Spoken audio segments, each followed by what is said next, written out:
bow on what that game was is the Avs feel in control. They're on the power play again. They're up 3-1. You get one more, you feel like the game's over. And McKinnon's out there for basically the entire 2-minute power play. A little frustrated, breaks his stick, has to come back into the zone. You know, they had about 2 different moments on backdoor passes that just barely missed or got tipped away. And then rebound to McKinnon, and he finishes in an open net. And there's no reaction from Nate. He just kind of stands there almost annoyed that it took that long for them to score. And that's what the game felt like. You know, you brought what felt to me like a B- type of game that turns into still a dominating performance in which you knew the entire way that the Wings weren't winning that game. You just knew it. So you finish with multiple guys getting on the board. McKinnon's obviously on that. Val with another power play goal. McCarr and Taves both finishing on a couple last night. And then the O'Connor empty netter where you almost had another one, too, that was pretty slick. Kind of breeze behind the goalie and try and do that little backdoor tap-in thing. I don't know how else to say this to you guys. The Avs are really good. And after, like, most of the year, up until right around the deadline, I said the same thing over and over about them. That it was hard to get a read because you knew the Avs were talented, but goaltending was suspect at the beginning of the season.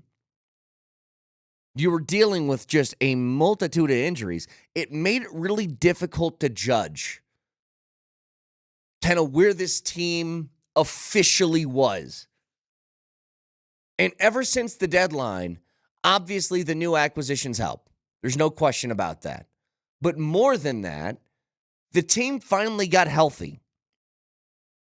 You know, you finally get Val back in the lineup, and you finally get, you know, a top 6 that resembles the top 6 that you would have for the postseason, and then you just added to it.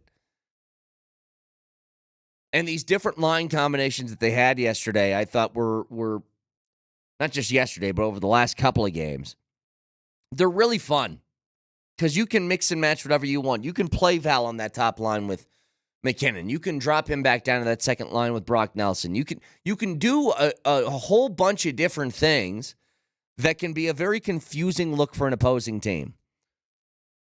You know, especially in the postseason, when you're starting a game, you're trying to start it with the right matchups and the right lines, and you're the home team, last choice on what your pairings are going to be and who's going to start on the ice. And it feels like a small detail that's a little bit bigger than that, like it can just set a tone. And you can set a tone with a whole bunch of different guys that are on the ice right now.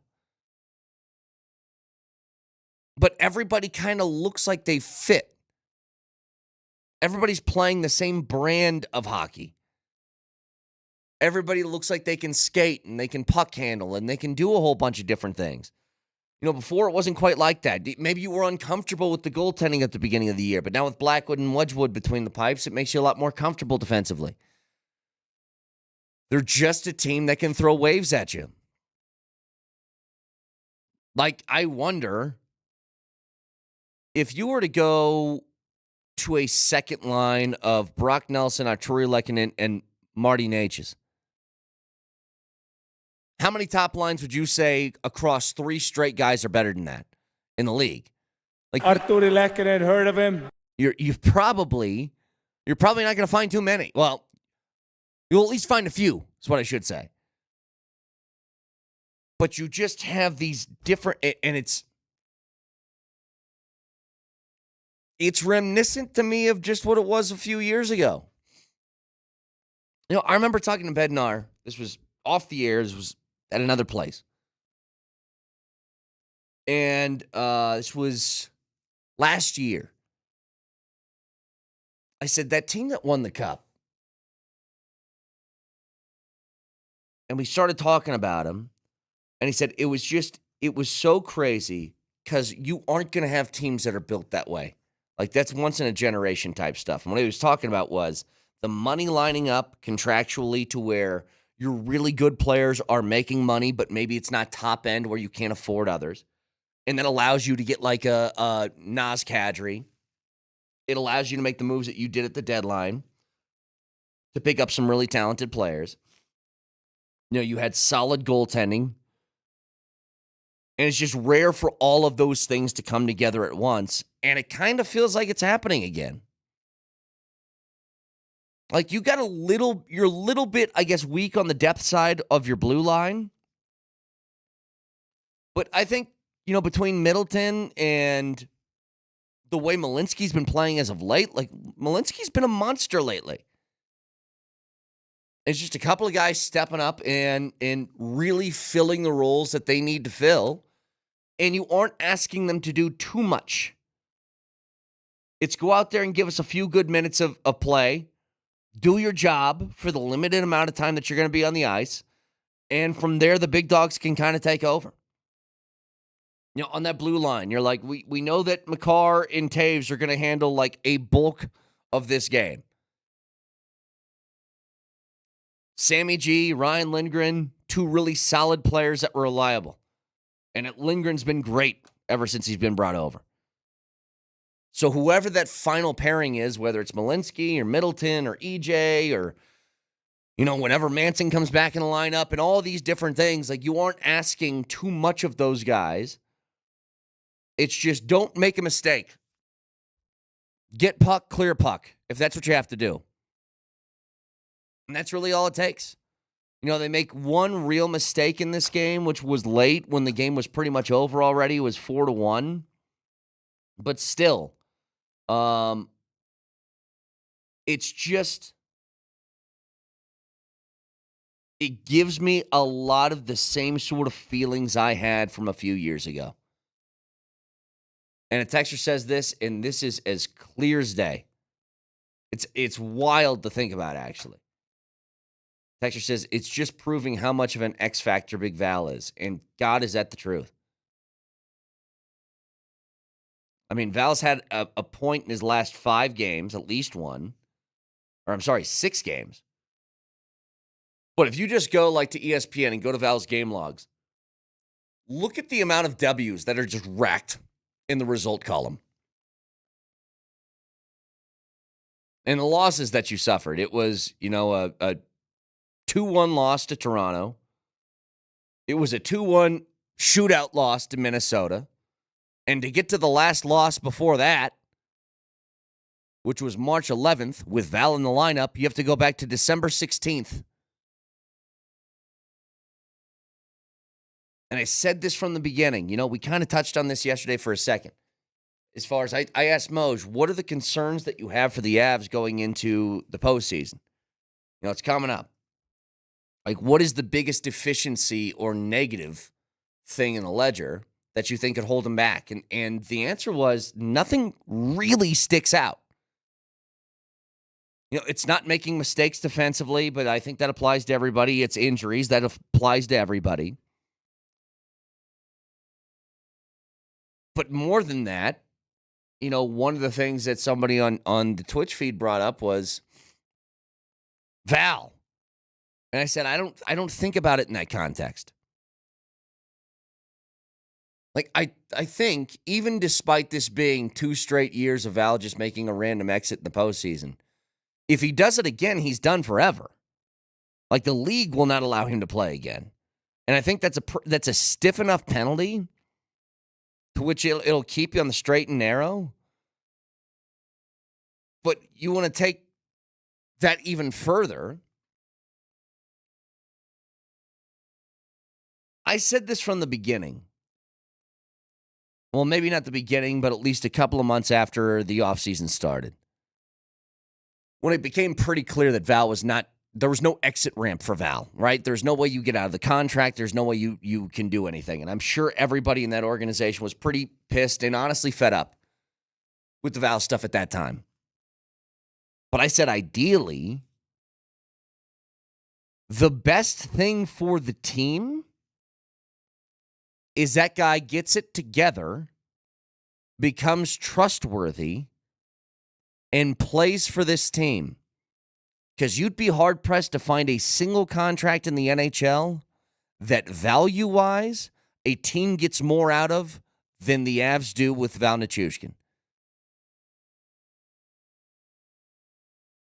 Think about this for a second. What if they did have an exit ramp? What if they did have the ability to get rid of Val with virtually no penalty? This team ain't better off. And so to me, it's better that you had time because you were forced to have time to try and do the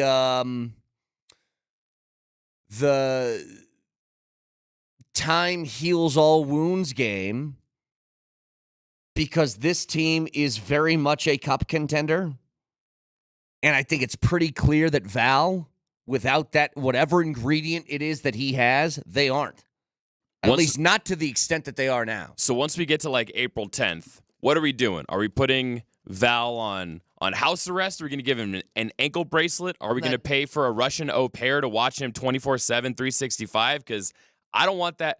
I don't want that guy to ever be alone between the days of April 10th and June 20th. If he's alone by himself at any point, the Avs are not doing their job. I don't have the concerns that others do. I don't think he needs one. I think he's got it together. Again, punishments, when they're stiff enough, can be a great deterrent. What's something that everybody does, by the way? Let's say you speed. Everybody speeds to a certain extent, right? And everybody kind of goes like, let's say 5 over. You know, I was talking to an Aurora police officer over the summer. And she was an interim commissioner. And I said, so what's the rule? Like, kind of what's your line for police officers to pull people over? She goes, the general rule is 5-year fine, 10-year mine. And so, Nellie, let's just go through the exercise. Let's say that's the case. But if you get pulled over for speeding, if you hit that 10 miles an hour and they get you, the punishment's 5 years in jail. I doubt there's a lot of people going 10 over the speed limit anymore. Yeah, my morning commute's going to take a little bit longer. Exactly. The punishment for Val right now is life in hockey prison. That level of a penalty, if that can't keep you together, then nothing will. It doesn't matter if you have a chaperone. It doesn't matter. So I have no concerns about this. And more than that, God, is he necessary to make this team this elite member again? So, 303-504-0925, Shunt Mazda text line. Well, Russell Wilson found another job. The question is, does that mean the Giants are out of the Shedeur sweepstakes? I want to break this down next.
Well, Russell Wilson has a new team. It is the New York Giants, who, by the way, have already signed this offseason. They re-signed Tommy DeVito. They have signed Jameis Winston, and now have added Russell Wilson on a one-year deal worth up to $21 million, but it has $10.5 million guaranteed.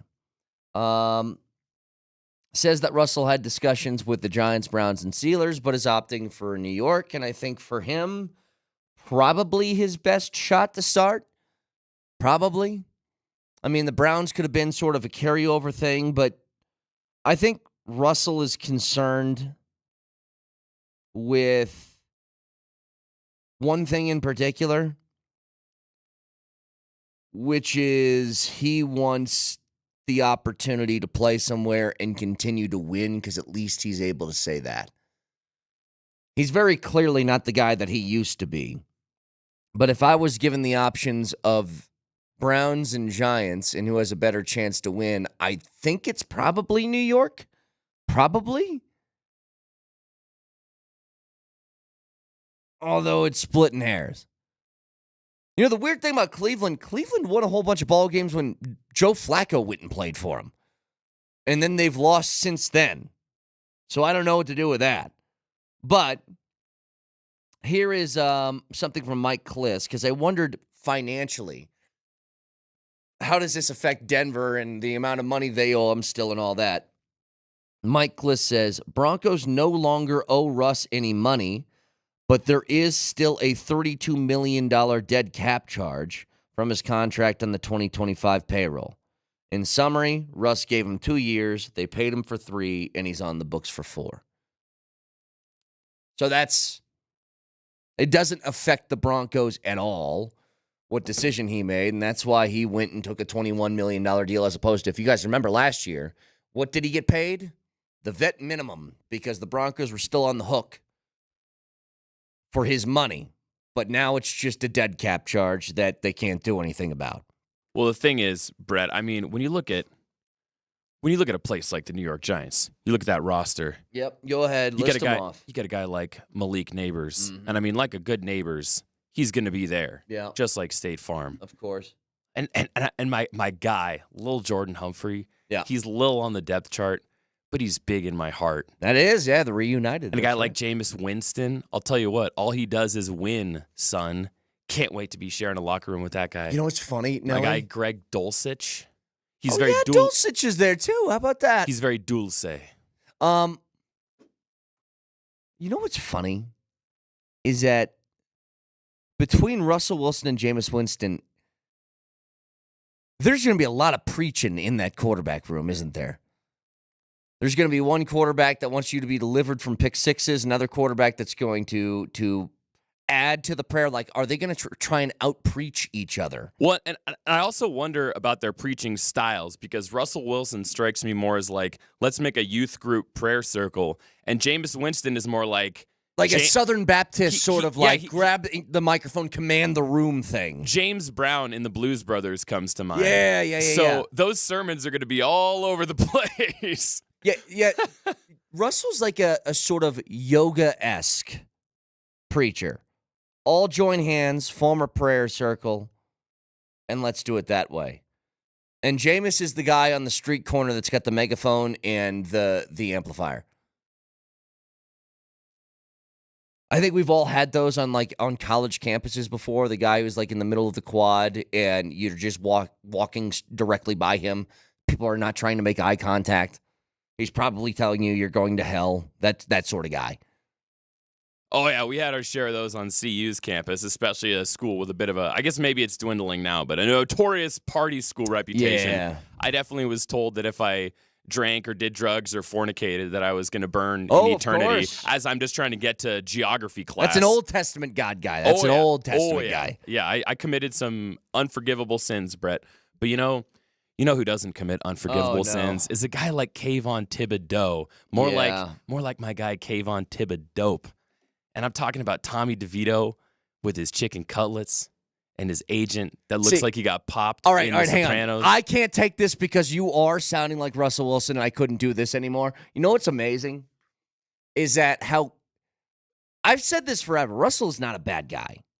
He's not. Now, is he a little like, is the persona very politician-y? Yes.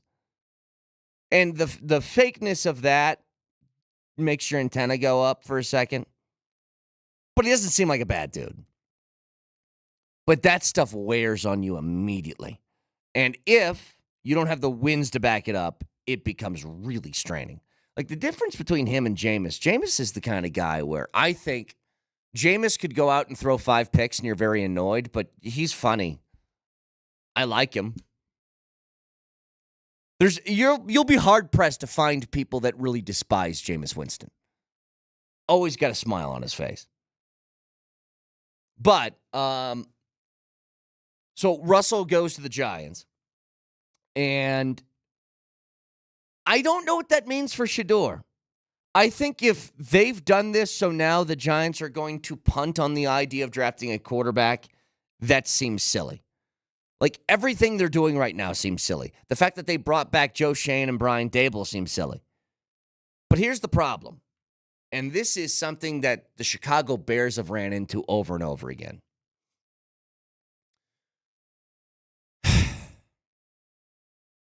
When you have a coach and or GM that sits on the hot seat, but your team is bad enough and in a precarious position to take a quarterback, do you allow them to make the move and have the quarterback be here under a system for a year only to leave right afterwards? Like, that's a fear I have for Shedeur if they do grab him.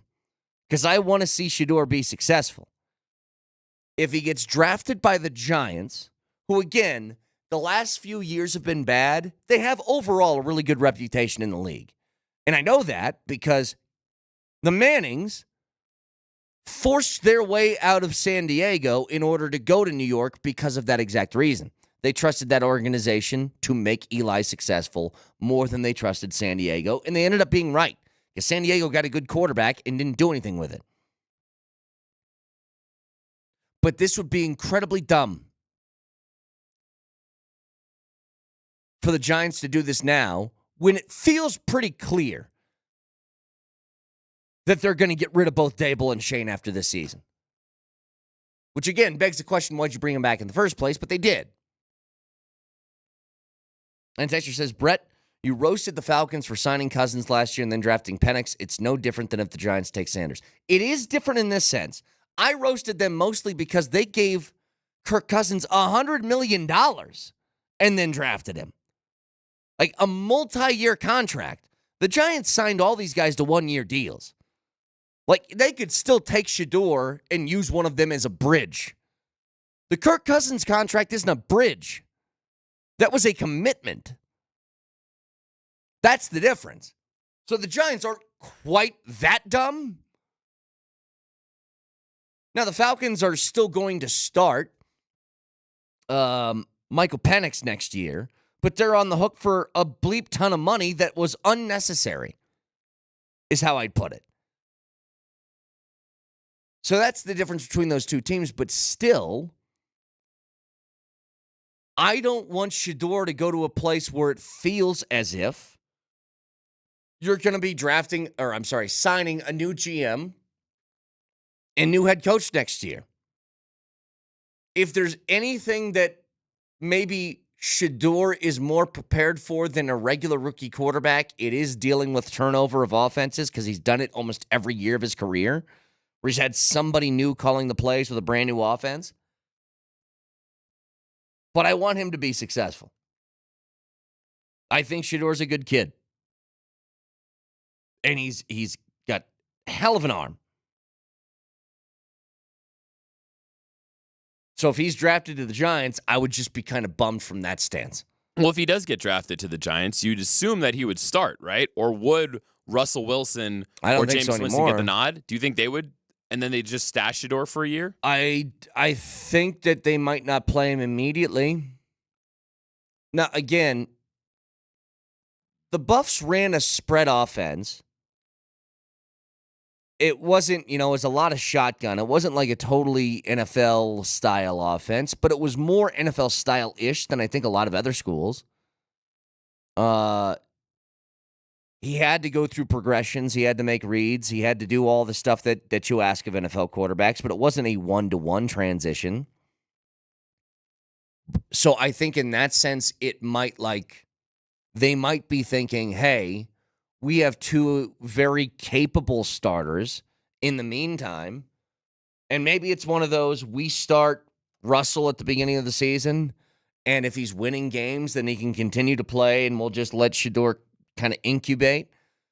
And if he doesn't, then in week 7, it's Shedeur time, and then we can just go that route too. I don't know.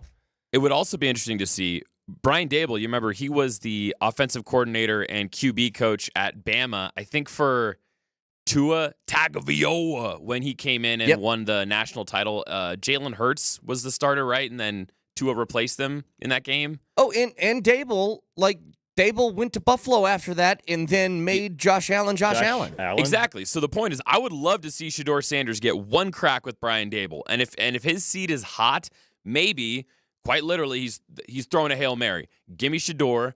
I know what to do with quarterbacks. Let's just see if we could turn this thing around. Maybe. Because Malik Neighbors, that dude he's got stick-em hands. He's a fantastic receiver. I would love to see Shedeur get the chance to throw him bombs. And I think that the Giants, if you remember that clip from Hard Knocks last year, do you guys remember this? Where his son is in his office, Shane's son. And he said, go get Jaden Daniels. Who knows how many times you get this opportunity again. And he didn't. And again, his basic reasoning for the offseason, which to me, this alone is a fireable offense, is when he said, we're already paying our quarterback $40 million. What do I need to pay my running back $15 for? And I go, I don't know. Ask Philly. Because they did that. And then they won a Super Bowl. Because running backs kind of matter in this league. Especially ones that can tote the rock 25 times a game if you want them to. There might not have been a better closer in the entire NFL last year than Saquon. But I think he's made that mistake again of not taking the big swings. And you know what? At this point, why not? What do you have to lose? Are they going to fire you? Well, you're already this close to getting fired anyway. The weird thing about Russell, though, he started the season 6-1. He finished 0-5. So he became a 500 quarterback despite winning 6 of his first 7 games as a starter there. And I don't know how you compute that. Like $21 million probably sounds about right for a guy of his resume, but also his recent resume. But I was wondering if Russell was going to get a shot to start anywhere, and obviously he still found that. By the way, Ovechkin scores again yesterday. It's goal 889. He's 6 away from history. He's going to get this done before the season ends. Because they're playing in the postseason. They're one of the best teams in the NHL this year. They've got, 9 games left? God, it's so weird to say that out loud, knowing the playoffs are right around the corner. But they have played a grand total of 71 games. So they got 11 games left. He's got 11 games to get 6 goals at least in the regular season, but you add the postseason on top of it, and it's like this feels like it's a done deal. And it is one of the more remarkable feats that I think we've seen from an athlete in any sport in a long time. You know, I will say LeBron crossing 50,000 points is pretty wild. That is something that's never going to happen again, ever. Unless they drastically change the rules. But Gretzky felt like he was a god in the sport, where his numbers were not to be touched. And Ovechkin's going to get there. It's a pretty crazy story. Do you remember, was it a week or two ago when Nathan McKinnon assisted on a goal that gave him, what was it, his 1,000th career point? 1,000th point, and it got called back. Yes, yeah. And it got called back, right. The Blackhawks coach challenged it. So I was chatting with Raj and telling him that, you remember we talked about during the appetizer hour that morning, I said, honestly, I kind of respect Chicago's coach for doing that. Like, that's a really ballsy move to challenge that goal in McKinnon's house with all the fans in attendance. respect from a rivalry standpoint. So I asked Raj what he thought, and he was like, yeah, I see both sides of it. And I said, what would be a case where that would be unacceptable? And he said, challenging Ovechkin's Gretzky record-breaking goal. If you challenge that goal for anything, you're going straight to the seventh circle of hell. Let that one stand. So I apologize. Postseason goals are not counted in this record, but he can still get there. With 11 games left, he's got to get a goal every other night, essentially, which for him is totally possible. And trust me, they get to the end of these games and it becomes empty net time. They're throwing one guy on the ice, and it's him. But it is an incredible feat. Incredible. For him to get to that point. Tesher says, calm down. Gretzky has 1,300 more points than Ovechkin. Yeah, I know, but I'm just talking about this guy's the purest goal scorer that he's going to be, the purest goal scorer by record that the NHL's ever seen. And I don't I don't want to play this game and parse into like, well, is he really yes, he really would be if he broke that record. It's the same thing people do with Bonds. I'm like, Bonds is the greatest home run hitter that's ever lived. Well, actually, if you watch Mel Ott, no. Look at the numbers. Nobody's Dawson. Go to a history. Nobody's hit more home runs than that guy. Oh, yeah, well, he was juiced up. Don't care. The ball went over the fence more than anybody else ever hit a ball over the fence. That's it.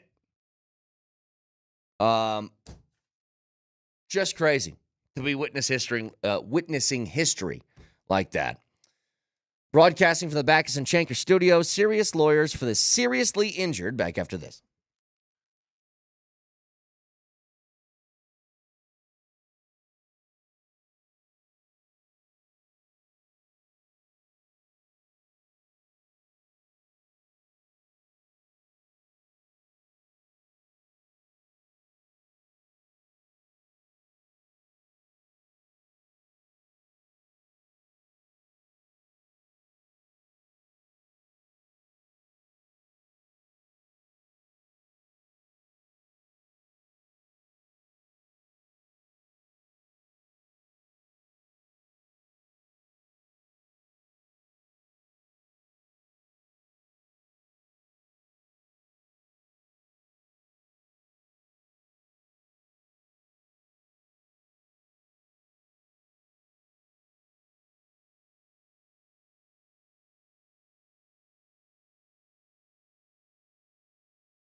All right, I got a problem here. I got a real problem.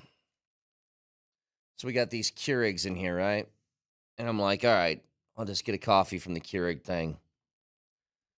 But we have no pods. The only pods we have left now, Nelly, are these I don't know what they are. They're cappuccino pods, but they're like, this is peanut butter chocolate coffee. I'm like, that sounds disgusting.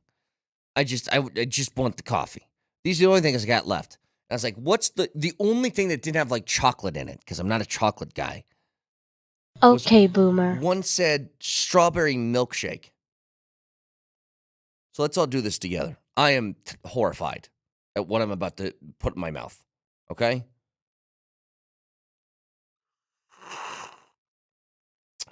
Oh, it's so sweet. Oh, it is like a strawberry milkshake, but it's warm. Who does that to somebody? Oh. Brett, unfortunately, you're talking Oh. to the wrong guy, man. I like my coffee nice and sweet. I like it to be so sweet I could kill a hummingbird. That sounds right up my alley, what you're drinking right now. Come take it from me, please. Get this out of here. They're trying to take it from us. I don't understand you people and I watch these people go to Starbucks. There's one thing I get from Starbucks that's like flavored that I like. It's because Raj brought me one when we were at training camp last year. It's a brown sugar oat milk, some sort of thing. But it's just like a little bit of the brown sugar and cinnamon taste, which I can handle. But I watch these people at Starbucks. The amount of just sugar syrup that you put in these, it's like you don't even like coffee. You just want the syrup, don't you? Oh. I still maintain that there should be a syllable limit at Starbucks. If your order's more than 7 syllables, nope. By the way, I know that people cringe at me when I do it. Nelly, I go to Starbucks maybe once every couple of weeks just to get that one drink. And I don't know their sizes. I always say large. And I do it and I stare at the lady right in the face. I'm like, large, you know what I mean? Get me the big one. Okay? That's what I want. Or you could do what my dad does, where he'll give the exact ounce amount. He'll say, I would like a 16-ounce coffee. Oh, that's interesting. When do you drop ounces on people? I feel like that's only a beer order. Like, do you want a 16-ounce or you want a 32? And you're like, I'll just take the 16. We do it for coffee, right? I think with Starbucks, tall is 12-ounce. What's the medium? Venti's 20, right? Venti's 20, right? Isn't Venti, It's that's 20 in Italian. Yeah. What's their medium size? I'm blanking on what that is. Grande? Grande is 16 ounces. There you go. But grande is large. Grande means big in Spanish, yes. A synonym for big. Let's try and find one. It's large. I'll always think of Paul Rudd's rant from Role Models. Yeah. You're stupid in 3 languages. That's good. This is disgusting. I will not be drinking that. I guess I got to go to... Hang on. It's going to take me another 30 minutes to get coffee now, Nelly, because I got to go to this thing over here, which is the nice coffee maker, but I got to give it a back massage for 15 minutes before it gets me coffee. Anyway. I don't know if this still exists, but you remember when we have that empty studio off to the room, and it used to be DMac's private little jockstrap museum where he'd change after his bike rides? Him and Scott Hastings used to have a secret supply. Wait, they would stash them? Of K-Pods in there. Well, we're going to go take a look. So I don't know if it's still in there, but you might be able to. For how much money DMac and Scotty have stolen from our Rancho Cucamonga jar for little Timmy, we're probably owed a good 5 to 10 K-Pods from the McKee Federal Reserve. That is a great point. Hey, I got audio for you. If you guys, I remember this because I was a baseball nerd back in the day.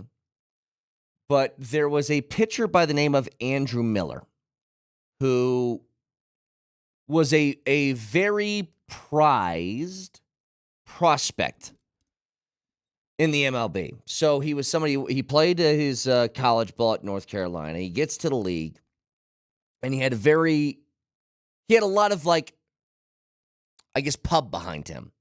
6'7" lefty. He was a first-round pick, 6th overall, and he bounced around the league for a few different teams over a long 16-year career. They thought he was going to be a starter. He kind of turned into a reliever towards the end of his career. And he had a thought, because the MLB seems to be very committed to a salary cap now.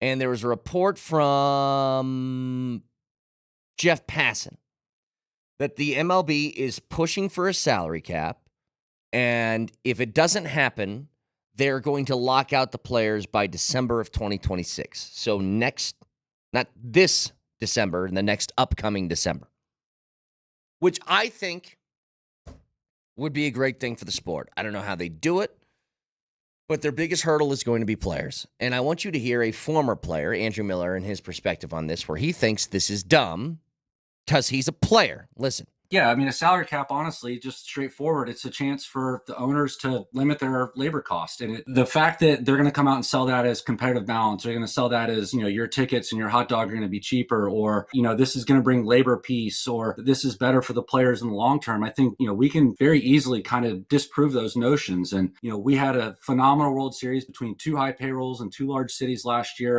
And yeah, it was a little bit of a shorter series, but the league was raving about that. The numbers of people that tuned in was phenomenal. But what about the year before? We had the Rangers and the Diamondbacks. So it can be done. And, the fact that, the Dodgers are the big boogeyman right now that went out and they spent all this money and they're such a fun team to play for and they're doing all this stuff and they can go out and get Ohtani and they can get this guy and that guy. Well, first of all, every team has the ability to sign those guys, but ultimately the Dodgers have won 2 World Series in 40 years. The Mets have, Soto and all these guys. Nobody cares. It's just a very clear discrepancy. And players don't want this because they want to make $700 million contracts. And with a cap, that doesn't happen anymore. That's the truth. Do you know who doesn't get paid $750 million? Shohei Ohtani and Juan Soto don't if there's a salary cap in the league because you can't afford to. And the same way you can't pay in football Patrick Mahomes $150 million a year because it's not feasible to field a roster when you're doing that. If they had a fully open market, Nelly, if there was no barrier to entry for how much money you could make and the salary cap did not exist in the NFL, could you see Patrick Mahomes getting $100 million per year from the Dallas Cowboys as a contract offer? Like, you probably could. I bet you could. We got the people who own Walmart running the Broncos. What kind of offers would they shell out? Well, that's the thing. It's just like you could do it that way, but it would be stupid because not every team can afford to do it like that. And so, yes, players would be the one taking the hit, but I think it would be for the betterment of the sport. And I've pointed out, too, that a couple of years ago, and I knew this was going to happen, I said this over and over again. If you guys have paid attention to this show, in this subject in particular, I've said they're going to use, not last year, 2 years ago, which was a World Series between the Rangers and the D-backs, as the prime example of why they don't need to. And you just heard it right there. The point, though, is, okay, the Dodgers only have a couple World Series in 40 years or whatever he said. The Dodgers have the ability to win the World Series every year. Other teams don't. That's the difference. And they don't do that because they're a better organization than others. They do that because they have more money. Like, every other sport has a salary cap because they know it's for the competitive balance. And it's going to help everybody in all of the fans as opposed to a handful of them.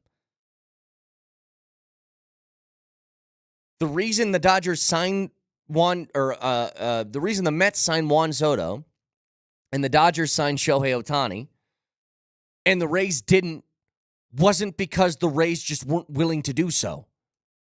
They couldn't afford to. Now, do I think there's some penny pinching that is unnecessary from some of these lower market teams? Yeah, I do. I think they can spend more than they do. But I think their way of looking at it is, what's the point? Why should I do any bidding battles with any of these teams when they have the ultimate hammer to beat me over the head with whenever they want to? But I knew it. And I think in a couple of years, like Paston's talking about December of 2026, I bet you baseball's going to lock out for a good portion of the season over this. And it's going to suck. That's the truth. 303-504-0925. Shop Mazda text line. We'll have Jared Bednar a little bit different today. He's going to be at 8:30 this morning, so he'll join us half an hour later than his normally scheduled time. Nuggets and Bucks in action tonight at Ball Arena as they take on Giannis. And a lot to get to. Big win for the Avs yesterday. And again, a game to me that felt like it was a B- game, that still the Red Wings had no shot in sort of winning. So you can watch the show live on Twitch, twitch.tv, search Altitude SR in the search bar of the Altitude TV simulcast. And that is the Safeway Twitch feed. Order online, Safeway does the rest. Get easy delivery or free pickup with the same great deals. Get started at Safeway.com or in the Safeway app. Safeway, fresh foods, local flavors. You can also watch on the Altitude YouTube page. It's your home base for all things 92.5. Subscribe to the channel and don't miss a thing, including the Altitude Daily, a daily recap of the best stuff you can't miss from the best shows in Denver. Search Altitude Sports Radio on YouTube and subscribe today. Moser, Lombardi, and Kane next.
The last time that the Red Wings won in Denver was February 27th, 2016, and that was the outdoor game at Coors Field.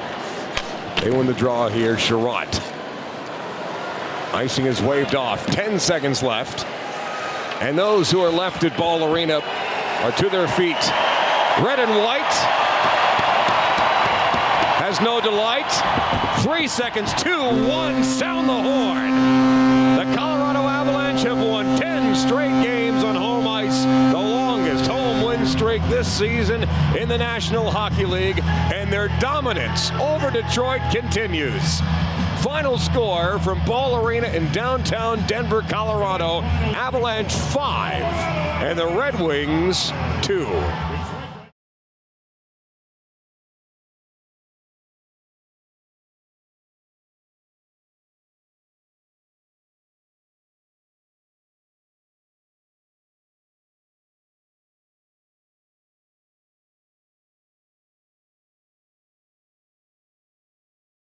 That's a remarkable number. Like, it's since 2016, Detroit hasn't won here? 16? Just for reference, that was Bednar's first year. No, it was before that. Bednar. It was It was Patrick Waugh's final year. Yeah. And it was a little bit of a warm day in February here in Colorado, and the wind was whipping. And the NHL people had put out what I can only describe as giant cotton balls in the outfield in order to make it look like snow on the mountains, here in Colorado. And the wind whipped so hard, it ripped all that out, and it swirled all around, went into the stands and all that kind of thing. It was crazy. I remember that, Moj, because I still have my coat and vest top because I had the privilege of hosting that event for Altitude. That we covered the alumni game. That's what we broadcast, the alumni game, and then the outdoor game was broadcast, which on might have been better television. than the actual regular game. Exactly, but I remember that, and I want to thank all the Detroit faithful who live among us in their red, showing up every single year and contributing to the Mark Moser Fund, having not won here since that game. Thank you very much for contributing. Take that L on the way out. Hey, you know what I remember about that game? And he won't get mad at me for saying it. The Avs lost that outdoor game to the Red Wings. And Gabe Landeskog threw a puck up the middle of the ice in his own zone. And it was picked off by Nicholas Kronwall. But that's his baby. Well, you tell him that. He threw it up the middle of the ice in his own zone. It was picked off by Nicholas Kronwall. And the Wings turned that into a goal. And I'm like, oh, Captain. Yeah. It's a toughie. Tough play to make at that time. He would tell you that, too. But now as we talk about mixed metaphors and Riker, it's all water under the dam. Yeah, exactly right. You know what's funny, Moj? I felt like they played like a B- game last night, and the Wings had no shot. We'll talk to Coach about it today at 8:30. He kind of said the same thing. He said, I like to compete. I like this and that. He says, we didn't have our legs. We just didn't, we didn't have our legs, and that happens sometimes. Well, here you go. I liked their game. It was a little bit of a slugfest for us tonight. Like, I don't think we had great energy. Like, you could kind of tell when the game got going. But I thought we played with a good conscience. I thought we were making pretty good decisions for the most part. We checked as hard as our legs would let us, I think. And same thing with the offense. So we did some good things. We got dangerous at times. If there was one knock on our game, I think we were a little loose with our rush coverage, because through a couple periods we were doing a nice job in our zone, denying scoring chances. But we gave up a few off the rush, just some misreads and whatnot. Hey, Detroit's not some garbage team. And if you could play like a B-, C+ game and come away with a victory in which you didn't even sweat during the, like at any point during the game, like it kind of shows what the Avs are right now. They had you know what? One of our regular texters, I'm about to lose it on, but I'm not going to. Well, just do what I do and get banned from the text line. Okay. That's the easiest way. they had enough to get it done last night, Brett, is what they did. And again, Detroit had played the night before. They had rolled all 4 lines because they won 5-1, even though they had 14 shots on goal. They kind of had that game in hand in Utah.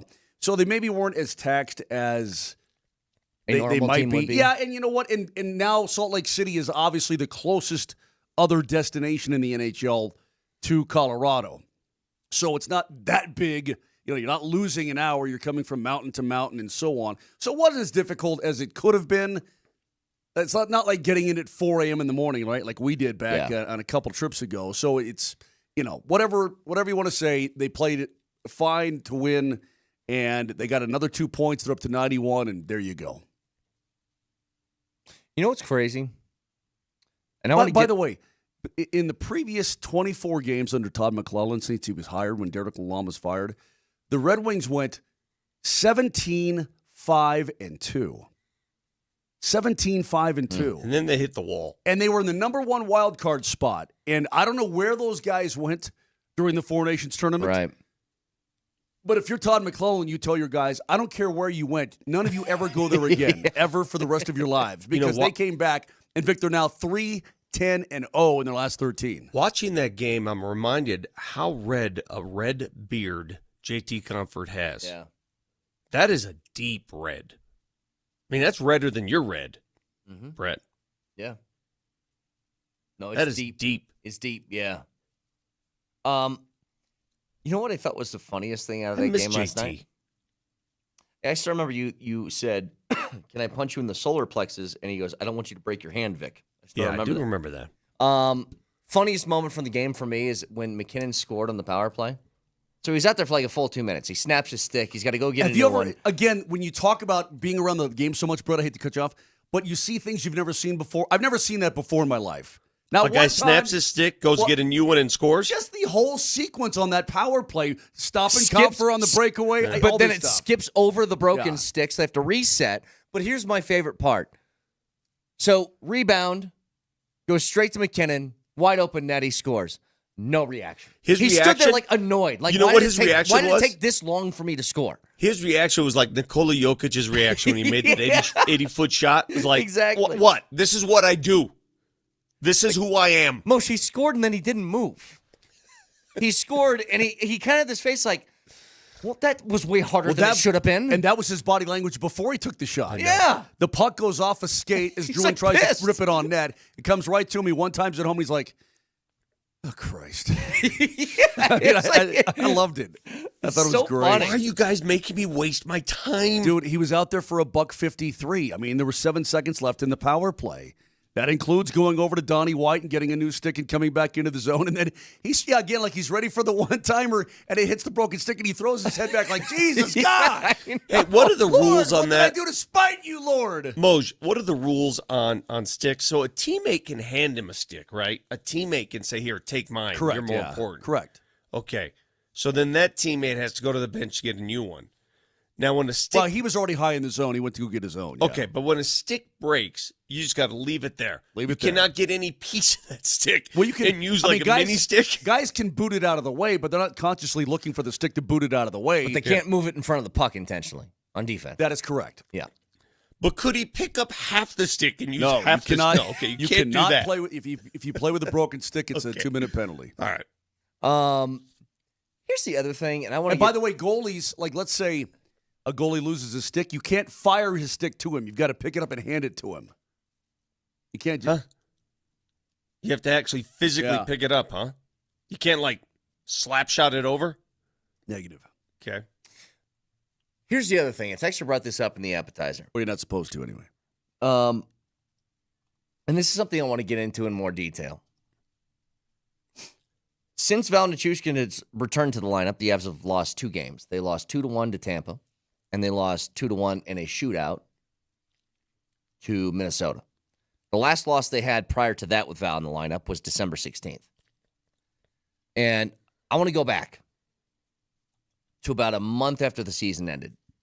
And the amount of conversations we had about, is there a way you can rid yourself of the contract? Can you get away from this? Can you do this and that? And there was no avenue. There was no avenue that the Avs could take to have Val not on the team without a financial burden that was too big to overcome, right? That was the situation they were in. And given where they were at that time, if they were presented an off-ramp, they probably would have taken it, I think. Probably. I don't know. I think so.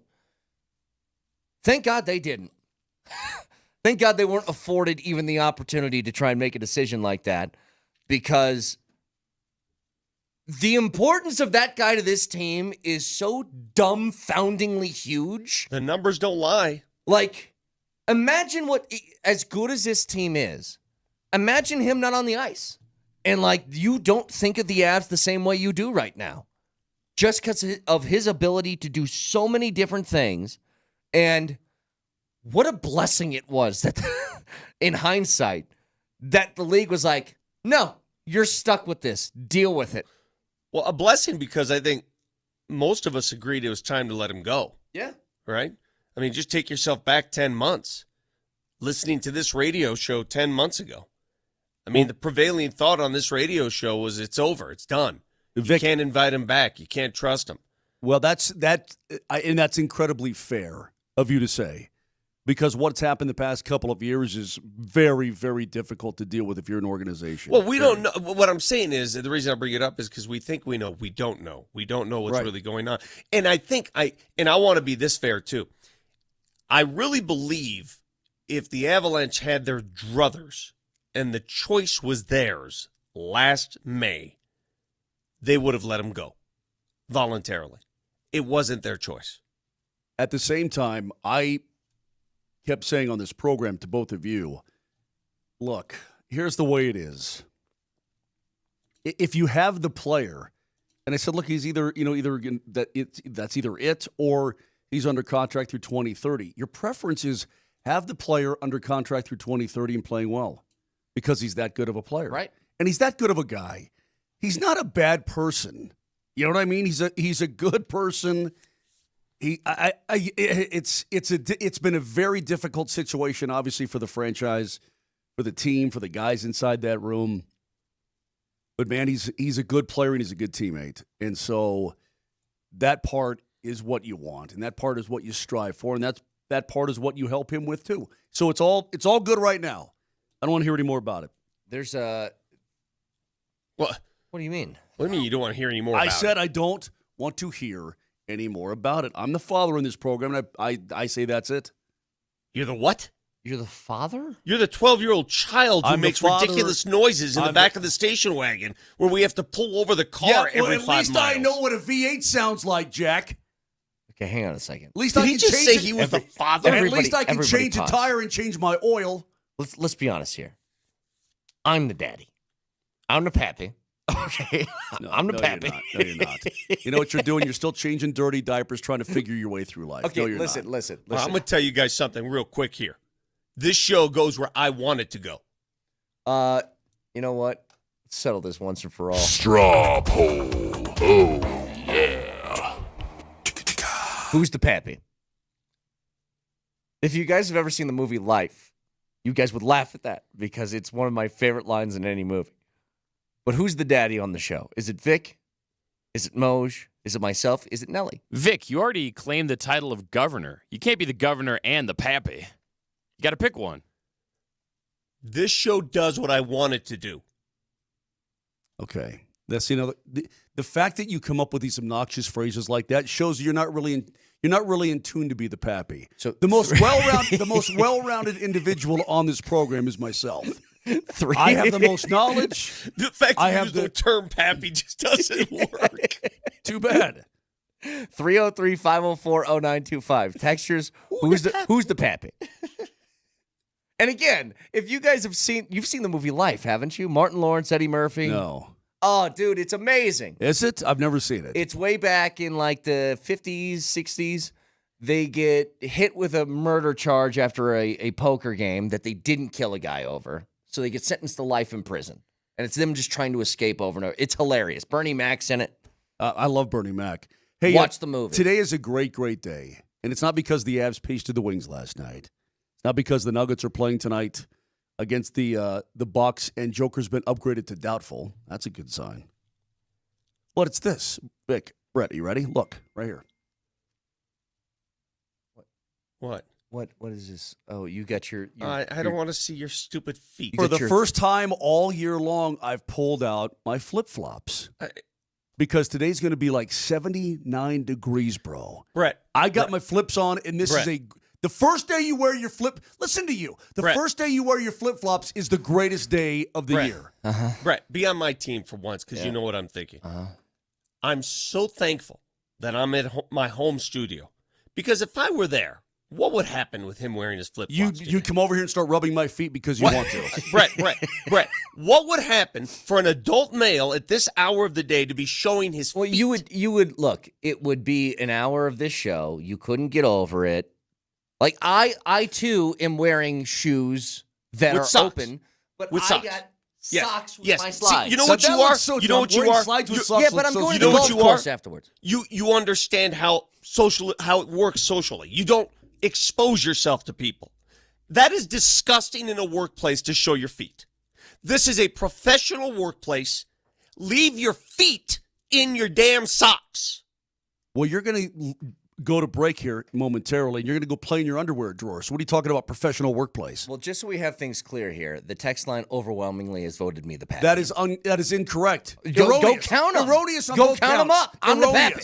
I'm the pappy. There's a lot of emojis and that's in the there. end of it. There's a lot of me's because I hold the keys to the commercial breaks, Couple man. Nellies. Show doesn't run without me, baby. You want to be a pappy I'm the and you husband. show up with your naked feet? I'm the husband. Get the hell Ellie's outta the here. wife. Okay? This is how it works. One thing we can agree on, there are very few Vicks. There's very few.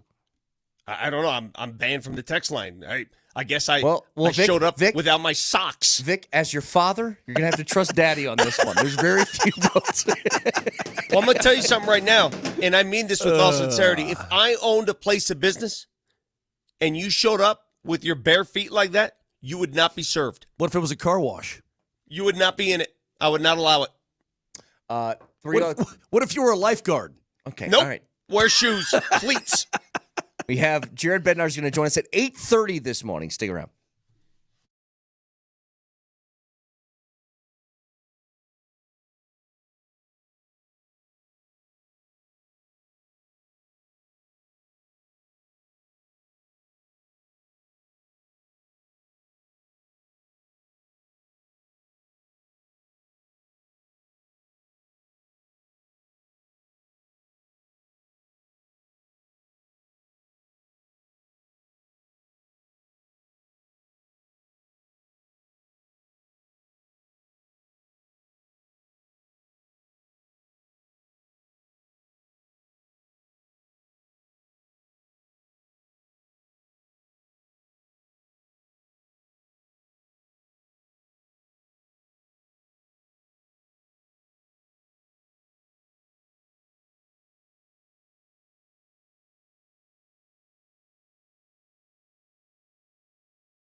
Is he rich like me? Has he taken any time to show Top 5 you daddy songs? what you need to live? Wait, who's the country singer who's got that song? Who's your daddy? Who's Toby your Keith. baby? Yeah, Toby. That's right. Hey, did you ever see the movie High Fidelity with John Cusack and Jack Black? No, I haven't seen that yet. Top 5 songs about death. Because his ex-girlfriend's dad has a heart attack and croaks, and anyway, he gets slapped around a little bit. It's a pretty damn funny. Anybody who's seen that scene in High Fidelity? So I saw this news yesterday. Dead Moj. Man's Curve, Jan and Dean, he biffs it on his motorcycle. I saw this news yesterday, and two thoughts hit me immediately. Number one, wow, Russell Wilson still found a starting gig in this league. So his contract is a 1-year deal for up to $21.5 million, but $10.5 million guaranteed. So if you've been keeping track of what the Giants have been doing, they have re-signed Tommy DeVito, they have signed Jameis Winston, and now they have signed Russell Wilson. They are not drafting. They are not drafting Shedeur Sanders. I don't think that's off the table. I think they still might. Well, I mean, they're all 1-year deals. I mean, why is Jameis Winston even there? It doesn't even make any sense. Maybe they didn't know they were going to get Russell. I don't know. But the first thing that hit me was, okay, somebody still thinks that Russell's good enough to be a starter. Now, I don't think this is going to go well in New York, but he found a gig. If you remember, by the way, last year, Russell Wilson started the season with the Steelers after being hurt initially, took over for Justin Fields, started 6-1 in his first 7 starts, and then proceeded to lose his last 5 games in a row. I have 2 questions. There's only 2 questions that linger. What is Russ doing? What are the Giants doing? And I don't know which order. The Russ one's easy. Russ is a starting quarterback for an NFL team again. Money. Yeah, but he's going to have to wrestle Jameis Winston for that job, and there's no assurances he's going to be the starting quarterback.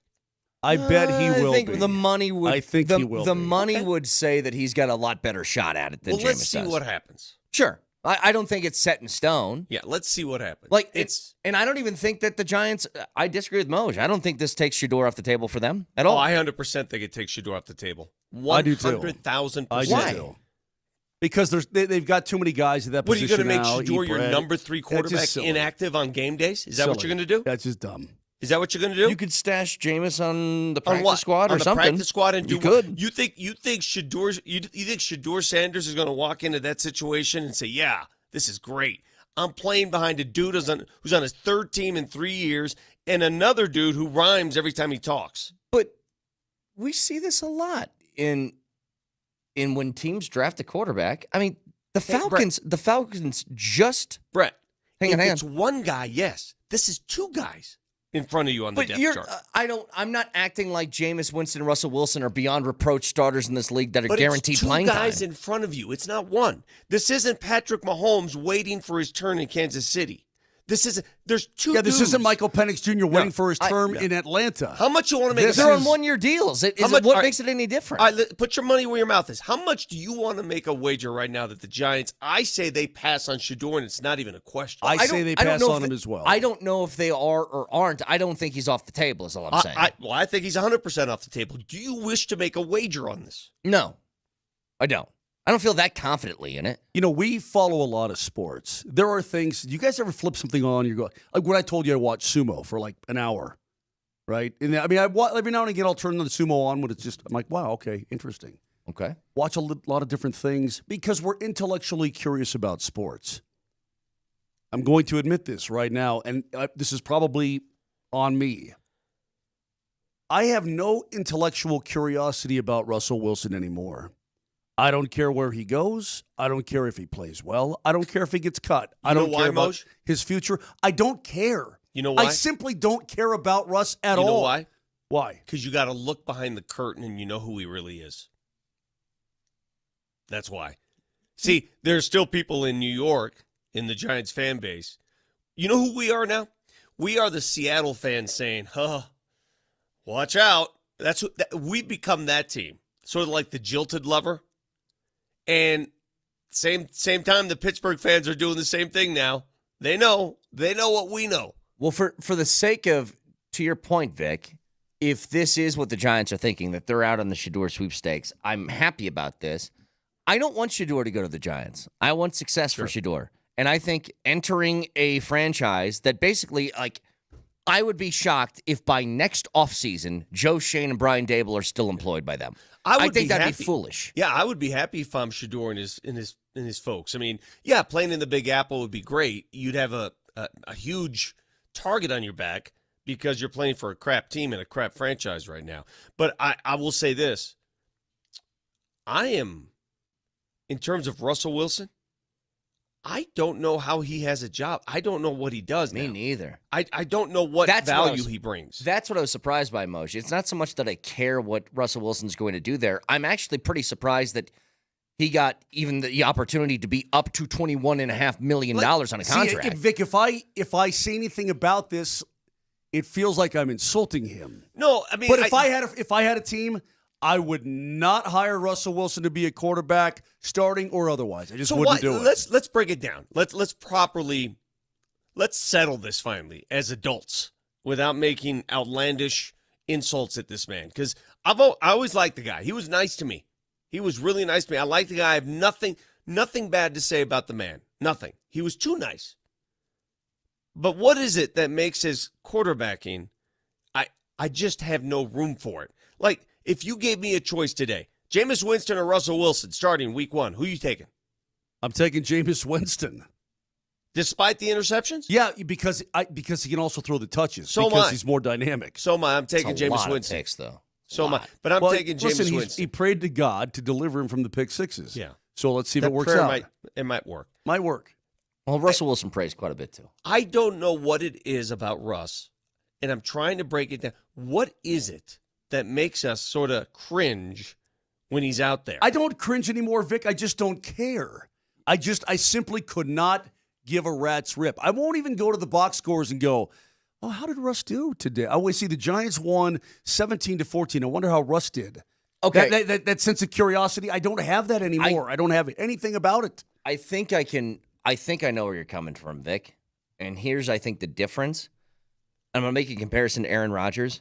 Aaron Rodgers, you still have a fleeting feeling that, you know what, if he goes to a new situation, maybe he can find the old Aaron. Maybe he can do a little bit of what he used to do. Maybe it's not as good as what it used to be, but he can still bring you like something extra. Yeah. There's nothing special about Russ anymore. All of the special qualities that he once possessed are gone. You've seen it. He needs extreme help to carry a team. He needs help. He can't do it himself, right? And we've seen it. He's that dad that just keeps getting married. Family to family. God, I didn't want to use that analogy. That's a bad one because he's a good family. On the pappy. I just don't have any interest whatsoever in his game. That's the other thing. There's nothing interesting about his game anymore. Nothing. Well, and here's why I found it interesting. God, I feel so mean. Well, it's the truth, though. It's just like sometimes you just... I don't want to be mean. We see this happen a lot. His starting running back is Tyrone Tracy Jr. He's got Malik Neighbors. He's got Lil Jordan now, so he'll know him. Dulcich is on the roster. He's there. He's currently listed behind Manhurts as the fourth. Remember Chris is a former Bronco, too? Yeah, remember Chris Manhurts? Well, there's all former Broncos there. See, but here's why I found it interesting. It's not about Russell necessarily. It's more about this. First of all, I was like, okay, does this take Shedeur off the table for the Giants or not? I don't know if it takes him off the table. Fine, maybe it does. What about this? What if the Giants made this move? There's something else that crossed my mind. They made the move for Russell Wilson because they know that Shedeur's not making it past 2. What if they got info that if he's on the board and Cleveland's there, like Cam Ward and Shedeur Sanders are 1 and 2 in whatever order that's going to be? It could happen. I don't see Shedeur slipping beyond. I hate to think this. Could he go 6 to Vegas? Could. Man, that would hurt. That would hurt.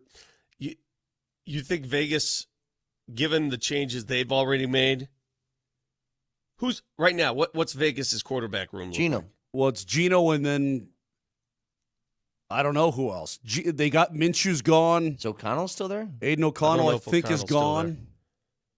See, that would be more tolerable if I'm Shedeur. No, he's still there. And then their third-string quarterback right now is a guy named Carter Bradley. Okay. See, herein lies the difference. Why I said there's no chance that Shedeur goes to New York. He's not sitting behind two veteran quarterbacks who are, fighting it out first. It's not going to happen. It's too crazy. It's too chaotic. It's dumb.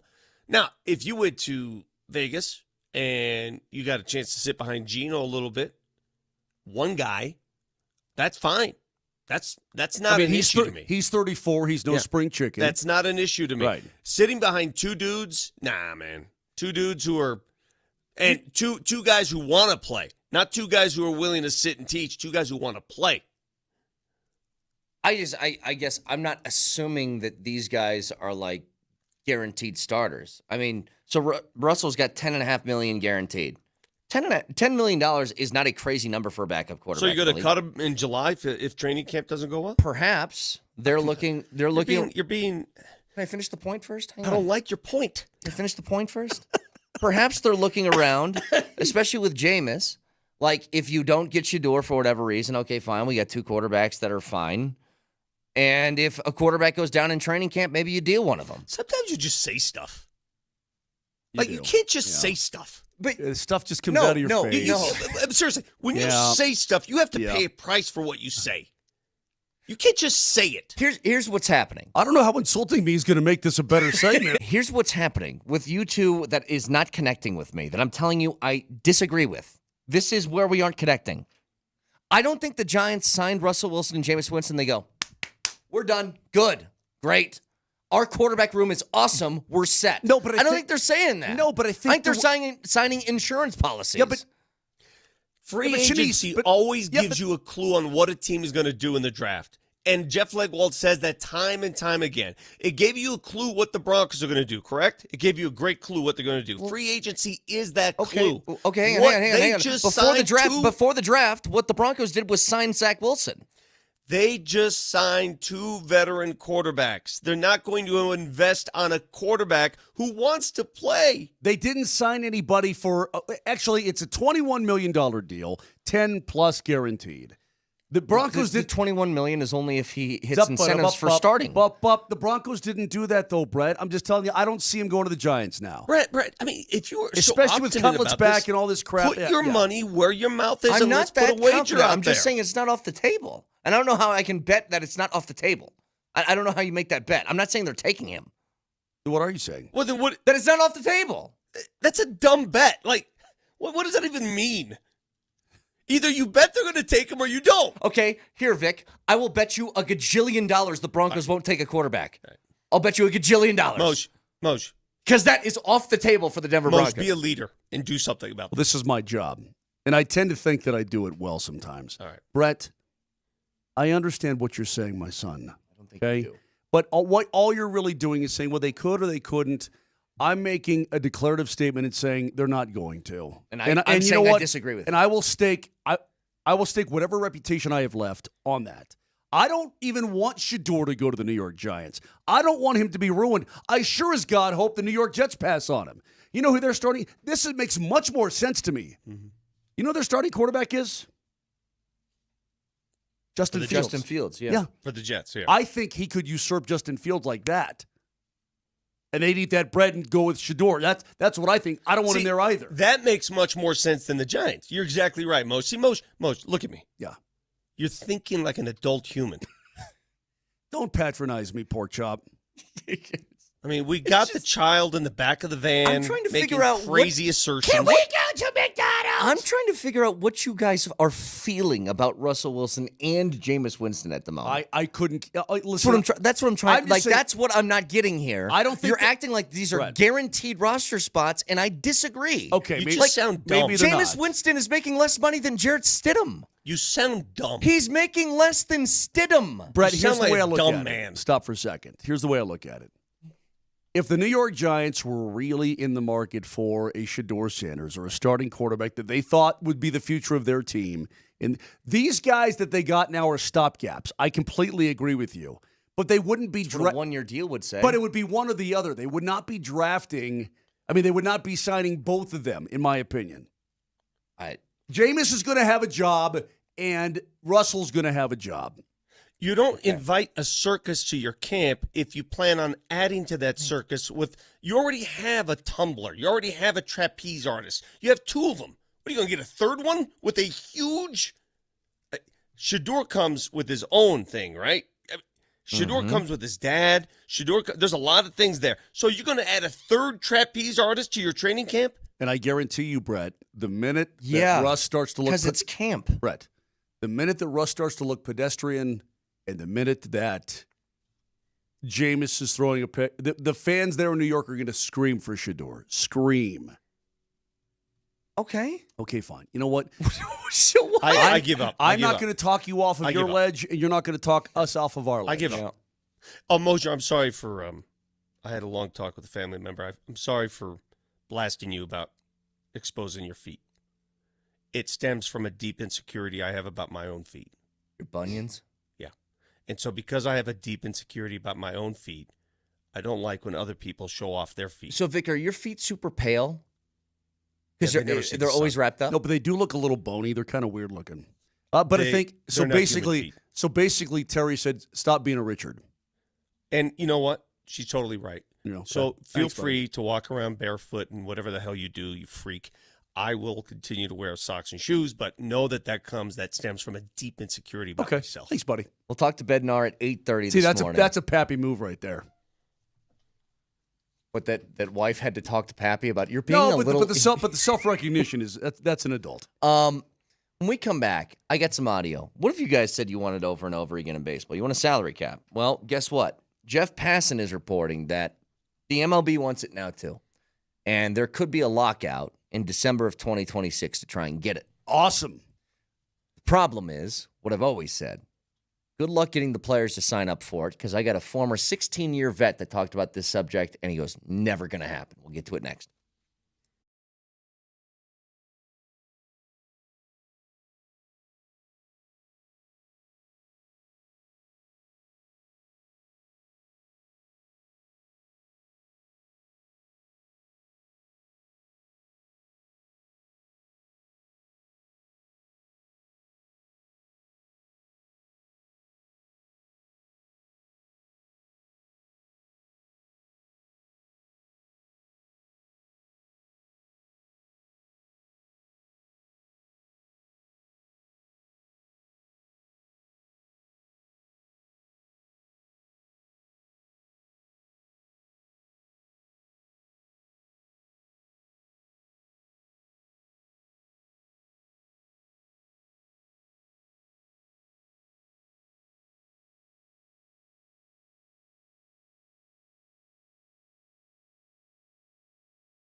It ain't the way you move. It ain't Yesterday, the way was that terrible. you move me. Oh, no. What'd you say, Vic? I played golf yesterday, and that was terrible. I just hate this game. I hate the sport. I hate everything about it. Everything. It's not linear. So you're getting better. You're like, I got it. Everything's good. And then you suck. And then you lose confidence. And then you wonder why you're even on this earth, why you live. What's That's worth true. living. Have you seen that latest video going around with a little kid? He's got his little golf club. He's crying. We're nothing. We're dead. We're dust. I'm not joking, Mo. I agree. No, but the little kid, he's crying. Yeah, and his dad goes, "Do you like golf?" No, did you have fun? No. Do you like golf? No. Do you want to play more golf? Yeah. Yep. Yeah, I agree, Vic. It's the most. I'm trying to explain it. I explain this to my wife, who's not a golfer, or to people that don't understand the sport. And you could lose $5. Handing over that $5 in a loss because you played poorly it's like handing over a car, like a house. It hurts so much. Your soul hurts. Everything hurt. I just wanted to go to sleep. I didn't want to see myself anymore. I didn't want to see my face. It's sort of like handing over Excalibur. I feel like I'm gonna have that moment today. Just don't feel great. Yeah. Gonna be bad. You probably are. I got audio for you. So Jeff Passan yesterday talked about how the owners in the MLB want a salary cap, and they are willing to lock out the players in December of next year, 2026, in order to do so. And so Jeff Passan brought on former longtime reliever in the MLB, Andrew Miller. If you remember, big 6'7" lefty, played for multiple teams. He was a first-round pick years ago. Asked him about it, the idea of an MLB salary cap. Here's what he said. Yeah, I mean, a salary cap, honestly, just straightforward. It's a chance for the owners to limit their labor cost. And the fact that they're going to come out and sell that as competitive balance, they're going to sell that as, your tickets and your hot dog are going to be cheaper, or, this is going to bring labor peace, or this is better for the players in the long term. I think, we can very easily kind of disprove those notions. And, we had a phenomenal World Series between two high payrolls and two large cities last year. And yeah, it was a little bit of a shorter series, but the league was raving about that. The numbers of people that tuned in was phenomenal. But what about the year before? We had the Rangers and the Diamondbacks. So it can be done. And, the fact that, the Dodgers are the big boogeyman right now that went out and they spent all this money and they're such a fun team to play for and they're doing all this stuff and they can go out and get Ohtani and they can get this guy and that guy. Well, first of all, every team has the ability to sign those guys, but ultimately the Dodgers have won 2 World Series in 40 years. So anyway, it goes on from there. Here's the thing. I told you guys from the very beginning, if somebody brought up this idea, the first things the players are going to point out is that Texas and Arizona World Series from a couple years ago. It's the first thing they're going to point out. Oh, really? No competitive balance? What about that? And be like, okay, you can use the exception, I suppose, as part of your argument. That's fine. What I don't think these players truly understand, or maybe they do and they just don't care, is, yeah, they go out, the Dodgers sign Ohtani and they sign all these different players. Well, other teams can do that. Well, no, they can't. Like, the Rays can't sign Ohtani to a $700 million contract. They just can't. They can't do it. They can if they have the right ownership group. But they don't. But you say they can't. But nobody has the right ownership group, Brett. Okay. But a handful of teams. All right, so I want to ask you this question. I want to ask you guys and please follow me on this one because I've had some self-reflection on this. I read a long article about baseball salary cap and an op-ed that followed. So I want to ask you guys each a question. Do you believe Major League Baseball requires a salary cap? Yes. Okay. The answer is yes. For it to be optimal, yeah. Okay, yes. All right, my second question. Answer truthfully. Are you a capitalist? Yes or no? Yes. Yeah. Okay, so am I. I have some... baseball... Hold on. Pro sports is not... Hold on. Okay. Let me finish before self-reflection I've done on this topic, and I can't resolve it. I'm a capitalist like you are. I believe in the American dream like you do. And that's the way it's always been. And yet, in this particular instance, I almost want it to be more socialist than anything else. Why is that? Okay, as the pappy on this program, let me explain to you. Vic, your dad had a car wash, did he not? Yeah. Okay, let's say across the street there's another car wash. There are And many then- car washes on that Colfax area. Okay, there you go. Your dad's goal would be, you know what? I would like all the car wash business. I would like 17 cars in line to come through my car wash. And There's rules against monopolies. yeah, but not like that, though. Hang on a second, Brett. You and your... I was agreeing with you. I was trying to help. Hang on.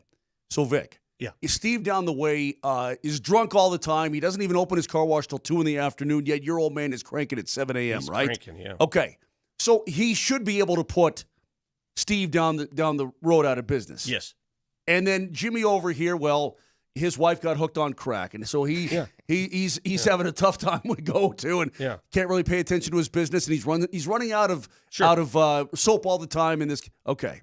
Yeah, but then the But hang on. corporate-owned car wash just opened up 2 blocks away that has all the bells and whistles that eventually put my dad out of business. Right. It did. And you know what? What are you going to do? You throw your hands in the air and you say, I can't compete with that. Exactly. But here's the thing about pro sports. The Los Angeles Dodgers can't put the Rockies and the Giants out of business. You're right. They 'cause can't need put each other. They can't put the Padres and the Diamondbacks out of business. The Yankees can't put the Rays out of business. They need each other in order to exist, because nobody's going to watch the Yankees and Dodgers and Red Sox and Astros and maybe whoever else you want to throw in there, just the Cubs, just play each other 287 times a year. You took the cheese and you answered it the way, Okay. and therein lies the difference. Therein lies the difference between pro sports. Socialism in sports doesn't work because of that. The pure capitalist model in terms of sports was when they wanted to start a super league in Europe in soccer. The fans like, it ain't going to happen.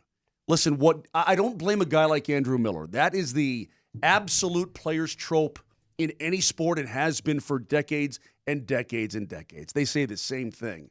It ain't about cheaper. Hold on a second. It ain't about cheaper hot dogs. It ain't about, the beers will cost less or whatever. What it's about is the future of the league. But here's what's it's about happening, the overall health of the entire league, the survival of the league. That's what it's about. Mark and Brett, here's what's happening, though.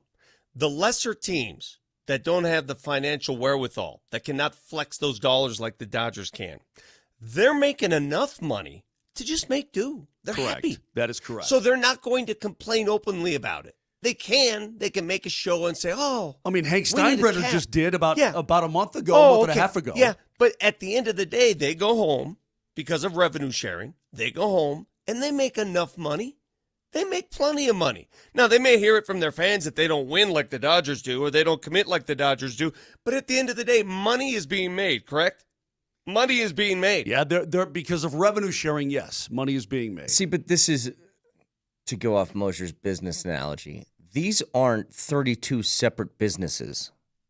It's one business. Partners. These are partners. It's one business. It's the MLB. Yes. And everybody is an equal partner or should feel as if they're an equal partner out of the 32. Going back to that car wash analogy, if the car wash across the street closes, that's probably bad for business because now you need each other. You need each other to thrive as a league. It doesn't baseball, you need each other. You need all these teams. Otherwise, who the hell are you going to play? Andrew Miller, speaking like a true player. Did he say... Look, if I'm a player, I'd probably say the same thing. I'm like, no. Did he say it's never... Don't take away my shot to make $700 million. Did he say it's never going to happen? What did he say? I mean, that's what he's kind of hinting Well, at. let me put it this way. I've lived through an entire lost season. Yeah, we all have. Hang on, Brett. I would argue to you that the National Hockey League overall is in a way better spot than it would have been before the lost season. Now, was it painful? It sucked. It hurt. You lost the league shut down for a year. And guess what happened? Players, I heard numerous NHL players beforehand. I'm not saying somebody's right, somebody's wrong. I'm saying the overall health and future of the league depends on it. We will never, ever, ever agree to a salary cap. Ever.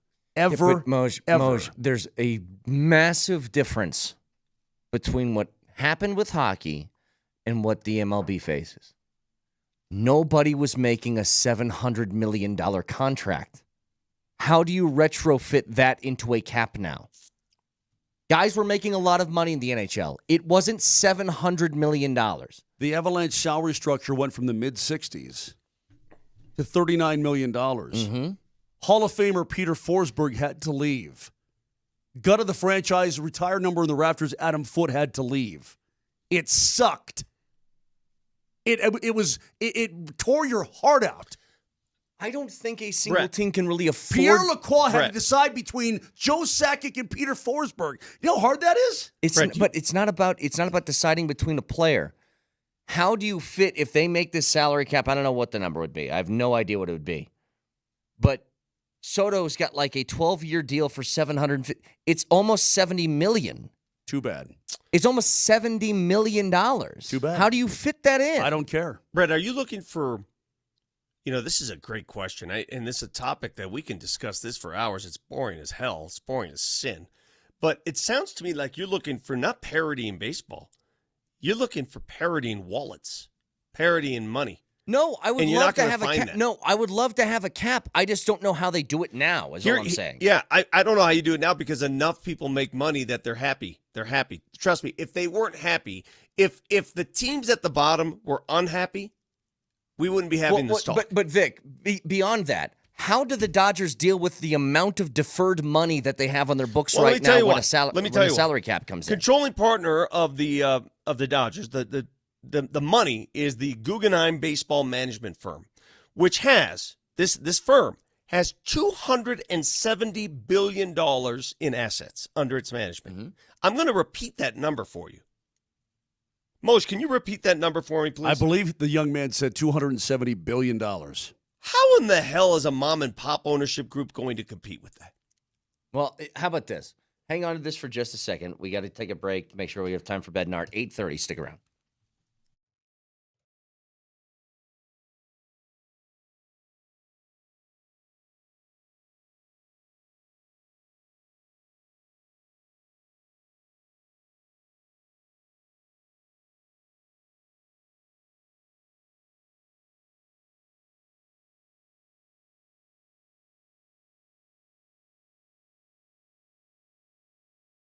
Hey, did you look at the temperatures this week? Oh, it's golf weather. Temperatures moving on up. Won't be long before it's hot, like every day, and your house is hot. Don't let it get that far. If you have AC issues now and you turn on that AC and it's not working, or you had issues with it at the end of last season, get to work on it now. AAA Service Plumbing, Heating, and Electric has a deal going on. $49. $49 AC tune-up special to get your AC working before it gets too hot, before it gets too late. Schedule an appointment today. They will get there within 2 hours guaranteed. AAAtoday.com. That's AAAtoday.com.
your old man is cranking at 7 a.m., He's right? cranking, yeah. Okay. Huh? It's just an early start to your morning. That's all I'm saying. What's that from? 5 minutes ago?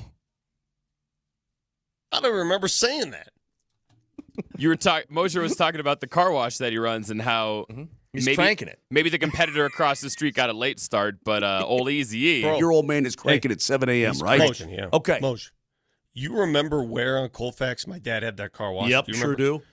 If I told you, I mean, we could do a 5-hour show. If I told you some of the run-ins he had with people running around those parts and some of the conversations he had, oh my Were God. they conversations or were they interactions? I was just talking about this the other day. So the things that are said to be recession-proof are bars, ladies of the night. I said Texas Roadhouse. I have never seen a Texas Roadhouse that isn't jam-packed 30-minute wait. There was a Texas Never Roadhouse by in my my life. house. Always Really? busy. The second they open, it is packed to the gills. Dude, like Friday afternoon at 4 in the afternoon, there are people sitting on the ground all outside of it, like waiting, like begging to get in. I'm like, oh my God. Let me tell you something. And believe me, I like it too, but I'm not sitting on a bench for Exactly. an hour waiting to get in Texas Roadhouse at 4 in the afternoon. Let me give Texas Roadhouse a shout out real quick. You guys I've have never been in a Texas Roadhouse. Let me What the tell hell you, is it? Pretty damn Vic, good. I Vic, like it, dude. just for the rolls and their cinnamon butter. What is it? I mean, it's a chain restaurant. Just a chain. I would check it out. Now, I will say this. I love it. I think they have decent food for a great price. That's why it's packed all the time. I went to one a couple of months ago. I asked the guy who was the manager because I saw they were moving. And they were moving to a building across the parking lot. I go, why are you uprooting this entire thing to move over here? He goes, dude, we don't have enough room. That place is like 1,000 square feet bigger. We need more space. We need more tables. And I was like, you're going to uproot this thing to walk 50 feet across the street Pretty to go to much. this other one. Yeah. That's how busy they are. So that one's another one. I think car wash is also recession-proof. No. No? No. Well, I just told you why love a it's- good car wash, though. No, I'll tell you why it's not recession-proof, because all someone has to do is put up another car wash that's bigger and better with more toys, and then yours is done. I guess you're right. Yeah. Can I read, since I'm banned from the text line, I can read at least the Twitch feed comments. And I want to read this, and this applies to all sports, and I want to see if this is true. I'm not going to read this guy's name because it's too long. Blinks, you're at the end of this. Blinks claims that the Rockies are going to Rocky because, quote, people in the media ask easy questions knowing they don't want to lose credentials because if they ask the actual questions demanding a winning organization, they'll get in trouble. I've been in this business a long time, and I've seen tough questions. Hell, the day that Nolan Arenado was traded, do you remember the questioning?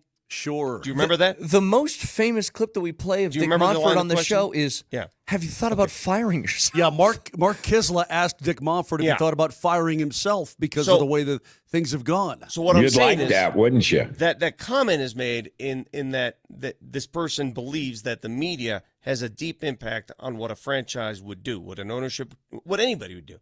And I want to let you know, full force right now, you are deeply overrating the power of local media. Or was it Woody Page who said that? If you think, Maybe it was. if you think what is said on shows or what is written in columns or commentaries on television move the needle on decisions, you are vastly overrating the power of media. That ain't going to do crap. Yeah. Trust me when I say it. It may apply pressure. Do you know the only thing that changes anything? What is the most? What's the only thing that changes the tenor and the habits? It's the money. It's Exactly. the people showing up. That's the only thing. Not what we say or do. It's what you do. Moj, I want to get back to the Avs for a second because we'll talk to Bednard 8:30. But with that win last night over the Wings, it marks a continued win streak in Denver since 2016 in the outdoor game, in which the last time Detroit beat the Avs in Denver. What is it about the Avs right now that you think is their greatest asset? Depth. Isn't that funny? Because I would have said the same thing. I'm sorry. I thought he was asking me that question. Yeah, I was. You take too long. I literally couldn't get it out of my mouth in time. Moj, what's the greatest asset that the Avs have right now? I would say it's depth, Brett. Yeah. Yeah, But isn't that crazy, Moj, that we were sitting here, 2.5 months ago, talking about, dude, this team is not nearly deep enough. They need to do this and that. Oh, my God. And when they get in the playoffs, if they lose a couple guys to injury, they're going to be screwed. And now you're talking about the greatest thing that the team has right now. Yeah, a lot of guys are getting it done on any given night, and it's great to see. I'm starting to see that the chemistry right now that Brock Nelson has with Marty Nichas. It's pretty good. It's pretty cool. They had an entry into the zone last night where it went bing to drop pass to bing, and I'm like, that's pretty heady stuff right there, Pretty heady stuff. Our Troy Lehkonen, he's going to do what our Troy Lehkonen does. He's going to go to the front of the net and get himself beat up, but he's going to be there for available rebounds and whatnot. I mean, things are going pretty good right now. And Sexy Lexi. What did EJ say? Sexy Lexi. Okay. But the depth is really good right now. We'll talk to Coach about that because I've got a question for him about that. So it's going well. I also like this, and we'll talk to the coach about this. There's a serious nature about this team. You realize they've got, since the 26th of February, they've got one loss, 2-1 in Toronto, where they shoulda, woulda, coulda even won that game. They outshot the Leafs, outchanced them out, all this kind of stuff. Wool played well. And they lost that game in Minnesota where they got in at 4 in the morning. Remember that? Yeah. Yep. I mean, to the hotel at 4 a.m. for crying out loud. In a shootout. Yeah, and they lost it in a shootout. And again, if you go back, if you give them some proper sleep, they probably blow their doors off. I don't know. But that's it. They're finding different ways to win, but there's a sense of, they're having fun playing hockey, don't get me wrong, but there's a sense of seriousness ramping up toward what is coming. And I like that about this club. The fact that, hey, let's throw Nature's on the line with McKinnon today. Nope, let's put Val up there. No, let's put him with Brock Nelson. No, let's move this guy here. Their ability to just kind of they aren't doing things out of necessity. It's not like everything is stale. Nothing's working. We need to change. It's like, let's just try it. See if this works. By the way, have you heard the way our boy's been pronouncing Natchez' name during the game? So I saw somebody getting after you on this. I don't know how to say it, Moj. I still don't know. Moj, I've noticed you've added a little quirk to it, like you're really fancy. Like hey, check me out. Hit me with it. Well, do you want to pronounce it like if you're from Czechia? Well, go ahead and tell people how you pronounce it during the game. Because Jan Stasny will tell you to your face. Hit me with it. It's Nichas. Nichas. Right. Just calm down, dude. Don't be that guy. Hey, hold on a second. Now, I can say that till I'm blue in the face, but I can guarantee you that Riker and Kiefer and Johnny Lyles and Rachel, everybody else is going to say Natchez. So then I'm the odd dork out. And listen, I don't even need to say it like he You're says that guy. Okay, no. It's not a full neigh, like neigh, like a horse. It's more like a neigh. But there's a that comes out in the back of it. It's like Nikola Jokic. Yeah, I'll just say that works. But some people go Nikola. You're just trying to be that. Hey, look at me, I'm worldly. I literally sat down with him and we went through it. But he doesn't really give a crap. And you know what? I'm tired of talking about it. Hey, everybody. It's the second thing you're tired of talking about today. Everybody. I know how to pronounce things I will no longer talk about. Do me a favor. Russell Wilson. B, Marty Natchez' name. Do me a favor. Do it cool, Carl. Say it like Coach does every Wednesday with us. Nekash. Yeah. Hey, the only reason I bring that up, Moses, is because somebody, and I sent you this last night, great idea. Next time he scores, you got to hit us with a Buenas Natchez.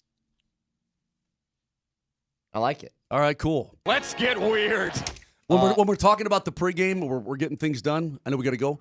To get to the coach, got to get that clock right. We just call him Marty Nachos. I like that one, too. Marty Nachos is good. Okay, good. Jared Bednar joins us at 8:30. Stick around.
Hey, you guys fans of nostalgia or no? Sure, yeah. I don't mind it. It depends, I guess. The older you get, the more nostalgic you become. Well, I'm not nostalgic for a rotary phone, I guess, but it depends. Okay. You know what I'm nostalgic for? Vic, did you have an answering machine with a cassette tape in it? You're damn right I did. Okay. I'm nostalgic for a nice silk shirt with huge collar. That can't, like some grease lightning stuff? Yeah. Like John Travolta's Saturday Night Fever stuff. Yeah, with a bunch of colors just thrown up there, just art. Well, how's this for nostalgia? Does this work for you guys? Broncos guys. How's that? It's great. It's great. I love the Denver Broncos, and it's just able to ride around and be back on the team again. It's a fun day. Would you like to be a part of the actual Broncos? I mean, you just had to see. This color has always looked good on you. I've always loved blue and orange. You just had to see. It's a fun time right now for me and my career, and you just had to wait and see. Take it one day at a time, and it's all fun, and you just wait and see. It's Von Miller on Vaughn. Kay Adams Show. Oh, Vaughn. You want that kind of nostalgia? Nah. I love Vaughn, but nah. I'm with you. Ship has sailed. Younger team. They're fine at that position. They've got plenty of talent at that position. They're good. I swear to God, Brett, you didn't try to do it, but you just had the most Jason Statham of Jason Stathams of all time. Did I? When you said, "I'm with you." Nelly, could you run that back, please, real quick? I'm sorry. I know it's. Yeah, I'm with you. No, listen to everybody out there. Get Jason Statham in your head. Okay, look at his face, his bald head, right? His jawline, the whole 9 yards. And then when Nelly plays it, tell me this is not Jason Statham sitting in the studio with me. One of the bald dudes that can pull it off, by the way. Yes. Good-looking guy. He also seems like he's part of Vic Lombardi's short club, by the way. Yeah, he's not. I don't think he's that tall. Short, but strong. Very strong. And he's 5'10". Okay. But you just had a full. I love Vaughn, but nah. I'm with you. Oh, it was. That was kind of Statham-y. Listen, one more time, Nelly. I love Vaughn, but nah. I'm with you. It was like Jason Did Statham. you really have to come that strong at me? I'm with you. I'm with you. You want Von Miller, huh? Just say, would you save that, please, No, from now I'm on? with Nelly, you. clip that, please. Why do we feel that way? Why is it like if you gave me remember when there were thoughts about, hey, maybe the Avs should bring back Ryan O'Reilly? No. Okay, no. I'll tell you why. How do you feel? Eric Johnson. How do you feel Eric about Johnson? Well, everybody loves having EJ. I'll tell you back. why. I'll tell you why. Everybody. It doesn't feel like a team fit. It feels like an emotional fit. Like you just want it to happen because it'd be cool as opposed to actually helping the team. They have plenty. And look, I guess you could always use more edge rushers. Like, I don't know what kind of money he's going to command. But if you told me he comes in here on a vet minimum deal, like, sure, why not throw another body in there? But him being impact type of player, it would have to be like an EJ role. Well, I'm with you. That is so Statham. That's not even funny. Play that. I tell you what, when we have Bednar on, play that like every time he makes a point, just keep playing that over and over again. I'm with you. I'm with you. I'm with you. I'm with you. Oh my God. It's just, I'm dead serious. Just to the point where he's like, okay. I'm with you. I'm with you. EJ plays a number of different roles. Obviously, he's been playing good hockey, right? Didn't play last night. Little LBI is going to be fine. But, again, he's no spring chicken. Everybody knows that. But he can still play the damn game. But he provides more than that. Leadership, experience, winning. I mean, he's that kind of guy. Great in the room. Guys love him. He loves them. That's more of a fit. With the linebacking core right now, even remote. See, there's also a separation of time. How long has Von Miller been away from the Denver Broncos? Since 20. It's been 4 years, 4.5, 5 years. How long has it been? 2020? 2021? I think 2021, right? 21, yeah. Because that's 21. when he got traded to the Rams. Correct, They won the 21. Super Bowl. So it's been that long. I don't does anybody in that linebacking core have any relationship with Von Miller whatsoever? Is there anybody left on that side of the football Who's got Von Miller ties, Vic? Anybody? I can't think of anyone. Surtain? No. No, he came after. Now I'm trying. Are you sure it wasn't his rookie year? I'm pretty damn sure. 2021 NFL draft. No, that was the quarterback draft. That was Lawrence, blah, blah, blah, blah, blah, blah. Yeah, Pat Surtain was there. Yep, you're right. but Vaughn was gone. Vaughn was gone. Vaughn got traded to the Rams. Mid-season, didn't he? It was a mid-season trade. Whatever. I mean, there's not a lot. Now, nostalgia is not enough for that to happen. Now, if you told me Bruce Brown come back to the Nuggets. Yeah, it was November 1st. Okay, so just a couple of months. So do you not think that he can play anymore, Vic? Is that just it? I just don't think he had 6 sacks last year. Like, that's not nothing. Whose playing time is he taking? Is he a rotational player? Well, what is he? Yeah, I mean, you paid one guy, Jonathan Cooper. You're going to pay another guy. Are you going to take time away from them? Do they need mentorship? What's the purpose? I'm with you, Vic. I don't think I would do it, but just for argument's sake, if you wanted somebody, because what you got now is basically your top 3 dudes are Benito, Cooper, Jonah Ellis at those spots. You have DeAndre Tillman that's also there and a couple other guys. And look, the offseason's not done. They could draft somebody else. But, like, they like to rotate. We know that. They like to rotate John Franklin Myers and Zach Allen, all these different guys in on the defensive line. Like, could he be just a situational third down pass rushing specialist All right, guy? what are you paying him? That's the next question. How much is he going to make? I don't know what he commands. Like, I'm not paying him more than a few $1,000,000, like 3. That's very charitable of you. Well, I'm just saying he's probably going to get more somewhere else, but I don't know.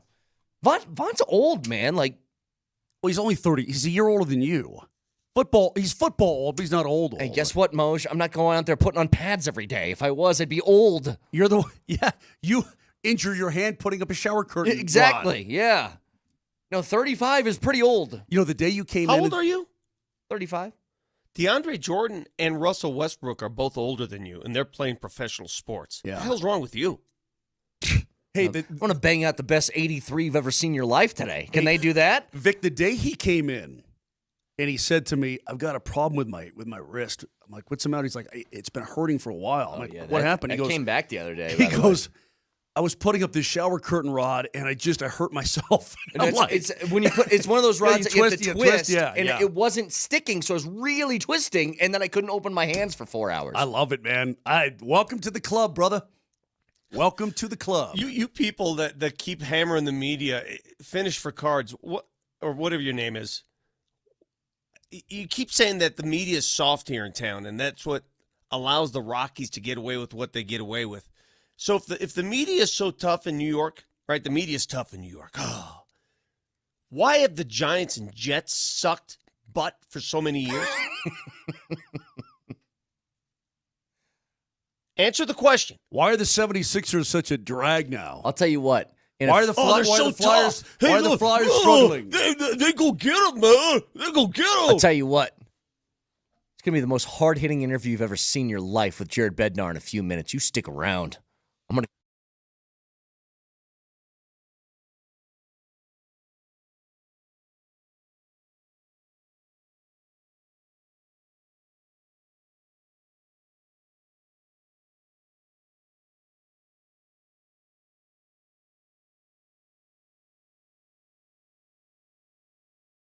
Silterhart Motors in Broomfield, I talk about them all the time because they are my dealership. It's where I go. It's where you should go. The madness right now in this month is crazy on the deals. They're going to blow you away with everything they have to offer. Over 1,000 new and pre-owned vehicles right there on the lot. They've got 5 manufacturers and many more to choose from. If you're looking for a new ride for the spring and the summer, I've got my flip-flops on today. It's going to be warm, almost 80 degrees. Maybe you want to get a little new sunroof there. Maybe you want to get something where the top comes off. Well, they've got there at Silterhart Motors in Broomfield. So do yourself a favor. Shop online at sthmotors.com, sthmotors.com. Then get to Silterhart. It's right there at Highway 36 in Wadsworth in Broomfield. Greg Larson and his crew are going to hook you up. They are great. It's Silterhart. Everything you want out of a dealership.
All right, let's go out to the Ramos Law Hotline. Car accident, you need Ramos Law, medical doctor and attorney, ramoslaw.com. And we're joined, as we are every Wednesday, by the head coach of the Avs, Jared Bednar. Coach, how are we this morning?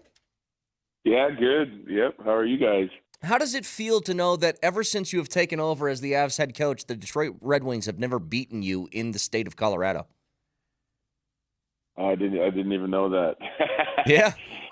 Yeah, that's good though. I mean, I wish it was like that with every team, but yeah, it's always good. Sometimes you can get a team's number, obviously a little bit different spots in the organization. With them kind of going through their rebuild now, like over the last few years, and their team's obviously coming. It's a pretty good hockey team, pushing for the playoffs every year right now, and but we've just kind of, like, for our team, it's kind of grown to a different level here since I've been here. So that, it's always good being able to win on home ice. And we had a little slow start this year, and but recently we've been playing really well at home. I like the way our team's shaping up here, going down the stretch run. How does it make you feel when you don't have your A game and you still win pretty handily? That's got to feel great.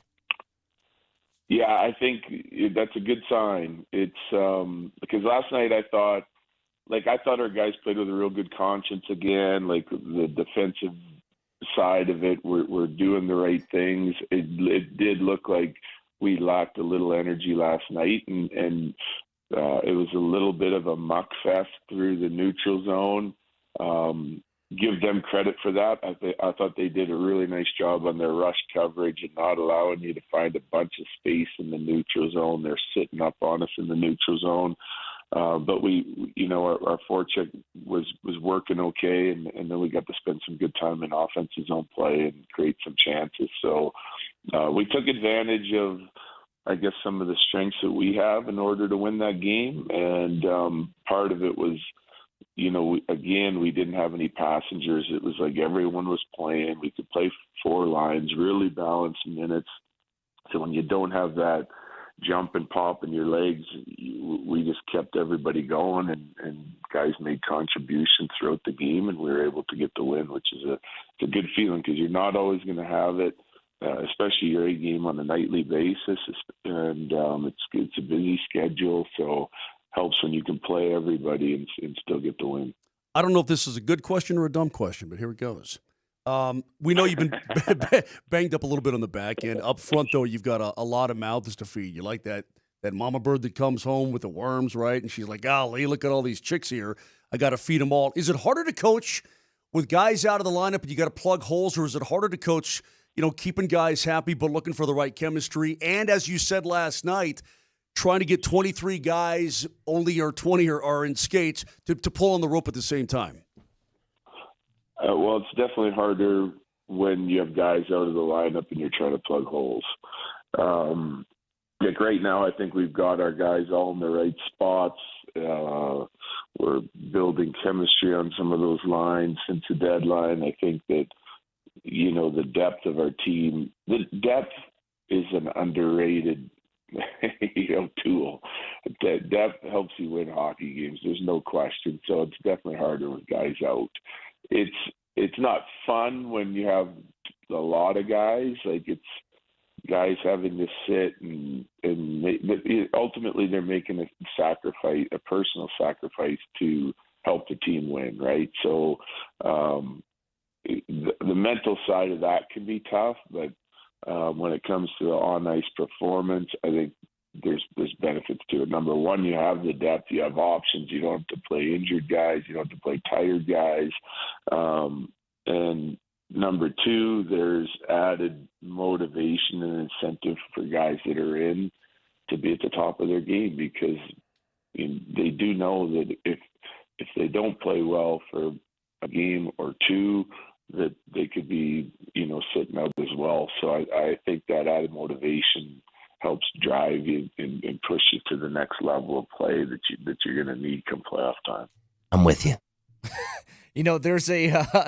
There's another question that pertains to the depth of your team. We were talking about what the greatest asset was. Brock Nelson being added to this lineup, and it was only a matter of time before he's going to start scoring. But what he's kind of brought together and allowed you to do with different line combinations, what is the full gamut of his game that you enjoy the most? I think it's the fact that he's good at everything. Basically what you just said. Like, I think he has a lot of tools and a lot of experience. So he's a shooter. He can put the puck in the net. Like, when he gets shot opportunities, he can score, and he's shown that.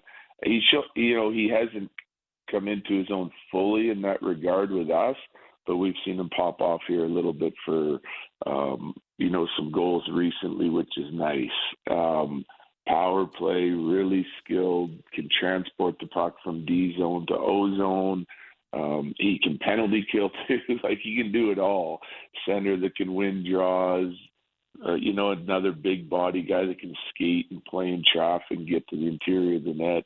And then he defends that same ice at the other end equally as well. So just a really strong, well-rounded player. And as he continues to get more comfortable for our team, I think he's going to make a huge difference, and already has. And I've said it over and over, our strength in the middle of the ice now is helping us get in and out of our zone. Like, at least according to my numbers, the last 10 games, we've had the number one, lowest D zone turnover rate in the league. So, and that's partly, our D playing well, but it's more than just the D's job. It's a 5-man job to get in and out of your zone, and those centers really help. Mac, Nelson, Coyle, those are the strengths of all those guys, and Jack, and so getting in and out of your zone is the best way to play defense. Coach, I'm going to reference something Mark Moser said last night, the greatest play-by-play man in the business. He was referring to a goal, just an unbelievable play made by Nathan McKinnon, breaks his stick, gets another one, makes a play on the defensive end, comes back, scores a goal. And Mose, you said something about what is his oxygen level out, VO2. Coach, what are the numbers there? Oh, no, I said he's got lungs like Secretariat. Yes, you said that. But, I mean, you guys do those VO2 tests all the time. Where does Mac rank in those things? Is he human? He's human, right? It's off the chart, I'm sure. Yeah. So we do a different bike test than that. Actually, I think they do 2 bike tests in training camp. It's not the old VO2 where they used to strap you to the machine and put you on there for whatever, 15, 20 minutes and then get your reading. It's different. I think this bike test that we do now, it's over and above my head. They explain it to me every year when we get it, but he'll be at the top of the charts. It gives us more information with less time on the bike, and measures explosiveness and all that stuff instead of just the VO2. But that I'm sure his is off the charts. Every conditioning, test that we do and things that we look at, he's kind of like the benchmark. I will pay you $100 if you measure Moser on that same exact bike. No, we've talked about this. It's going to say I'm dead. Test. It's going to say, well, did you bring me a corpse? That's what it's going to say. You brought a dead guy, so I can't measure it. Hey, Coach, he starts pedaling, and then it's like, that's it, you're done, you're maxed out. Pretty much. Hey, Coach, can we talk about that shift? Can we talk about that power play? Because he was out there for $153, and he had to come back to Donnie and get a stick in the hole. I mean, I said to the boys earlier, look, I've been around this game for a long time. Obviously, you even longer, but I don't think I've ever seen a shift like that, on a power play where a guy's actually out there for $153 and he shatters his stick and then the puck hits the damn stick and then he's got to chase down Comfer. And again, he's a minute into the shift here already, right? Or a minute 10 or whatever he is. Comes back the other way. He's dead tired. He just parks himself in the circle, goes off the skate. He rips home the one-timer and he's like, dang. It looked like he was annoyed that he scored. Exactly. I mean, but you watch this game long enough, you'll see a shift like that that'll absolutely blow your mind. Yeah, and it's funny because I joked on the bench with him. I said, you don't get too many that – you think about all the scoring chances Nate gets and the areas of the ice he gets into. And, last night he dances a guy who's walking in all alone, and the guy takes it, the guy, their defender saves the goal by taking a penalty on him. And, like as a scorer, that's frustrating. It's hard to get into those areas, and then you do, and you'll miss a few. You'll get saved on a few. Guys will be hooking you and slashing you and taking penalties, and then there goes your opportunity.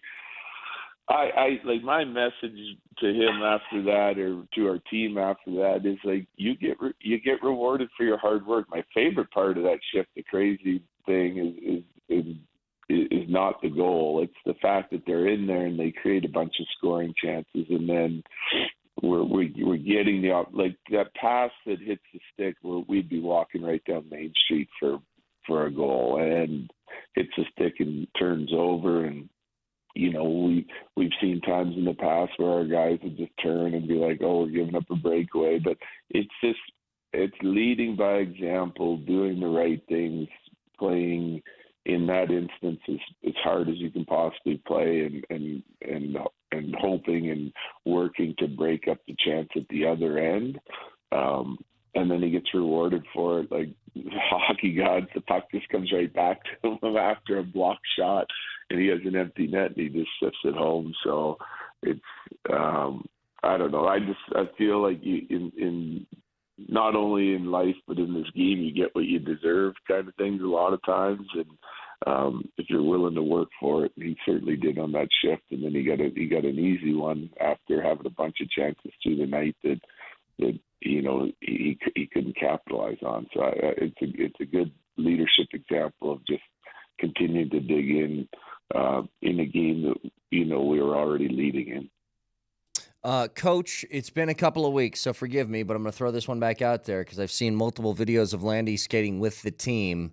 Is there like a tangible goal that has been set yet on a return date, or is it still kind of wait and see? It's still wait and see. Because he's making great progress, and he's feeling good. There's some optimism there that an end could be in sight, but he's still got some hurdles that he has to clear.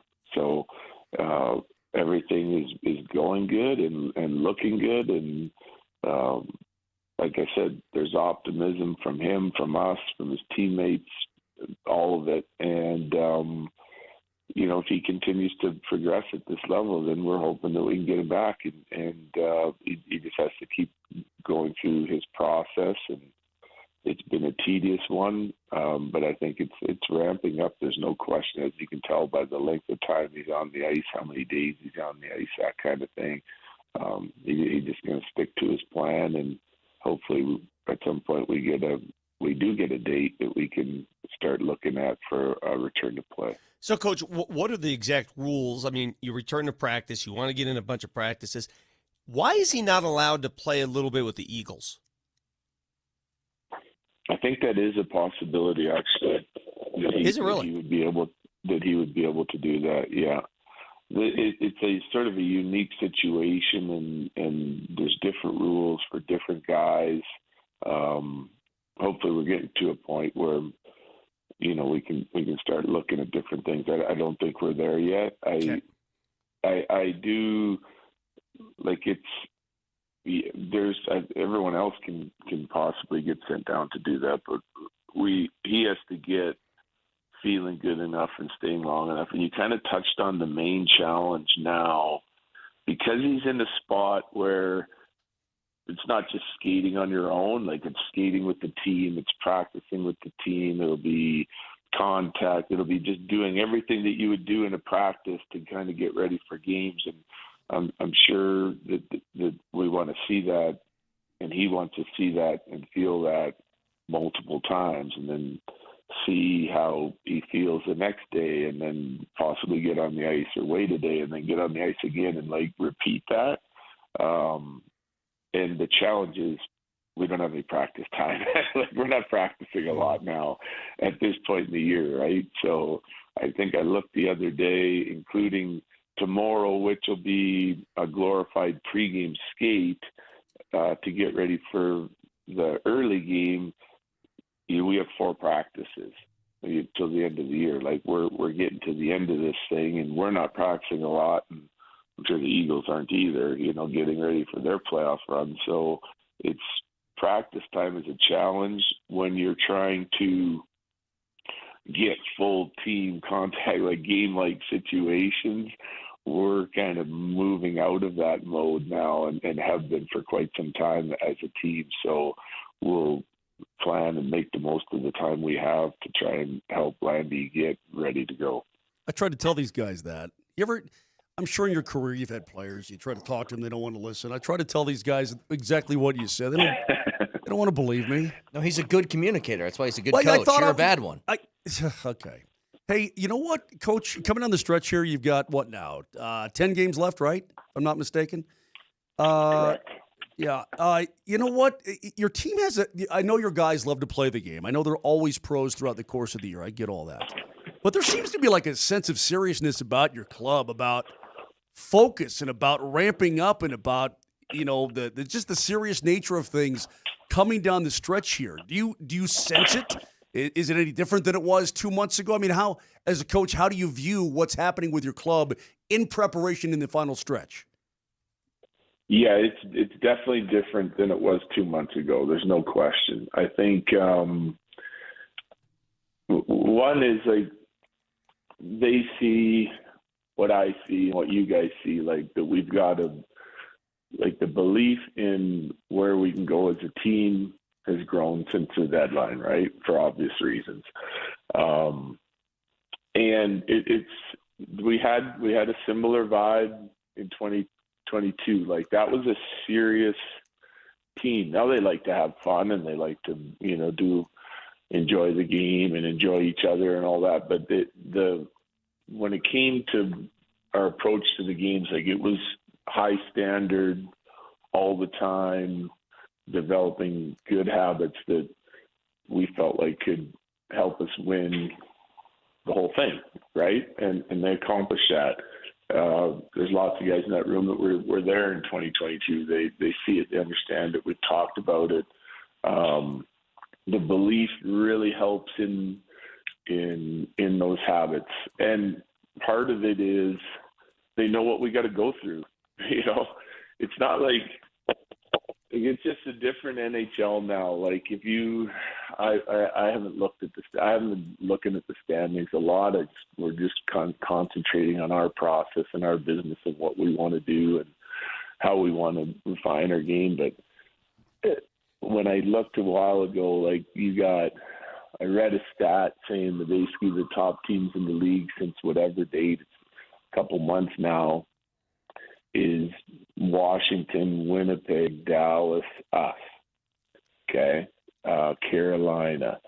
So, and it might still be that way, top 5 in the league, somewhere in there, and Winnipeg, Dallas, us are all in the same division. So it's not like you're going to get a weak team in the first round that you can kind of continue to build. Like when the puck drops for playoffs, if we're getting to where we want to go, we got to go through, 2 of the top 3 teams, 4 teams right away.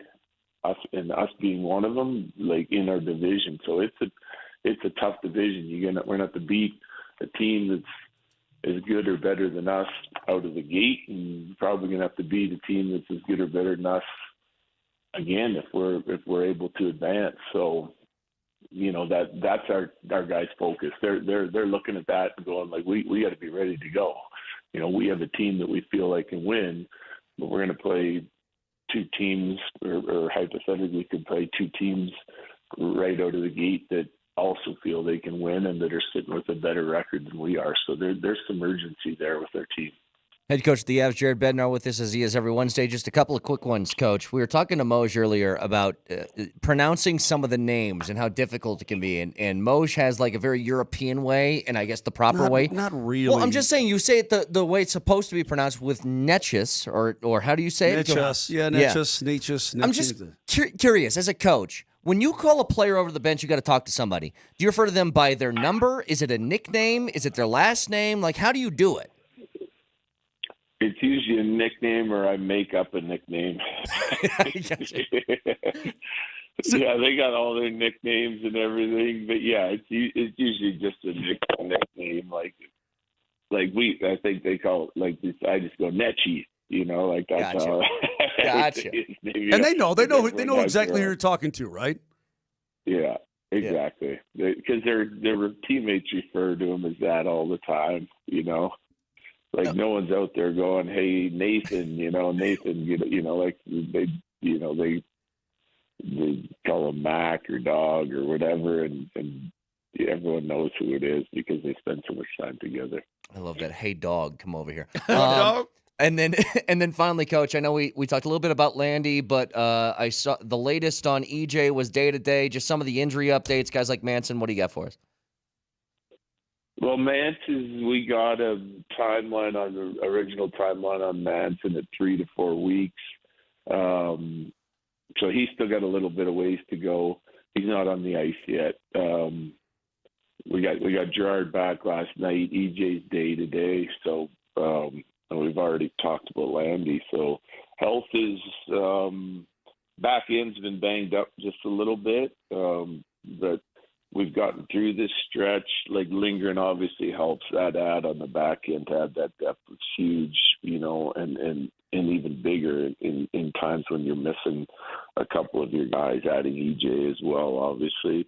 But the play of Sam Malinsky and Middleton has really helped over this stretch. Both guys have come in and like Sam Malinsky, I'm proud of him because he's played in that third pair, played really well for us there when we've had injuries, and he's gone up a pair with added responsibility against tougher opposition.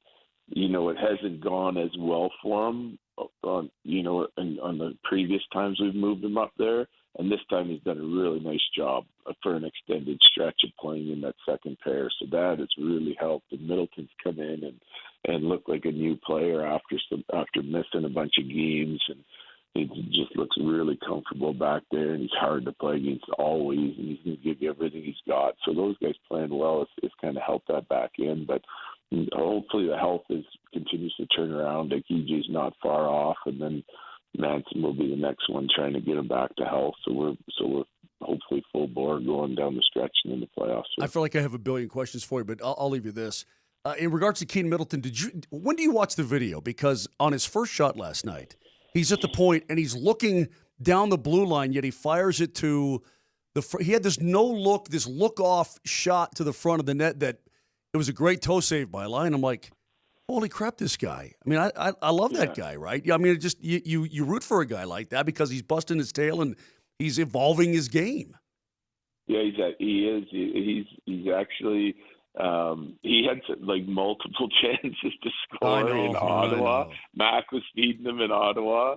He's had some good looks through the year. I felt bad because at home a while ago he scores his first goal, right? And our whole bench is really excited for him, and it gets called back on goalie interference. And most of the times when you get a goal like that, the ref just points at the net and you're good. And if the other team wanted to challenge it for goalie interference, they would. For some reason on this one, they felt like there was enough contact and that he saw it clear enough, the official, that he waves it off, And if you challenge that, you're probably going to lose. So screw it, right? Yeah, and here's the thing. If it was just a different time and score of the game, I would have challenged it for him because I thought it should have been a good goal and it should have counted. But it was getting late in the game, and I think they scored we scored, and we were up 2 at the time, So, time's running down in the game. If you give the other team a power play and they get within 1, then then you're putting the game at risk, So sometimes the goalie interference challenges you're also not just thinking about just that individual play and what your thoughts on it, because it could be a toss up when you challenge those. It's also time and score of the game and just playing it safe sometimes and then taking risks at other times if you're chasing the game a little bit. So, yeah, on that one I didn't challenge it. But guys want to see him score, but he's done a nice job on the offensive blue line, getting shots through, getting his head up, looking for sticks around the net. He has that ability, and he's going to continue to grow that. Head coach of the Avs, Jared Bednar, joins us every single Wednesday. Coach, congrats on the win yesterday, and we'll talk to you next week. Sounds good, guys. Take care. There you go. Head coach of the Avs, Jared Bednar, joining us on the Ramos Law Hotline. And all conversations with the coach brought to you by Quantum Fiber. It's internet that's everything you imagine and then some. Visit quantumfiber.com. What? Yeah, I thought you were going to say something. Yeah, you were pointing at me. You had that look I'm with like you. you're gonna- I just wanted one more. That's all. Yeah, I'm with I you. know, I'm with you. man. Yeah, I'm with Nelly, you. I'm with you. Nelly, play that after every answer. I from tried now to on. get him to do it, but he wouldn't. He refused. Nelly. That's a smart choice on Nelly's part. Come on. It's not the smart choice. You want me to stay them the head coach of the Avalanche repeatedly, man? Come on. See, this is why I'm the pappy of this show. I have the brains to make decisions like that. I'm the pappy. Moser, do you think he underplayed the line? Yeah, I kept talking to him the entire interview. Well, I know. There was Moser's having a full-blown conversation with him as I'm trying to listen to Bednar, and I just see Moser crumpled up into his microphone talking to Nelly the whole time. Nelly, I think you should be ashamed of yourself. There are a lot of listeners that wanted that drop after every question asked. I'm with you. Back after this.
Great to talk to the coach here on Moser, Lombardi, and Kane on this Wednesday morning.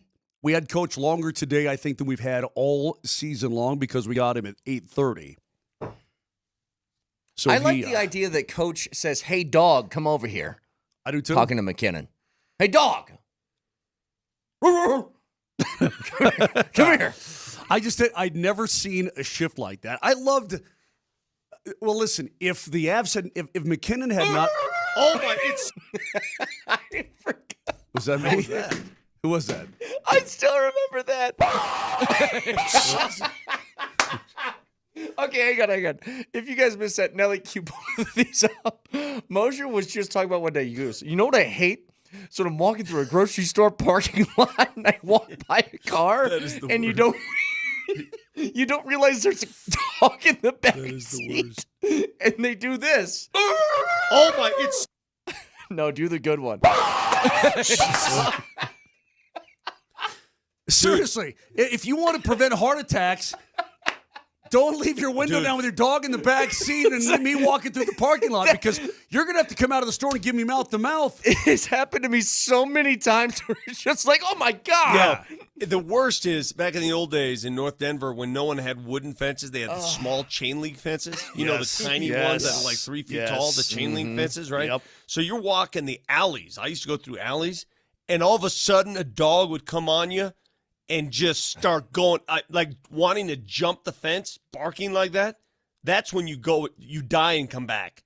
That is hard to deal with. I love walking by those and somebody's got a pit bull outside. I'm like, dude, if this thing wants to eat, I'm done for. What are we doing here? Remember in Ghostbusters when that creature thing attacks Rick Moranis in front of the restaurant? He's like, "Good doggy, I think I got a milk bone here for you." It's one of the it's the parking lot dog that comes at you unexpected. I mean, if you're walking by somebody's backyard, maybe yeah, just like that. Your microphone. Now, Vic, when you're at home, your microphone doesn't have a limiter, so that goes good point. Loudly into my head. So I'm thinking about, okay, she said get pasta. Okay, I got to get some walnuts. And then the dog is screaming at you. God, that scares me. It's just like it's scary as heck. And it's springtime now, so you don't have to worry about your dog cooking in the back seat. Yeah. You know, you can just leave the window down a little bit. He's going to be nice and cool, no problem whatsoever. And so watch out for those dogs in the grocery store parking lot. Go ahead. Oh, one thing we have not talked about really at all today, Giannis is in town tonight, Vic. Well, that's why I wanted to do this. Do whatever it takes to win. It's the Johnson Auto Plaza keys to the game. Johnson Auto Plaza. Experience the power of the plaza, where they have the keys to performance and style with Ram, Jeep, Chevy, Buick, and GMC, and a huge selection of used all in one place. Johnson Auto Plaza. Here's Moser, Lombardi, and Kane. 7 o'clock tonight, Nuggets and Bucks. Giannis comes to town. Vic, what are the keys? Get back. Get back in transition. I know, Moser, it's going to lead to something. Baby God. Against the Houston Rockets on Sunday, do you know how many fast break points that the Nuggets allowed? 0. Against the Bulls on Monday, they allowed 30. You got to get back in transition. Easier said than done. I know they were tired Monday night. They looked at scheduled loss, all that business. Get back. Get back. Get back. Get back. You don't know me like that. Get back. Get back. You don't know me like that. All right, go ahead and lean into it. Yeah, blast it, Nelly. Blast it. Get back. It is the perfect song, actually. Nuggets, get back. Get back. Could also go Juvenile, back that thing up. Back that thing up. Girl, you look good, won't you back that thing up? I seem to remember a couple of days ago when I was talking about the win over the Houston Rockets. And I had a great boys are back on defense in town from Thin Lizzy. I had a lot of good stuff going on. And I got made fun of really, really badly on this show. So for you to have the audacity on Wednesday to come out with this, gotta get back. I mean, remember, I went full Back to the Future. Got to get back in time on defense. I did all that. It was a wonderful performance. I will say, Get Back by Ludacris, I like a lot better. It's also very important before the playoffs begin here. Michael Porter Jr. has to find his shot. Yeah, Trust me. He really does. He knows he does. It's not like I want fans to understand something about Michael. Okay, I want you to understand something. Vic, I'm with you. The dude knows he went 1 for 10, 1 for 12 from outside the restricted area. He knows, and he was going to do something about it. He's not just going to go home and say, oh, well. He put in some shots yesterday on basically a day off. He went to work in the lab. He understands that he's missing, and he doesn't do it on purpose. I want him shooting as much as possible. We talked about this before, right? We talked about it. Would you rather have him shoot or keep shooting? Keep shooting. Keep shooting. It's going to work at some point. By the way, keys to the game are powered by Johnson Auto Plaza. Experience the power of the Plaza. They have the keys to performance and style with Ram, Jeep, Chevy, Buick, and GMC, and a huge selection of used all in one place. I got catfish last night. What? I don't even know how to describe it. Do you know what that means? No. Yeah, I'm not sure you know what it means. Hey, being catfished is somebody takes a profile picture on a dating site that is not themselves, somebody typically more beautiful, to reel you into thinking you're talking to a hottie. Remember the Notre Dame linebacker? Manti Te'o, catfished. I'm with you. Major catfish. Okay, so what is your version of catfishing that you're talking about here? I'm in bed. I'm about to go to sleep, but I'm catching up on a couple of things, and I want to look at the Nuggets and Bucks, and I'm scanning through. And I came and I went to, what was I? CBS or Fox Sports? I forget where I was. And it says, Nuggets drop a massive, make a massive announcement about Nikola Jokic ahead of the game against the Bucks. And I'm like, what did I miss? What's so massive? What do you mean massive announcement? So I click on it. It's like from the Charlotte Observer or something. And it says, he's been upgraded to doubtful. Oh, well, that's not being catfish. What do you call that? That's bait you know what that is? Bait and switch? One of my favorite lines, Moj. It's being hyperbolic. You got. Guys like me, we don't get got. We That's go hyperbolic get. We and go get. hyperbaric Guys at like the me, same we time. go and get. We don't get got. And I'm reading, I'm like, this. I thought it's it's 11:45 at night. I got to get some shut eye because I got home from the game late. Blah blah blah. And I'm like, did I miss something massive about? How could I miss something massive about my own guy that the Charlotte Observer knows about? And they got me because it said Nuggets make a massive announcement about Joker before the game against the Bucks, and I clicked on it. So I did. the Bucks are not going to have Damian Lillard tonight. He's out for the rest of the season. Sad situation that is scary. That's much scary. like Victor Wembanyama, another case of a blood clot, thrombosis, vein thrombosis, and he's missed the last 3 games. He'll miss again tonight, and he's out. He's done. So for the Nuggets' perspective, you figure you lose a guy that is your second leading scorer, your number 1 assist man, your number 1 in steals guy. That's a big loss. But you know how the league works. You know how this operates. Sometimes that gives that team a push. Somebody's going to step up. That's why I never overlook a team when they're missing a key guy. Ever, ever, ever. And nor should you. You've learned your lesson, right? Tell me you've learned your lesson. Of course I have. Thank you. One thing they also said in that article that I got on. You got. They said the Nuggets have upgraded Aaron Gordon to questionable, which is, and then they also said Christian Brown is probable, but he showed up on the injury list. Why are you reading an injury situation from Charlotte? Because I'm trying to be informed, Jack. I didn't see this stuff anywhere else, and it's absolutely nothing. But is there a possibility that AG would go tonight? Hey, Vic. I think AG does go tonight, and I don't think Joker does. I think Joker probably one more game out. We'll see. Can I ask you a basic question? I mean, it's much different now without Lillard due to the blood clot thing. But if I just say, what is Milwaukee? What's your response? Fail. The trade, fail. They failed, right? Remember the big trade? Mm-hmm. Do you guys remember the big move? Milwaukee acquires Damian Lillard. What was the immediate reaction? That they paired together. Finally, Damian Lillard's going to get his shot at a title, right?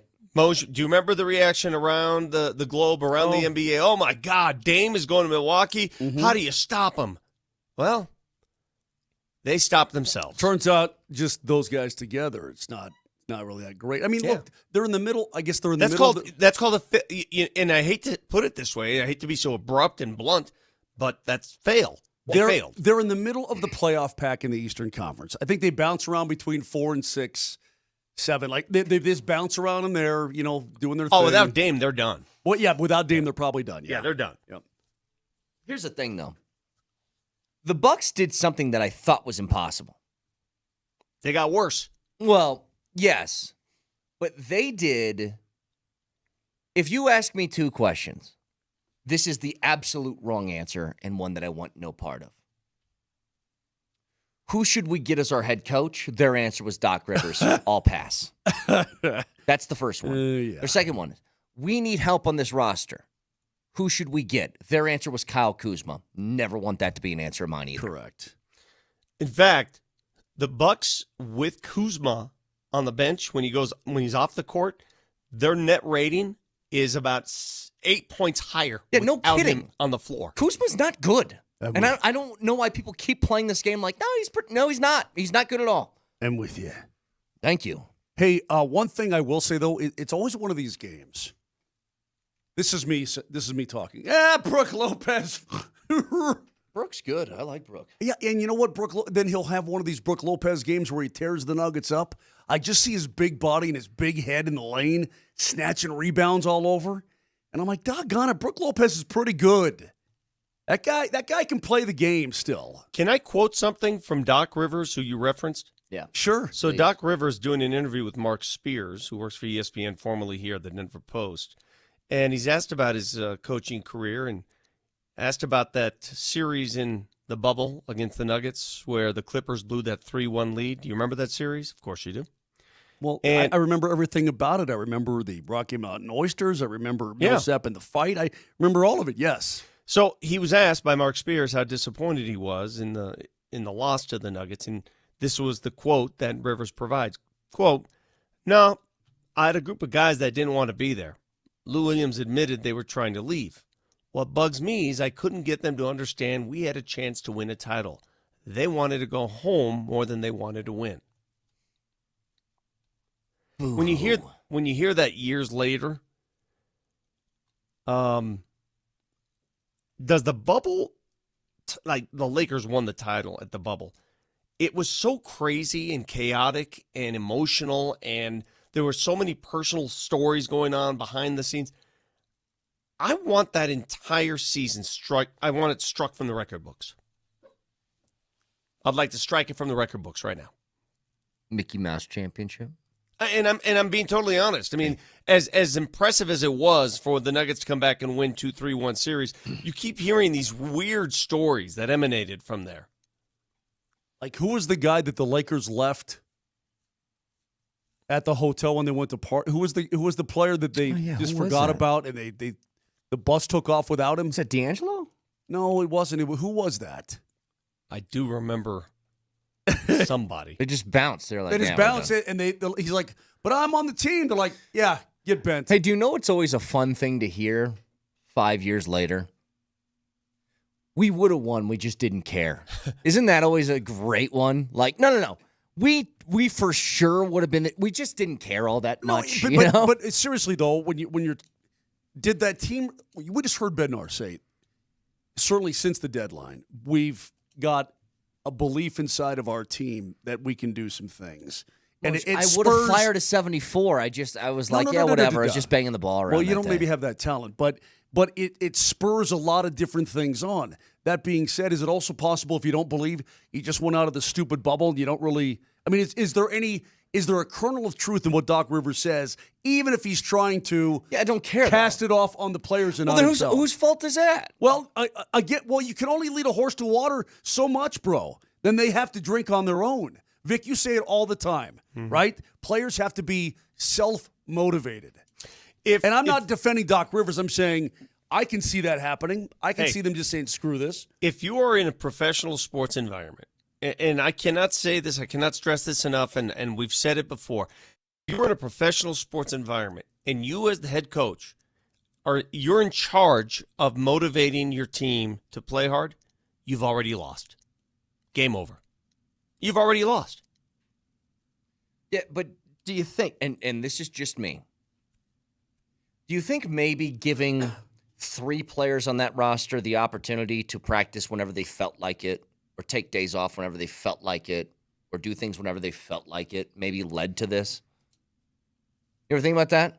Like, so you're saying that Kawhi the Leonard, coach, if he didn't feel like playing that night, doesn't have to play, or if James Harden didn't want to practice on a certain day, they're like, oh, that's fine. But do you think that leads to that mentality? See, here's where, and I'm not trying to be a jerk to you, but your naivete is showing here.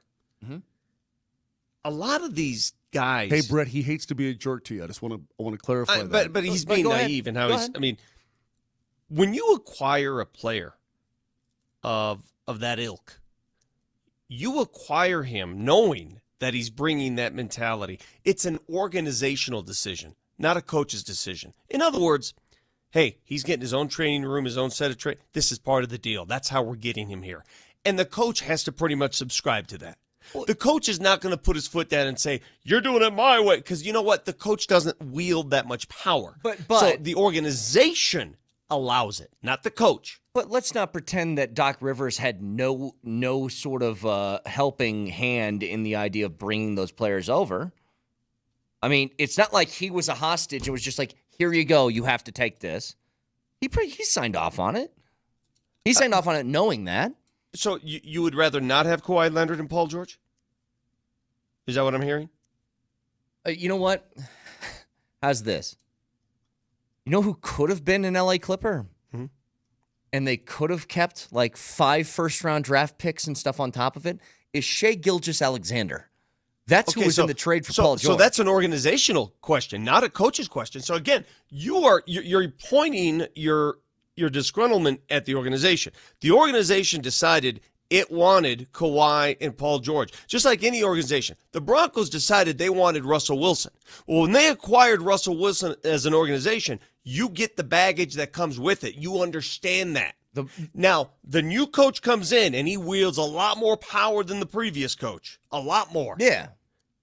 And he, with that inherent power, says, nah, we ain't doing this here. But Doc wasn't saddled with it. He was there when it happened. It's like saying that Sean Payton didn't have any hand in Bo Nix being here. He did. He has to sign off on it. I mean, that's all I'm getting at.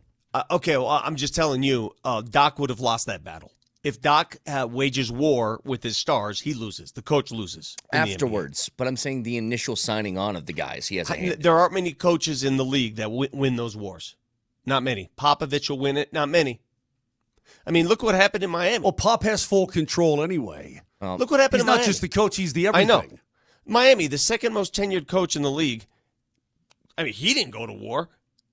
But Jimmy Butler. Yeah. Oh, wow. Jimmy Butler goes to war with the organization. I'll tell you, one of the only examples I've seen of somebody winning that battle, Pat Riley did initially in Miami. Sure. They wanted Spoelstra fired. Wade, LeBron, Bosh wanted him fired, and he said no. Yeah. The point is that's the organization making those decisions. Yeah. The coach is only as strong as the organization. That's it. That's all. Mm-hmm.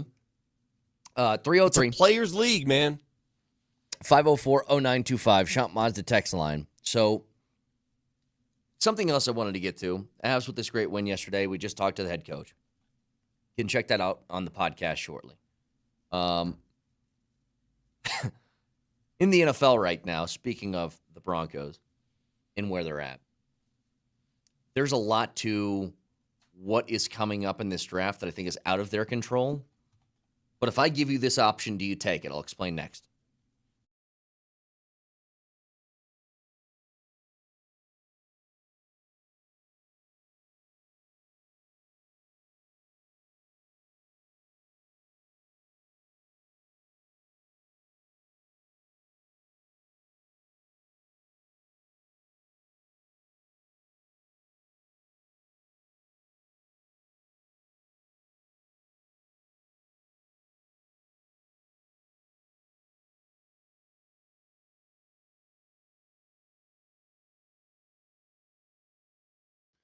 Still don't know who's in the lineup tonight for the Nuggets, but on the Circus Sportsbook, there are 6-point favorites heading into this game against Milwaukee, and you can find that and so much more as we are a day away from the round of 32 in the NCAA tournament.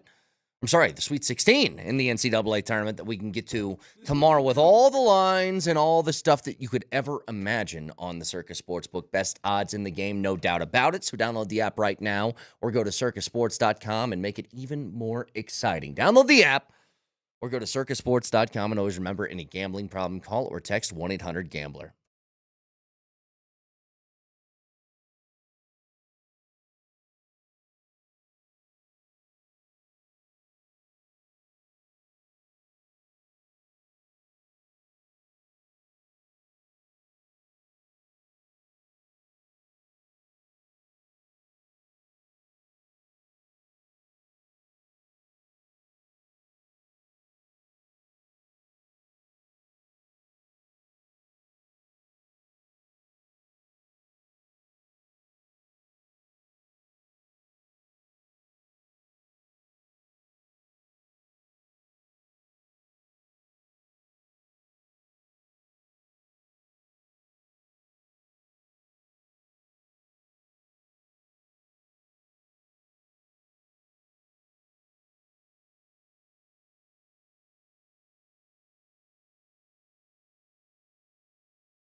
Oh, no. We don't.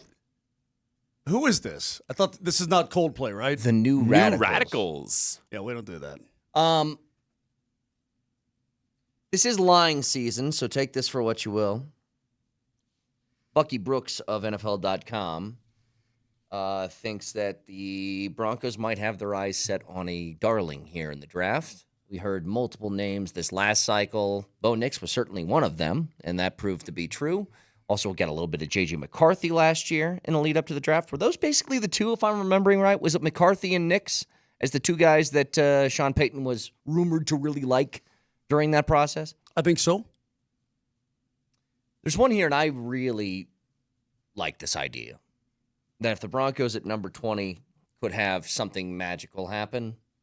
We've heard Legwold talk about this. We'll talk to him tomorrow about the idea of this being, hasn't Leggy said it's the best running back class that he can remember? Is that what he said? That is correct. Top to bottom, that's what he said.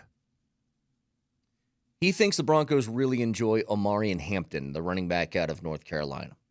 Now, the reason why this is appealing to me, he feels kind of Kamara-ish, where he catches the ball in the backfield a lot, on top of being a good running back. He averaged about 4 catches a game for the final 10 weeks of the season out of the backfield. He's somebody who can do both, and that is important to what Sean Payton wants to do on offense. Provides a nice safety valve for a guy like Bo Nix. I would love to have a guy like that here, but it is lying season, so who knows? I mean, remember we got pretty hyped up about the last North Carolina running back that became a Bronco. Do you remember who that was?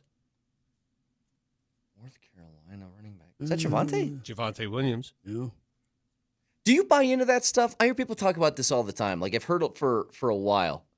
Don't take an Ohio State quarterback because they never pan out. Yeah, and that was the Justin Fields stuff. And then C.J. Stroud came along, and it's like, oh, well, never mind. They're pretty good now. For the longest time, it was the same thing about Alabama quarterbacks. And, you know, everyone's different. Everyone has a different circumstance and situation. A lot of people thought Joe Burrow would fail because he was surrounded by so much talent at LSU. There's no possible way he can come to the NFL and do what he did. He did. Yeah. I mean, it depends on the guy. No matter where they go to school, it depends on the player. Hampton's some systems are a little bit different than others, and some lead to better fits, but it's about the guy. Hampton's a stocky guy, though. He's 6 foot. He's 220-some pounds. Can run the ball. He catches the ball in the backfield. I mean, obviously, I'm a big Genty guy, and I think that if he fell to 20, which is impossible at this point, it would be great. But, God, I would love him as a backup option. But it's a matter of, here's the issue. And this is what I find weird, because you've talked about this for a while, Vic, about running backs in the NFL and how they're viewed now. I don't think either one of those guys are going to be there at 20. Maybe we're entering this new sort of, cyclical nature of the NFL where now all of a sudden running backs are worth top 15 picks again. I don't know. Special running backs. Yeah. Ones that really differentiate themselves from the rest of the pack. But this running back class is so deep that whether you take one in the first round or not, that there will be somebody available for you at some point. Yeah, I got this list that's left over. So this is NFL Notes. Who is this? Probably PhD of mid-round running backs that could be available. DJ Giddens, if you guys remember, out of Kansas State, that bowling ball of a running back. Yes. Devin Neal, the kid out of Kansas that torched you. Ollie Gordon from Oklahoma State, who came into the season with a bunch of hype, and then Oklahoma State was terrible. Not a good year for the Cowboys. Scattaboo, Jordan James, Trevor Etienne, the brother of Travis. There's a whole bunch of mid-round names that'll be there, too. It's tough. It's tough for me, Vic, and this is old guy talking, I'm guessing. You asked earlier, you played a Von Miller cut. Oh, do you get nostalgic, Moj? Do you like that nostalgia stuff? When you start talking about running backs in the heyday of running backs, this is nostalgia. This is why Vic and I get our stingers up when we start talking about tailbacks. The true tailbacks of history. Showing some midriff. Yeah, man. You got to those little cuts, little cutoffs. Yeah, the Shania Twains of the world, man. They got the full Shania Twain going on. If you're not showing midriff, what are you? Yeah, pretty much. And so I don't want to sound like an old guy because I'm sure when I was younger, guys, a bunch of younger people, guys and gals listening right now going, oh yeah, I'll tell you what I'm going to do. I'm going to spend the afternoon watching Eric Dickerson highlights. Well, I'm going to watch Marcus Allen run the ball. That kind of thing. It was fun, though. Dude, when you watch them run the ball, it's just different than it is today. And Vic, I don't know how to describe it because you don't have those lanky. And I'm not saying Dickerson was, but Marcus Allen. He was kind of a lanky back, but my God, was he graceful and beautiful running the football. You've got plenty of Emmitt Smith looking guys. You got plenty of bowling ball kind of guys. You're not going to find many like that. The Ricky Waters, the Marcus Allens, the lanky running backs they get hurt too easily. They get hurt. I mean, it's just you knock them back and you break bones. Hang on. What Vic just said. What do you think is the reason for this? You know, in baseball, pitchers can't go over 100 pitches. Their arms fall off. But that never used to be the case. Guys used to throw 150 a night. Because they're throwing too hard. What is it with running backs now? Running backs used to get 300 and some carries a year. I think and Emmitt Smith played for 1 billion years doing that. Genetics. Why is it different? Genetics. Because defenders who are 6'4" and 230, they can run. Okay. They can run a 4.4 40 and blow you up. Okay. Yeah. I think that's probably it. I totally agree. But the next running back, with God as my witness, and I'm talking to the entire NFL running back core right now. The next guy who comes out and he tucks his jersey underneath his shoulder pads, right, Vic? And show me some of that midriff. Show me that tummy. I think that's a fine. Well, you know what? I think there should be a special dispensation. I think tailbacks should be allowed to show their belly buttons. I want Jahmyr Gibbs to go full on Shania Twain. I mean, I'm with you. If Quinn Miners could do it, Quinn would do it. But he can't. He gets fine. He would get Nobody fined. wants to see his. I want to see a tailback. What are you talking about? I'd love to see Nobody his. wants to see Wisconsin Whitewater beer. I want to see the full nice six-pack abs from a tailback. Keep talking about all-pro offensive lineman Quinn Miners that way. Keep doing it. I think he's a stud. I don't want to look at his hairy belly button. What I do want to see is Jahmyr Gibbs tuck that Lions jersey underneath his shoulder pads, Vic, and take a couple of shots with a helmet right in the gut and go, yeah. You know, I was reading back to the you mentioned the baseball thing and why pitchers are having Tommy John, and there's another notable pitcher that's going to have it now, and it's happening all over the place. Numbers are up clearly, and it's pretty obvious. Vic, you're talking about guys in college and even high school doing it. Yeah. Yeah. Because they're throwing the ball too hard. Their bodies aren't ready for it. Nolan Ryan threw a $102. But Nolan Ryan was special, but not everybody was throwing a $102. No. Nolan Ryan was. They certainly so were. now, today, everyone's trying to throw a $102, and some bodies are not predisposed to do that.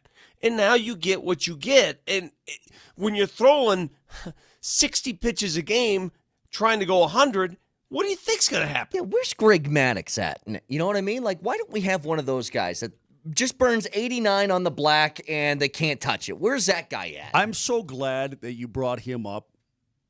Are you seeing these videos nowadays where Chipper Jones is sharing stories about Greg Maddux and Greg Maddux is sharing stories about Barry Bonds? Chipper, by the way. If you don't like Chipper, then bleep you. But Greg Maddox's accuracy was so ridiculous, and so the stories about him finding a spot to hit and he hit it was just who does that, right? Who can do that? He's in trouble. Like Maddux is in trouble, and the manager comes out, or maybe it was who was the Lee Iacocca.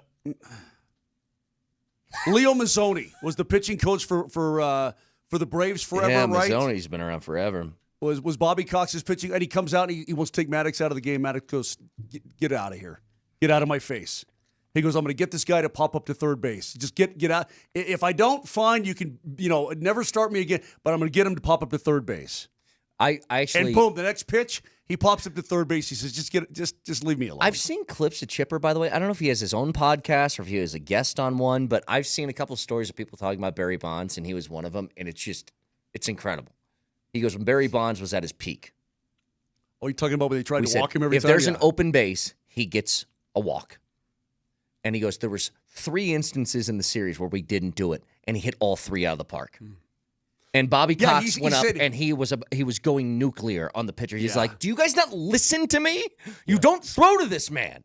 I was in Arizona when they walked home a run. They walked home a run to prevent Barry from clearing the bases. Is there anything in sports that's the equivalent of that? That you are willing to give up a little bit of pain because you were so scared of what the other outcome would be? Like, nobody else would ever get intentionally walked with the bases loaded. Nobody else. Like, if there's an open base, he gets a walk. And he goes, there was 3 instances in the series where we didn't do it, and he hit all 3 out of the park. And Bobby Cox went up, and he was going nuclear on the pitcher. He's like, do you guys not listen to me? You don't throw to this man. Is there anything in sports that's the equivalent of that? That you are willing to give up a little bit of pain because you were so scared of what the other outcome would be? But they're so terrified that that ball is going 400 feet that they're like, I'll accept one. I can't Well, in basketball, you'll foul a guy if you know he's just going to get by you.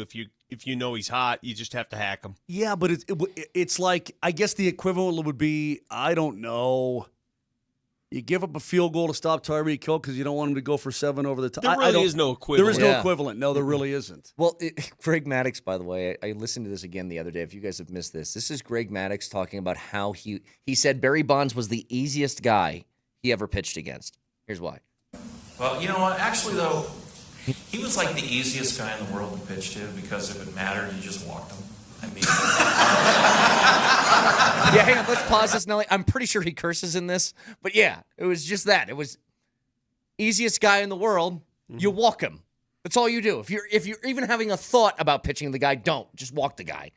By the way, speaking of pretty amazing accomplishments, Moj, Ovi's 6 away now from Gretzky, and this felt like an unbreakable record. I mean, last season, I thought to myself, man, because he was beat up, the production's not there. I'm like, he's just not going to get there. He's just not going to get there. He might get there by the end of the season. Oh yeah, he very well got could. 11 games left, I think. He's got to pick up the pace here a little bit. I mean, he's got to get a goal every other game. They get empty netters. You throw Ovi on the ice and you give him the puck. 1,000%. Yeah. I mean, and everybody should be looking for him. Mm-hmm. I mean, it is pretty crazy that I was talking about this earlier, and I go, gosh, it's one of the more remarkable things, I think, in sports that we've seen in a while. And then I remembered that LeBron has 50,000 points. And I go, oh, no, nobody's touching that. So that's also pretty impressive. But it was... Well, the funny part is if you took away... And I know somebody said, what about Gretzky and all this kind of thing, right? I mean, pure goal scoring. No, the points. They were saying, well, he's still 1,300 points back. And I go, whatever. It's about goal scoring. Well, if you took away... Here's how good Gretzky was. If you took away every goal that Gretzky ever scored in the history of the game, he would still lead in total points. Yeah, that's crazy. Okay? Because he still has more assists than Jaromir Jagr has points. So that should show you what his prowess was. This is, again, when you talk about 28-57 for Gretzky, that will never be topped. LeBron, 50,000 points, that will unless the game... Nobody is touching LeBron's scoring record. Yeah. You have to play for 22 years without being ever hurt and always being great. Like, that's impossible. Emmett Smith's record will never be broken. Nope. It never. Not from now until the end of time. Not a chance. Hey, when we come back, I have a stat, a figure that I just went through. I was like, wow. It could give you hope for why the Nuggets can turn it around for the playoffs. A lot of it. Okay, get to it next. All right.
You know, when I was growing up, I never heard anybody talk about low testosterone. Technology wasn't there. People didn't know. Oh, you're just getting older. You're kind of feeling tired, brain fog, that sort of thing. Thank goodness that nowadays, guys like you and me can do something about low T. Early to mid-30s, guys start losing 2 to 3% of their testosterone production every single year. Happens gradually. Before you know it, you're like, doggone it, I just don't feel like I used to. putting on weight, less productivity at the gym, poor sleep, you wake up feeling tired, all these kind of things. It may be symptoms of low T for you. So do yourself a favor. Go to the RockyMountainMen'sClinic.com. It's RockyMountainMen'sClinic.com. Take the low T quiz on the website. 10 simple questions. Yes, no answers. Heck, do it right now after I'm done with this ad. Takes 2 minutes. Schedule a consult. They're going to draw your blood. Results within 30 minutes. All with a Colorado licensed medical provider. It's only $99. Includes the consult, the T, and the PSA test. And if you need testosterone treatment and you sign up for it that day, your appointment is absolutely free. Most guys wait a year or longer. It's ridiculous. Don't do that. Get the benefits, better gains in the gym, sleeping better, waking up feeling refreshed, better sex life, all that kind of thing. It's going to work for you. 5 locations from Fort Collins down to Colorado Springs. Give them a call today, 720-440-7900. That's 720-440-7900. Or go to RockyMountainMen'sClinic.com.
All right, Vic, what is it? What is it? What's your secret sauce? What's the secret sort of It's not a elixir? secret. Well, but I love these little teases. Hey, when we come back, I want to give you a stat that if you have a face, the odds are your face will be off your body and on the floor. Mm-hmm. It's going to be picked up by the dog, and it's going to run outside. Hold on. Currently, Vic, I have doors. Am I going to have doors at the end of this? Probably not. All right. Okay. Make me a gazebo. Secure your doors. First of all, I have an appointment with my hairstylist, Mark Stone, today. That is not. Nope. My doors are firmly back on and locked, by the way. And with that hair appointment, I'm actually thinking, and I think I'm going to do it. I'm going to add a little color today. Okay, now it's dead bolted. So good luck. Little color to the top. I'm going to go back to a little color. So take a good look. Couldn't care less. It's actually turned into one of these vault doors that we have in the studio. Okay, so for the last 2 years, the Nuggets starting lineup has been pretty much intact. They led the NBA last year in minutes played together. The lineup of Murray, KCP, MPJ, AG, Joker. 48 games they started together. Okay? That's a lot. The year before that, it was 41 games. That's a lot of rhythm. That's a lot of winning. That's the same lineup that you trot out there for the majority of the season, and you say, go get them. This year, the starting lineup that started the season, do you know how many games they've played together? 23. 20. 20, that's what I meant. 20 games. I'm pretty sure I said 20 yesterday, and you said 23. Well, don't listen to me then. 20 is the number. They are 11-9. And I just examined that number, and I say to myself, hold on a second. You were wrong. Brett was right. You were wrong. I don't remember You made him yesterday feel what he small, said. and then Dan Hyatt says it's 20, so you take 20. I don't remember what he said. The point I'm trying to make is this. If you're wondering why it's been such a topsy-turvy season, and I know defense hasn't been where it needs to be, clearly, I think a lot of it rests on you can rest at the feet of the fact they have not had their same lineup. They haven't had it. I completely agree with you. Brett, what game was it for the Avalanche when they finally had, was it game 60? Game right by the deadline, yeah. 62? Something like 61? Where they finally had all players available to them. For the first time all season long, and look what they've done in the month of March. They've just been ripping off win after win. And it's more pronounced for the Nuggets for this reason. Yes, you're right. The Nuggets are not as deep as other teams. The Nuggets are not. We know that their bench is not what other benches are. So because of that, it's even more important for the Nuggets. It's a good point. No, it's a great point. Okay. It's not a good point. Give me my credit. Here's my counter, just for argument's sake. Okay, Braun. Oh, I want my damn respect. Oh, are you guys really looking forward to the LeBron versation that's happening here soon between Pat McAfee and LeBron? He's going to be in studio for an hour with Pat McAfee. And they're dubbing it the LeBron versation. What's the affiliation with McAfee? Have you seen the ad? They're calling it the LeBron versation. I'm not even kidding you. Yep. But what's the tie in there with? I don't know. These are answers I do not know, Vic. But my one counter to your great point is this. The Avs, when they didn't have their full lineup, was weird because they didn't have it at all. The Nuggets have had it. It's been on and off. I would feel a lot better about it had you told me that in the 20 games that they played together, they're 16-4. Yeah. They aren't. I agree with you on that. They aren't. However, do you acknowledge that it takes a few games to reintroduce yourself? Yes and no. Yes, in that chemistry and playing consistently together always helps. No, in that these aren't new guys. This isn't a new roster. They've been together for years. Well, it's not the same starting five that started the last 2 years. It's a new starting five. Understood, but it's not like Joker doesn't know Murray and AG and MPJ. Yeah. And by the way, Christian Brown ain't exactly a dude walking in the room where they're going, who the hell's this guy? I think it's a good point, Vic. I'm just saying, it's not...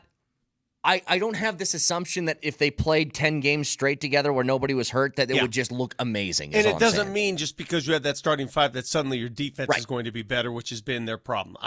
I understand all of that. I'm just pointing, I'm looking at something that's different from the last two seasons, and that's the biggest glaring difference of the last two seasons. They had the rhythm of a starting lineup 2 years in a row, and this year they haven't. I completely agree with that. And I said it. I'm going to repeat it. I may be just a product of the past. But all I need to see is a handful of games with the Nuggets intact the way they're supposed to be. The Nuggets... Your thumb's looking bad. Thanks. How long ago was that hurt? A little over 3 weeks ago. God, you heal so slow. You do. You're you a have blood slow flow? healer, man. You really do. If the blood is pulled up underneath your fingernail, where is it supposed to go? I know, but even Get like it out of your there. shin, it took like 8 years for your shin to get It was better. right on the bone, dip hole. You got a lot of bumps and blood issues. You know why? Because that's what a pappy does. A pappy puts himself out there. A pappy plays with weaponry. A pappy changes tires. A pappy gets in the backyard and does yard work. And rakes leaves and cuts branches. That's what a pappy does. Well, I'm going to shade my hair today. Do you guys remember? Oh, please do. Do you guys remember? There's certain things about dudes, and I don't know what it is, but you'll become offended over something that's not offensive, but it feels offensive. I'll tell you something right now. I had to drop my wife, or pick up my wife from a car place. She had stuff wrong with her car, so I picked her up. We went and got brunch yesterday. We went to Perfect Landing, which is super cool if you guys haven't been there. It's that little restaurant that's right off the runway at Well, yeah, you can Centennial. watch. I love to watch new pilots, student pilots, go there and porpoise their way down the runway. It's awesome. So we got biscuits and gravy. And I had the option of a bakery item like toast or whatever, or a fruit cup. And she said, "Do you want a fruit cup?" And it sounded like she was calling me a fruit cup, which I was offended by. I remember when Moj... Wait, she asked you if you wanted a fruit cup and you got mad? It sounded like she was calling me a fruit cup. Yeah, what do you want, a fruit cup? Like that. She said it kind of like that. So that offended me. I remember when you guys remember we were measuring our hand size? Because it was a couple of years ago at the Combine. They were talking about quarterbacks and their hand size, and Moser had the smallest hands. Picket hands over here. And Picket hands over here got super offended. Yeah. It's not something to be offended by, but it is offensive if you say, hey, small hands over there, right? This is another one. Picket hands. I forgot all about that picket hands. This is another one. All I said to Moser was, God, you heel slow. And he just flew off the handle. Like it was the most offensive thing I could say to somebody. Connor last night, he goes, who told you that? Like he was being funny, right? Remember the drop we have? Who told you that?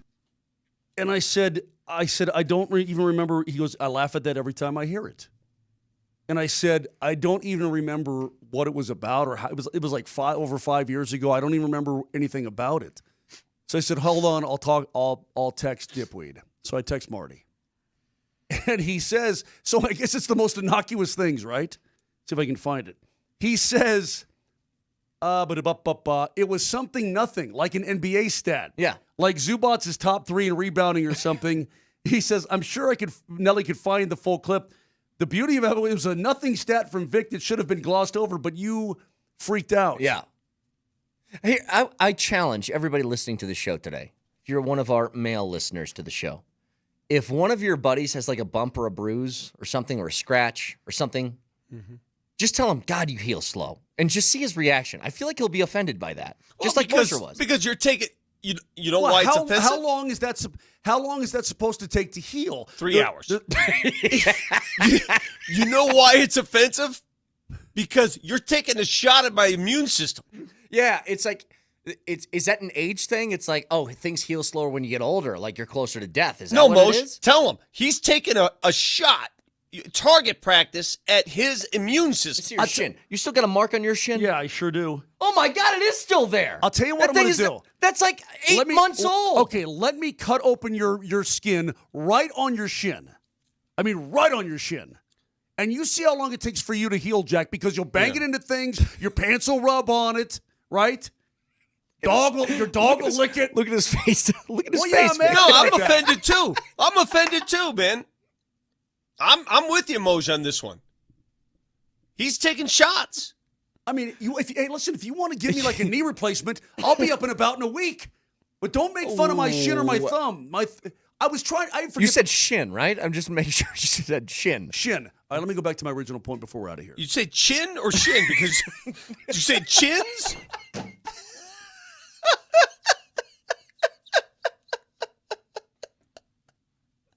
Did you say chins? Okay. All right, relax. Okay, enough of saying that in my ear. Enough. Back to my original point. If I need 5 games of the Nuggets intact and them playing good basketball, and I'm a believer. I'm a believer. Well, that's quite upsetting. I can't stop. Moser's face when you said that, Vic, when you said, did you say chins? I'm going to try and reenact it. Moser, I want you to look at me because this is what your face was. Vic, say the same joke. Go ahead. Did you say chins? It was like you were in disbelief. It wrote itself. Okay, all right, you too, Nelly. Stop. I was going for accuracy. I had to whisper vulgarities in your ear like Moj does. Do you have the whole clip of who told you that? Can you find? Is that even findable? Nobody cares. Probably not. Yeah, it doesn't matter. All right. So it's just Nuggets. I guess I overreacted to something. I find that hard to believe. Nuggets and Bucks tonight. By the way, Jokic, slow healer. I mean, good Lord. Like, figure it out, dude. You know what? How many games are you going to miss? You say that to his face. Yeah, how many games are you Jesus going to Christ, miss? big man. What are you, a slow healer? Let's see what happens to him. Nuggets and Bucks tonight, 7 o'clock. You can hear it right here, Altitude Sports Radio 92.5. Let's get a fact checker, please. Nelly monitors the mistakes in today's Fact Checker. Today's Fact Checker. Presented by Rock Plumbing, Heating, and Air Conditioning. Your local home comfort specialists. RockHeating.com. Rock, bringing comfort home and simplifying your life. All right, just at the start of this segment, Vic tried to blow our doors off with a Nuggets stat, and less than 24 hours ago, he attempted to give us that same stat, but got his wires crossed. Do you know how many games the Nuggets starters have played together this year? It's not the many. starters, the 5. 20? I think it's 23. And today, Moser said 23 because that's what you said yesterday. You're like, no, idiot, you're wrong. It's 20. Oh, boy. I can't trust you. I can't trust you. Oh, my God. All I did was regurgitate his own stat back to him, and he Yes. called me an idiot. Yes, exactly. What do I do now? I'm off by 3. Well, don't correct people when I guess they're saying the right things. All right. Small hands. Old picking hands. Slow freaking healer.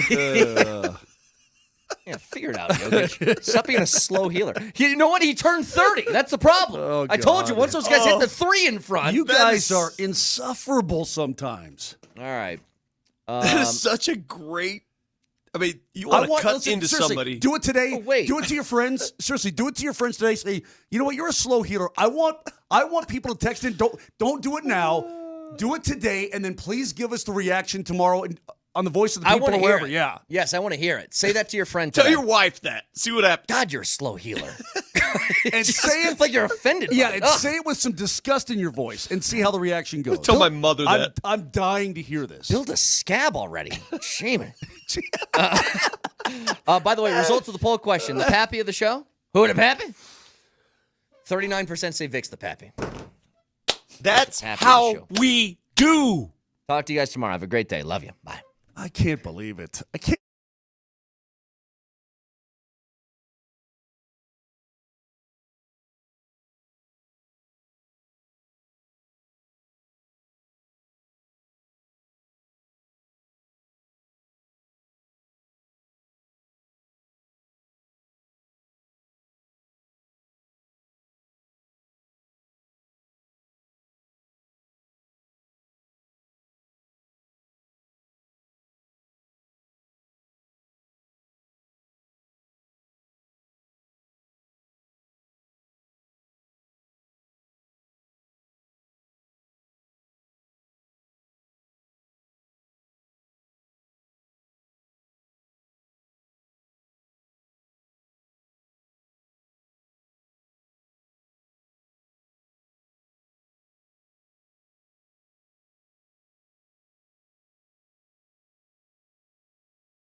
Back up top for McCarr. Can't get down the middle of the ice. Now he lets it go. Deflected in. They score! It's the 2-2 trade. Parked in front. All aboard! And now he says, nope. That is a Cale Douglas McCarr goal. And it doesn't matter what language you speak it in. All hail Cale. Chance in front, save made by Blackwood. Rebound is there, and it's a tertiary save made by Mackenzie Blackwood. Not once, not twice, but thrice as nice. 3 seconds, 2-1, sound the horn. The Colorado Avalanche have won 10 straight games on home ice, the longest home win streak this season in the National Hockey League, and their dominance over Detroit continues.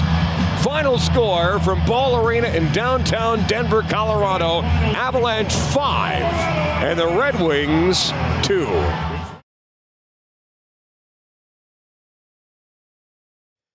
That team is on a roll. An absolute roll. The Avs get a win over the Red Wings last night. They'll take on the LA Kings coming up on Thursday evening, late game, 8 p.m. Before that, the Nuggets and the Bucks tonight. Nuggets are like 6.5-point favorites, even though we have no idea who's playing tonight for Denver. What we do know is that Damian Lillard they found blood clots in his right leg. God, what's up with the blood clots, man? Our guy Victor Wembanyama, too. He's out, likely for the rest of the season. Maybe it might be a... Hopefully it's not, but is that a career ender if you're kind of an aging player? I don't want to jump to conclusions, but it ain't good for a guy in his mid-30s. You don't love that. Now, speaking of, you mentioned the Colorado Avalanche.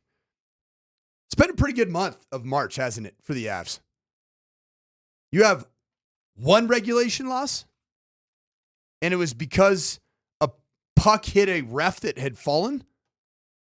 Outside of that, that's your only regulation loss in the month of March. It's March 26th already, Raj. Yeah, you're 9-1-1. It's almost as if this team right now is pretty good at the hockey. It's pretty good at the stick and puck. When you look out there, last night was one of those games for me where it was starting to come into clear focus just how incredibly good this hockey team is. Seeing Brock Nelson out there skating with Marty Necas. Seeing more net front presence. Hearing Jared Bednar this morning on the morning show, talk about how you truly do have the ability with multiple lines to be physical in front of net. Boy, that wasn't the case about 3-4 months ago, Raj. It was like you were waiting for Val Nichushkin to be that one guy, and now you almost have it up and down the lines. This is a good hockey team. Yeah, they're rounding into shape. And I'm not going to say just because of last night's 5-2 win over a Detroit team, which is they're fighting for their playoff lives right now. And they're not the same stage that you are, right? Like Steve Yzerman is still putting together the Yzer plan. They don't have the superstars. They've got some really good young budding pieces. How long has Yzerman been there?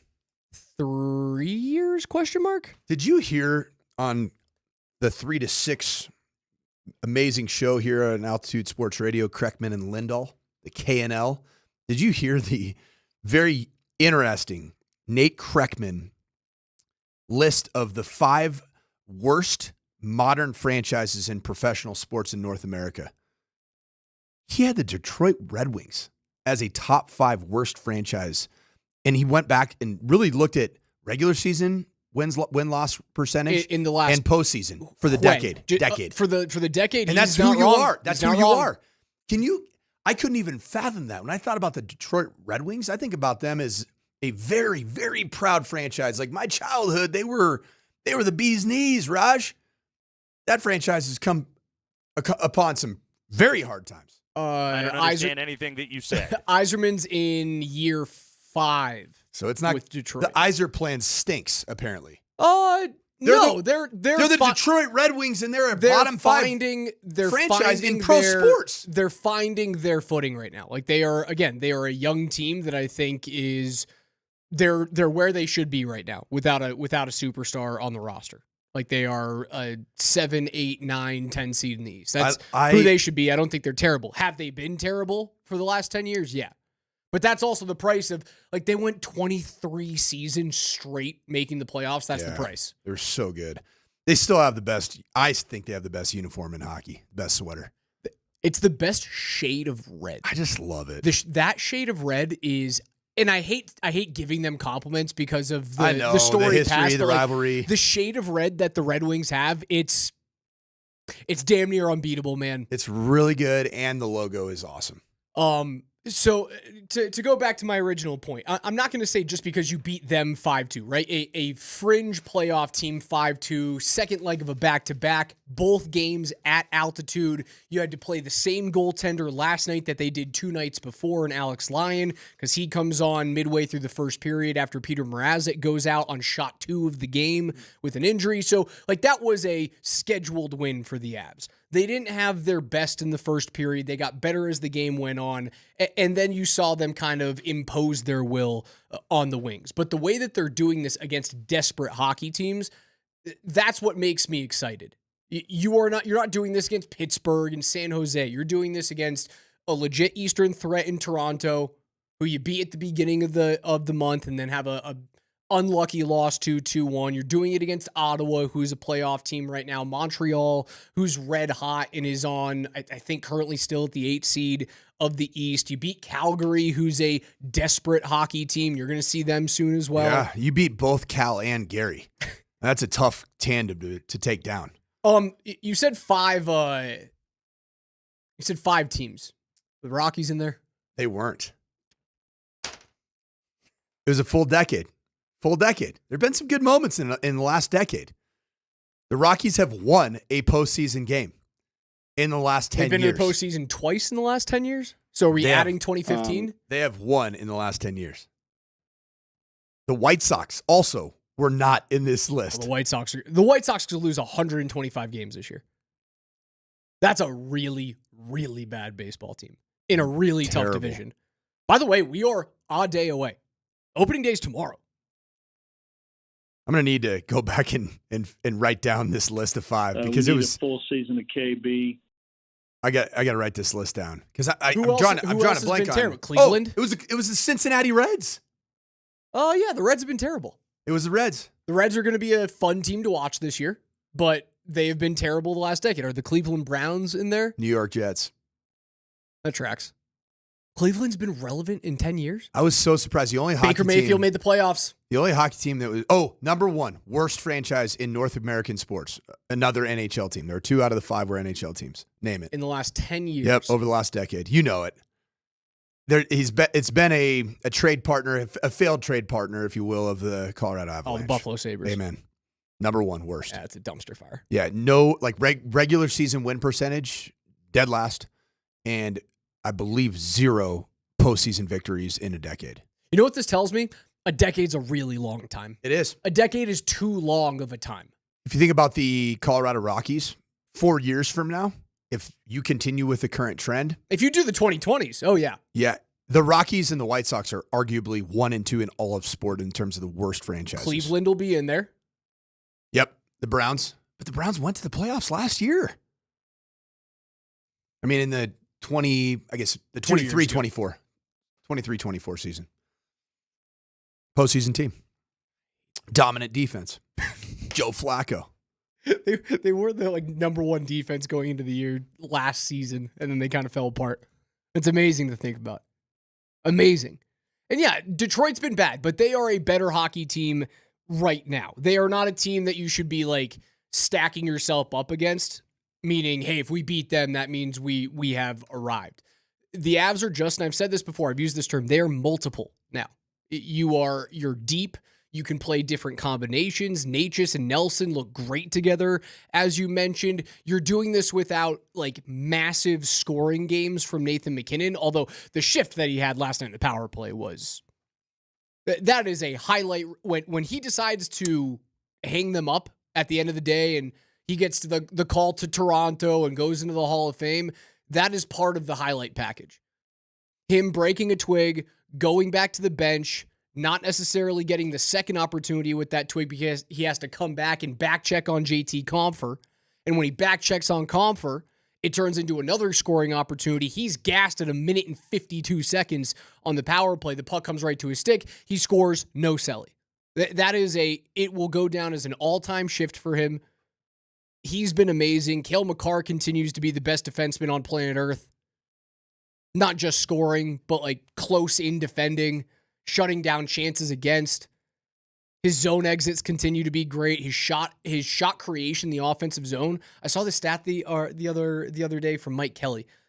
Players who get chances off of the cycle, and this is what the Avs do really well, right? They cycle. Explain the cycle to me. They cycle in the corner. Puck gets dumped into the corner. You get offensive possession, and you turn back up ice, and you either go low to high to the defenseman, or you cycle the puck down low to another returning forward, like behind the net. A cycle. Yep. Yeah, just a little circle, right? For lack of a better term, you cycle Spin it behind. cycle. That's perfect. Like a washing machine. Yes, it's exactly it. Cycle the puck down below the goal line, then you go to low to high. The next closest player in terms of shots and chances from the cycle is more than 40 shots away from Cale Makar's production this year. He is a shot suppression and shot creation unicorn. Norris. No, it's not even close. I think the Norris and Zach Werenski's having a great year for the Blue Jackets right now, and that's an awesome story and has been all year. It is the next biggest gap in an award race in the league right now from Connor Hellebuck to whoever's going to finish second in the Vezina. And Hellebuck might win the MVP. Hellebuck, Draisaitl, McKinnon. They actually flipped.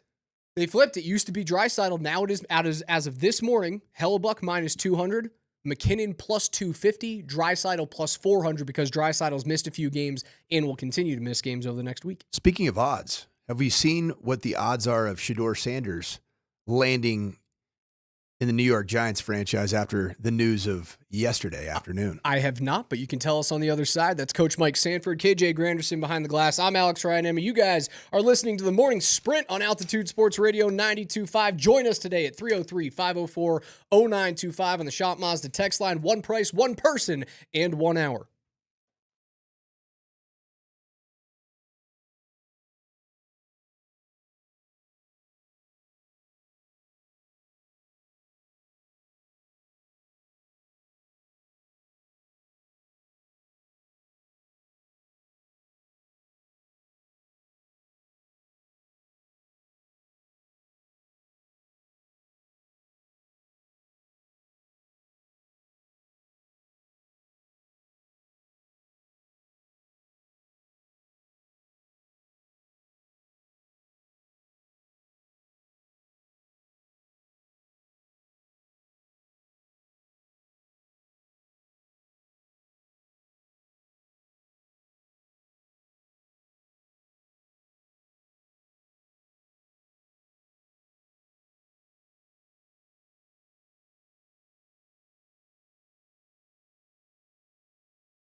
Take us wherever you guys want to go on the Altitude Sports Radio mobile app that's powered by the Wilhite Law Firm. They're injury lawyers. Go to wilhitewins.com. That is wilhitewins.com. It's the morning sprint. Coach Mike Sanford, Alex Ryan, and me hanging out with you guys up until noon today. Just sprinting today.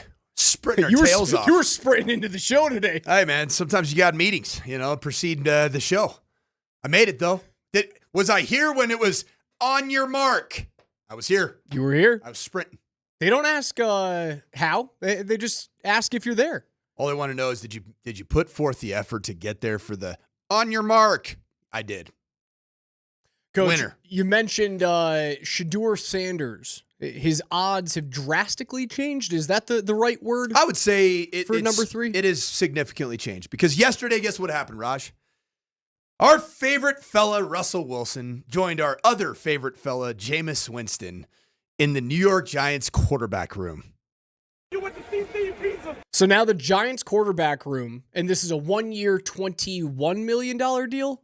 Or incentives? 10.5 guaranteed, is what I've heard. But incentives up to big 21. Money. That is big money for 1 year. You just signed Jameis. You've got Tommy DeVito as your third stringer. Tommy Cutlets. Yeah, thank you. It's Cutlets to you, and you better go, right here. You got to get that finger right there. Syracuse's own Tommy Cutlets. He's gone. And what a disaster that guy is. He's fun. So that's now your quarterback room. Is that a good enough quarterback room to have changed these draft odds? It sure was, because before yesterday, and this is from Pro Football Talk on NBCSports.com, previously Colorado quarterback Shedeur Sanders was favored to go 3rd overall. Now Sanders' odds of going number 3 have fallen to plus 170. So nearly 2-1. Still a chance. Nobody knows what the heck the New York Giants are going to do. You've got to realize in this situation, it's a head football coach and offensive play caller in Brian Daboll that is fighting for his football life. And it appears that he's going the route of proven commodity in terms of shoring up his quarterback room. And by proven, we mean they've done it in the National Football League at some point in their career. Whether that's good enough for the 2025 season with Russell Wilson and or Jameis Winston remains to be seen. So the outlier possibility of Shedeur Sanders going to the New York Giants as the 3rd overall pick would be that Brian Daboll is going to take every possible quarterback option to secure his next season of employment. So he might go the route of, I have somebody who's been to a Super Bowl and won in Russell Wilson. I have another guy that threw for almost 10,000 yards against the Denver Broncos on the road in Jameis Winston, even though 2 of those throws that he made ended up leading to a total of 14 points for the other team in pick sixes.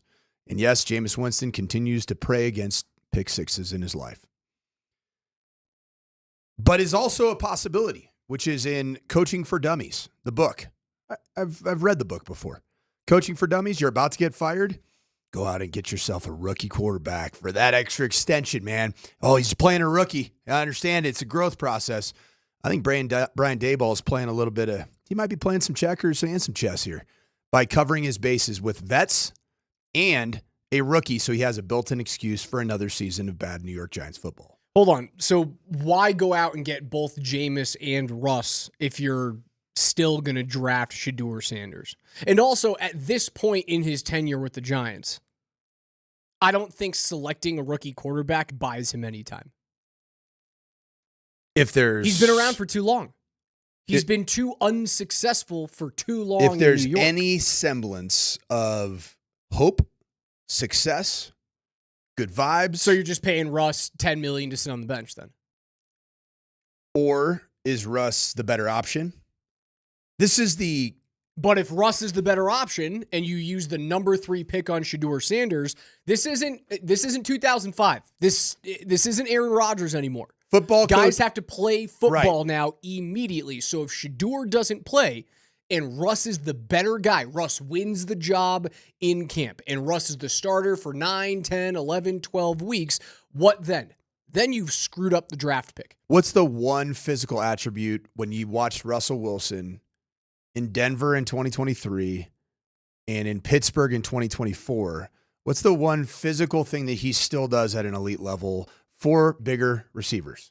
Or Off schedule plays where he gives them the ability to go up and get a football. Say that again, the last part. Gives his wide receivers the ability to win a jump ball. Amen. Who they got playing receiver there?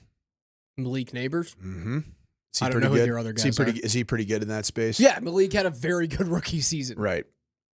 I think that football coaches are human beings. Football franchises are built like businesses in the sense when you tried something 1 year and it did not work, and that is you doubled down behind one quarterback. You doubled down in the New York Giants franchise with Danny Dimes as your quarterback. That did not work at all in multiple years, really. So what do? You react and respond in a manner that's extreme by going out and potentially having 3 options at the position that are 3, air quote, viable options. All I got to say is, insofar as the New York Giants select Shedeur Sanders, there will never in the history of football at any level be a more interesting, odd, dynamic, silly, goofy quarterback room than that quarterback room with Russell Wilson, Mr. Ultimate? Mr. Unlimited. There you go, Mr. Unlimited. I listened to that yesterday, by the way. I was like, oh my gosh, I can't believe this. Yeah, it's unbearable. With handing out W cookies, Mr. Jameis Winston eating just the W's in Campbell's noodle soup, alphabet soup. You're forgetting about the best part of the quarterback room. And then you got to throw off that rollie. You got to show that rollie to the world in Shedeur Sanders. You're still missing the best part of the quarterback room. Tommy Cutlets? Mr. Fedora in black pinstripe suits. Yeah, and his agent, Sean Stellato. That's what I need. I mean, honestly, could you imagine? If they draft Shedeur and HBO doesn't force Hard Knocks on the Giants, I would be devastated. It's got to happen. Can you imagine even Coach Prime visiting training camp? Be the at some greatest point? thing ever. It would be the best Hard Knocks that we've seen in years. Coach Prime interacting with Russell Wilson. That would be, who knows? If it was recorded, their first interaction be unique. And you want people to forget about the behind the scenes footage that we saw last year of Saquon being able to just, walk out of MetLife. Remember that footage? You want people to forget about that? Give them Shedeur and Jameis and Russ. I guess if you want to Frankenstein monster Shedeur into the perfect locker room quarterback, you give him the I'm going to say this kindly, the singular focus workout regimen of Russell Wilson. High knees on the plane. Yep. Give him that work ethic. Social media workouts only. Like any workout, it's not really a real workout in Russell Wilson's world. Hold on. Unless it's blasted out on socials. The guy for the majority of his career has been first in, last out. Even though he's been broadcasting. Raj, what do you do for a living? Raj, what do you do for a living? I speak into a microphone. Okay, are you a member of the media? I am. So you have the information and that poor excuse for one.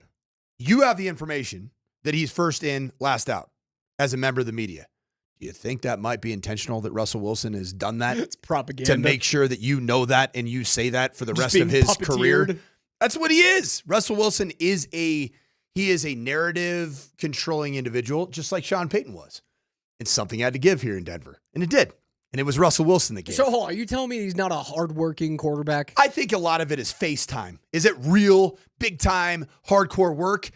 I've listened to a couple podcasts in the last week. There's DK Metcalf on a podcast with, I believe it was Lockett. And they were laughing, talking about Russ's Monday meetings with the receivers and quarterback group. It was a bunch of BS. A bunch of just shenanigans. A lot of workplace jargon. Yeah. It was it was big. I think Russell Wilson has major check the box energy as a leader.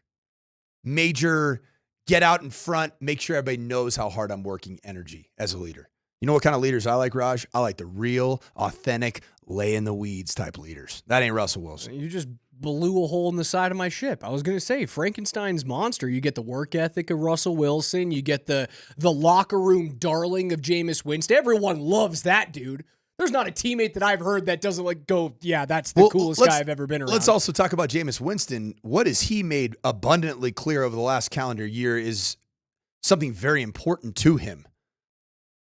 He wants everybody to know his personality. He wants to. How often have we talked about his personality on this radio talk show? He was playing quarterback in Cleveland, of all places. He is also obsessed with the narrative and what the public thinks about him. So that's 2 for 2. Yeah, but he doesn't go about it in a It's just more likable than Russ. It is so much more likable. But it's still an obsession for with Wilson. being on camera, being in a microphone, being out in front, which is okay. I'm not saying that's bad. We do that for a living. Authenticity through options 1 and 2 don't seem great to me. Now, do we think Shedeur Sanders is somebody that understands the narrative and the public? Yeah, the Sanders family had their own production crew that was essentially employed by the University of Colorado.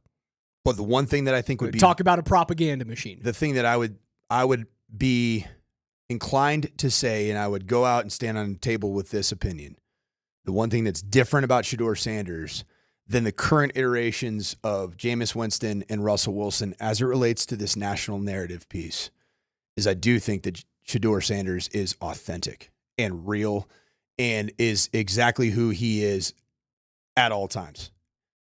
Whereas I think the other two put forth a bit of a face. So what this is all telling me, dude, the Giants ain't drafting him. He is not being drafted by the New York Giants at number 3. I don't think so either. I don't think he's either tumbling or a team is going to see the Giants at 3 and go, do you want your San Francisco Trey Lance package? Because we're going to give it to you. Here's your 3 first-round picks. We want Shedeur. You can move back. You get multiple first rounds this year, next year, and the year after, and you can continue to build this youth movement in New York. You can get your quarterback next year. You can find your quarterback in free agency next year because you've got these one-year veteran-laden contracts in your QB room. So who goes to New York? Travis Hunter. Travis Hunter, who, by the way, is visiting the Giants today. Mm-hmm. That's what I think happens. And then where does it get Shedeur Sanders? Where I've been saying all along. Pick 6. Las Vegas Raiders. Where he will then be able to get bridged with I think, appropriate comp in his physical traits and an appropriate personality to usher in a new era of quarterback, and that would be Geno Smith working with Shedeur Sanders. And Geno is on the last of a 1-year deal. Mm-hmm. Sorry, last of a 3-year deal. It's essentially a 1-year contract. It's a bridge contract for Vegas. He has a $31 million cap hit. He's not going to be cut this year for $16 million. He's 35 years old. He sits there. He does the Kirk Cousins thing. If it works, he plays the whole season. Shedeur sits. If it doesn't, Sanders goes in sometime after Thanksgiving. And really, you got to think about it. Geno Smith could actually extend his career as an NFL quarterback by helping usher in a successful transition with a guy like Shedeur Sanders. Who's like the resident guy in your mind of quarterback, like throne sitter?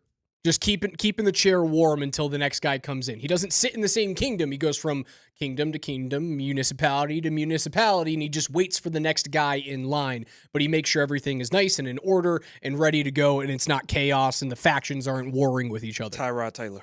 Tyrod Taylor's a good one, KJ. Tyrod's not bad. Has Geno Smith become the kind of the new Tyrod?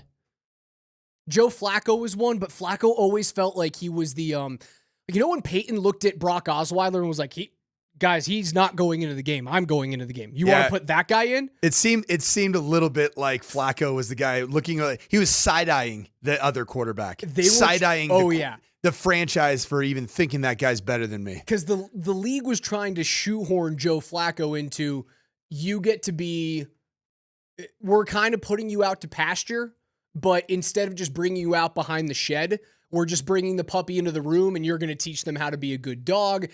And you're just going to continue to do that until you're no longer in the house. Could Kirk Cousins extend his career by being that guy. Does he need to? Because he's made $330 million. Well, he might go for $450 million. He might go. He might want to surpass Tom Brady by $150 million by the time he's done. I mean, and have dude, nothing he could play. to show for He it. could play until he's 43 if you want to do that. 1-year deals at $12 million guaranteed.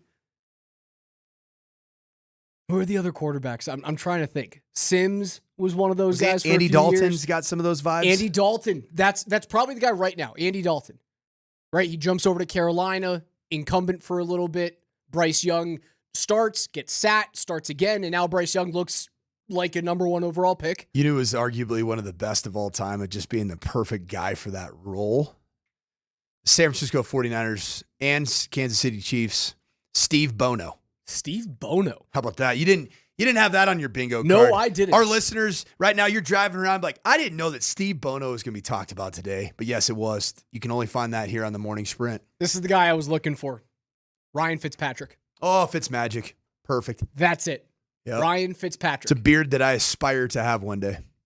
I think you're well on your way. Yeah, I got to get a trim, though. Wife kind of... I'm Patchy the Pirate. I can try and grow it out.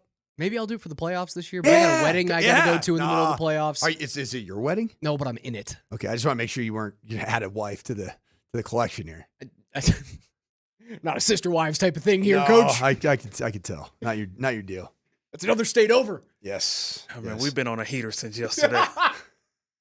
Don't go anywhere. It's Wednesday. Coming up on the other side, that means Chris Dempsey has his NBA baseline report before your Nuggets take on the Milwaukee Bucks. We'll get the latest around the league and with the Nuggets from Demps.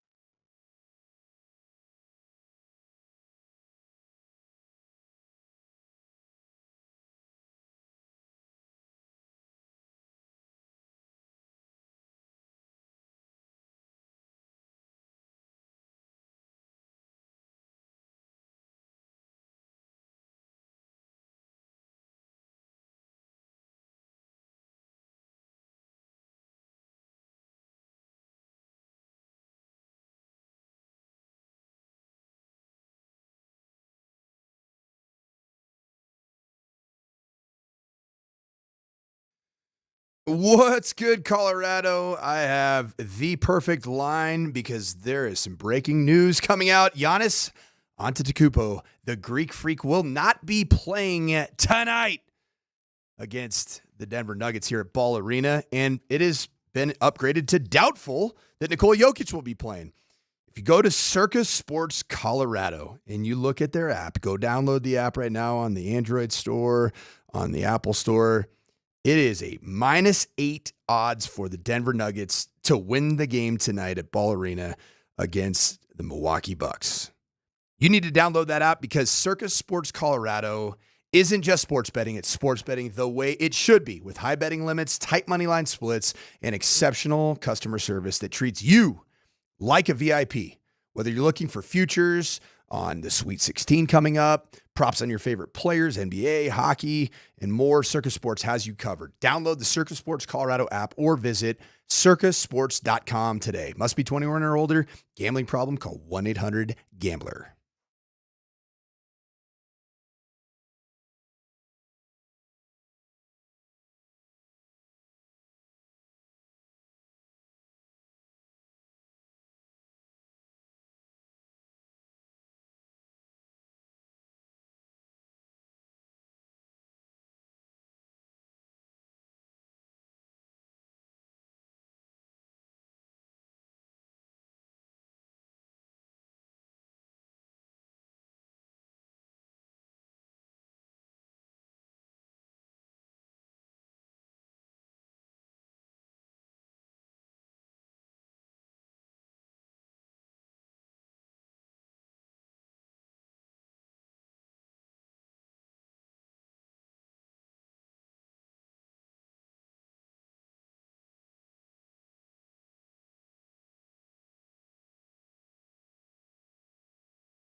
It's the morning sprint, Altitude Sports Radio 92.5, 1045 on Wednesdays. We are joined by Altitude TV's Christopher Dempsey. He'll be on in just a couple of minutes here. You can hear the game on Altitude Sports Radio 92.5 tonight, 6:30 p.m. pregame show, 7 p.m. tip with Kaz. No Damian Lillard.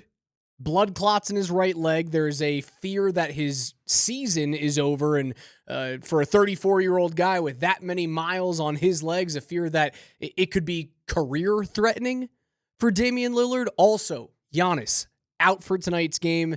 Nuggets are heavy favorites in this one now. I'd be cool with sitting Nikola Jokic again, Coach. I think that's what we'll see. Anytime you get upgraded to doubtful, it's a very strange statement to make. Let's bring in our friend, courtesy of the Ramos Law Hotline. Car accident, you need Ramos Law. Medical doctor and attorney. Find them at ramoslaw.com, where we are joined by Christopher A. Dempsey of Altitude TV. Demps, no Damian, no Giannis. Are we going to see Joker, or is this because those two guys are out, you go, sit on the bench, big fella? That's what I would do. But he was upgraded to doubtful. So, sometimes in this scenario, it sounds like, what we'll hear is he'll try to give it a go and warm up somehow. And then if he can, he'll play. But at this point, quite honestly, guys, I think they're in a good spot in the third play in the 3 seed. And if they can just maintain the 3 seed, no matter what that looks like in terms of who's playing or not, then I think that's the ultimate goal. Yeah, when you're talking about maintaining the 3 seed, and Demps, you and I have a little context here together. There was a time where I used the horrible language, the awful words combined of load management when interviewing Michael Malone on the Michael Malone Show, of which used to be on Dempsey and Company. This guy. Do you think that we might be seeing some form of load management with Nikola Jokic, which, let's just be honest, is very intelligent to potentially play really good basketball in the postseason? Probably maybe to a degree, but my understanding of it is that he actually is in a lot of pain with the ankle, and so Nikola is kind of the last dude that wants to sit out games. So if he's sitting out, and if he's sitting out multiple games, then something is actually legit wrong, and so. I think that's why he's kind of doubtful today, which is, let's just see. He definitely wants to play, but you don't want to jeopardize what he obviously brings to the team, and you need to have that in the playoffs. They're going to, look, one of the big stories about this basketball team this year, guys, is the injuries. I mean, these guys have been in and out of the lineup all season long. It's derailed a lot of what they, hoped that they would be. But if you can get everybody back and in a good space for the playoffs, maybe that you can set yourself up for a deeper playoff run. I know it's the NBA baseline, but I want to broaden it to the rest of basketball. We start the Sweet 16 coming up on Thursday. It's another great weekend of college basketball. Before we get into that, I want to go back to last weekend. Derek Queen, is it a travel? Is it not? It was definitely a travel. Yes! Yeah, it was a travel. But would you agree with me, Dempsey? It would not have been called in an NBA game ever, but it would. Yeah, it would and should be called in college basketball. Yeah, it definitely would have been called in the NBA. And the unfortunate part about that for Colorado State was it was the actual last play of the game, because the officials just swallowed the whistle. I mean, for anything to have been called, it would have had to be so blatant that they had the whistle had to be blown. And while that definitely was a travel, it's just an unfortunate circumstance for CSU. They played a really, really good game. When you look at the rest of the tournament here, 4 conferences remain. Your highest seed is a 10 seed right now in Arkansas, which is coached by John Calipari. So it doesn't feel like a Cinderella this year. We've been going back and forth whether or not this is going to end up being a good thing for college basketball or a bad thing for the tournament, which are two different conversations. Your thought process on NIL, how it's changed the tournament this year, where you're not seeing the George Masons beat UConn and go to a Final Four. It's kind of blue blood, chalk. Are we going to get better second and third round, or rather third and fourth round matchups as a result? Yeah, I think that's exactly where we're headed, which is the first weekend in terms of like St. Francis, suddenly rising and upsetting somebody, or like Florida Atlantic going all the way to the Final Four a few years ago. I think that those days are over, because the minute that those teams look like they have good players, and those players are going to get pilfered and taken and by bigger schools. And so what I think we're going to see is a little bit more of what we saw in the Big Ten and the SEC, which is those schools top to bottom, those conferences top to bottom are going to be so just chock full of everybody has all the talent. And so you see some of those schools that kind of usually live at the bottom of those conferences still able to get to the NCAA tournament because they're going to have good seasons, they're going to have good players, and those players are going to look. Guys, we just had the coach UNC's in Greeley. We just had their coach on. I saw it last night. Yeah. Or 2 nights ago. And yeah, exactly right. And one of the things that he talked about was the inability to retain his good players. I mean, that team was 25-10, 15-3, and now he's got to re-recruit his players or find players from somewhere else because the good ones are being paid by other schools to go there. And so I just think what that's going to do to the NCAA tournament is, it's just we're not going to see the same level of upset as we saw in the past, and certainly not a team that can go far in the tournament, because those teams were senior, junior, and senior laden players. Those players will now play for Michigan or Arkansas or something like that coming up in the future. Dips, as we go down the final stretch, 9 games remaining for the Denver Nuggets of regular season basketball. You look at the current form of, we'll say, the top 6 or so teams in the Western Conference. Oklahoma City just continues to win like they have all year. They've won 9 of their last 10 games. The Houston Rockets, a team that both you and I have always been a little bit leery about the matchup with the Denver Nuggets, also are sizzling hot, winning 9 of the last 10 games. The Denver Nuggets, just 4 out of their last 10, and the Los Angeles Lakers have won 3 of their last 10 games. Yeah. How important for the Nuggets to best acquit themselves in the postseason are these last 9 games in terms of form and overall just the feel of this team going into the postseason versus the health? Where are you at with that kind of discussion for this Denver Nugget team? That's vitally important. I think I listened to you guys talk about this, about the Avalanche not too long ago, which is, I think Raj, you might have said something to like the results don't matter, the form does. And, I think that that's exactly the same thing with the Nuggets, although the results matter a little bit more because I think they do definitely want to stay in the 3rd seed. That way you avoid Oklahoma City in the 2nd round of the playoffs if you are to make it that far. So, if they look, the Nuggets defensively have just been up and down all season long, and it's been their biggest problem, and it's really held them back from being the team that they want to be. And it's for a variety of reasons. We talked about turnovers here in the space before, and live ball turnovers being very detrimental to having a successful defense because you're just handing over layups and dunks basically, or wide open threes on the other side. And so these things all kind of going hand in hand with this basketball team. So the form really is the most, it's very, very important for the Nuggets. It's very important for them to find a consistent space, which they have not been able to do. But at the same time, obviously, you need your best players to be healthy. That is mandatory. I think they will have that going into the playoffs, so that's where I'm leaning in toward form. You mentioned the carelessness with the ball, and obviously in transition, that's what Coach Malone was livid about in the loss to Chicago. He loved the effort from the team, but it was just in transition, you lost the game that way. Coach and I have yelled at each other about like, hey, if you want the defense and the energy from Russell Westbrook, you have to unfortunately take the negative portion of his game, which is being turnover happy. When it comes to Michael Porter Jr., for me to be in love with the shooter that he is, do I have to accept inconsistency? Yeah, you know what? I think this is a very interesting conversation because Michael Porter Jr. I wish he entered the NBA as just a top flight 3-point shooter. This is how we think of him. I think 100% of the time. And I think for me, what I've had to do over the course of this season, and I think he's earned it through his play, which is you have to, if you look at him as an overall offensive basketball player and not just a 3-point shooter, then I think you'll come to a different conclusion about how he looks right now. He was definitely 1 for 10 from the 3-point line against the Chicago Bulls. Nobody likes that. But I think over the course of the season, what he has shown us is that his ability to attack the offensive glass, his ability to finish around the rim. He had a couple of really good dunks in that game. I think he's just a broader offensive player.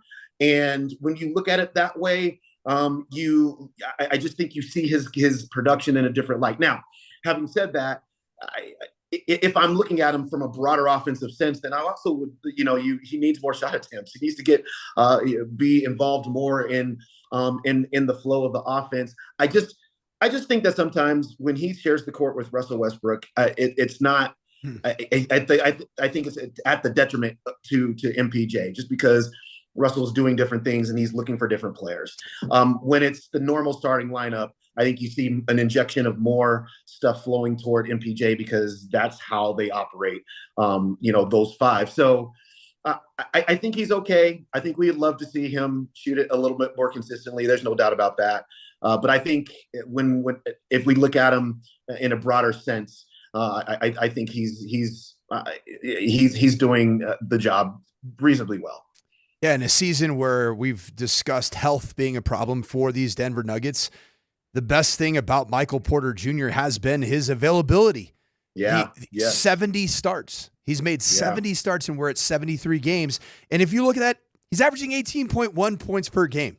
So, yes, we can yell at the clouds about Michael Porter Jr. Is he always the knockdown assassin 3-point shooter every single night? No.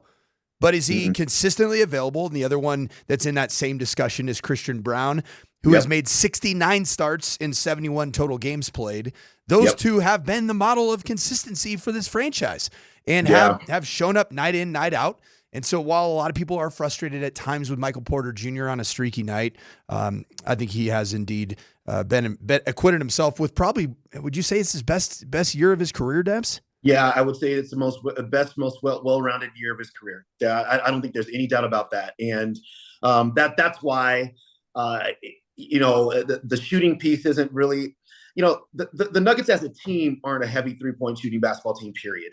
And so, this is not a shot that they lean on. Now, you would like to see them make, double digits. I would like to see 10 of them made pretty much every single night. That would be nice. But, if he catches fire, then their offense just goes to the next stratosphere. If he doesn't catch fire, then the Nuggets offense continues to be the best field goal percentage offense in the NBA, continues to be one of the higher scoring offenses in the NBA. And that's worth more than just one player's ability to hit consistent 3-point shots. That is Christopher Dempsey. Catch him on Altitude TV tonight. Broadcast starting at 6 p.m. Nuggets, Bucks. No Giannis, no Lillard. Right. Nuggets should probably get a win tonight, but then again, who knows? Who knows? We've been through enough Bulls and Wizards games this year to count anything. So who knows? Debs, we love you, brother. Thank you so much for your time. All right, guys. Catch him on Instagram at Chris A. Dempsey and watch him tonight on Altitude TV starting at 6 p.m. That's Coach. I'm Raj. This is the Morning Sprint.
It's the morning sprint, Altitude Sports Radio 92.5.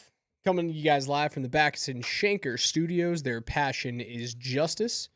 Nuggets Bucks, 7 p.m. tonight on 92.5. 6:30 pregame show with Mark Bertinoli. PhD will take you from 12 to 3. Nate and Andy, 3 to 6. A little half-hour Berto's Blitz with Mark and Mark in the evening. See if the Nuggets can find a way to get a win against an underhanded Milwaukee team. Avs will take on the LA Kings. You see that? The LA Kings are like the best home hockey team in the league this year, and it's not even close. They still play at the Staples? They play at Crypto.com Arena now. All right. It's the same arena. Right? Staples is now Crypto.com? Crypto.com Arena. So as in, like, is Crypto.com, is that Bitcoin? I think so. Crypto, I'm not a crypto bro. I just don't understand any of it. Neither I'm not for it or against it. I am the most negligent human being on planet Earth. I don't have enough money to understand it. Yeah. I don't have enough time. I'm not intelligent enough. I'm not buying 1/18th of a coin. I can't get I'm not into going to that. be farming for digital currency. I don't even know what that means. You're like, go play video games to find digital currency, apparently. You're like mining. Well, you're like Farmville stuff. You remember Farmville on Facebook? Are you too old for that? I'm too old. Does anyone else remember Farmville on Facebook? You know what I do remember, though? What do you remember? I remember Pong. It's a great video game. I've played Pong before. Yeah, good game. I mean, it was a game. I also was a big-time, huge Tecmo Bowl guy. Tecmo Bowl's great. What was the little handheld LED football game? Oh, that was remember that? wild. I can't remember what it is. Yeah, that was tough. Let me know if you guys remember that football game. They also had a baseball version of it where it was just little red dots would light up and you would hit a pitch or you'd make a pass. It was literally LED lights on a handheld screen. We were essentially being fleeced because those games sucked. They didn't make sense. The more you learned about ball, you realized that those games were so bad, so inaccurate. Had nothing to do with the actual tangible sport that you're simulating by the game. Tell you what's the best game of all time, any franchise? FIFA. Soccer. Fantastic game. You FIFA guy? Didn't they lose the rights to it? Like EA Sports lost the rights to FIFA, and now it's just like Football Club 2026, I think. Is that right? I think it's just generic Football Club now. Yeah, I was a FIFA guy when I was in high school. I was a Madden guy, but I got out of that. Now NCAA football is back, and that thing's awesome. What a game that is. Was always obviously an NHL player, stuff like that. I saw a graphic talking about college sports. The latest release of FIFA was in 2023. Yeah, I think it's called Football Club 2026 is what EA Sports has now. So back in 2019, I saw this graphic. The Sweet 16. This is the players' original Division I schools of the 8 players on their given team with the most minutes. Does that make sense? Duke had 8 of 8 players who started their career at Duke. Virginia, 7 of 8 players that started their career with the Who's. Virginia Tech, 8 of 8. Michigan State, 8 of 8. Tennessee, 8 of 8. North Carolina, 7 of 8. The only team that was a crazy transfer-laden school was Gonzaga. Gonzaga had 5 members of their team, again, this is back in 2019, that started their career at Gonzaga. They had players from Fresno State, North Dakota, and Rice, if I know that logo well enough. Was it fried rice or just plain white rice? I think just Rice. It wasn't like brown. the Wasn't brown Houston rice? school Rice. Oh, okay. All right. Continue. You a brown rice guy? Are you a brown rice guy in your burrito? I'm just not a rice guy. You don't put rice in your burritos? I like beans. I like black beans and double protein. Whoa! I'm a protein hoarder. Give me all the protein. So you're just tooting all over the field? Oh, He's a tutor. bet. Oh, you've seen it. You've seen it. KJ knows it. I like to leave myself a little crop dust in the area. No rice in the burrito? No. Why So, waste, hold on, do you waste have calories rice? on flavorless white? There's cilantro and lime in it. It's pretty good. I do love me some cilantro. I get it from the pico de gallo that I throw in there. All right, I'll give you that. So if you do, hold on, and I'll get back to the college basketball thing. That matters less than your weird eating habits now. A bowl? Chinese food. You get takeout. You get orange chicken, Kung Pao, General So. General So. What just happened? Had a stroke, don't worry. You get Chinese takeout. Are you eating rice with it? Or are you just eating just straight chicken? Just straight GMOs? I'm a Gamo guy. Big Gamos. Just give me You're not throwing orange chicken on a bed of fried rice? I just like the orange chicken. I go to Panda. I get, 3 different things. I like vegetables a lot. The best part of Panda is the crappy fried rice. It is crappy fried rice. Why would I eat crappy fried rice? You just called it what it is. Yeah, and even when I go to Chipotle and get a bowl, I say double beans, no rice. That's my bed. I got a bed of beans. So what's your order when you pick up Chinese? Chinese? I like any kind of General Tso's or spicy chicken. That's what I was trying to say. I was trying to say General So, and I said Jennifer So. I do like it. I'm going to speak out of both sides of my mouth here. I do enjoy some chow mein. So it is carbs. It's more flavorful. It's a noodle. It's way more not flavorful. Rice. We're not carb hating here. I'm just hating on the fact that you're not a rice guy. I think rice is the most overrated food item on planet Earth. 90% of the world, if they don't have rice, they die. It's because they don't have access to beef, meat. That's a good point. Poultry, pork. The other way. King Soopers down the road to go and get yourself a dozen eggs. I just want all the meat. Just give me the meat. All right, so I want meat sweats, Raj. You saw me yesterday, did you not? I sure did. What did my plate consist of when we had Brothers Hot links, pulled pork, Brothers Barbecue? Was there did you see any carbs on my plate? No, I didn't. Did you see beans? You did. If you would have been there for the third plate. Big back. Raj, what is going on with our morning shows? I don't know, man. MLK has Moser, who likes being slapped by 10 pounds of meat, after, working a game, and he feels like it's 4 hours of sleep or whatever he said. And then this guy, he likes meat in his tummy. His tummy has to be filled with double protein, double beans. I just want all the meat and all the glizzies. I'm not a bastion of health here, but you and Moj worry me. Your heart valves worry me. What are you talking about? Protein is great. I eat good, clean proteins. Those hot links are good, clean? Oh. All right. Sure as heck tasted clean. Felt clean coming out. Okay, back to the college basketball thing. All of those teams that I was mentioning, it was 8 of 8 starters, but 8 of your top playing players. And those were 2019. From the 2019 tournament. From the 2019 tournament. Pre-actual unlimited transferring. Pre-transfers, pre-COVID. That was more grad school era transfer or transfer with a hardship. Maybe. Very, very rare. Or transfer sit out a year. Yes. So you'd get 1 or 2 guys jumping in there who were fifth-year seniors, grad transfer, those type of guys. Yep. Most of those players, again, I told you Duke, 8 of 8 players started their career at Duke. This year, Duke has 5 of their 8 players, 3 transfers, 1 from Tulane, 1 from Purdue, 1 from Syracuse. The only team remaining in the Sweet 16 that has all 8 players that started their career at their school is Purdue. Wow. 1 team. That's it. Michigan State has 7 of 8. Everyone else is transfer crazy. Kentucky, get this. Not 1 player on the roster started their career as a Wildcat. There are more players on the Arkansas basketball team that started their career as a Kentucky Wildcat than a Kentucky Wildcat roster. Arkansas's 8 players consist of these schools. Kentucky, yep. Arkansas, Florida Atlantic, Kentucky, Arkansas, Missouri, Kentucky, Tennessee. Those are your 8 players. Let me read off Kentucky's roster. Again, this is the schools that I'm listing are the original schools of their players based off of minutes played in a game. Oklahoma, Texas A&M, Dayton, San Diego State, Drexel, Delaware, Arizona, Oklahoma State.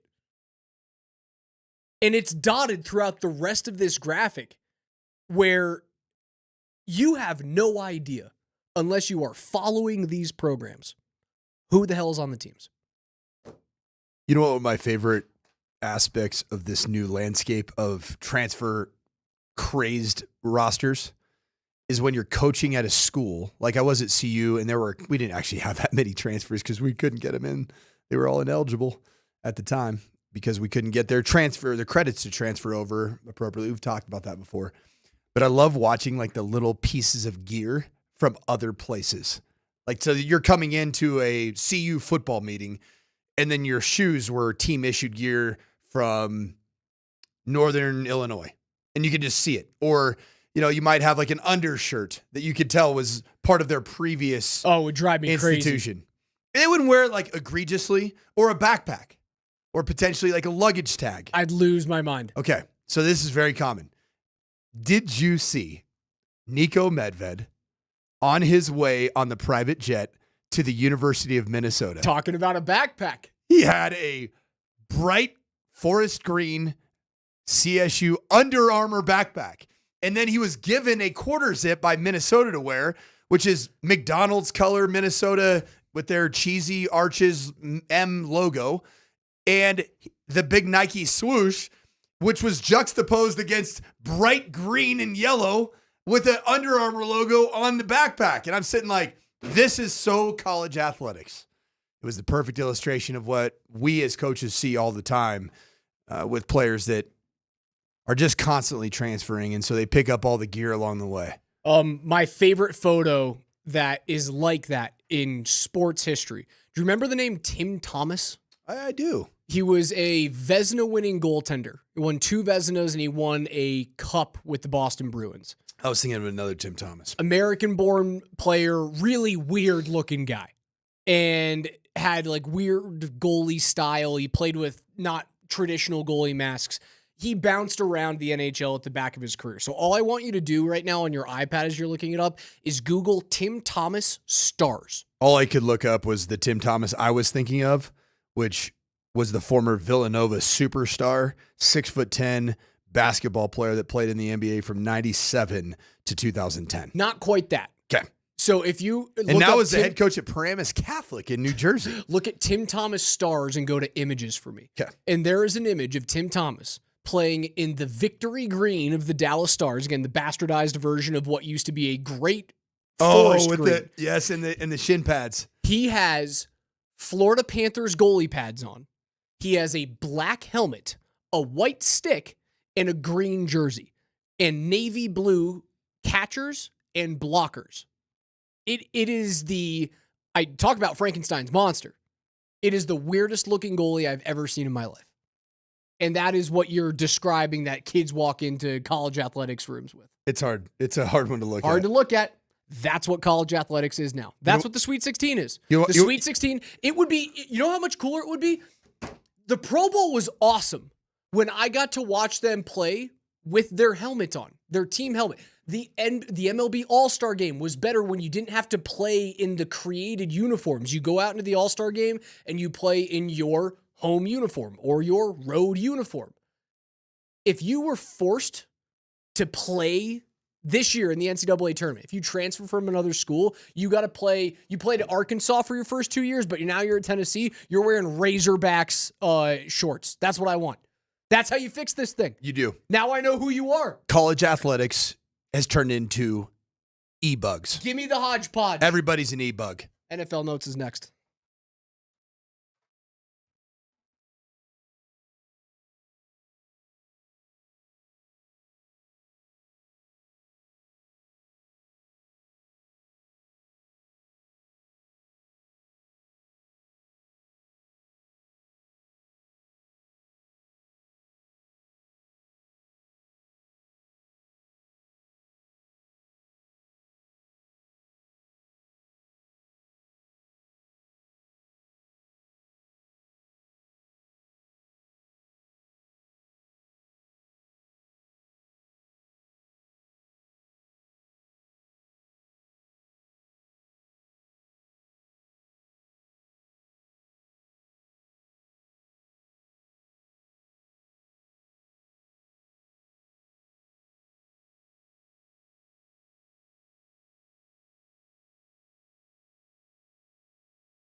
Altitude Sports Radio 92.5 presents KJ's NFL Notes. Why are you smiling? Because I love football. Football's fun. Fun, sir. Fun, sir. It's fun. Brought to you by Mountain High Appliance. Locally owned and operated since 1993. Colorado's most complete appliance store. All right, listen up.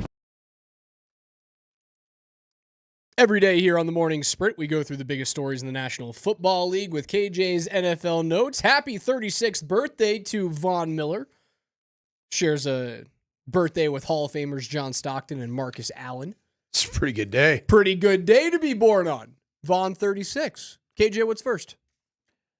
Over the last week or so, 14 of the top mock draft / college analysts have put out their first round mock drafts. And of those 14, 7 have the Broncos selecting Omarion Hampton out of North Carolina.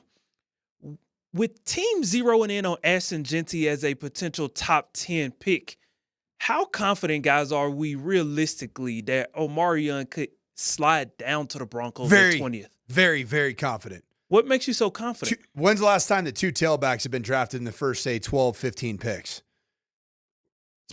It's got to be a while. I mean, one running back drafted in the top 15 seems to be like more of an outlier than it is the norm. If I were a true hardcore draft betting man, I would bet that Omarion Hampton does not get drafted in the first round. Bijan Robinson and Jahmyr Gibbs 2 years ago. Thank you. I was like, I kind of remember it happening really recently. When was Jahmyr Gibbs drafted? 12. Oh, jeez. Gosh, man. I'll tell you what, man. Raj, you're pissing me off today. You know what you're doing? You're letting the truth get in the way of a good story. And I was rolling. No, the general thought is correct. The general thought is correct. It doesn't happen. All right, so our guy KJ put together an incredible list of all the mock drafts and what the Denver Broncos are doing with their first round draft pick. There's a lot of Omarion Hampton. There's a little bit of Tet McMillan. Quite a bit of Matthew Golden, actually. I see 3 of them right in front of me.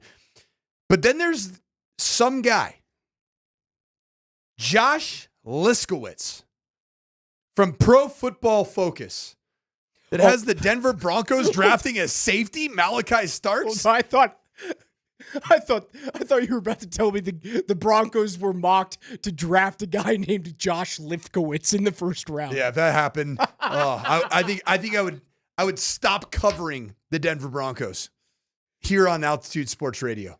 Be like, yeah, from here on out, it's Nuggets, Avs. I'll throw some Mammoth in there. Give me a lot of Pids. But no more Broncos if you get a Josh Liskowitz when you need some skill players. Malachi Starks, why would you draft a freaking safety? I find You just went out and paid a ton of money for Talanoa Hufanga.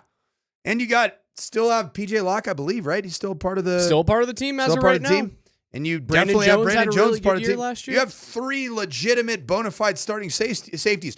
Yeah, let's go get Malachi Starks. This freaking moron. Who are these people that make these dang drafts, mock draft things? I have the same reactions when I see mocks of them taking an edge rusher.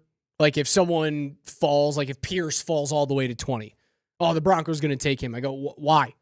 You already have 3 of them. You're good. You're perfectly okay. You don't need to take that guy. And if he's the best player on the board, there's probably a team between 20 and 32 that's going, we could use an upgraded edge, and then you can trade down and still get a solid player that helps you right now. Like I have the same reaction. Back to the running backs. In 2021, there were 2 first-rounders taken.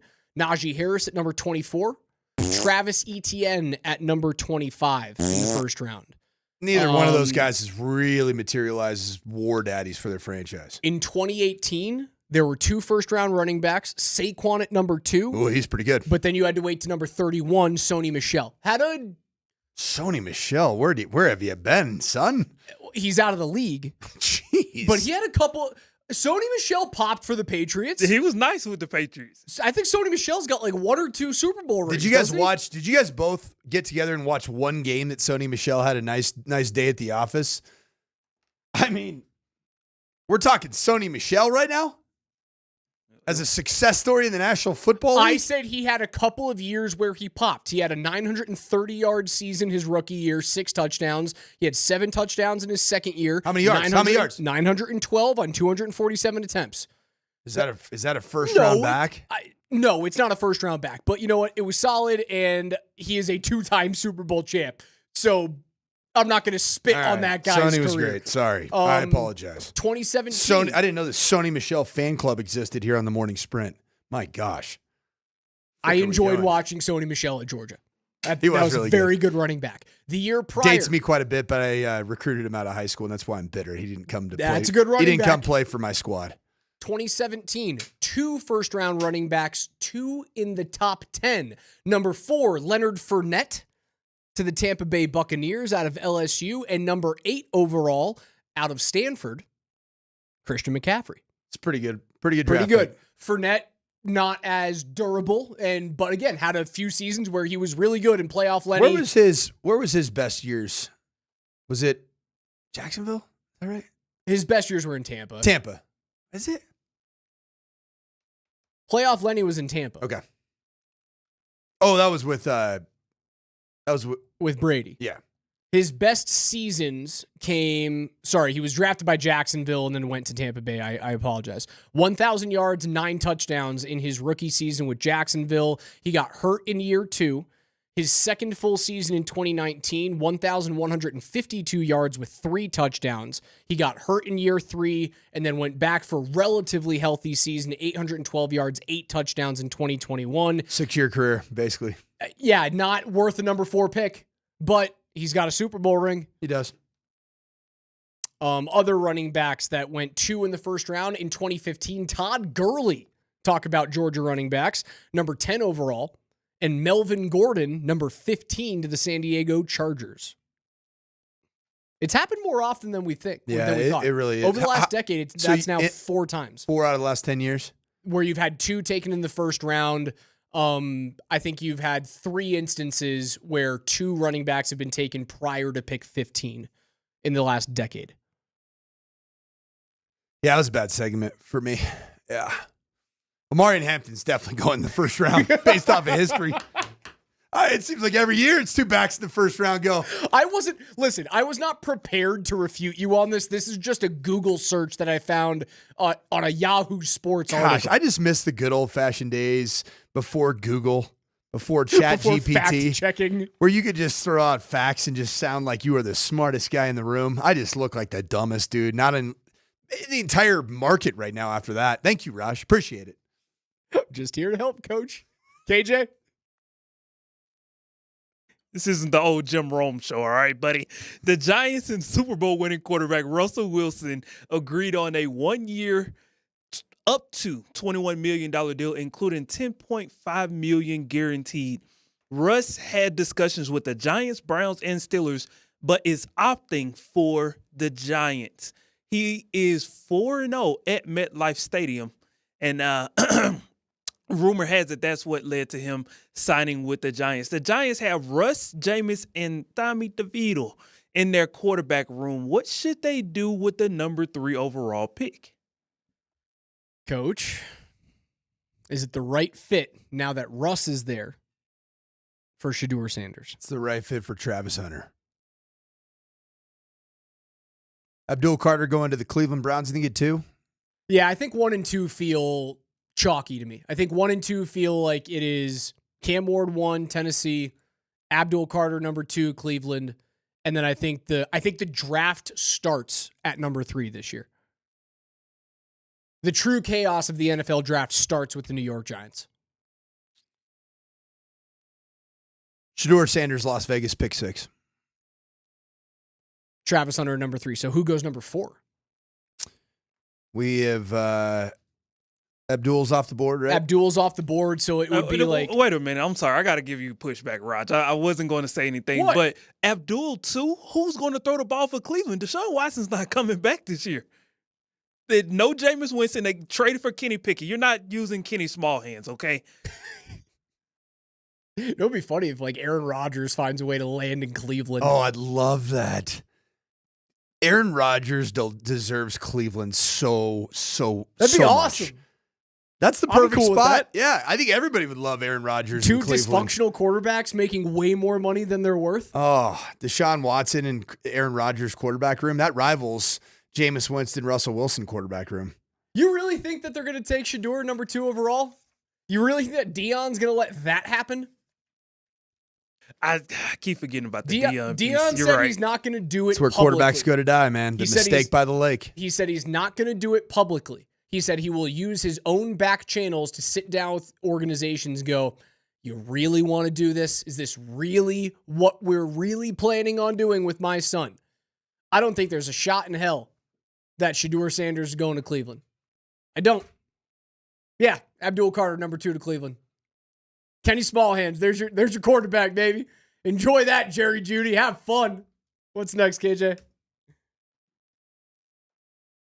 Free agent wide receiver Stephon Diggs reached an agreement, 3 years, $69 million, including $26 million guaranteed with the New England Patriots. Here's the Patriots offseason so far. Head coach Mike Vrabel, obviously Stephon Diggs, Eagles star defensive tackle and Super Bowl champion Milton Williams, Harold Landry, Carlton Davis, Marcus Epps, Morgan Moses, Robert Spillane, Garrett Bradbury, Mac Hollins, Joshua Dobbs, Tunga, Chesson, and Wes. I won't even try. Wes Schweitzer. Yeah, there you go. Any chance they'll be a threat in the AFC East this year, guys? Or will they be the infamous 2025 all-season champions? I despise the Stephon Diggs signing by the New England Patriots. Humongous overpay. And the drama factor of Stephon Diggs, not a fan of it whatsoever. I don't know that Mike Vrabel, who is certainly a my way or the highway guy, Bill Belichick light, if you will, I don't see that relationship with a Stephon Diggs being really, really good. So the total guarantee in that 3-year, $69 million deal is just $25 million. Does that make you feel any better about it? Would you want Stephon Diggs on your team, Raj? Would you want him here in Denver? Not for 3 years. I wouldn't. Would you want him for 1 year? Is he Buffalo Bills Stephon Diggs? Like 3 years ago? Yeah. Not the last couple of years? Is he Buffalo Bills Stephon Diggs? Is he Minnesota Vikings Stephon Diggs? That man is old. Is that man gone? He's old. The answer's probably no. Yeah, it's a big You and I overpay. went over this with all the veteran wide receivers. I said no to everyone but Devontae Adams. I actually like the acquisition and the signing of Mac Hollins from Buffalo more than I like the signing of Stephon Diggs. It's a good offseason for them. Like, don't get me wrong. I think 3 years, $69 million is crazy. Milton Williams and Harold Landry, 2 really good front signings. Obviously, that's showing the importance that's going to be placed on the defensive front, which is where Mike Vrabel obviously cut his teeth. And if you could create a New England Patriots linebacker in a lab, it's Robbie Spillane. Like, Mike Vrabel essentially signed himself. That's who they got.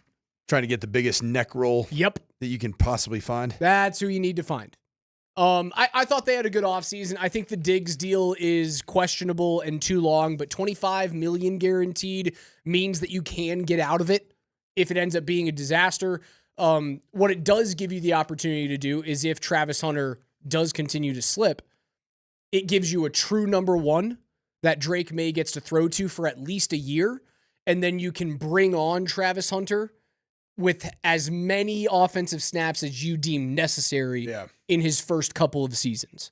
I think that's the reason why the signing of Stephon Diggs makes sense for the Patriots if they pair it with drafting Travis Hunter. If they don't draft Travis, then I go, it's a little bit of a head scratcher. Yeah. KJ, one more. Colorado wide receiver / cornerback Travis Hunter is now the betting favorite to go 3rd overall to the Giants. He is now minus 150. Shedeur is now plus 170. Miami quarterback Cam Ward is the overwhelming favorite to go number 1 overall with minus 1,600 odds with, hate to admit it, but Abdul Carter being the favorite to go at number 2. There we go. At minus 130.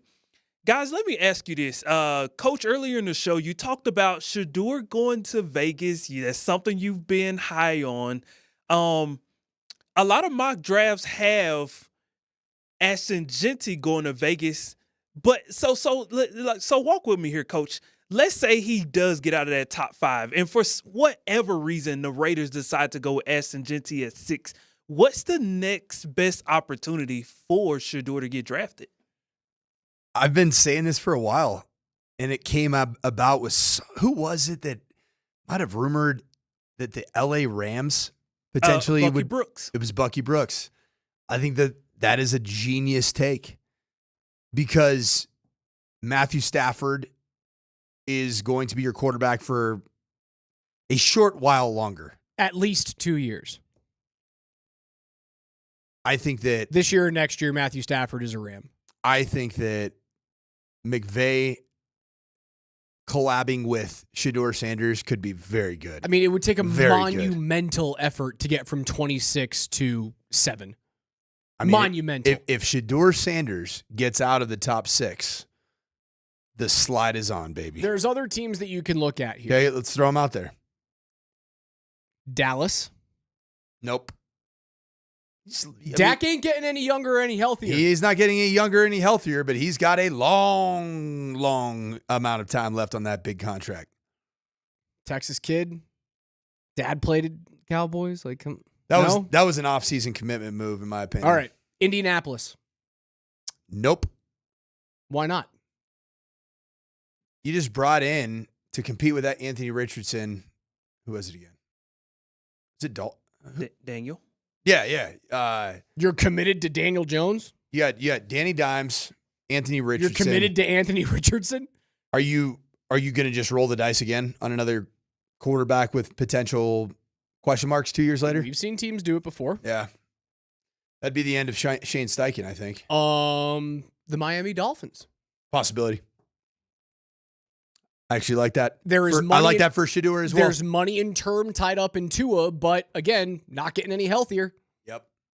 And it's not like you brought in Zach Wilson Tua's a to be your potential backup. different than Dak Prescott. Tua's a potential, like his family will tell him, you are not playing football anymore. Retirement, and you get relief from a cap perspective. Before Darnold, I would have said Seattle. That's out. Pittsburgh. Yeah. Yep. And that's about it. What about the Niners? At 11? They haven't paid Brock, have they? I don't think they're going to pay Brock. The Niners might be the best one of the bunch. The Niners is the best one of the bunch. But talk about being gun shy, right? Who did you just mention? You mentioned Indianapolis, right?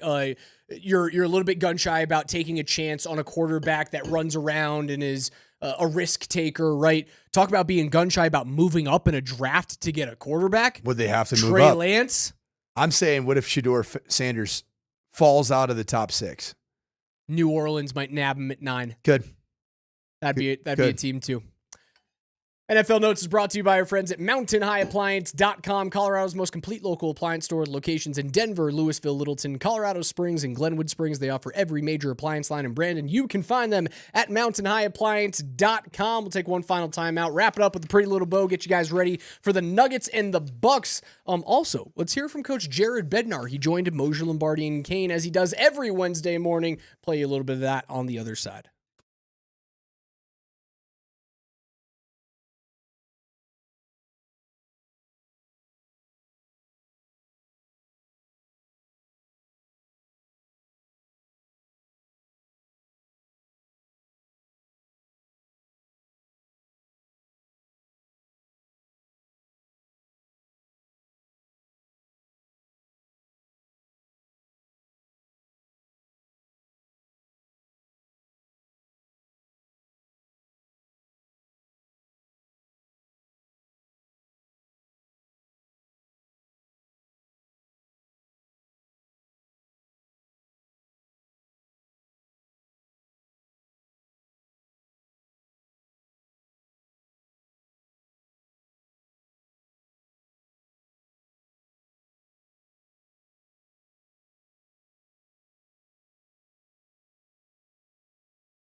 Altitude Sports Radio 92.5, wrapping things up here on a Wednesday with the Morning Sprint. Alex Ryanemi alongside the coach, Mike Sanford. You guys found the game that I was talking about like 25 minutes ago, the Mattel Classic. Just called electronic football or electronic baseball. Classic baseball electronic game. There it is. So there was a baseball diamond, and it was like a 3D version of it. So imagine holding a Game Boy, and then there's this sunken stadium that just has little red LED lights, and they had both a Coliseum-looking, LA Coliseum-looking football field, and then a baseball stadium version too. We even got a picture from one of our great, fine listeners on the Shop Mazda text line of their baseball iteration of electronic baseball. $144 to buy one of those things on Amazon right now. Pretty good deal. What do you mean a pretty good deal?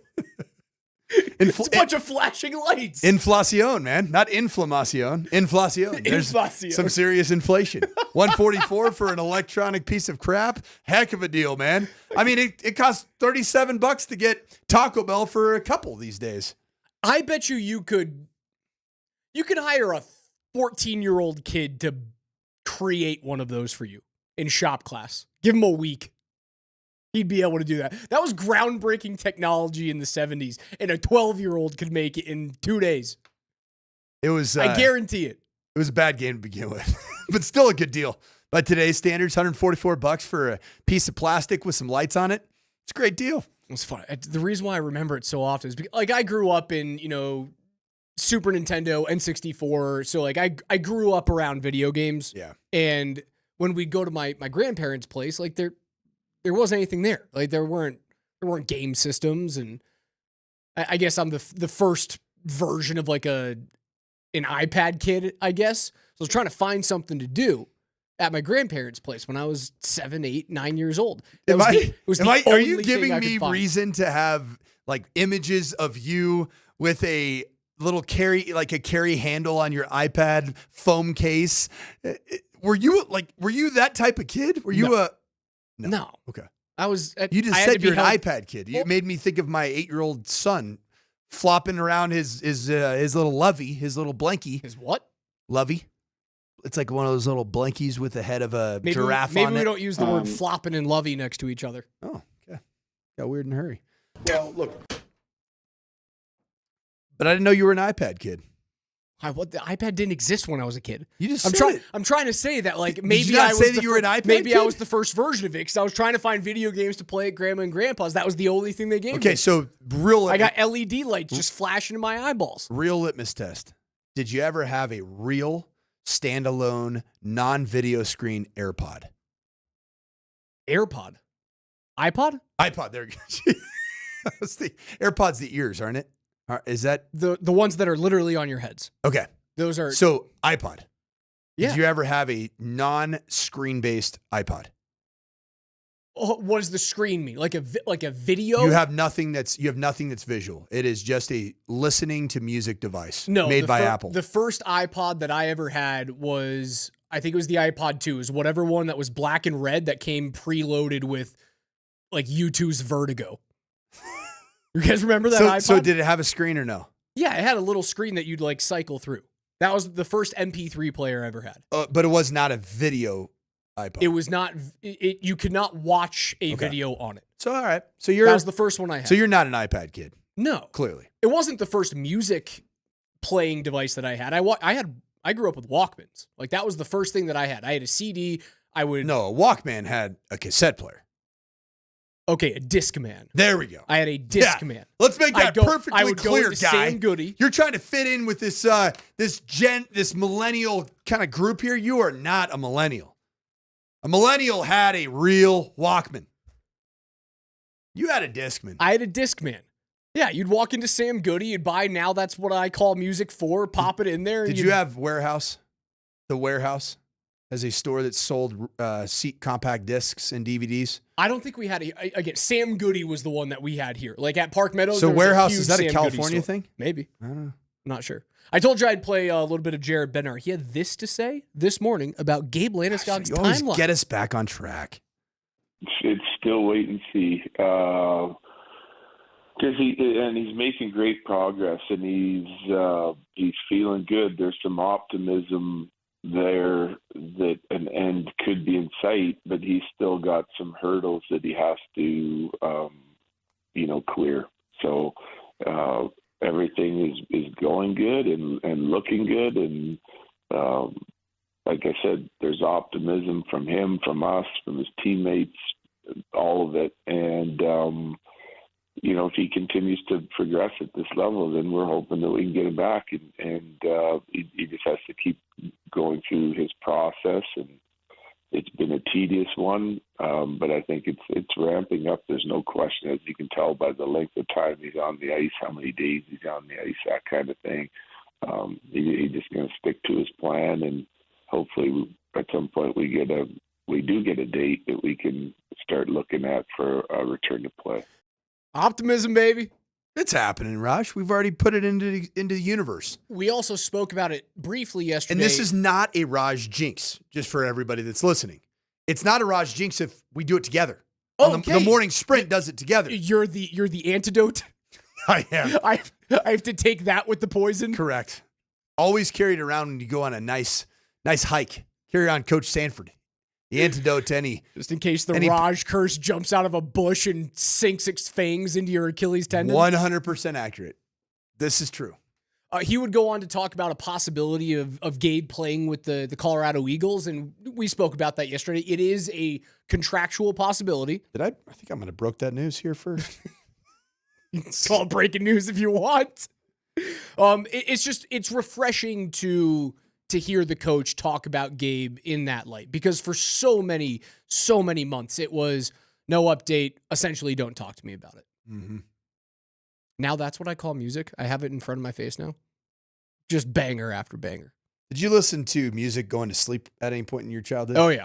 Me all too. the time. You know what I did when I was 11, 12, 13 years old? I listened to sports talk radio so as I did went I. to bed. All night with Jason Smith. And here we are. Somebody is listening to us. And I have hope no you're not idea going to bed at noon. You can listen to it. Degenerate kid. You can listen to it as a podcast, Raj, before you go to bed. You can yeah, download it. You can go onto YouTube. You can go to YouTube. You can get your daily altitude, and you can go to sleep. I have no idea how anybody could go to sleep to this show.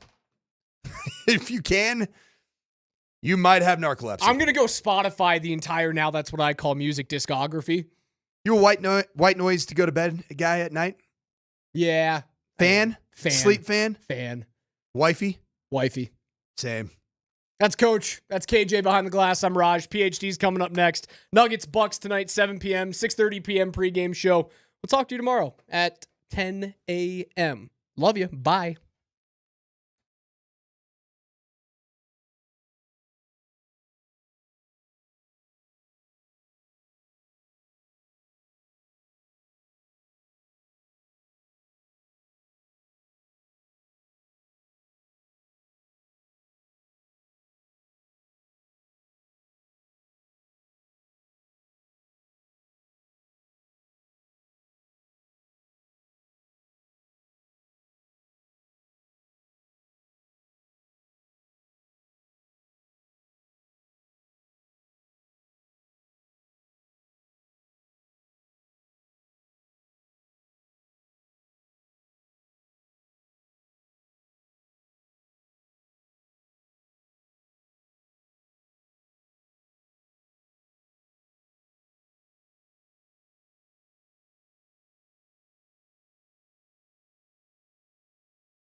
We'll get into the Avs game last night.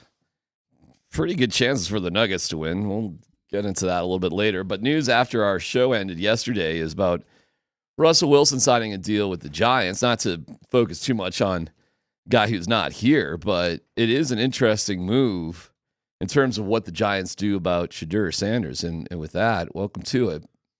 But Tyler, I mean, my God. You want? I mean, it is big life change. Big life change over here. I'll tell you what. Yeah. I mean, that's his. There's no more beard. I mean, well, it's a beard. It's just he's super trim. This is maybe the first time in 6 or 7 years I've gone down. There's no growth. There's no hangover at all. Took it down to 2. I thought I might go bald. Last night I was sitting there. I was at a buddy's house. How close were you just to like losing the whole thing? Well, last night I was at a buddy's house. I'm scratching it. I'm like, you know what?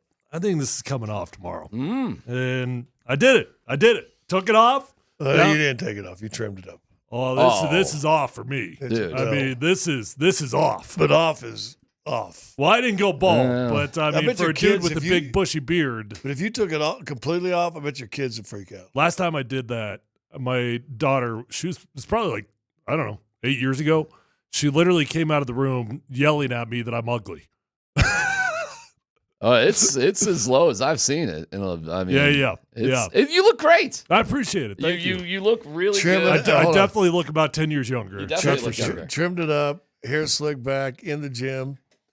Someone when you buy the Corvette, believe it or not, nothing's up. There's nothing going on like that. I'm just, you guys have made fun of me about haircuts and stuff in the past when I pointed out for different guys. I mean, radical sort of things. It's usually it's a positive. Usually it's like, hey, I need to change something.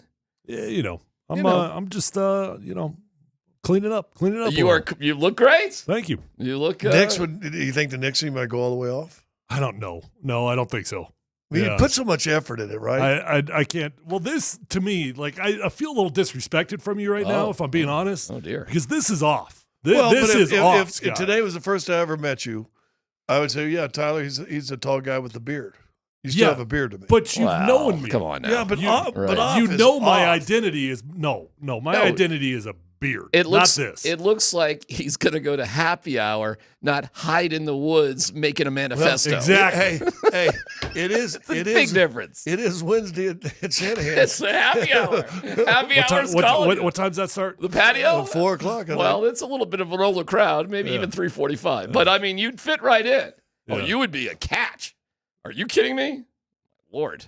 All right, let's go. You'd be fine. Let's see if we can do a show there one year. Well, both you guys would do all right. If we only knew a guy. How long? Yeah. How long are you going to keep the Colonel Sanders? I mean, I thought about taking it the other day. Did you really? Yeah. Oh, that would be interesting. But you know why I didn't? Because I was going to do this. I got to change up their luck. And you know what? It has nothing. What I say or do is going to change the Nuggets playing better or worse. I think you should keep I like the Colonel Sanders, and Tyler looks great, and Dan.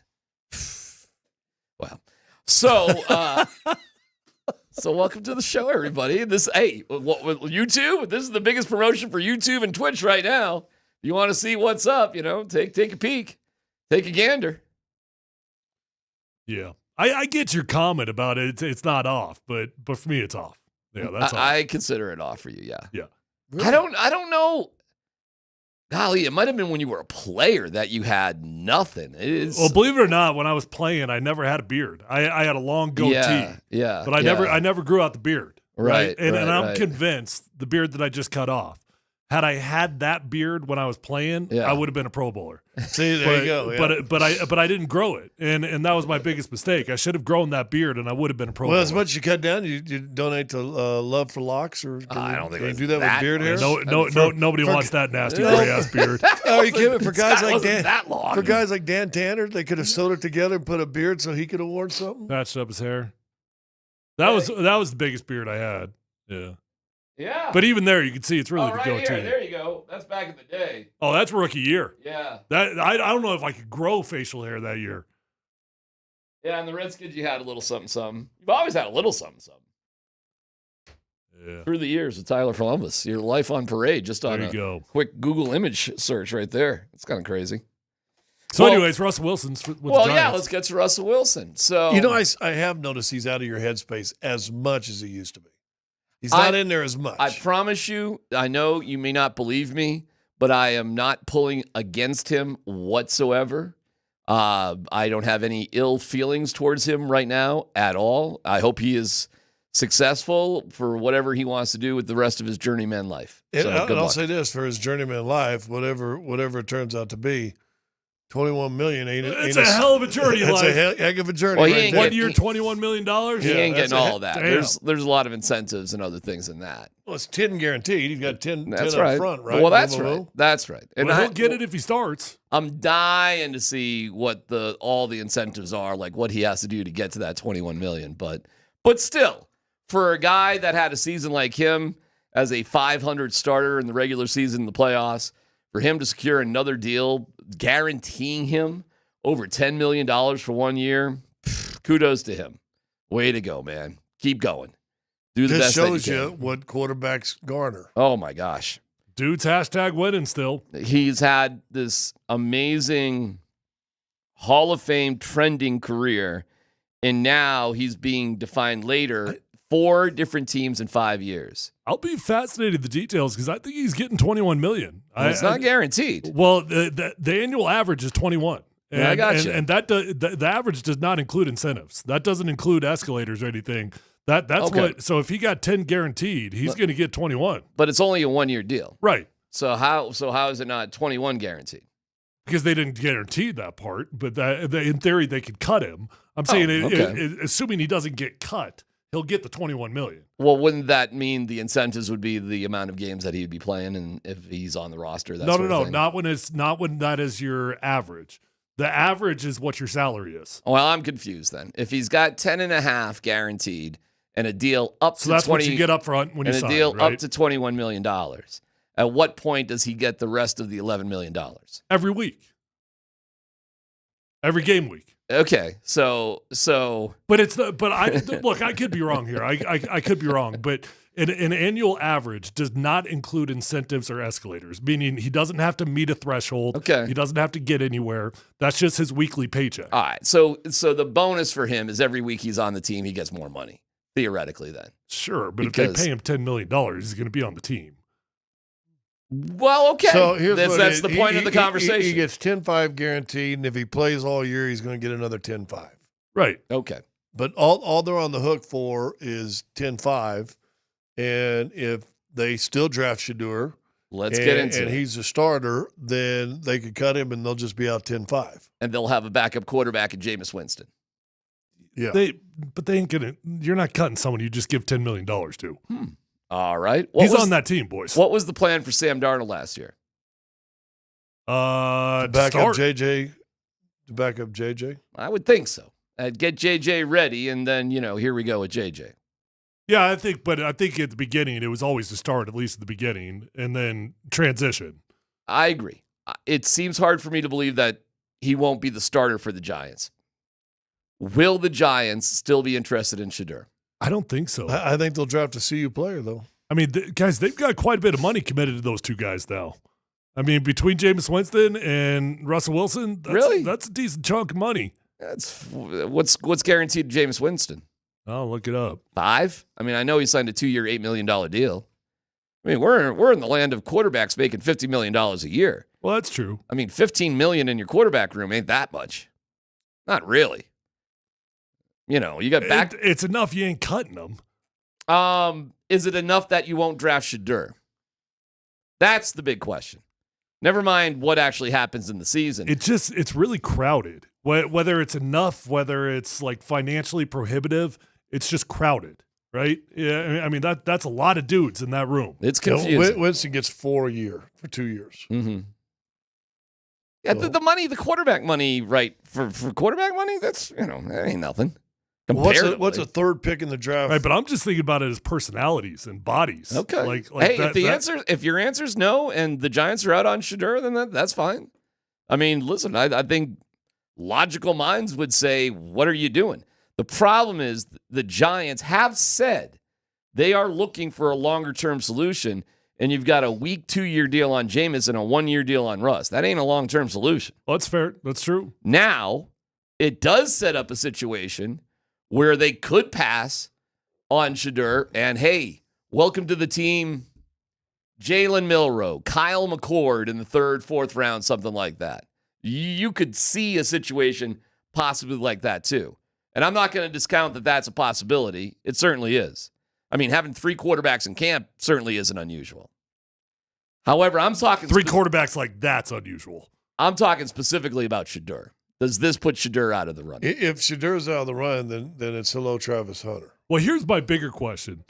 I wonder if they did this, not so much because they don't like Shedeur, but because they know the Browns do. That's what I wondered too. Did they have intel? Like, hey, we got to do something here, boys. Right. We got to prepare because it's looking like they're going 1-2. But again, that I would agree that's 100% what it is. That was my first thought. But then guess what? You lose the lottery, you get Travis Hunter. I mean, hello. Yep. Right? You just got your wide receiver cornerback, whatever you want for the next decade. Signing Russell Wilson to this deal and drafting Shedeur, to me, doesn't rule the Giants out, but it doesn't make much sense. Correct. And why the Giants would do it at this point gives me a vibe that the Giants know that the Titans are taking Cam Ward and the Browns are taking Shedeur Sanders, and they did not want to be left in the cold, and they'll do what they can do to get to Arch Manning next year or whatever. Yeah. Like whether they know it, they're damn sure worried about it. And they've got compelling reasons to feel like, hey, we got to make a move right now. This seems like a ridiculous plan if the plan is to get Russell Wilson after you got Jameis Winston to get Shedeur. I'm not saying it doesn't exist in the realm of possibility. Well, but does it also plan. throw anybody at 5 or 6 that might want to work their way up going, it's interesting. We'd like to get this or that. And maybe, could you get more picks if you're them or, throwing Cleveland off a little bit too and say, hey, we got to get Travis Hunter and then boom, boom, boom. Maybe Shedeur still falls to you. Mm-hmm. Yeah. I mean, you could make that to me. If you're just passing on Shedeur, and if you can get a deal done with somebody, you should go for it. You should probably draft a guy, which I wouldn't do, but boy, are they set up to draft a guy maybe in the 3rd or 4th round to take a flyer on somebody like I mentioned. But to me, in my opinion, this takes the Giants out of the Shedeur business. I agree. So I wonder if the Browns are that hot on Shedeur. I wonder if they're that Well, hot what's on fascinating about it is Dion, I think it was just 2 days ago, was saying it feels like it's going to be the Giants. He was saying we would like it to be the Giants, number one. Which if he's saying that, he's probably saying that because he feels like it's going to be the Giants. Yeah. There'd been a lot of rumors out there that the Giants were falling in love with Shedeur Sanders.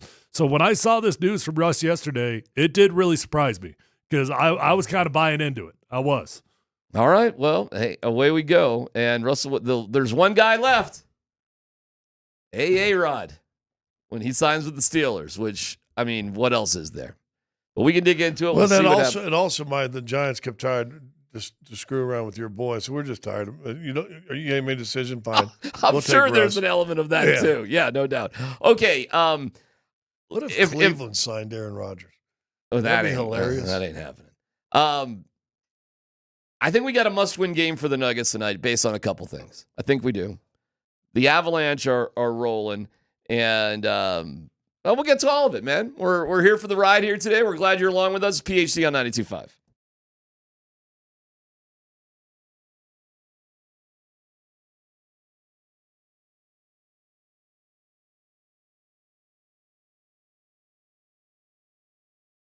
Hey, guys, if you've heard about the rising rates with autos right now, don't panic because if you go over to my friends over at Phil Long Ford, you're going to get hooked up. Guys, they've got over 1,000 cars, trucks, vans, SUVs, electric vehicles, even commercial fleet vehicles on their lot right now. And of those 1,000 vehicles, they locked in those cars before those rates started rising up on it. So that means that you get to take advantage of it. You get to save more money when you go over to Phil Long Ford.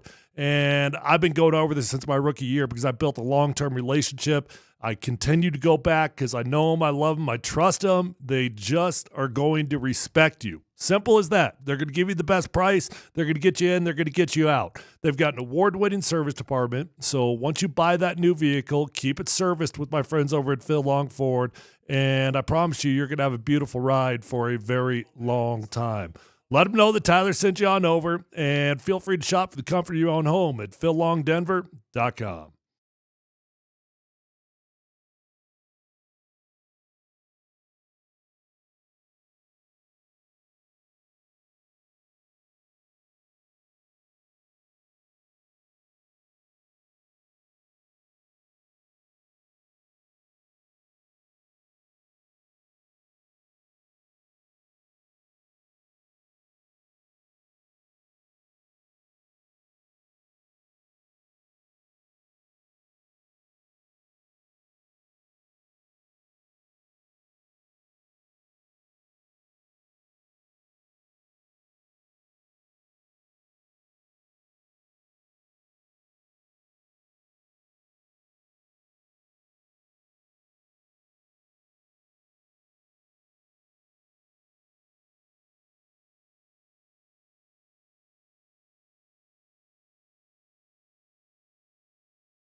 Centering feed for Natchez all the way over for Drouin. A one-timer block. McKinnon got his own rebound. He shoots and scores into a wide-open net. The Mac attack is back, Jack. Just another multi-point night for Nathan McKinnon on home ice. 64 points in 36 games. And versus the Red Wings, he is an absolute nightmare. Nate almost seemed embarrassed to score that goal last night. It's just, I'm exhausted. I'm out here forever.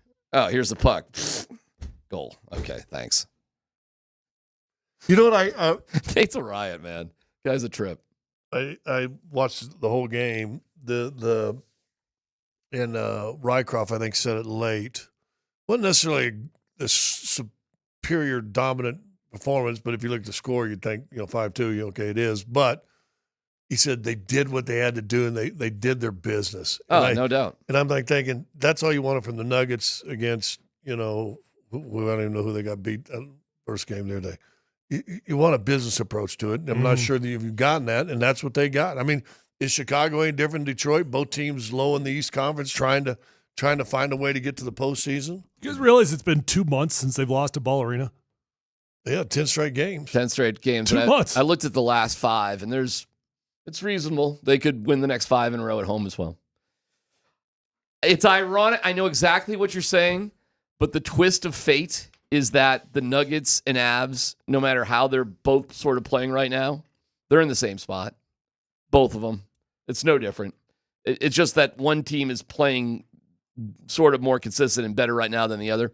Doesn't matter. The Avs are in third place. The Nuggets are in third place. Their destinies as who they're going to play in the first round are kind of, they look pretty set. You're going to get Jokic back, I think, tonight.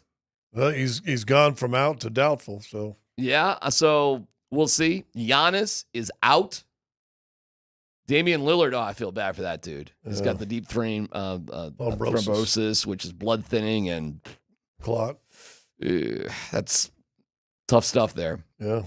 Like, if you can't win tonight against Milwaukee, and then you got Utah on Friday, like, hey man, I get it. You lost to the Wizards. Anything is possible, but come on now, man. But you got to do the approach we just talked about with the Avs did. You got to come in and handle your business. Well, that's right.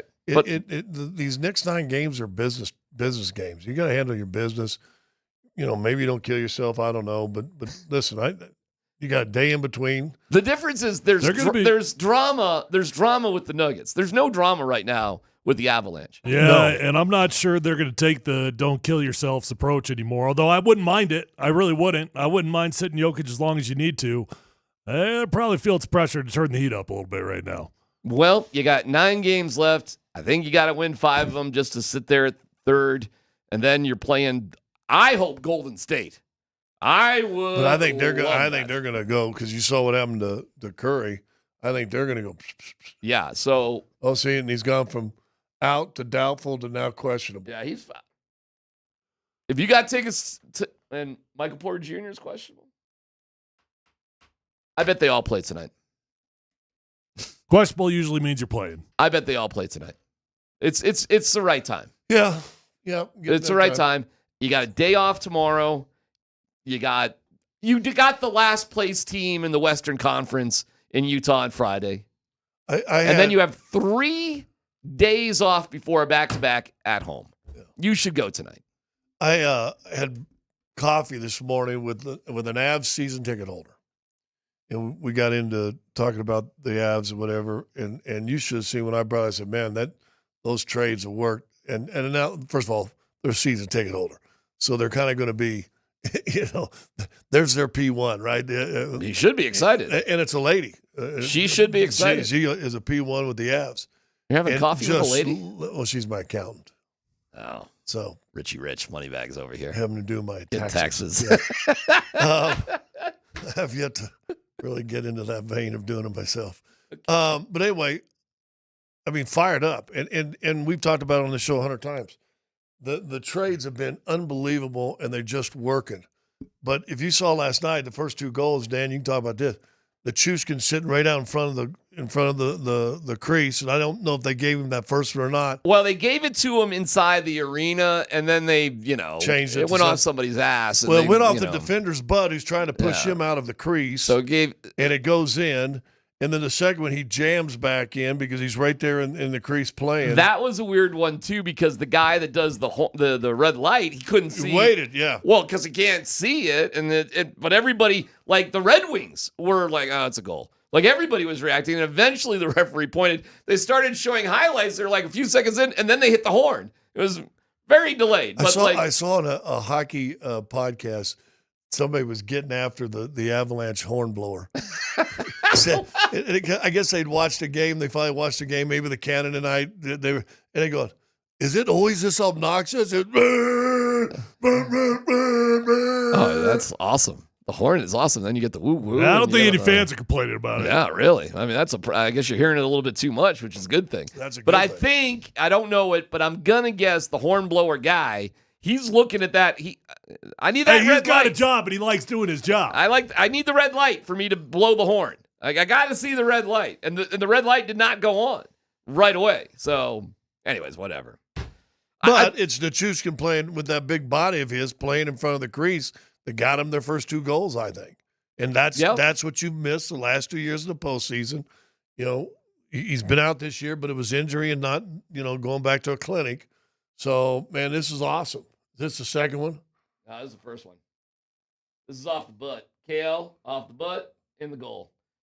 Kind of dribbled in a little bit. So, JT Conver got the first goal for the Red Wings. Tons of Red Wings fans there. Tons. Oh, my God. Did you see them celebrate when they got their second goal? It's like 4-2. I think it was before the empty netter because then they got an empty netter like 30 seconds later. But you see them like jumping up and down. There's like a minute to go, and it's 4-2, and they're like, oh, yeah. And I'm like, dude, it's 4-2. Yeah, nobody said anybody from 8 Mile was all that bright. What would Patrick Waugh say about those fans? Oh, yeah, he got on him a little bit. The thing is, now it takes. The crazy thing is it really a rivalry when you haven't won in a city since 2016? No. I mean, it's not a rivalry anymore. 13-0-1 in their last 14 NHL, games.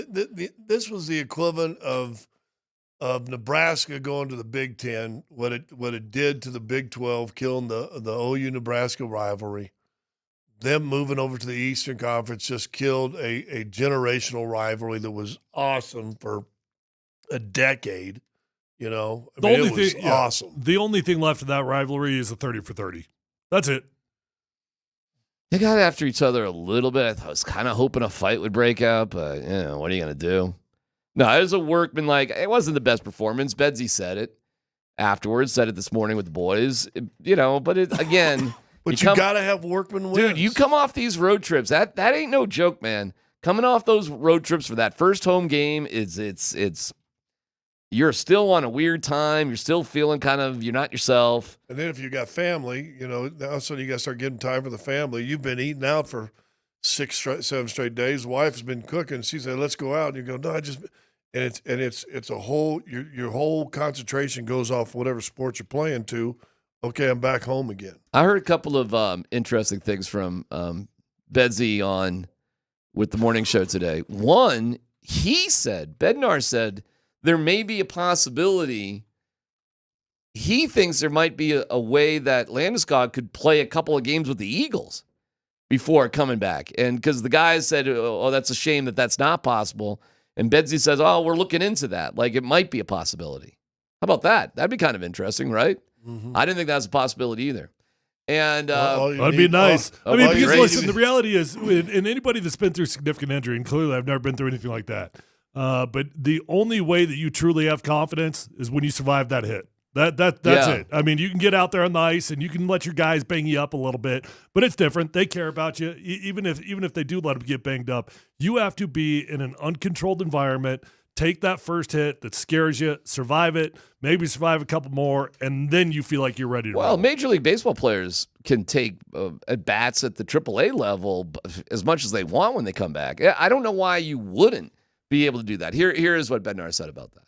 I think that is a possibility, actually. Is it really? That he would be able to do that, yeah. it's a sort of a unique situation, and there's different rules for different guys. Hopefully, we're getting to a point where we can start looking at different things. I don't think we're there yet. I do like everyone else can possibly get sent down to do that, but he has to get feeling good enough and staying long enough. And you kind of touched on the main challenge now, because he's in a spot where it's not just skating on your own, like it's skating with the team, it's practicing with the team. All right, and he kind of goes on from there. But, so that might exist in the world of possibility. I think he's coming back. Oh, I do too. Bedsy did say, like, hey, practice is a little tricky because we really don't practice, and neither do the Eagles right now because it's just so late in the season. But there's ways to be ready. And like we said before, all he has to do is be better than, like, Jack Drury or Parker Kelly or maybe even Logan O'Connor. It is fascinating to hear, like, these guys, like Logan O'Connor, like, no, he's a core sort of guy. Dude, they are so deep right now that healthy scratch. Miles Wood, have you noticed he's barely been playing? So Kelly played last night. Yeah, and Gerard was back because EJ was out. Keaton Middleton was back in. Listen, man, they have so much depth right now. They can rotate a bunch of healthy guys in and out of the lineup. They're just a weensy bit banged up here, but not much. The Avalanche, I don't know if you really could be in better shape with the possibility that Gabe Landeskog could give you emotional and maybe some production on the ice too. I mean, are you going to get more out of Gabe Landeskog or Jack Drury? Are we starting to build ourselves up that if they don't win this whole thing, that we're going to be really disappointed? Well, if they don't get to the Western Conference Final, I think that would be a disappointment of the season. I agree. At this point. Hard to put the pass-fail at winning at all, but making a legitimate run at it, having some fun, it would be very disappointing. The only thing with Gabe, and there's no question, nobody could debate whether he's trying to come back. Like, the intention is to absolutely be ready for the playoffs. I would slow down just a little bit, though. I mean, it's one thing for a guy to be out there and practice skating.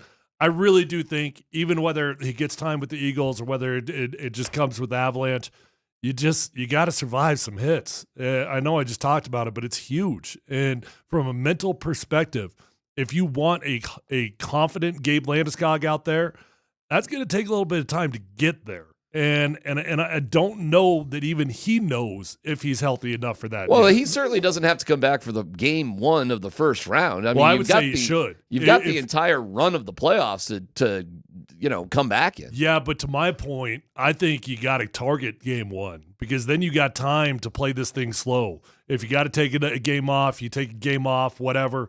But the longer you wait, the more pressure there is to go in full steam ahead without a true test. I would normally agree with you. The only where I would vary is if they play Dallas and the first two games are in Dallas.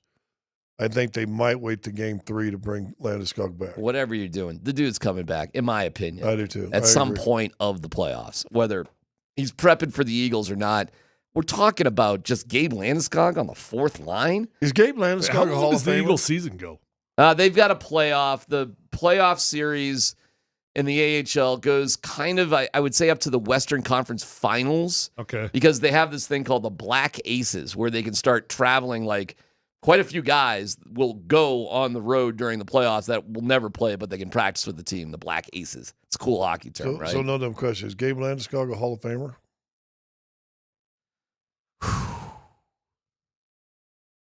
I mean, he's going to be in he's going to have a banner up in Ball Arena. Yeah, I mean, no doubt. There's no guarantee. There's guaranteed that, right? Statue worthy. We need more statues.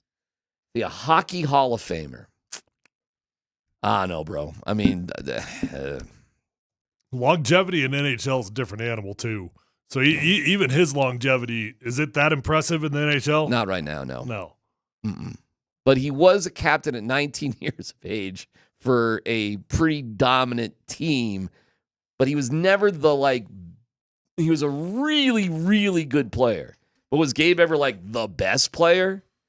He wasn't he was one of the really good players. Well, how many times was he even How many years would you say he was even the best player on his own team? That's what I'm saying. Oh, you are talking about that's exactly what I'm saying. No, but he was also the best leader on the team that had stars. Does that get you in the Hall of Fame? No, I don't know. I mean, plays for Team Canada on the number. Team Canada. On a number of national. Well, I don't know how the He'd hockey be playing does for it. Team Sweden if he's playing anywhere. For Team Sweden. He's played in international competition. He has, but I don't think that gives. They haven't won anything significant. Sweden, what have they done? I don't know, man. It's a good question. That's I don't know. You'd have to look at what other power forwards who've been the third, fourth, fifth best player on their team have been leaders and also in the Hall of Fame. But his years played, really, he's lost 3 of them. It's not that much. It's not like it not stands for hockey out. terms. No. I don't know, man. Who knows? But he's certainly. Listen, let's hope Gabe's got a lot more years to come, right? Let's hope this comeback is just the start of several more years for Gabe Landeskog. He's got an Olympic silver and 2 World Championship golds with Sweden. Whatever. Well, but again, I don't know how the hockey does it. I'm sure it'll be in the Swedish Hockey Hall of Fame. But we talked about with basketball, it's everything you do in basketball. Is hockey just, is it just the NHL Hall of Fame, or is it Hockey Hall of Fame that does, okay, well, these guys were great, and, how about some Russians? Are they in there that, Do you know where the Hockey Hall of Fame actually is in Toronto? Little trivia question for you. Right there by that coffee guy's place. Never been to Toronto, so I'm going to go with no. It's in a mall. I kid you not. The outside, the trophy room is very ornate, and it looks like wild. And it took us about a half hour trying to find out, how do we get into this place? And then somebody says, you got to go through the mall. I am not joking. You have to go through a mall to enter the Hockey Hall of Fame. Oh, but everything's indoors there. The exterior looks like a cathedral. That's the trophy room. There are no doors to walk in that area. To get into the Hockey Hall of Fame, you got to find Cinnabon. What's the big coffee place that's up in Canada? What's Tim Hortons? Tim Hortons. You got to go. You find the Tim Hortons. The mini bins at the Tim Hortons. Yeah, you take a left. I swear to God. And the entrance of the Hockey Hall of Fame is like where you participate in like games, like little kids would shoot a puck or whatever. So you feel like you're going into like a video game arcade as you enter the Hockey Hall of Fame.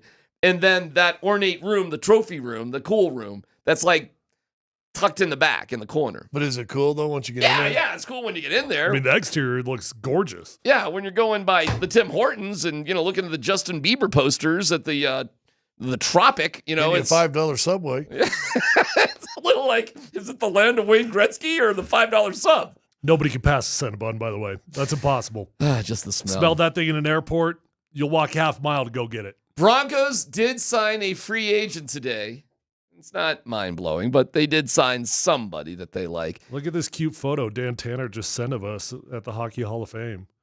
What? It's a really cute photo. It looks like he's about 25. That's what he did. But it's a photo of what it would look like of like a 12-year-old when he goes. Dan, this is an excellent. We got to post this. That's exactly what I said. It's the mall. It's like Excalibur. Well, okay, I see what you're saying. Like it's in Vegas or something. But you can see that that's a mall floor. Dan, were you surprised when you were walking in the Hockey Hall of Fame? It's in a mall. Yeah, it was hard to find. It was a little tricky to find. And then the beginning of it looks like a video arcade. And that's the Hockey Hall of Fame inside of a mall. Well, and didn't you go there when you did your draft? Wasn't that the year you did a draft in Toronto? Yeah. He's got a bunch of boys that do their fantasy draft. They go, it's location drafts. Those nerds know how to party. I guess so. Yeah, no doubt. They went to the Bahamas one year. They got money to spend. Who else are they spending their money on? That's a good point. You got to kiss a girl first. Okay, we'll get to who the Broncos signed. Plus, baseball is considering something that will cause a work stoppage. Details next.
I want to get to this. How do you say his last name? Is it Passan or Passan? Passan. Okay.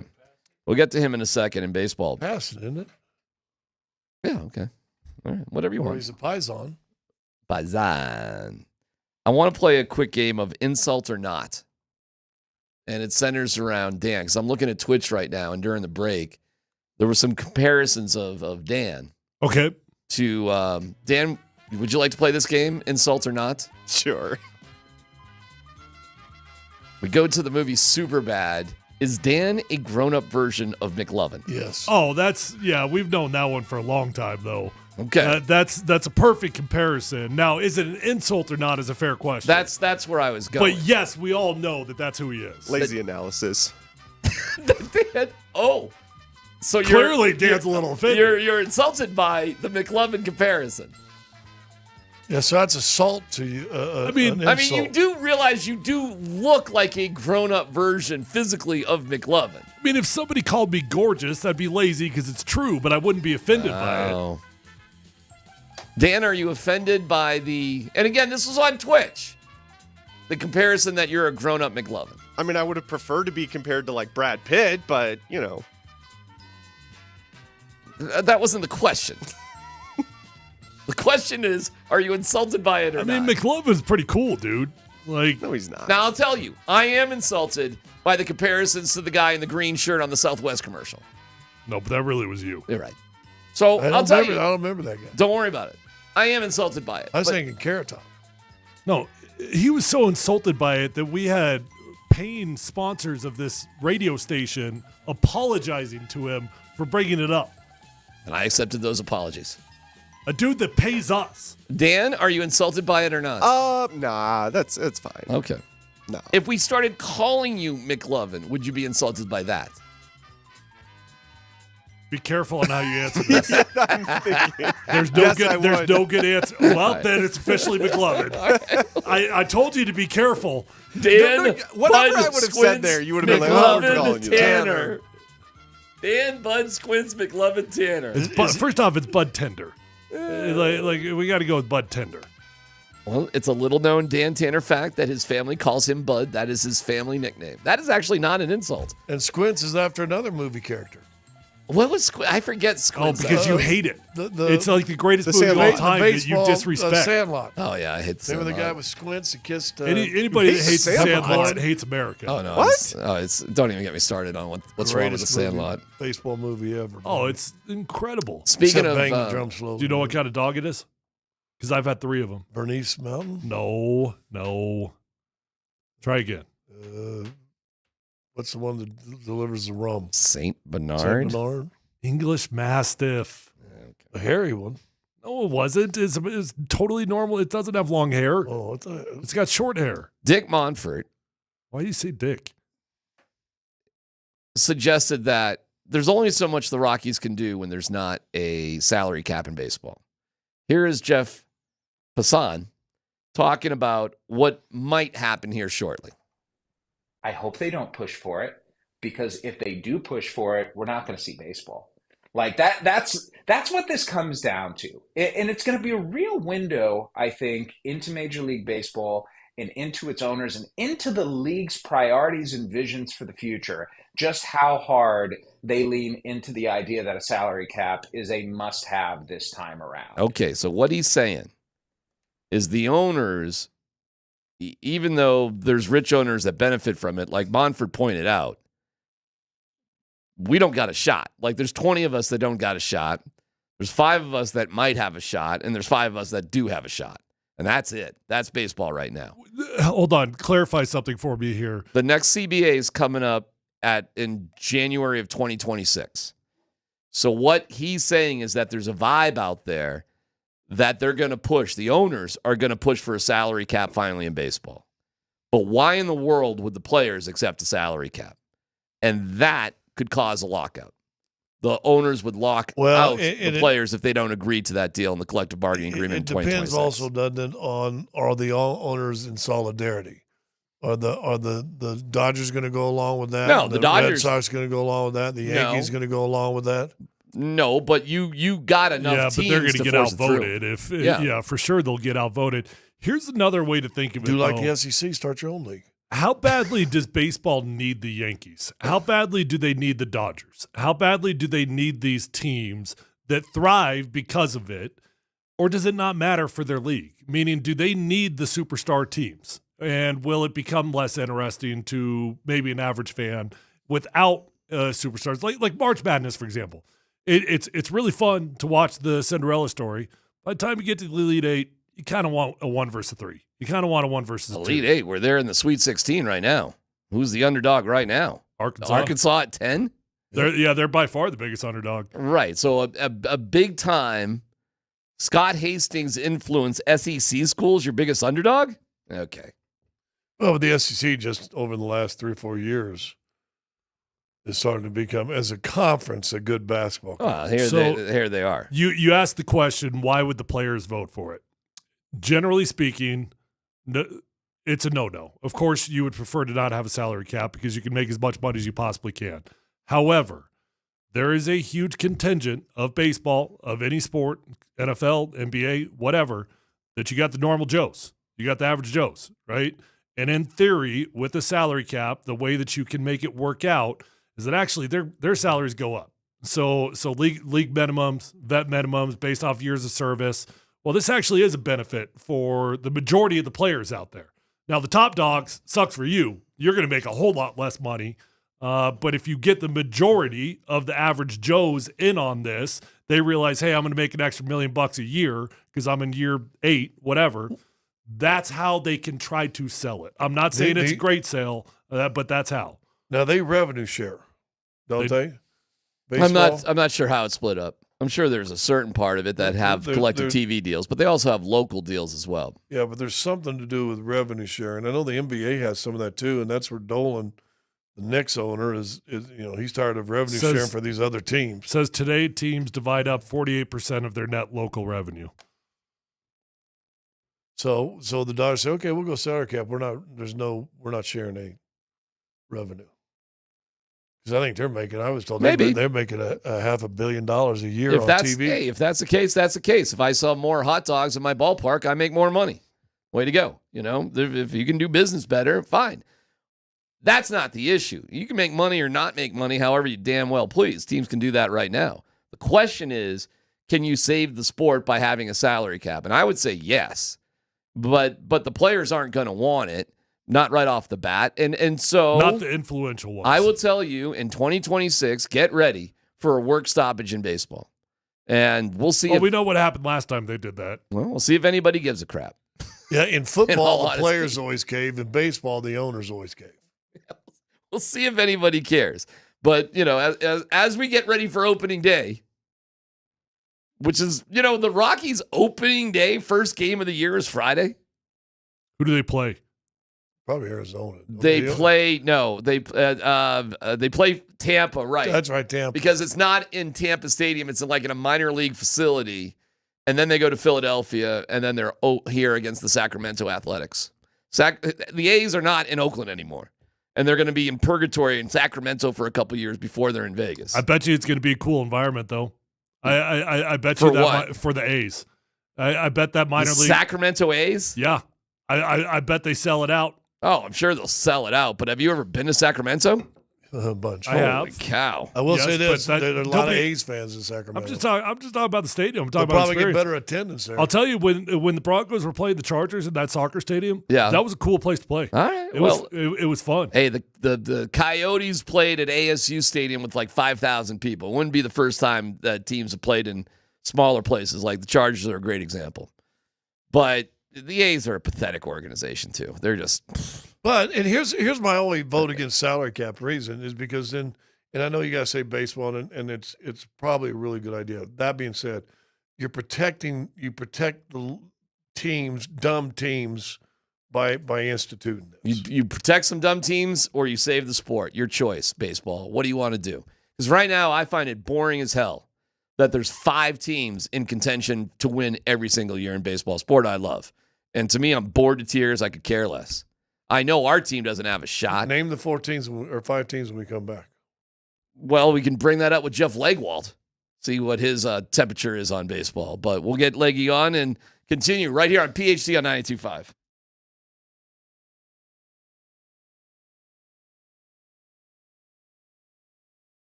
Jeff Legwald, brought to you by the International Brotherhood of Electrical Workers, IBEW, Local 68. Start with the job, end with the career. A couple things to start, Jeff.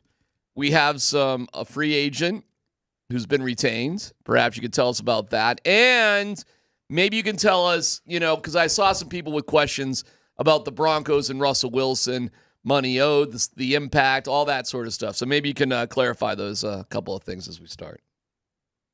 Well, the Wilson thing, it's mostly dead money right now. It's 30, they have like 33 million and change in dead money already on the books, and 32 of it is from the Russell Wilson deal. So that's most of the impact that you're seeing right now.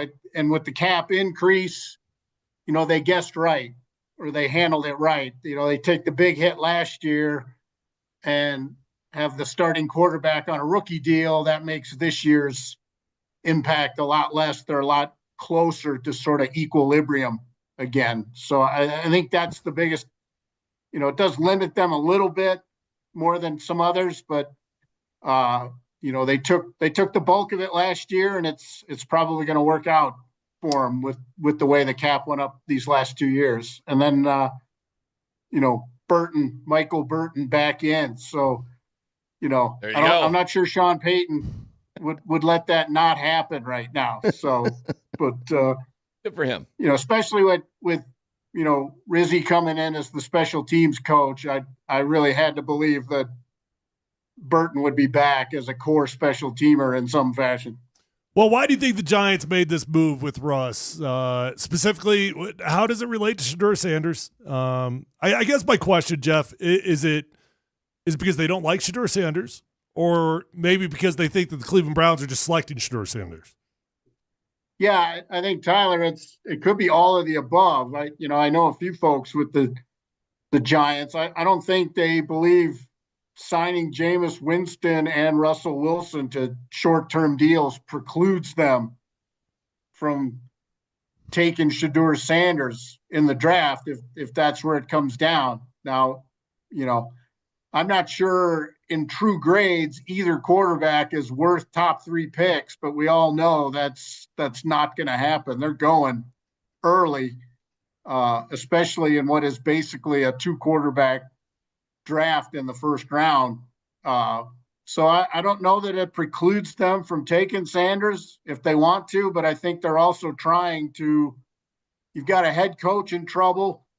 You've got a personnel department that's feeling the heat after the Saquon Barkley stuff last year. And I think they're trying to cover as many scenarios as possible. Like, what if you don't get, and you wanted to get Shedeur Sanders and you don't get him? You've got to play football next year. So I think they're trying to cover as many bases as possible.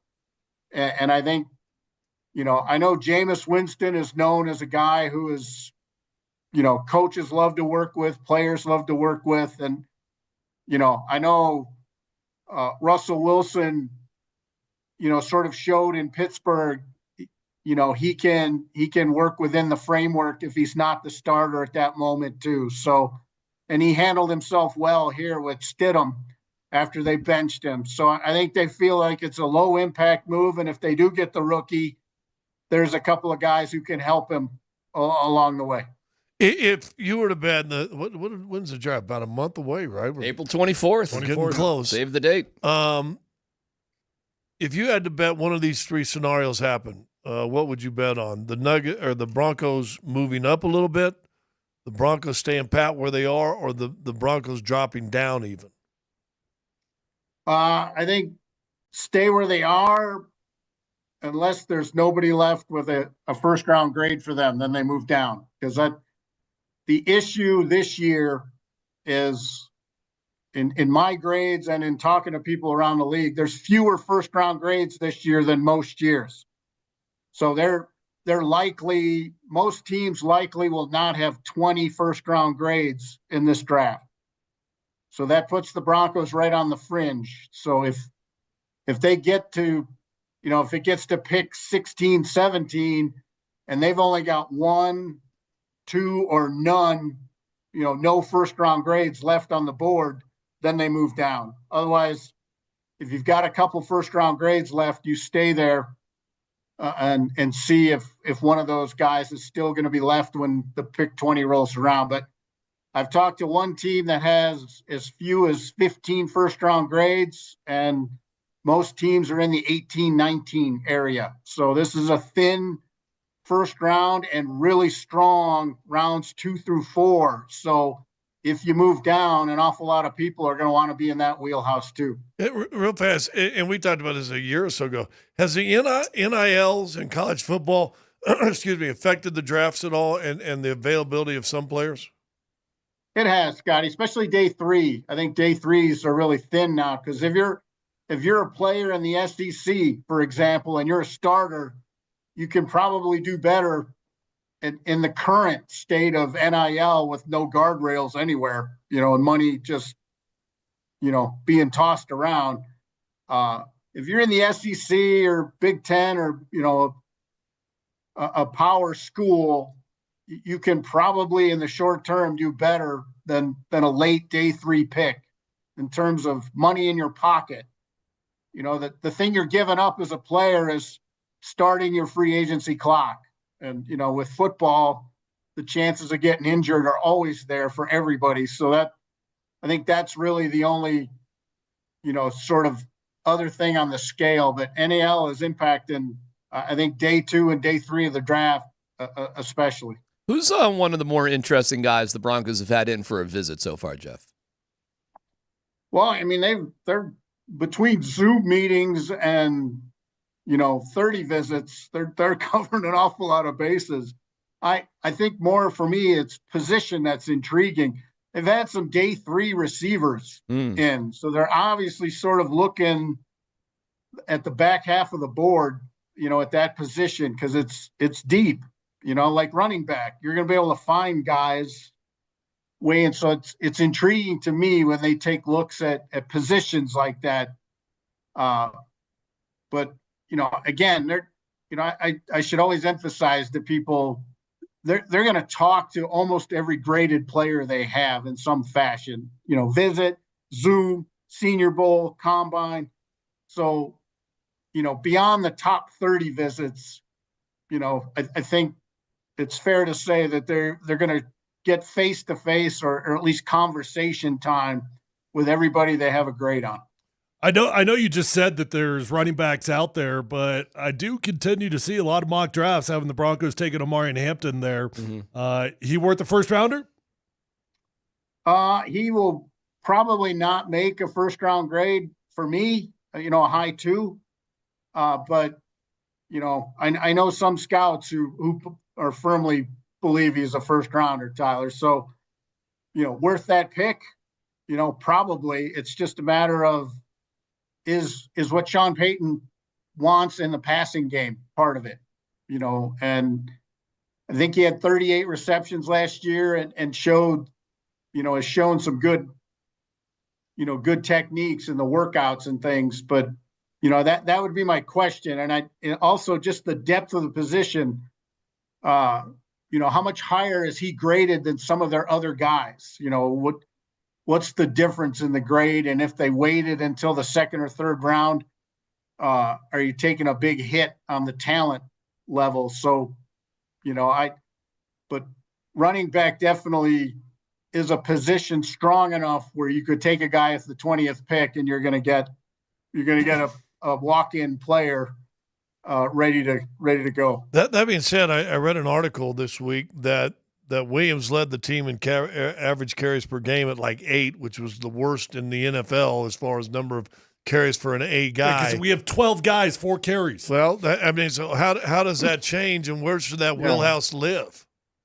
Well, that's right. My question for all of this, even with some of our folks doing the mock drafts, is I don't know how you could watch their run game last year and I have to see them believe in the run game to use the 20th pick in a draft on a running back. If you're going to bring him in and he gets 7-8 carries a game, what's the point? Why use the 20th pick and you left some really good players on the board that could help you more? Or are you just going to get somebody in there and commit to it? But, the free agent running back class is a bunch of 30-year-old guys, and there's really nobody left who would come in and be, sort of the primary back type player, I don't think. So if you're going to draft somebody, that's why I see them still looking down the board a little bit. Day 2, day 3. I mean, a player like Etienne, Sampson, those kinds of guys, I see more likely than a first-round pick on a running back. But, I get proven wrong on draft day quite a bit. So, all right. Before we let you go really quick, and I see the NFL competition committee, that dynamic kickoff is staying, although they may, you guys see that? They might, if you kick it through the end zone, you get it at the 35 now, not the 30, or that's where they're going. I think they're going to push that through, Jeff. They're desperate to have somebody actually return a kickoff. I think they want both worlds, DMac. They want this setup, but they want people to return the ball with this setup. So, yeah. Well, all right. Again, I hate the kickoff period, but that's just me. I think I just think they've modified it so much, Jeff, at this point. Like, what are we doing here? We might as well just have a football play and just play football. Or go back to the most dangerous play ever in the history of football. Are there any of the rule changes that you do like or don't like that may be happening? What do you see in terms of changes coming down the pipe? Yeah, I mean, I don't see anything this year that like fans would be like, oh my God, that's a huge change. That's when I looked at the list briefly, I was like, okay, I don't think there's any of those big, really enormous things. The reseeding thing, I think winning the division should matter. I'm always on board with that. So I'm intrigued. I'm always intrigued to see what complaint turns into a potential rules change from the previous year. Is there some owners more powerful than others that if they really get behind an issue, you'll see that thing pass easier than some others? Yeah, I think more so in the past, Scotty. I think, there's been enough turnover now that, it used to be a lot of the family ownership teams would sort of get together on things. And then it was a powerful block, the Rooneys, the Maras, even Bud Adams to a certain extent, back when, it was more single ownership, but now it's a more corporate view. And, I don't think I think it's harder for one owner to get revved up and get something all the way down the line unless the commissioner helps him. All right, Leggy, we'll check in with you next week. We appreciate it. As we get closer and closer to the draft, we'll be covering all of it here on Altitude Sports Radio 92.5. We have some developments with the Nuggets game tonight that you need to know about. Details next.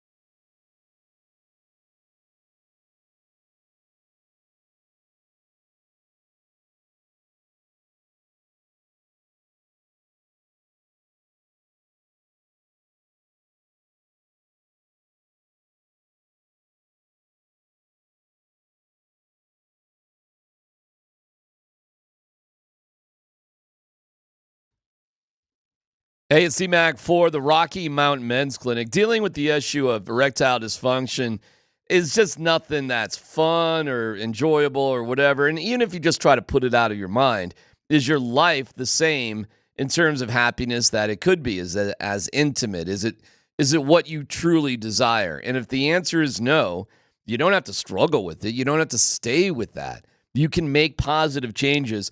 And that's what the Rocky Mountain Men's Clinic is all about. When the pills or herbals fail, they're there for you.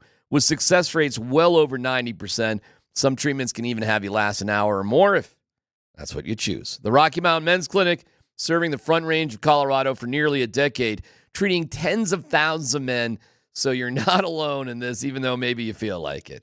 Contact them today, and like a lot of men, you could be having sex the day after your appointment. They've got 5 locations, Fort Collins, North Denver, Central Denver, Castle Rock, and Colorado Springs. So there's a Rocky Mountain Men's Clinic near you. Hit them up at 720-440-7900, RockyMountainMen'sClinic.com.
Tonight's. By the way, I should ask you guys what you think about the NFL stuff. We'll get to the Nuggets in just a second. You like the dynamic kickoff staying the same and the ball coming out to the 35? You think that's Something. Oh, by the way, what they want to do too is that you can onside kick whenever you want if you're losing at any point in the game. You still got to declare it. You got to declare, obviously, but well, I mean, you know how you declare it? By coming out in a different formation. That's how it should be declared, and then everybody can make an adjustment. But whatever.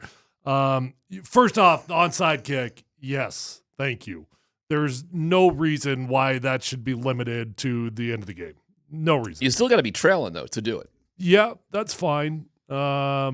Is it? Well, but let me ask you this. Why? It's the most dangerous play in football. So Okay. they're trying to limit it as much as they possibly can. It's 10 to 7 at half, and there's 4 seconds on the clock. Can you not? Why would you declare? Not if you're winning. Well, No, most you're down most 10 teams you're down wouldn't do it 10-7. because now you're giving these kickers they can hit 65-yard Right, field goals, a chance right. of 65-yard field goal. The 50-yard field goal in the NFL is nothing. It's like an extra 50 point. it's a chip shot. Right. These guys are getting better and better. You'll see 60 to 65 yarders, I'm sure, as a regular part of the deal. Anyway, whatever, man. We'll see if that changes anything. I don't know what the answer is. I You mean, got me. It's felt. Of course, it worked for them. There were more return. I'm rolling my eyes. There were more than the other way because the other way was so ridiculous. So, but is it really that interesting? You want to change the rule? Here's a change the rule. Neither team can move until the guy fields it, and then he decides whether he's running out. So say he catches it in the end zone. Well, that is kind of the way they are now. You got to wait till the guy catches it to move. Yeah, you can't move till he catches it. That is the way it is. No, but you can't run it until he crosses the end zone now. So if he doesn't come out of the end zone, no one moves, boom, boom, boom, put it on the whatever. What are we but all doing? of a sudden he takes Serious, it out. what are we Now, doing? well, you're going to get a return. What are we doing? Now you're giving him a full running start. So it ain't when he catches it, it's when he crosses the goal line. Well, you definitely would get more returns with that. That's for sure. I hate to say it because DMac's been fighting this for so long, and I've been fighting him, but I do hate the current setup. It's so, terrible. You know, well, he wanted it. DMac was I fighting just said, for hey, it wasn't my DMac fought so hard for this particular iteration. He loved it. And it's funny hearing you hate it now because I remember these arguments me telling you, man, they're just getting kicked in the end zone every single time. They're like, don't do this. It's not going to work. Dude, what I've fought for over the years and complained about, just make it 4th and 15 at your 25-yard line. Most teams will punt it. A punt's a more interesting play than a kickoff. And then you have the option to go for it. But everybody, every time I bring it up, well, don't even have the. If you're doing that, don't even have the punt. Don't even have the option. Well, for it. What's the point of replacing it? Just start the drive. Kickoffs, it goes out of the end zone. No, well, hold on. It's the scoring team that would get the ball, though. You don't get the ball again like first down. No, it's you score. It's your ball, 4th and 15 from your own 25. Oh, forget that. I would say just give the other team the ball in the 25 and let's go. How about you kick it out of the end zone? The receiving team gets a point. That's the CFL. He gets a point. If you kick it between the goalpost, you get 2, but they still get the ball. No, my bad. The CFL has the quirkiest rule. If you kick a field goal, it doesn't have to go between the uprights. If it just goes through the end zone, you get a point. Mm-hmm. It's the stupidest rule. Well, that's going to limit returns. Yeah, but of course the CFL end zone is 20 yards deeper. They've got the field goal post in the middle of the end zone. Like you can the old still, NFL like the old thing, you can still run into it. I love that, the old pick screen. You'd love the CFL. But seriously, do the same format, and if you kick it through the end zone, it's a point for the team receiving. They get the ball on the whatever yard line you want. You know what? You're giving points up. I'm tired of arguing about it too. It's just all so stupid. I mean, what I would do is I'd eliminate the punt. I know the option of the 4th and 15, and you could still have that option if you want to go for it on 4th and 15. Okay, go for it. The other teams can get the ball wherever you go for it. I just give them the ball in 25. Let's go. All right. Anyways, whatever. I mean, they want to keep kicking in the game. Kickers Union's gonna have to get together though, man. How is that Kickers Union? Where do they gather? Brandon McManus's house. Yep. I'm watching this Celtics documentary on HBO. Why? I didn't really want to. It's so good though. I got to give Bill Simmons credit, man. He's done some. He's He's the king of media right now. That dude is a dude. He really has whatever he's got his name on. It's pretty. It's good. been working. Yeah, I mean, even his podcast, The Rewatchables about movies. Have you ever watched that? It's fantastic. Oh, it's really good. It's him and a couple guys chopping it up about all of our favorite movies throughout time, breaking it down. They break down movies like you'd break down like a sporting event. It's really, really good. Anyways, the Celtics. Do you watch the movie? It's not like a Mystery Science 3000 mystery. I mean, they're talking about The Godfather, and they're talking about. But I was watching one about Point Break, which is one of my favorite movies, the original, not the remake. Freaking love Point Break. Keanu, Patrick Swayze. 2. Awesome movie. Anyways, in this, I'm watching this. Now they're going the whole history of the Celtics, and they're at the Bird era right now. And I forgot a couple of little weird details.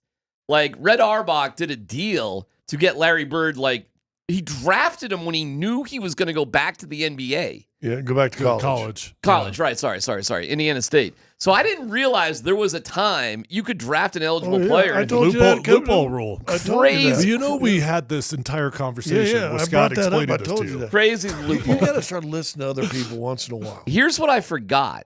In Bird's first year, he did not have McHale and Parrish. You want to talk about an amazing deal.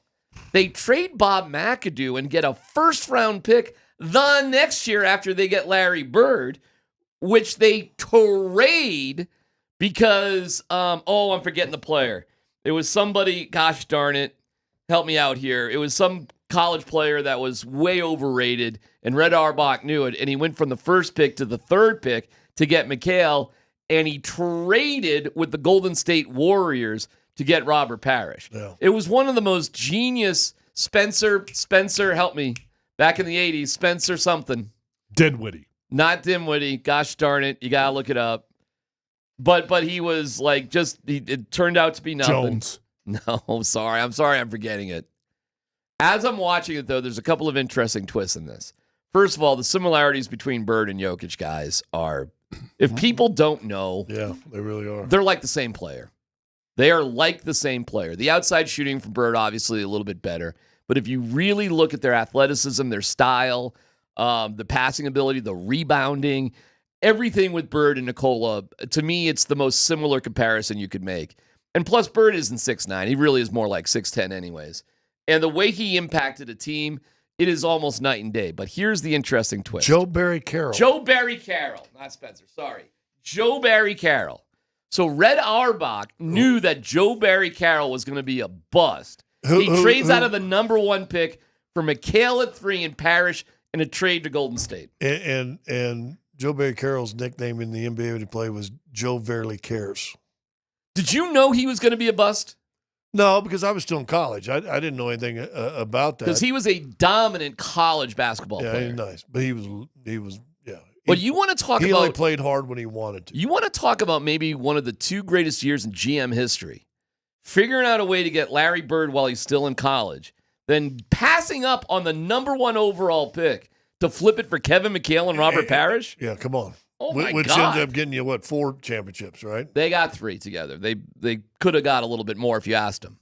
Here's what happened. They won in Bird's second year, but you know what happened? They hated their coach. They hated their coach. They hated Bill Fitch. And Robert Parrish says, yep, we quit. And they quit in a series to like the Milwaukee Bucks a couple years later before they went on a run with Casey Jones. And it was just remarkable to see a team with such unbelievable expectations, with championship Hall of Famers all over the place. And what can go wrong if you don't get it right with the coach? Yeah, Bill Fitch was a hardcore X and O, correct, old school guy. And they said it worked in the beginning, but after a while, it just wore its course out. And I thought it was fascinating to see, wow, like you have to, as a coach, meld how you do things over time. You cannot be the same guy with the same group of guys. Casey Jones became perfect for those guys. Casey Jones is like a pro's pro. He's a player who was also a coach. He was chill. He was relaxed. So I'm not saying anything about Michael Malone here other than the fact that you have to, as a coach, do one of 2 things. You have to evolve with your team or you got to get a new team. Right. And so I do wonder when I'm watching this documentary with the Celtics, could the Nuggets be on the same trajectory as the Boston Celtics? Meaning, because you got the guy. You got the guy. And you got a couple of good guys around him. But either you got to change the team or you got to change your approach to coaching. Well, dude, Or you got to win. Just win. Yeah. But you also, and you forget about that team, you somehow got Danny Ainge fairly easily, and you traded for DJ, which turned out to be Dennis Johnson became a all-timer. Because you had to move on from your more established point guard, which was Tiny Archibald. You had to make a significant change. And you had to push Dave Cowens out the door. Like, you made changes. They made changes all along. They didn't stand still. They didn't just sit there with the same exact roster and expect the same results. I'm just telling you. I'm watching it. I'm watching a documentary about the Nuggets. I am watching it right now. It's the Boston Celtics of the early 80s. Go check it out and tell me I'm wrong. What's the name of it? The Celtics Way. It's some annoying title, something or other. It's Celtic Pride.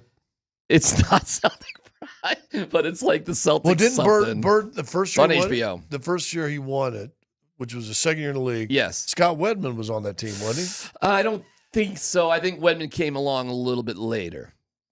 But Roby was on that team. Wedman was eventually on that team. I mean, they had Cedric Maxwell was a core player on that team. And you know who Bird played with his rookie year, but his knees just blew out and couldn't handle? I think Pete Maravich was on. Oh, he might have been. He definitely was on the Celtics for a little bit. I was just watching Pistol Pete drills on Instagram today. Well, they're still good. They're on, but they're great for kids, man. He was the most, maybe, if you want to watch highlight videos of one of the most stunning college basketball players of all time, you can't believe how good he was in college. Now, does that movie hold up? Which you get Pistol Pete. The movie. Yeah, the movie. You never seen the movie? There's a Pistol Pete movie? Oh, there's a Pistol Pete movie. Oh, it was a big part of my childhood. But I'm wondering if it's like Brian's song? Brian's song? Yeah, Did somebody die?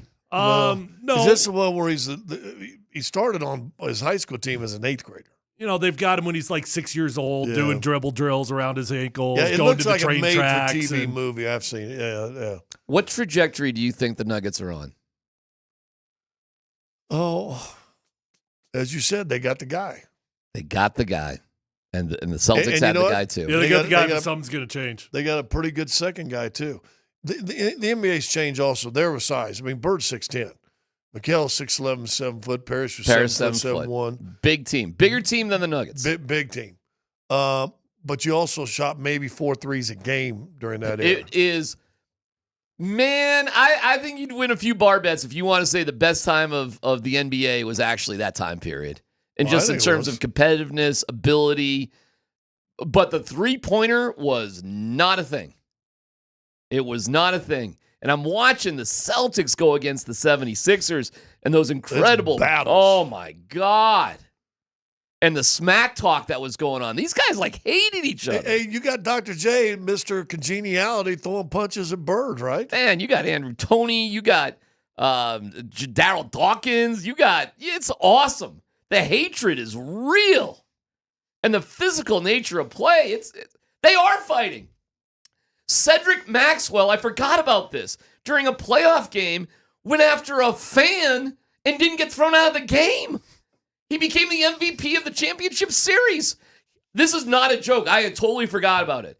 He goes into the crowd. The guy tells him to F off or something. He throws a forearm shiver at the fan into the stands. He does not get kicked out of the game. He continues to play. Well, I'm not sure. The NBA was pretty amazing back in the fans day. will learn a hard lesson if they let players do that today. Yep. The play with Bird and Lambier takes him down. Yeah. Bird's on the ground just throwing haymakers at Lambier. Bird didn't get ejected in that game. It's unreal. It is like it was hockey. Like you could fight to a certain degree. You could, and not get in overly amount of trouble for it. If Cedric Maxwell did that today, he would be suspended for the NBA season. Never mind just like a game or something. Oh, yeah. But the three-pointer just wasn't a thing. Now, have you got the point where they played the Hawks in the playoffs yet? This is later in Bird's career. No, they've chunked up the Bird years for the first 5 years, and now the next part would be the second 5 years. Well, so I haven't got to that. I came out of the Garden at halftime in a big heated game. Might have been a playoff game. And we come out, and all of a sudden you hear a commotion, and our head coach, Fratello's up in the stands wailing on some guy, too. So I was in a game when the head coach is up in there. That's my dog. You know what's funny too? The facilities for all these teams sucked. The locker rooms, They suck. I saw the Arbach, a red Arbach center or whatever the Celtics have now. Unbelievable now. They're kind of flashing back and forth to today's Celtics, and the Celtics were at some place called the Hellenic Center, some crappy looks like college. a high school gym with didn't it have a stage on one end? Yes. Yeah. Yes. It was like an old junior high school. Yeah. The Boston Celtics. Yeah. Kevin McHale comes in there from the University of Minnesota. Is like, what? You got to be kidding me. Like, this is it? Was there something about that time that made the players tougher because it wasn't so posh and so comfortable? I would argue with a lot of people. I think they were all real skilled as far as ball handling, passing, and everything. Were they as athletic? No, but Rick Barry said the other day, give me a 24-hour trainer and a masseuse and a activationist and a dietitian and everything like that. Now, watch how athletic I'd be because he was a hell of a player too. Do you think teams of today, though, would kill those teams because they would just post up outside, bomb away from three, and you'd see Tyler's nodding his head? No. In a heartbeat. It wouldn't even be close. Because, It would. But this is taking, for example, they couldn't adjust. Oh, I'm asking. But you would ask them to take it would take them an entire generation to adjust. So I don't think they could. But you're just talking about if you're taking the generation of players, you're going to take one of those Celtics teams and say, hey, Bird, instead of 3 threes a game, we're probably going to give you 12. He wouldn't. I'm asking the question. He wouldn't be okay with it. I'm asking Danny the question. Ainge wouldn't be okay with it. I'm just thinking of that. Well, team you'd right be there. trading Yeah, twos. but 90% of the team isn't training to shoot like that. Could Bird do it? Sure. But what about everybody Danny else? Ainge could, Bird, I think there's a lot more shooters than you give credit. No one shot. Yeah, but they probably only had 3 real shooters on that team. It was probably Ainge, Bird, and maybe Scott Wedman, a guy like that. Could shoot. But they didn't have anybody. But no one shot threes. They shot 15 foot. And nobody came off the bench that could shoot threes. There was nobody off the bench that was gunning up threes.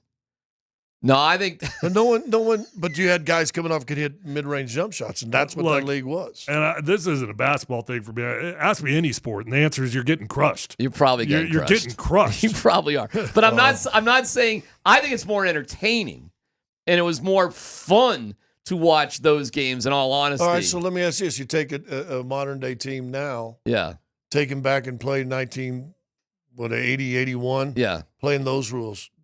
Well, that might be a different story. Modern team wins. That could be a different story. You'd have to take out the 3-pointer. If you no, they can still shoot it. But here's the thing: why would they go inside if they could shoot outside in 1981? But you're taking out away the flagrant fouls and stuff. Do you see if a guy ever made a couple threes? You know what happened? Gets run. That third one, he's about 2 rows up in the stand. And they go, why didn't guys shoot jump? That's interesting. You're taking guys out. You're not letting them shoot 2 or 3. You know what? And guy, right. What's the guy that coached the '72 Olympic team? Old time coach. He was coached at Oklahoma State forever. He basically, and I recruited was before my draft with Johnny Bach. I guess someone on the text line, Texas, Oklahoma State coach, legendary. Anyway, he had a rule. He said, anybody comes in the lane, he called it the skylights or the what are the lights on top of the arenas pointing down. Yeah, okay. He said, anybody comes in to shoot a layup, they better be looking at the lights. Okay. So now we're going to play that rule too. So now when Shea Gilgeous comes in there, or Harden. Or honestly, Steph Curry? I think they'd be too quick, too athletic to even get touched. You didn't watch any of the basketball back then. Well, to Scott's point, beat. We were talking about a time where a basketball player hit a fan and stayed in the game. So the rules were different. And he's saying that. All right, let Draymond play by those rules. Put him on the team. Well, he's saying Shea goes up for a 3. And, Kurt Rambis runs through him on the 3rd attempt. Every team back then had 3 Draymond Greens and were bigger. Right. I don't know. It's an interesting debate for sure. But the similarities with the Celtics and the Nuggets, and it gives me a feeling like if you don't see a championship this year, there's going to be massive change with the Nuggets. Mm-hmm. So you got a shot, and it's right here. But there's going to be massive change. And won't that be interesting to see where that goes? Yeah. No Dumb Questions comes up next.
Polumbus, Hastings, and DMac present No Dumb Questions. This is your safe space. I like to use no dumb questions as parenting advice for myself. You're a smart guy. Send us your not dumb question now. Tweet it, text it, or Twitch it. It's No Dumb Questions on Altitude Sports Radio 92.5. All right, we're looking at Twitch and YouTube and the text line and however else you want to get to us.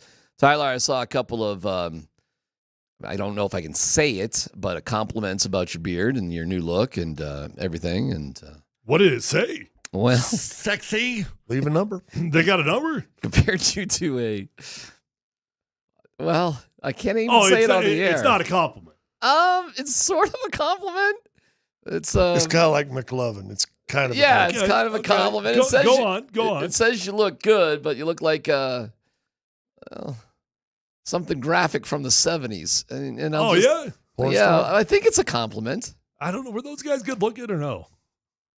Well, it wasn't. I wasn't talking you about. Weren't looking at them. Wasn't talking about a man. Anyways, I got to find this. Are you happy with your new look? Am I happy with my new look? I'll start off with a dumb question. Are you happy with your new look? Because you got a haircut with it too. It's not just. I got to admit, I do look younger. I look a little bit more energetic. I look like I care a little bit about life. Previous look was intentionally I don't care what you think about me look, right? Let me just be flat out. Sure. Are you going through a midlife crisis right now? Well, let's see. Because you're almost 40. Like, when does that happen? I'll be 40 on April 10th. Right. Yeah, that's the number. That's coming up here. So you're in the ballpark. I'm available. I am. Are you saying he's in the ballpark for a midlife crisis? Oh yeah, he's in the ballpark. Now, I'm not buying anything. So nothing going on there. Don't most crises come with like bad decisions? Like vices or it probably comes with some sort of something radically different. Like shaving a 10-year beard off. Yeah, well, I did do that. Yeah. So that's in the ball. I will say this, talk about midlife crisis, but what's midlife anymore? I'm coming up here yesterday, coming up on Yosemite, stop that stoplight underneath the underpass, and this, you see cars when their cars is a sports car, and you're like, ooh, that's sweet. I mean, all guys kind of, I don't know about DMac. Yeah. Dan, you see a hot kind of sports car, you go, oh, that's sweet. This dude drove by, hair whiter than mine, and probably was 80 years old. How does it get whiter than yours? Whiter than mine. That's and hard to wavy. imagine. Yeah, I really can't picture Trust that. me, whiter than mine, wavy. Did have I'm trying to think if he had a mustache and a beard. But, I mean, this car was like a Ferrari or something like that. I'm like, dude, can you have a midlife crisis at 70? I don't know. Well, I mean, according to the average NFL lifespan of an offensive lineman, I've got about 16 and a half years left. So you're late. Could that be a midlife crisis? You're late for your midlife crisis then. I got about 16 years left. All right, you started a new workout program. You look fantastic. Everything is a compliment. Thank you. Have you thought, no dumb question, about is there something in the back of the mind that you want to do that you've just never ever done before? Well, I'm definitely in out with the old, in with the new. Right. So that's definitely a thing that's going on in my life. So what's what's one thing that you haven't told? Is your dog up for adoption? No, I love my dog. No, but there must be something else you want to do that you just haven't done. That's in the back of your mind right now. Have a healthy back. That does limit a lot of stuff, doesn't it? Yeah. Right. Yeah. I am thriving in the weight room right now, except for squatting, where I'm being very, very careful. The Twitchers. I can't say this stuff on Twitch. See, now I got to see this. Well, the latest suggestion is it's a classic line from Office Space. Are you guys fan of the movie Office Space? Yeah, of course. Okay. Do you remember the scene? Just for my little red stapler. Do you remember the scene where Ron Livingston's character is with the next door buddy, the construction worker? He goes, if you could just do anything, if you had enough money to do anything, what would you do? The guy thinks about it. He goes, 2 chicks at the same time. Yeah, man. I do remember that line very man. vividly. That's what I'd do, man. That'd be sweet. All right. There you go. Yeah. Anyways, that's suggested. All right. You guys got any other dumb questions? I think about as healthy as I've ever been. Is that right? That's mentally, physically. Good. Yeah. That is good. Good. Because you were in a state where DMac and I had the hotline number on That only lasted for 2.5 years. We had your hotline number on speed dial. Listen, you think I didn't ever call that number? Hey, you know. Yeah. Oh, my God. Am I lying? All right, I'm laughing. I saved that number. We learned about you. If you could, and you could have a midlife crisis car, what would your midlife crisis car be? I know exactly what mine is. I'd just go back in time. I'd go back in time and get my Raptor back. That's Raptor? Oh, yeah. That's by far my favorite car I've ever owned. That's a cool car. Yeah. I'm dying to get one of them pickup trucks from the 70s. Well, it was like baby blue, it was like baby blue and all white. fixed up, new engine in it. Big, huge. Big, long bed, the long bed Long ones. bed, steering, big, huge, like totally unsafe. If you get in a accident, you're dead. But just Maybe one of not. them, and just two people, so me and my dog, and I don't even have a dog, but I'd want a dog. Cat. Nope. No. It's a 1976 Chevy something. 71 Chevy. Something, you know what I'm talking about. Yeah, not an old school 50s You're not like pickup the truck. 50s side bed. No. Wood On 70s like Marlboro Man pickup truck. That is my dream vehicle. With air ride suspension, maybe. No. I'm not. No. Small Chevy block engine. I'm not looking for anything kind of fancy. I'm just looking to be able to tool around and say, Bo, let's go. My dog. I've never had a dog. I just have a hard time believing the DMac's life crisis involves a car. Like you don't get he doesn't get to choose like manly things. That is my dream, and we live up in the mountains, and I can get up and hike and ski and do all that stuff. Be like Harrison Ford goes, I drive this Jeep even though my name is Ford. Right. That's a good commercial. That is my. That was a memorable one. But that's a great play. But the key was everybody's like, oh, look at the cool Jeep, and you're like, dude, look at that cabin he's at. You see those trucks on the road all the time. I wonder what they're worth. They're so freaking. I think they're the coolest vehicles around. And the Ford's done them, Chevy's done them. There's a couple of different brands that have kind of done them. You could twist my arm. The colors are always a little off. It's like that weird aqua green sometimes and sort of weird red. I don't know, man. That's my dream vehicle. I don't know, Tyler. You had a dream vehicle, the Raptor. A Raptor, dude. That was the best vehicle I ever owned. I don't know why I ever got rid of that thing. Well, why did you get rid of it? Long story. Scott, you want to chime in? A lot of things are gone, D-Mac. I gotcha. Yeah, that's exactly it. And the color's weird. I like the bluer one more than the green one. That's a cool truck. Yeah, that's it. That's exact. What year is that? 74? 70. 70. Okay. Oh. Yeah, I mean that's like a dream come true. Yeah, that looks like a Chevy. Is that a Chevy? I just looked at Chevys. Fords do some good ones too, but Chevys, yeah.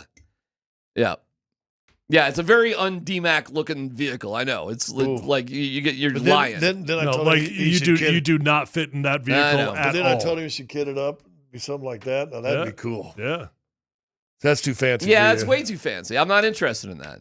I mean, it's cool, but that's not what I'm talking about. The first one in there, you said. Well, I think a farm truck and a mountain truck are the same thing. Well, yeah. Well, I'm from the plains, right? So they call them farm trucks. Back from where the fruit. You know what kind of truck I got now? None. I got a bike. It's PhD on 92.5. That big trunk.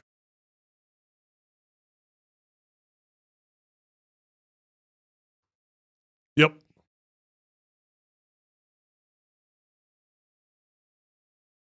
All right, guys and gals, if you're out there struggling with hair loss, it's not a midlife crisis. Relax. If you're just struggling with hair loss, call my friends over at Advanced Hair Restoration. Everybody thinks I'm going through midlife crisis. No, just get your hair back. Everybody wants their hair. Advanced Hair Restoration is the best in the business. I know there's options out here in Denver, but nobody can offer anything like the advanced FUE found at Advanced Hair. They've changed tens of thousands of lives, including me, and you deserve to be the next one. So pick up the phone and call today, 720-459-HAIR. You're going to be in a calm, relaxed environment with the most experienced professionals. And what I love about Advanced Hair is they believe in what they do so much, they guarantee your hair is going to grow for life. Lifetime guarantee, your own natural hair. It's going to start regrowing the very next day. Pick up the phone, call Advanced Hair Restoration at 720-459-HAIR. You're going to get 250 free hair grafts and $250 off. Or check them out online at advancedhair.com.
What were the Giants thinking, and how does it impact Shedeur Sanders?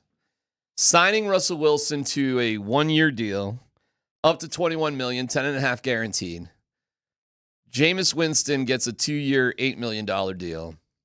Does this take Shedeur Sanders off the table for the Giants at number 3? I think it protects them from Cleveland at 2. And say Cleveland takes Shedeur, which, maybe you got him rated so low that you don't want to waste a number 2 pick. But say you do. I mean, now the Giants, they gotta survive with Travis Hunter, which might be the better decision anyway. And now you got just capable quarterbacks. At least you'll no worse than they've had, right? The Giants the last couple of years at quarterback. It's not much of an upgrade. But it's not as bad as they've had. And then you can add a Travis Hunter. I don't know about that, Scott. I mean, it's not good. It's not a good setup. I'll tell you this. Okay, financially, I understand what DMac was talking about earlier in the show. Between Russ and Jameis Winston, you got about $15 million committed to the two guys. In a quarterback room, that's not a whole lot of money. No. Right? No. However, that's a crowded room. And it's big personalities. It's a lot of bodies. And I don't think adding Shedeur Sanders to that room makes sense because although $15 million is not that much in comparison to 50, you know what 15 is? It's enough to guarantee those two guys a spot on a football team. So they're going to be on that football team. James Winston's going to be there. Russell Wilson's going to be there. Now you throw Shedeur into the mix. I just think it complicates things. So I think the Giants are out. What was the Broncos quarterback room cost last year? About that. I mean, what was? It's different. Think about the personalities. You got Jarrett Stidham and Zach Wilson. Yeah, Zach Wilson, it turned out, was like a church mouse, like a very attractive church mouse. Like he didn't say anything. Stidham is born to be a backup. That guy knows how to be a backup quarterback in the NFL. Yeah. He knows the politics of it. He knows how to run the locker room. That dude is going to make himself millions of freaking dollars for a long time. He's really good at it, and he's got enough of a personality. He'll probably be right here with Sean Payton for a long time. Hey, I don't think he'll be looking to go anywhere. So he gets $5 million a year for the next 10 years. There's $50 million. And by the way, Stidham's wife and Bo Nix's wife, and even Zach Wilson, they're all like best friends. So the degree that they're comfortable with the Broncos right now is kind of ridiculous. It's really, really good. And financially, the money was probably about the same. My only question with the Giants is not whether I do think that they're out on Shedeur now, okay? But my only question with it is why did they make the decision? And I actually don't think it's they don't like Shedeur Sanders. I think they're just panicked the Cleveland Browns are going to take Shedeur Sanders. You know, Dion just like 2 days ago was talking about how they hope it's going to be the Giants. Well, he's not saying that unless he thinks that he's got evidence that the Giants are going to pick Shedeur Sanders. So I do think that they like Shedeur. They just must have reasons to think they can't get him. All right. I just yourself a little. Just want to go over one quick thing. Are the Giants a DTF? Dumb team factor. That's not what I was thinking. Whoa. But there's no doubt dumb teams do dumb things. Well, when you say the first 3 picks are DTFs? I don't know enough about the Titans to say that, but the Browns certainly are. You fire one of your winningest coaches, for one bad year, and then all of a sudden you kind of dump him. He went unemployed a long time. They may just be going through a rebuild, though, because they've been a pretty solid team overall. But the Browns are a DTF. Ain't no doubt about it. Until you fired your coach, and then you okay. Well, they may be a DTF. In the draft. My point is, I think the Falcons were DTF. I don't think any of that made any sense last year with what they did. The Giants went on. Say that it worked out.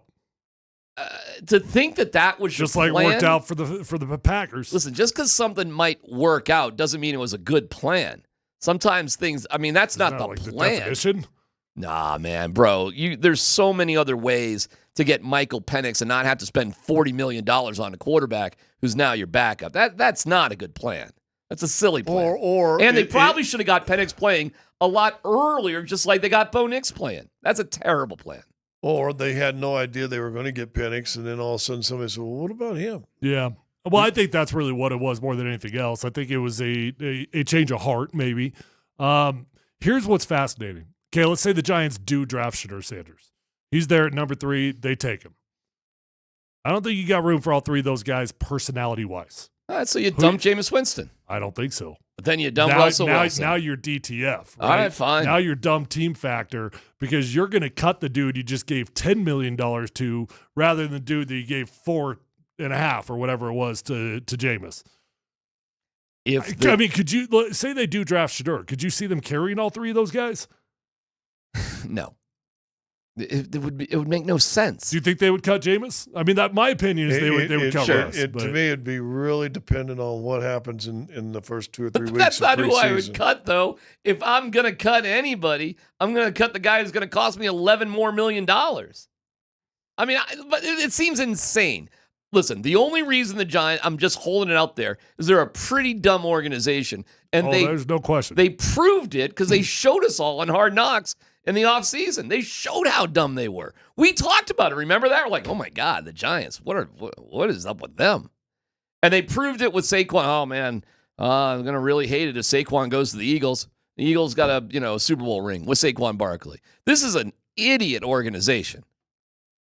So could an idiot organization do a really dumb thing? Sure. And that's what it would be. But now let's play a couple more what ifs. What if the Cleveland Browns select Travis Hunter? Okay. What if the New York Giants, they're just out on Shedeur? That's why they brought in Russell Wilson. So they take Abdul Carter? Yep. They take whatever. Okay. All right. I don't fine. know. Now what are we doing? Now what are we talking about for Shedeur? Yeah. Well, it would be at 4 with the Patriots if we're going to play this game. They're not going to take him. Then we're at 5 with Jacksonville. They're not going to take him. So he gets to go to the Raiders. He probably gets to go to the Raiders. And Raiders, then becomes, Raiders are about to give Geno Smith $38 million a year.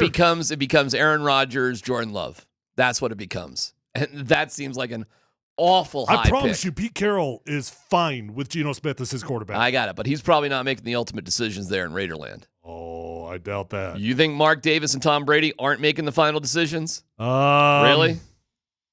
I think you bring in a guy like Pete Carroll, you pass the reins over. I think you hire Grandpa, and you're just hoping that he can hold the water for whoever you put on your team. You ain't Pete Carroll ain't gonna have the same influence. I disagree that it's a guarantee that the Raiders would select him.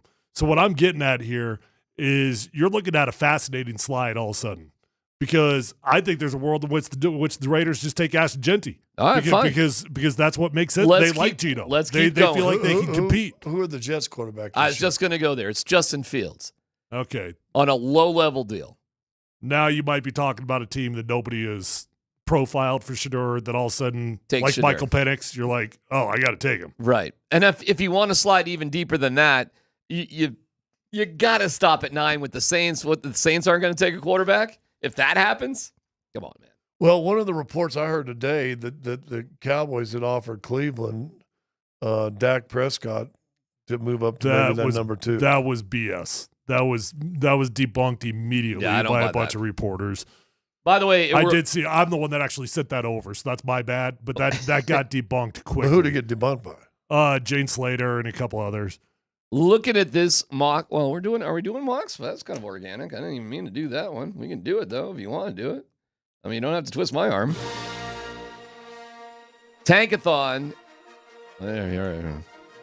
Cam Ward, Abdul Carter, Shedeur Sanders, Travis Hunter, Yeah, Mason but when Graham. was this done?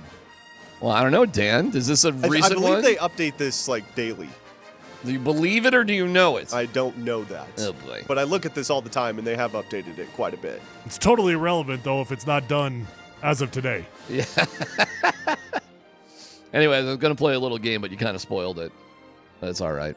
Go ahead. Well, my game was based on this. If you look down, because the Broncos were not showing here, but it's a mock that has Genty gone.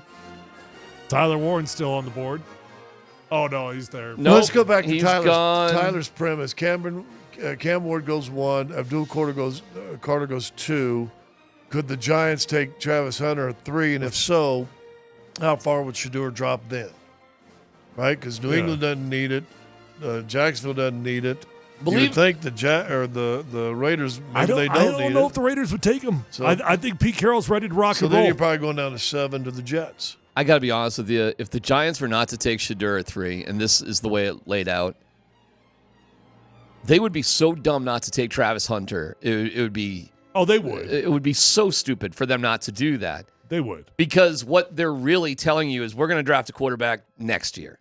We're going to see how things go with Russell Wilson. That's it. And we're looking at Arch Manning. But why would you ever, and this is not the way I would do it, but why would you pass if you're not going to take a quarterback on Travis Hunter? That's insane. Agreed. That is the equivalent of Von Miller, and now let's go get Peyton Manning, I guess. But, you know. Who does this have the Broncos taken? Well, I was going to go there. Don't scroll up yet. Take a guess who they would be taking. That Colston Loveland's on the board. All the receivers are on the board. Omari and Hampton. Omari and Hampton's on the board. Who do you think they take? I'll take Hampton. Hampton, Tyler? But that's what I already said that. Yeah. Hampton, scroll up, Dan. Omari and Hampton. There he is.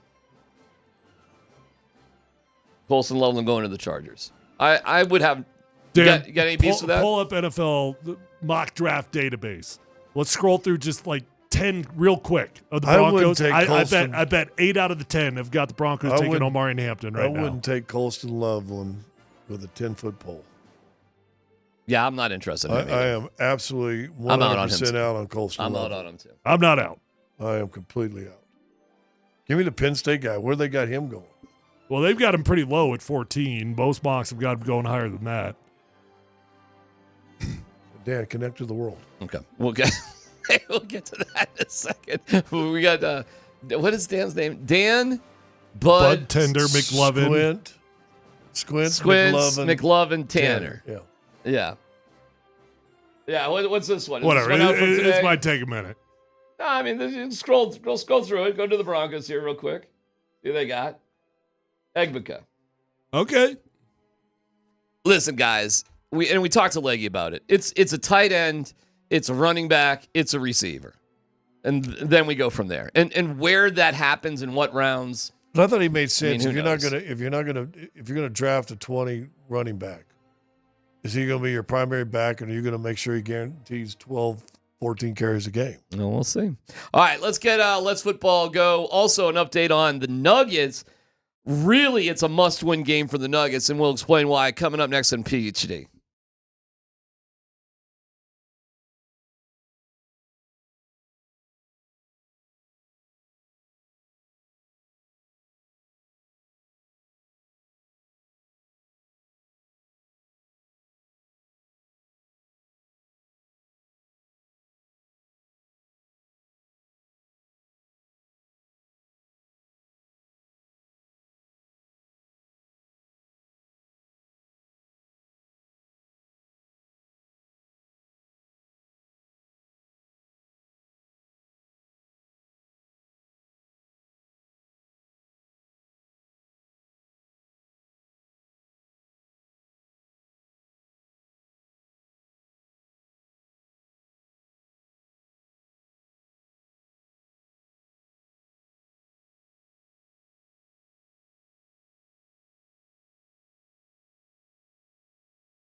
That is a fine line between manifesto and happy hour. It's How long do you guys think I keep this? That's the question. I hope you keep it forever, frankly. Well, that makes me immediately want to go back. Wow. All right. I can't hear you. Probably about another half inch or inch. You'll grow it out a little bit. My guess is I probably trim this up one more time just to enjoy it for a little bit, and then it's back. You go back into the woods. Yeah. With Kaczynski. If you don't change your face, I'm going to change it for you. Thank you to Mountain Which High might I even Appliance. cut it if I'm going to do that? That's a good question. Maybe I do need to make a commitment. Don't you want a commitment to just looking good? I looked good before. Thank you to Mountain High Appliance. You can find them at mountainhighappliance.com. Dan, Buds, Quince, McLovin, Tanner. Let's football go. All right, just a couple of quick Broncos notes here, fellas. Michael Burton, the fullback for the Broncos, is returning for another season. Thank he agreed God. to a 1-year deal to return to the Denver Broncos. Also, ESPN Bet has released their over-under win totals for the upcoming 2025 season. The Broncos, they have listed at 9.5 wins for next season. Now, if you remember, guys, last year they were at 5.5. So thoughts on Michael Burton returning and thoughts on the 9.5 win total for the Broncos set by ESPN Bet. Cool on Michael Burton. He's a role player. He's a Sean Payton guy. It's fine. It's whatever. I like having a fullback on a team. I'm not the type of dude that's going to sit here and tell you having a fullback's a waste, even though he's only going to be on the field for 5 or 6 plays. It's the importance of those plays that matters. And so I like that he's back. 9.5 wins. That feels about right to me. I mean, anything more than that feels incredibly optimistic. And it really does feel like this. Well, I've said this before. I think we're a bubble playoff team, right? And that's a bubble playoff team. The ball bounces the right way. Cool. You make the playoffs. Throw an interception or two at the wrong time. You don't make the playoffs. I'm not like DMac, who's ready to predict that we're winning the AFC West this year. I got him winning the wild card game in 11 wins. If they so you win got the them as a bubble playoff team too. 11 wins? No, I have them as a slam dunk playoff team. I don't think they're wild card at 11. Well, maybe they are in the AFC. Maybe. Well, I mean, if the Chiefs have 13, then you got 11. You're in a wild card. Yeah, maybe. Yeah. I think if they're 11. 11's pretty optimistic, dude. That is a freaking, that's a hell of a year. I told you, I think I only had 2 years in the NFL when I won 11 plus games. I gotcha. Well, of course, there's 17 games, not 16. So, I mean, that's a factor in. Fair. So with 16 games, I would say it's a 10-win, that sort of thing. Still a damn good year. I have raised, I said from the jump, I'd cut Bo Nix a bunch of slack in the first year and less slack in the second year. The bar has been raised. Rightfully so. You've earned it. You've earned the bar being raised. Sean Payton's third year, Bo Nix's second year. Russell Wilson won a Super Bowl his second year and got to another Super Bowl his third year. It's the right time to make some hay because you have money to do so. So, yeah, my expectations are way up. I expect way more from the Broncos. I'll be much more disappointed in Bo Nix if they fall short of that. Sorry to jump in before you again, Scott, but the best thing you got going for an 11-win season, you got a hell of a defense, and it only got better. So that's the one legitimately optimistic viewpoint of why they could get to 11 wins. Your defense will keep you in play. If you can improve anywhere offensively, it's staying on the field more. And I think if you stay on the field more, your defense is even going to be better. Yeah, because you're not going to wear them out as much. Yeah, I think I'd take the over 9.5. That being said, 7.5. Oh, is it 9.5? Oh, 9.5. I'm sorry. I'm sorry. Yeah, I think I'd take the. That being said, you're going to have a tougher schedule this year when you're playing the NFC East this year, aren't you? You are hosting the Giants, by the way. You might get that Russell Wilson game after all. Yeah. Oh, there you go. Yeah. Or the Shedeur Sanders game. Oh, or the Shedeur Sanders game. Which either one would be huge, right? We're going to see him eventually. Somewhere. Then somehow. You got the world champs on there. Dallas, are they going to bounce back this year? What's going to happen with them? And Washington, they're on an uptick. It's a tougher division than the NFC South. You're not going to sweep this division. Probably not.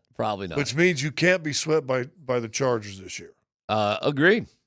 You got to go 4-2 in your division. You should. Got damn close this last year. Got damn close. Who are you sweeping? Well, I'd have to see the schedule, but I thought they were going to sweep the Chiefs last year, and they should have. If a stupid block. Call your shot. They're sweeping the Chiefs. I got to see the schedule because part of my thinking that they were going to sweep the Chiefs was that the last game wasn't going to mean anything. So I don't know who the last game is about. So we'll see. We'll see how that shapes up. It's hard to predict, man. The Chargers are going to get better. Everybody's going to get a little better except for the Chiefs. But the Chiefs are already really good. So how far are they going to fall? I doubt the Chiefs are going to get better, but the Chiefs still may be really good. All right, next story, Dan. Hit it. All right, so just to clarify, I saw a lot of people on Twitter, a couple people have texted in, wondering about if Russell Wilson signing with the Giants affects the Broncos at all. Does it reduce what the Broncos owe him? Mike Kliss says, so the Broncos no longer owe Russ any money, but there still is a $32 million dead cap charge from his contract that's still on the books for the upcoming season. So in summary, Russ gave them 2 years, they paid him for 3, and he's on the books for 4. Right. That's a good way to put it. Just to clear that up for everybody. Played for 2, paid for 3, books for 4. But there's no more cash going, nor does it relieve anything off the dead cap. And the dead cap's gone next year, right? Next year it's gone, but it hurts you this year. Well, but I like what Leggy said with the increase. He said it turns out they did it well. As it turns out, like as big a hit as they did last year. What free agent still made the playoffs? What free agent were they looking at that they didn't get? Yeah, they got their guys. And even the guys they lost, like Draymond Smith, they got Sherfield for. Who else did they lose? Lil Jordan Humphrey.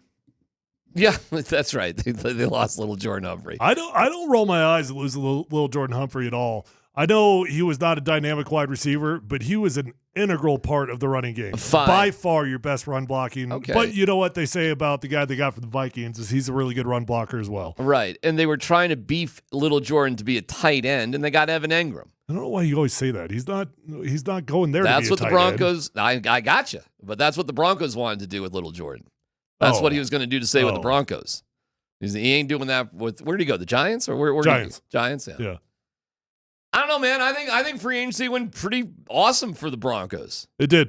It couldn't have gone any better. But there is a caveat, and I think this is always the case. And no, I'm not terrified of injuries, but there's a big caveat. You got 3 big guys, all 3 of them coming off big injuries. That's not nothing. Okay, that's not something you could just totally ignore. I do think injuries are just part of the game. And it's just the way it works out sometimes, but you do have to cross your fingers here a little bit. Well, that's why they made draft a safety, Who else are you worried about? Evan Ingram, well, put it this way. Just count on Evan Ingram missing 4 games. Are they going to draft a tight end, a pass-catching tight end? Well, I already told you Close 11's not off my board. Okay. So, yes. They'll add depth now. So I understand what you're talking about injuries, but any team's impacted by injuries. The Broncos are in a great spot. They're in a great spot. Next story, Dan. All right, lastly, fellas, Travis Hunter has moved ahead of Shedeur Sanders in the odds to go 3rd overall in the upcoming NFL draft. So obviously these odds changed once the Giants signed Russell Wilson. They've now signed Russell Wilson and Jameis Winston. So Miami quarterback Cam Ward is the overwhelming favorite to go number 1 overall to the Titans, and Abdul Carter is the favorite to go number 2 overall. Do you guys see the Giants passing up Shedeur and selecting Travis Hunter? I think I do. Yeah. I'm just trying to make sense out of it. I think it's a really crowded room, and if they do take Shedeur, they're going to have to make a tough decision and count Russell Wilson, who they just gave $10.5 million to. That's so which dumb. That doesn't add up. That's so crazy. I'm not good at math, but math don't add up on that one. Or Shedeur and Russell boys? Didn't Russell go down and visit? Are Shedeur and Russell boys? Didn't we have all that video of him down there hanging out and working out with them at CU? They did work. Yeah, that did happen. Wait, was Russell there or was it Cortland Sutton? Russ worked out. Oh, he did on his own. Cortland Sutton. Okay. Are Shedeur and Russell boys? I don't know. That's a good question. I'm not sure. They would drive each other insane. What are you guys talking about? They don't have a lot in common. They would drive each other up the frickin' wall. Yeah. Yeah, I don't know. I don't know. It'd be a heck of a competing internet folly, right? Did you see my Instagram? Did you see your Instagram? Hey, I think Russ is gonna. Well, I don't know what he's gonna do, man. He's in the Big Apple now. Maybe he's, Sierra's gonna be happy. She's got to be. happy. She's tweeting about it. She's got to be happy. Are you kidding me? Compared to Pittsburgh, Denver was hard enough. Pittsburgh, and now you're in New York City. Where do you think they're gonna live? Where do you think those two are going to live? They got a bunch of kids. Where do you think they're going to settle? Long Island. Long Island? Or upstate. What, is he going to get a helicopter to practice? Upstate New York somewhere. Well, the Giants' whole facility, Tyler, isn't it everything in Jersey? I think the Jets thing is in Long Island. Well, actually, I don't even know that. The Giants is literally at the stadium. It is. Yeah. So I don't know where live the Jets upstate. is. I lived in Jersey and went to Thanksgiving somewhere upstate New York somewhere. You don't think Sierra's dying to get some sort of penthouse? No, look, sort of Manhattan. You can knock Russ for a lot of things, for maybe being distracted with other interests on Twitter and everything. That dude's dedicated to his craft. I do not see him living an hour plus away from his training facility. Do you see him living in Manhattan, taking a helicopter to work? No. I don't know much about New York though. So, well, if you're taking a helicopter, which you could do every day, rich people do that type of thing. You could have an apartment with a helipad on top. Oh my God! If he took a helicopter to work, come on. He's made over $300 million. I'm not doubting he could afford it. Okay, right. The optics of that would Can be you so imagine? brutal. A helicopter and an athlete, I still got bad memories and tastes. That being said, there's unbelievable estates and huge properties in New Jersey itself. There's plenty of really go rich. live there where the Sopranos live. That's Tony will take you in. Tony, those are nice houses around Hey, there. the mob boss in New York had a place in Jersey. Tony was all worried about that. Then, the FBI came barging in. His wife had a cookie or two more than she should. That started all sorts of problems. Jenny Sacamano.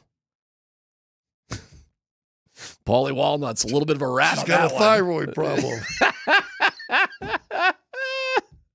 What a great show that was, man. I'll be fascinated to see what their lifestyle is playing for the Giants. I mean, they got a bunch of kids. They'll probably just live in a nice fancy house in Jersey and send the kids to a private school and the whole thing.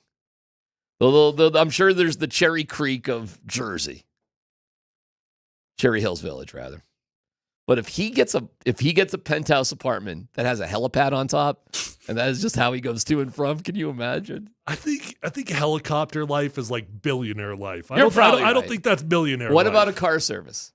Well, that's different. Oh, he'll have Is it? it? At least a car service. Yeah, that's way different. Lots of guys had car service. When I played in D.C., yeah, there were, we trained, our facility was in Northern Virginia in Ashburn, but some guys would live in D.C., and with traffic, that's a solid hour and a half. And the guys that lived in D.C., they had car service. That's just what they did. Yeah. Okay. Go see what was the old quarterback at San Diego? See if he's got that van around. That is one of the greatest stories of all time. Phillip Rivers. Get a Phillip Rivers type He van. pimped out that like $500,000 van. Yeah, and just do that. Just so he could watch film in it. Yep. 90-minute commute every day. About 3 hours in total. So he pimps out a van. He wasn't trying to do anything super fancy because he has the 12 kids and he didn't want to make a move. It's actually a pretty great story when you think about it. Like, it is. The sacrifices he was willing to make for the benefit of his family, but also to stay serious about like his job. So get a pimped out van and watch film in it. You certainly could. And live in Manhattan? Yeah, and a little aisle between the captain's seats so he could stretch. I'll just say Manhattan to the Meadowlands, it's not that close. We unfortunately went through that torture at at Super Bowl 48. I've done that drive. And we did that drive with freaking police escorts on those buses. And it still sucked. Are you allowed to fly a helicopter in Manhattan? Yeah, of course. Well, I assume you can. I don't know. You can't? I just said I don't know. I asked a question. I think they got limo service helicopters. It's like a limo service, Yeah, except but those with got to be helicopters. at like at a port or something. I don't know how it works. I have no idea. I don't think they're on the top of the building. Some of them. Bernie Madoff had a couple. He was good to go. Again. Hey, Dan Snyder used to fly his helicopter in the middle of practice. How was that? And he would land on the field like right next to you. You're in the middle of 9-on-7, and you got a freaking tornado coming down on you from the blades. And then it sits there, and it's got to keep running for like 10 or 15 minutes after they actually land that thing. It was the most distracting thing I've ever seen in my entire life. You know, we've been going through this whole show, and you've had a lot of focus on your new look and your midlife crisis, and we have avoided the biggest personal faux pas. Faux pas? Mm. Grounding. I'm grounding myself. We'll get to it, but we've got to really dial in on something Scott's going through. Trust me, you'll want to stick around for this coming up next.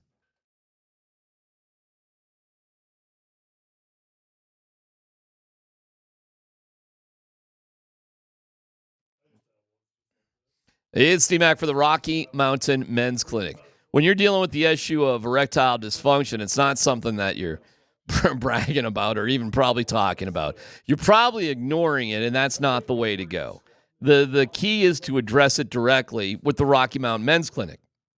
How many guys out there just have a mediocre sex life? Are you one? Well, listen, this does not have to be the case. The Rocky Mountain Men's Clinic, they work where the pills or herbals fail, with success rates well over 90%. Some treatments can have you last an hour or more. Check them out today and schedule a consult. The initial visit's only $99. You get that consult with a Colorado medical license provider, a TNPSA test, if advised, a test dose. If that doesn't work in the office, your visit is free. They've got an expert staff like a lot of men. You could be having sex the day after your appointment. 5 locations up and down I-25. You're good to go. Call them today at 720-440-7900. Visit RockyMountainMen'sClinic.com.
No Giannis, no Dame Lillard.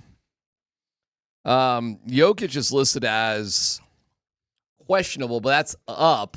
Up from out. Michael Porter Jr. goes down to questionable. Which might actually be out. Yeah. It feels like that's the way it's going. And I would say tonight, must win. I roll my eyes, must win. But how about you really, really, really should win this one? Couldn't win the game tonight. Yeah. And the same for Friday. Yeah. And I think this is, all signals point that Jokic will go tonight. Which is good. Okay. Game's at 7 right here on Altitude, 6:30 with the pregame with Birdo. You guys start at 6 o'clock on Altitude TV. No ESPN tonight, right? It's just just Altitude game. TV. See you Which on the I'm a little- sidelines. A little surprised in the sense that it's Milwaukee. Yeah, I don't know what else is on the NBA slate tonight that's got this one beat, but whatever. Who cares? Now, the question is, Tyler, for Scott, will Scott be wearing the shoes that he's wearing right now on the television broadcast? And when I say that, Scott is wearing shoes. They're finger shoes. Well, they're technically toe shoes. Yeah, but they're like gloves. They're gloves for your foot, but they're not quite I'm really not wearing anything except, that type. Well, they're pretty thin. How thin are they? Those got a bigger sole on them than the ones I had. Yeah. Oh, you had some of the real hippie shoes. Some of the real toesy, that's all I'm wearing sort of thing. Yeah.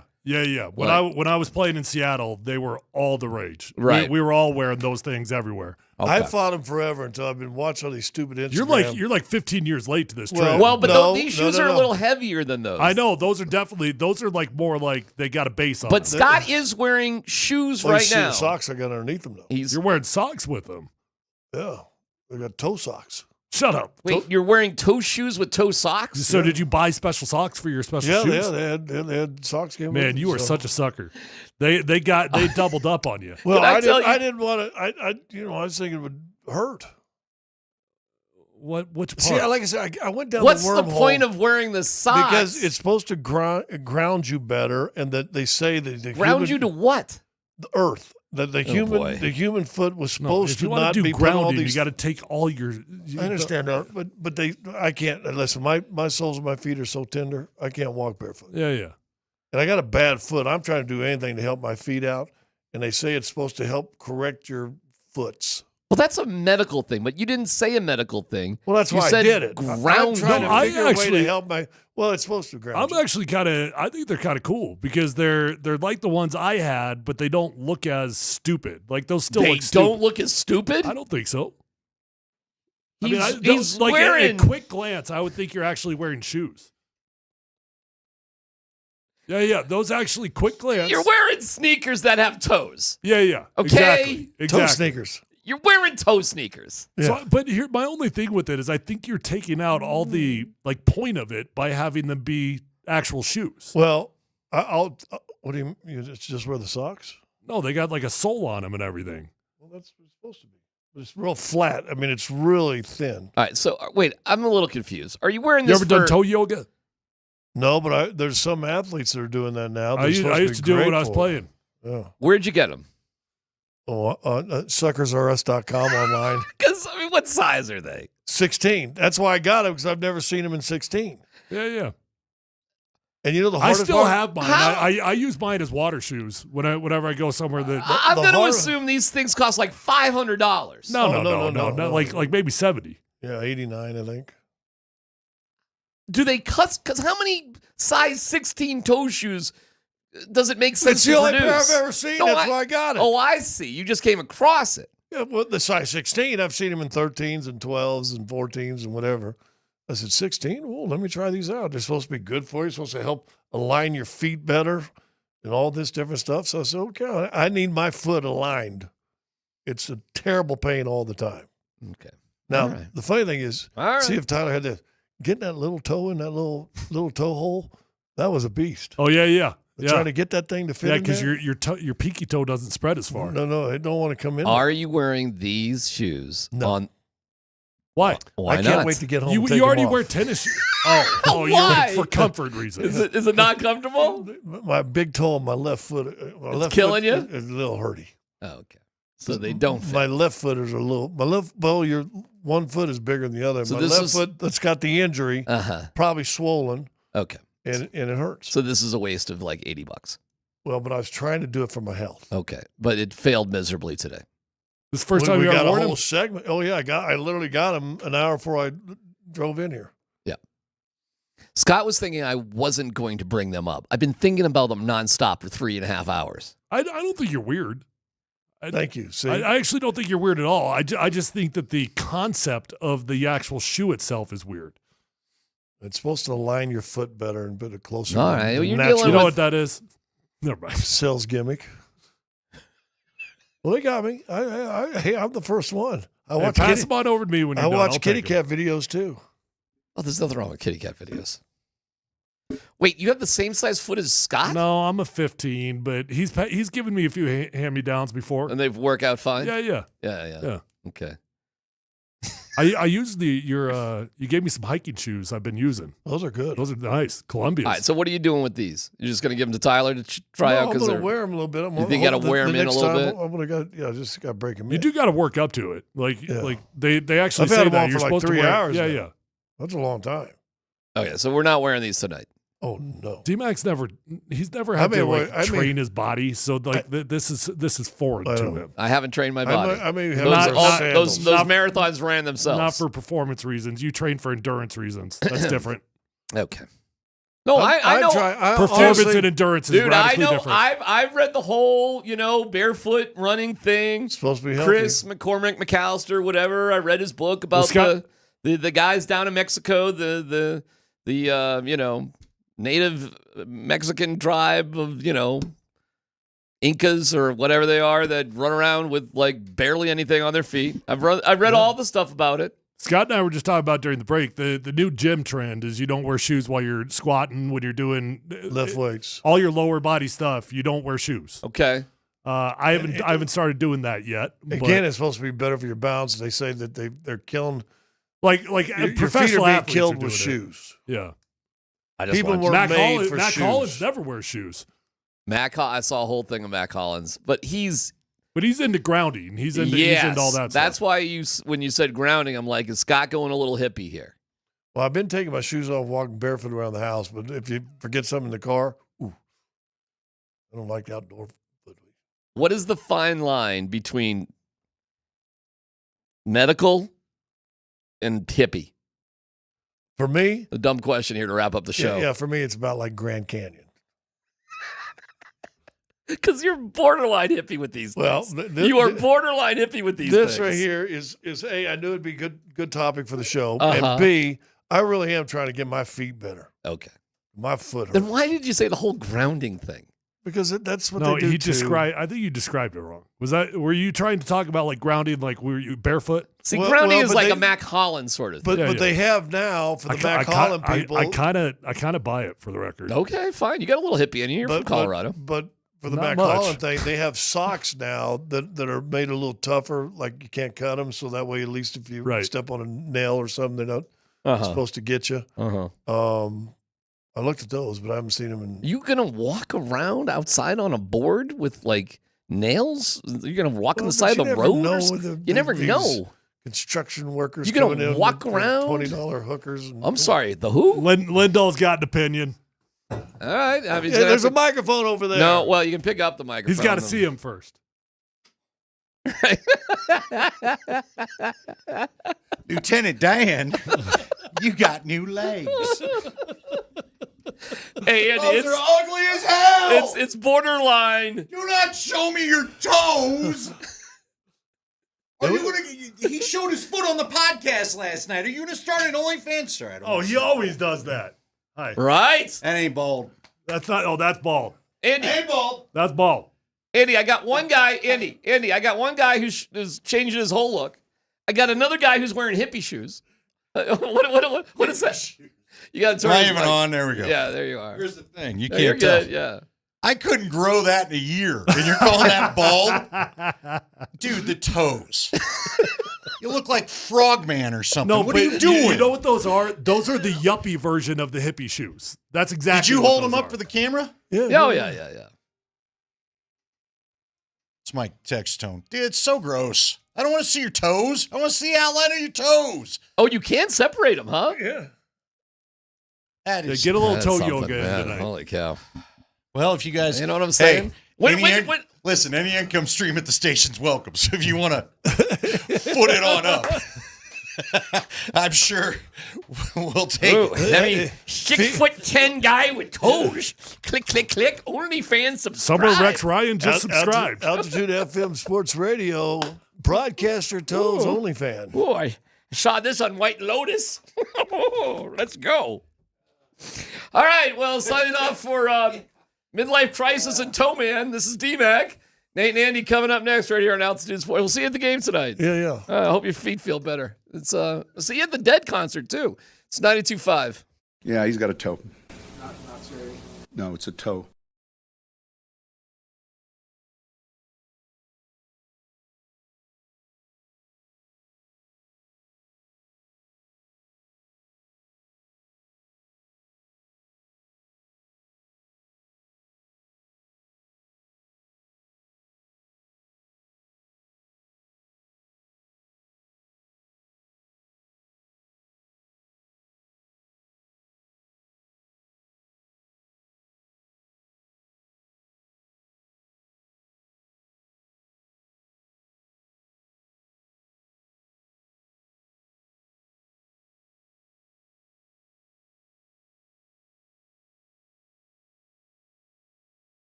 Denver, Colorado. Altitude Sports Radio 92.5. It's Kreckman and Lindahl. Tonight, he's been upgraded to questionable. Throws it off over to Jokic in the corner. Shoot the three, Joker. He does. Fading out of bounds. Got it! Oh, man! Brown has it at the wing, gets it to Jokic, and he dunked it home. Look at the big fella fly. Hands it off over to Jokic, another three. Sniper! 7 seconds left. Jokic, dunk! 2 hands. Throw that thing down, big fella. 7 seconds left. Jokic, dunk! 2 hands. Throw that thing down, big fella. I think this thing could even go as high as a don't buy! Don't buy. Huh? Mom, did you see that? Don't buy blue!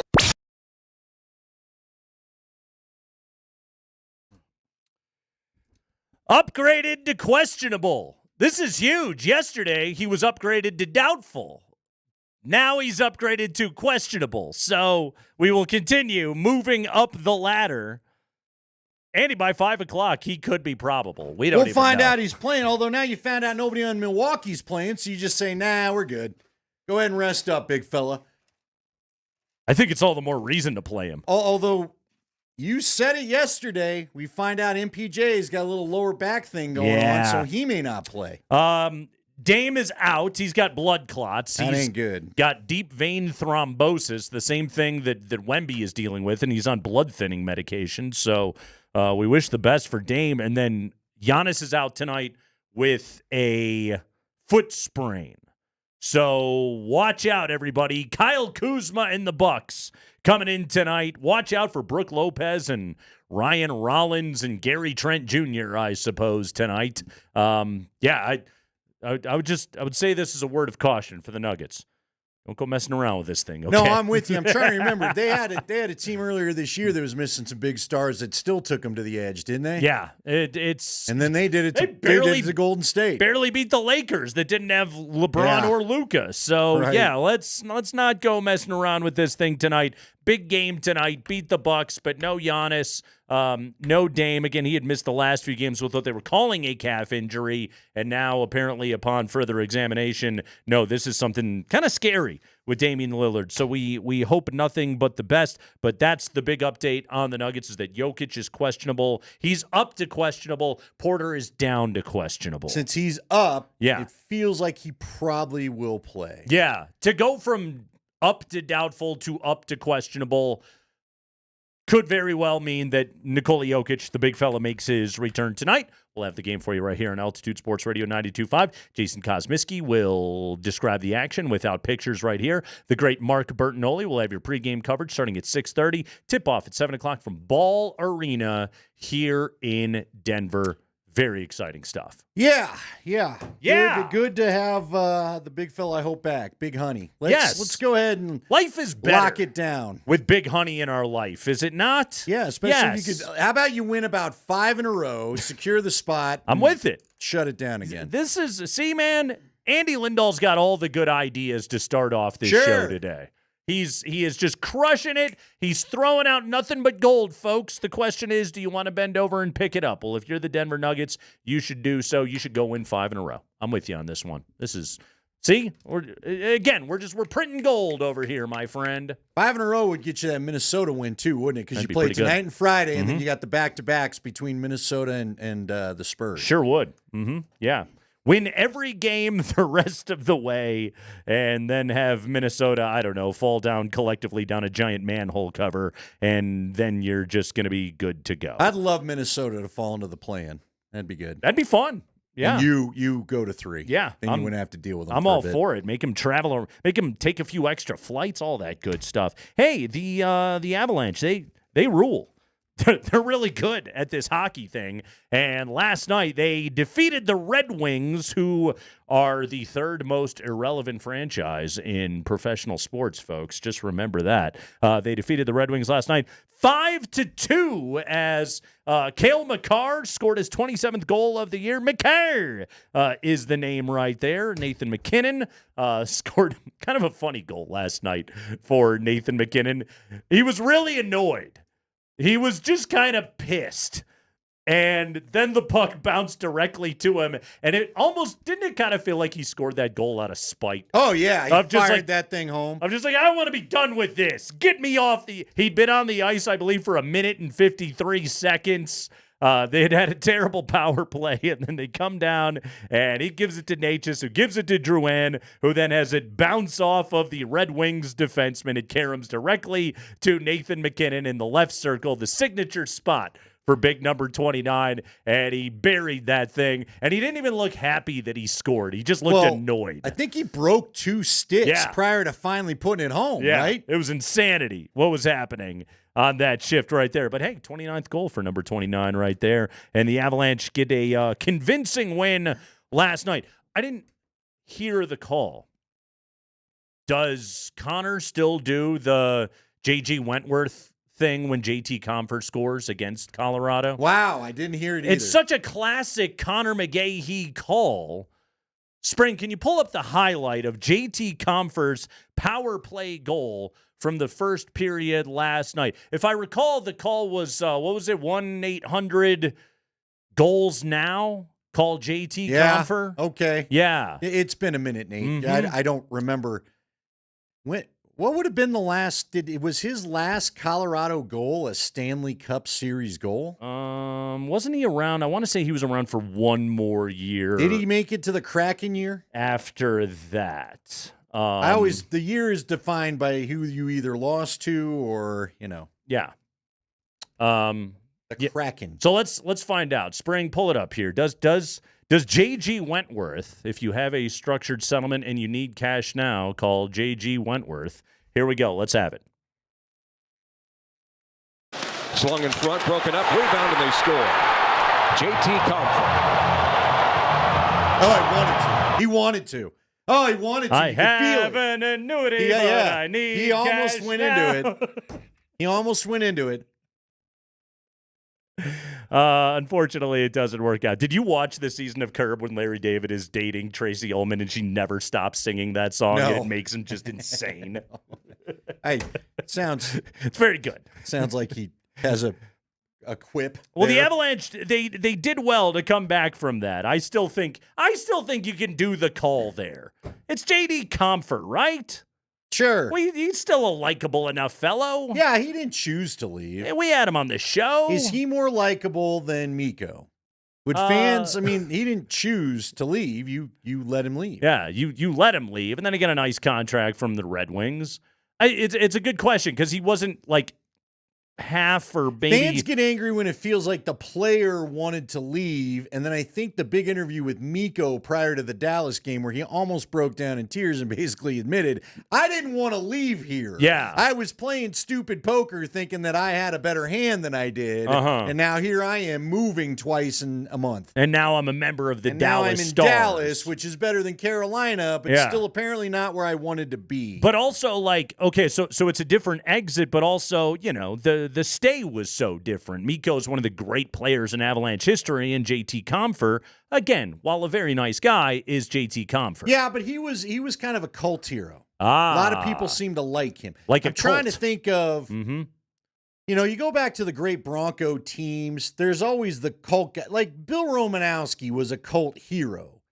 Was he one of the best players on the team? No, and I think he was better than what JT was to the Avs, but look at Cody McLeod, a fan favorite. Yes, is what they you're like talking the guy. about That's right there. our guy. Yeah, our guy. He'd win some faceoffs. He'd fight a couple dudes. He'd score a couple goals. See, but here's what's weird about it is we would call a guy like that a fan favorite, and yet way more fans had Mikko Rantanen jerseys than JT Compher's, You're right. which would then suggest really that the fans' favorites are actually like Nathan MacKinnon, Cale Makar, and Mikko Rantanen. It's a weird sports term. It's like something we bestow upon sort of like sub-star level players on the roster that we like. Like, he's a fan favorite. Like, on the Nuggets, wouldn't you say, like, Aaron Gordon is the fan favorite? He's Mr. Nugget. He's AG, right?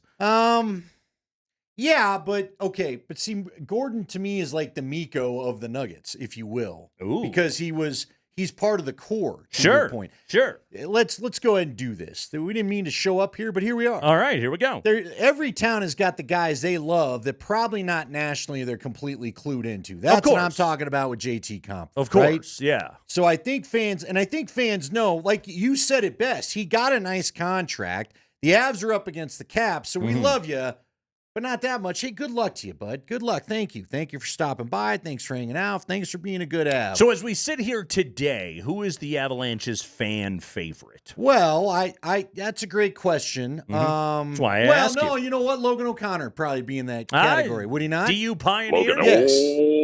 The guy we love having on the show. Friend of the Kinda like program. JT, he took the JT comp for role. He comes on like Ross Colton about as much as anybody else. Scored an empty netter last night, LOC. He's got speed. He does have a skill set. You notice it when he's hurt. Okay. I mean, LOC. he's missed, but he's not the crush. He's not crushing when he's gone.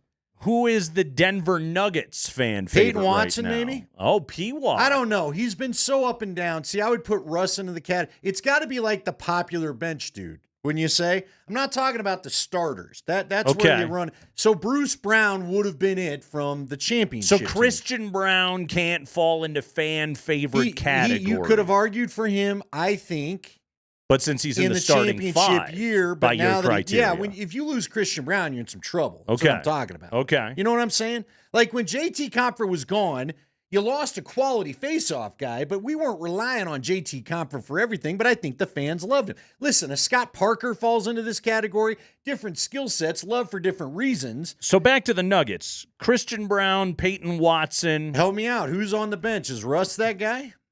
I think our fans love Russ, but see, Russ has been a star, so everybody knows He's a future about Hall him. of Famer. No, right. That's why I don't think he can count for the discussion. You guys won an MVP. Jalen Pickett? What about Zeke? Is it Zeke? Yeah, but see, Zeke, with all due respect to Zeke, I hate bagging on the guy because I think he's made improvement. With all due respect. But he's infamous. Okay. Would you not call him infamous That's right well now? put. That's well More put. than popular. Okay. You know what I mean? So I'm gonna say it's between CB and P-Watt. Okay. And the very least, they're both still on rookie contracts. All right, who's the Broncos fan favorite right now? The Broncos! I would say, would it be Alex Singleton, or was he too important? He was hurt all year. No. Come on. All right, Sean, sorry. No. Calm down, Sean. Let's see. I don't know if they have one. What about 7th rounder Devon Vele? Yeah, I like that. I feel That's like probably as close as we're gonna come. I feel like he small falls, body of work. Yeah, it is, but at least for the moment. Who got re-signed today? What's Hold our on. guy? Burton? Got re-signed? Riley Moss. Riley Moss. All right. White corner. But see, people got to know him because he got to play. See, he's right now. He's almost not there. But he's so overshadowed by being across from the NFL's best corner. Plus, he's got the novelty factor He's of being white guy corner. a white corner. It's much like white running backs and white corners and white receivers are always beloved. But see, the only problem again with the flaw and what I've been describing to you, they missed him when he was out. Riley Moss? Yes. Okay. So when you say? So your argument is Riley Moss is too good. If you're a starter that's key to the whole thing, yes. I'm talking about side guy that's not going to crush you if you're gone. Guy. Like there was a Glenn Kadrez guy that was a backup. He was a linebacker for those Broncos in the 90s. Yeah. Again, I think a fan favorite. He wasn't afraid to hit a guy. Derek Lavelle was another dude. Okay. That was a backup running back. These are the kind of guys I'm talking about. Willie Green was a receiver that was a fun story here and there. Who's the Rockies fan favorite? Yeah. You've got to identify the Rockies, Nico or McKinnon or McCarr before I can get to. But we've had him in the past. I want to take some text messages on this. 303-504-0925. We're describing plucky fan favorites of our local squads. Your input is welcome. Would a Juan Pierre be that?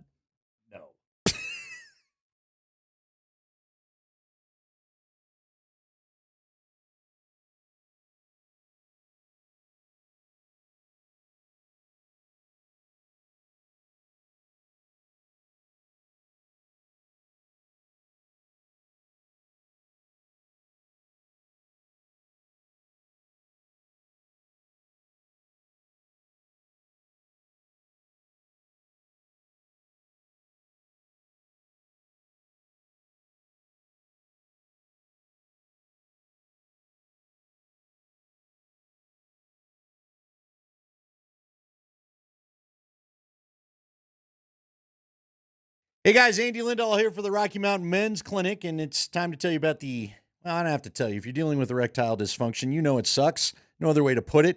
And if you want to get back to feeling like your old self and enjoying your sex life again, it's about finding the right treatment. And finding that right treatment is really the difference. So if you've been dealing with this for a while, first off, don't deal with it any longer. Call the good people over at the Rocky Mountain Men's Clinic and let them help you. They want to find the right solution for you, the medicine or whatever that works best for you to get you back to feeling your old self. And when it comes to this, when it comes to ED, they do have a number of options for you. It's not a one-size-fits-all thing over at the Rocky Mountain Men's Clinic. So in order to see what they can offer you, you just have to go and make your appointment. Visit them at RockyMountainMen'sClinic.com and see. They'll have treatments that work when the pills and the herbals fail. Treatments with success rates well over 90%. And at the Rocky Mountain Men's Clinic, you can trust them because they've served the Front Range of Colorado for nearly a decade, and they've successfully treated tens of thousands of men. Don't feel like maybe your condition or whatever may be causing your condition is unique. I'm sure they've seen it before. Schedule a consult with the Rocky Mountain Men's Clinic today. That initial visit's $99, does include the consult with a Colorado licensed medical provider, a T, and a PSA test. And if you're medically advised, you'll get a test dose. If the test dose, though, isn't working in the office, the visit is free. They have an expert staff, and if you're like a lot of men, you could be having sex the day after your appointment. They have 5 locations throughout Colorado to serve you, including in Fort Collins and the Springs. Call them today, 720-440-7900 or RockyMountainMen'sClinic.com.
It's Kreckman and Lindahl. It's Altitude Sports Radio 92.5. Fun little topic we meandered into here in hour number 1. With no intention. With no intent. Welcome to the Kreckman and Lindahl show. But here we are. We're talking fan favorites.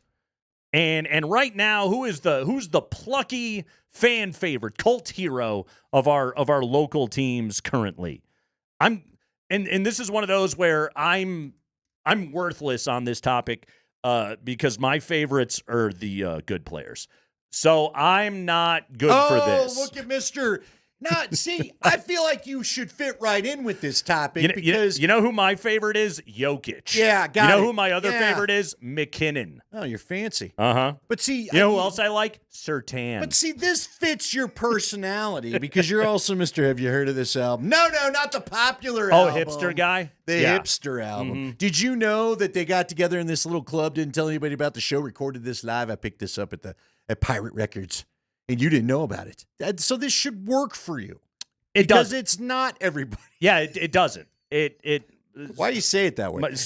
I don't care for the way you said that. My sports opinions and my music opinions are two very different things. Come on. Now, seriously. You never had a guy, like Bronco fans, tell me if this falls in. Like, I love Steve Watson growing up. Oh, sure. When I was a kid and I didn't know better, I loved my favorite Chicago Bear was Tom Waddle. There you go. Tom Waddle, old number 87. One Singletary wasn't, who else did you have playing in that? I made my mom, we were at the mall. We didn't plan this. We were just at the mall, and Tom Waddle was signing autographs at the Champ Sports or whatever place it was. And I was just like, Mom, we're waiting in line for Tom Waddle's autograph. I think that mini football is still in her house to this day. I'm sure nobody stole it. I know what it is. Yeah, exactly. Exactly.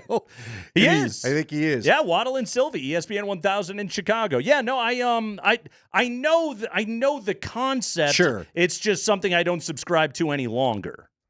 See, all right. Somebody threw out Josh Fogg on Twitch. We got Kivy Ranta on the text line. We don't need the history lesson. Connor Joe. We're doing the modern right now as we sit here right now. Connor Joe would have been perfect. Dude, listen, the whole damn Rockies lineup may be that, all right? Seriously. I know. You got Tovar and who else? Yeah. Kevin Freeland? I like Brenton Doyle. Yeah. Kevin Freeland. How about Marquez? He's on the team. I can tell you, I've not paid any attention to spring training. Is Marquez rounding back into form? He's rounding into a form. Okay. But he ain't the Marquez that left us that day on the mound when the shoulder, when the elbow blew up. Maybe he could be. Yeah, like Seth Halverson. He's kind of fun. How about Goodman? Brings the cheese. He's going to play catcher. Regularly hitting triple digits. Yeah. Ron just writes in number 21, so there you go. There you are. That's our guy. Mm-hmm. Yeah. That's our help me out. No. I already lost his name. For the Broncos, the corner. Riley Moss. Riley Moss. He's 21. Yeah, Riley Moss is not surprisingly at the very top of this What list. about Eric Johnson? Now that the current version of Eric Johnson, will that count? Or is he just too legendary for it to ever be that? Could Landeskog fall into this category if he makes it back? Well, see, and I would argue no. Okay, fair enough. And let me tell you why. All right? Like Eric Johnson. It's a former number 1 overall pick in the NHL draft. Right? Yeah. He's just back. Like Gabriel Landeskog is the frickin' captain whose number should be in the rafters one day. Like I saw in the text line, somebody suggested DeAndre Jordan, to which I would say, if you've made over $200 million in your NBA career, are you a plucky fan favorite? No, I get it, but he's different on this team. You're just dude, he went 2 weeks without playing. But you're a veteran hanging on, and everybody knows exactly who DeAndre Jordan is. But we all got a kick of watching the old man take layups, doing the alley-oop dunks there for a while. Have the kick all you want. I just argue he doesn't fall into this category. This is like if people were really excited about Jalen Pickett. And some people are. Sure. Some people really, really like. My guy Adam Mares loves him some Jalen Pickett. Okay. So I think that, that's that's what we're talking about right here. It's got to be your little secret. It can't be Lob City DeAndre Jordan. Yeah, a lot of people coming in with Logan O'Connor, so we brought him up. I think that's probably Denver the guy. Yeah, sure, there's Denver just guy. plenty to you love him to death. Sure. Boy, the Rockies is so hard. I'm trying to think about the Nuggets, too. The Nuggets, because here's the thing. You know why the Nuggets one is hard? Mhm. Because Malone doesn't play a lot of these dudes. Right. How can they become number one in your hearts? Like, the guy it would have been for a while there was Bones Highland till the walking off the court and all that with another coach on, and then he gets traded out of here. Yeah. The Rockies bat boy. That's pretty good. Yeah, I think it's kind of got to be your, I don't know if little secret is the term, but he's just your guy. Your guy. Like, again, when Bill Clement and Gary Thorne come to town, they weren't focused necessarily on Sean Podine, but we love Sean Podine. Yes. All right? How Yes. about that? Colin Gillespie, another great one. But see, all these guys are gone. Also, everybody keeps naming white guys. Well, I don't know what to tell you there, Skippy.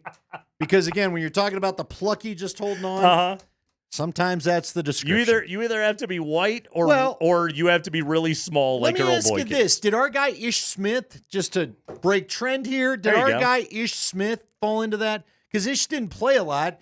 And I don't know that I loved Ish the moment he came on this show because he's a phenomenal interview. Ish's greatest achievement as a member of the Nuggets was appearing on our show. All right, how about Bandit comes in with Mass Bandit says Chanchar. There we go. Could be Vlatko. There we go. If you That's wanted, a good candidate. Yeah, Vlatko's. Wait, white guy. Dude, I don't know what you would. It's not Strother. You're expecting big things out of Strother. And we already eliminated Westbrook. He's going to be a Hall of Famer. Who else plays? Nobody. The Memorial Peyton Swatson, that's it. Peyton Hillis. Everybody loves him. Okay, is Peyton Watson beloved, or is he the guy that is frustrating people a little bit? He's not quite to beloved yet. I think he's popular. 1 for 24 the other night. Yeah, but then shall we go over the last 10 games? It's a lot up and down. Here's a Peyton Watson question. On a scale of, we'll just use the old 0 to 100. How confident are you that Peyton Watson is going to be in Michael Malone's playoff rotation? Okay, if we're just asking about in the rotation, In the I don't rotation. know if there's. I think it could look a lot like last year. He's going to start out in the rotation. Does he stay there? I don't know. Yeah. I'm 85% confident he starts out in the rotation.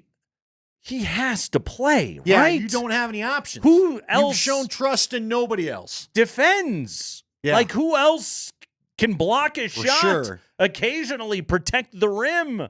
And yet I can't say with any surety right now, as I sit here right now, that he's going to do it. Because here's the thing, man. I'm afraid he's just going to go like, it'll go down to Westbrook, and then DJ will get his 7 minutes or whatever. And does he trust Vlatko more than he trusts Peyton Watson? Even though Vlatko can't do what Peyton Watson does. Well, that's a great question. I was going to say not based off playing time, but Vlatko just got healthy, so who knows? Yeah. Well, think about the Golden State game. Like, Vlatko closed that game, Well, yeah, because, again, Peyton has these nights. Peyton and Russ have these nights where I love you both. You're our guys. Yeah. But, my God, you make me yell at the TV almost more than any other player. Mm-hmm. And that includes MPJ, all right? Oh, sure. Because MPJ is at least hitting the shots from somewhere. May not always be hitting the three. Not lately, but he's hitting them from somewhere, okay? Yeah. But, I mean, there's times where Peyton, and again, he's another kid we've had on the show that I like talking to him. He's an engaging young man. He's a really good interview. It makes me want to root for you. But when you're out there and the ball's just flying God knows where, and I don't know why you did that's really frustrating. And you can only have so many of those in the playoffs. And if Russ is out there doing it and you have to rely on him for defense and veteran nastiness, you can only have one guy out there can you trust them with the ball at times? Seriously, Nate. Mm-hmm. Can you all the time trust Peyton with the ball? No. And Michael Malone doesn't. So that is why it'll be a quick hook if he shows that. And it's not even like trust him with the ball, yes, but also like when he is floor spacing in the corner and a defender is sagged off completely to the other side of the lane because he doesn't worry about you, and then the ball finds you, are you going to knock down that shot? Yeah. You have to knock down that shot. If Peyton Watson makes corner threes, I think he'll be trusted and he'll play. And if he doesn't, I don't think he will. John Char will be out there trying to hit the same corner three. And maybe Vlatko will hit that shot. Who knows? Jared Bednar appeared on the Moser, Lombardi, and Kane show this morning. And they went into the Gabriel Landeskog topic. Interesting stuff right here. We got a couple of cuts that we want to play right here, a little bit on the longer side, but the answers are good. They asked Bedsy about the videos of Landeskog skating in practice. Where are we at right now on the return to play, potentially, of Gabriel Landeskog? It's still wait and see. Because he's making great progress, and he's feeling good. There's some optimism there that an end could be in sight, but he's still got some hurdles that he has to, clear. So everything is going good and looking good, and like I said, there's optimism from him, from us, from his teammates, all of it, and if he continues to progress at this level, then we're hoping that we can get him back. And he just has to keep going through his process. And it's been a tedious one, but I think it's ramping up. There's no question, as you can tell by the length of time he's on the ice, how many days he's on the ice, that kind of thing. He's just going to stick to his plan, and hopefully at some point we do get a date that we can start looking at for a return to play. All right, couple of things, Andy. Number one, with his bad knee, I don't think he should be jumping over any hurdles. But when he said progress at this level, that's a very encouraging statement right there. Progress at this level, suggesting the recent ramp up in activity is showing them something that I think is much further along than anything else that they thought. And I think one of the biggest reasons to have optimism there is that Bednar talked in that manner rather than dismissing it out of hand. Yeah, I'm with you, but I also think there's still an element of he's also what I find interesting, and it's not just that answer, it's overall tone. Mm-hmm. And even Moser said this on the morning show yesterday. People around the guy are still preaching caution. Yeah. We still, like you said, progressing at this level he's skating a lot faster than frankly I ever thought we'd see him Sure skate, is. Okay. Sure is. He's flying around the rink in some of these videos. But Nate, and when you now say you got to take contact. That you're talking about right there is the people closest to him have seen other ramps, other progressions, only to then have it unfortunately run right into the hurdle and then go backwards. You and I covered Jake Butt. It wasn't a long career, but we were there for all of it. Mm-hmm. And he, I don't know, maybe you weren't worried about digging in, is Jake Butt coming back or not, because I was working on the only thing we could talk about was Broncos Station. But I would talk to guys the fact who would that tell you me, bring Jake Butt up to this day suggests that you cared about it way more than I did. Do you know how many times I was told this guy's going to be a red zone weapon? This guy's the tight end they've been looking for. This guy's been amazing in practice. Yeah. This guy, and this is off the record kind of stuff. And then always, it was on the record too. Always after a couple of weeks, something went with something in the knee didn't feel right. Mm-hmm. Matter of fact, if you remember, there was the one year, I want to say it was Russ's. No, it was the Case Keenum year. Not much difference, but the Case Keenum year, so 2018, Jake did finally make it and was able to play, got through 2 games, and there went the knee. Yeah. And I just, I'm worried that once Landy, I am rooting hard for him. We all want to see the captain back out there. I think he could be a tremendous emotional boost if they were to face Dallas in the first round. But I just worried that once the contact kicks in again, we start getting the setbacks. Is it a possibility they could send him to play up in Loveland with the Eagles? Here was Jared Bednar on that. I think that is a possibility, actually. Is it really? That he would be able to do that, yeah. It's a sort of a unique situation, and there's different rules for different guys. Hopefully we're getting to a point where, we can start looking at different things. I don't think we're there yet. I do, everyone else can possibly get sent down to do that, but he has to get feeling good enough and staying long enough. And you kind of touched on the main challenge now, because he's in a spot where it's not just skating on your own, it's skating with the team, it's practicing with the team, it'll be contact, it'll be just doing everything that you would do in a practice to kind of get ready for games. And I'm sure that we want to see that, and he wants to see that and feel that multiple times. And then see how he feels the next day, and then possibly get on the ice, or wait a day and then get on the ice again and like repeat that.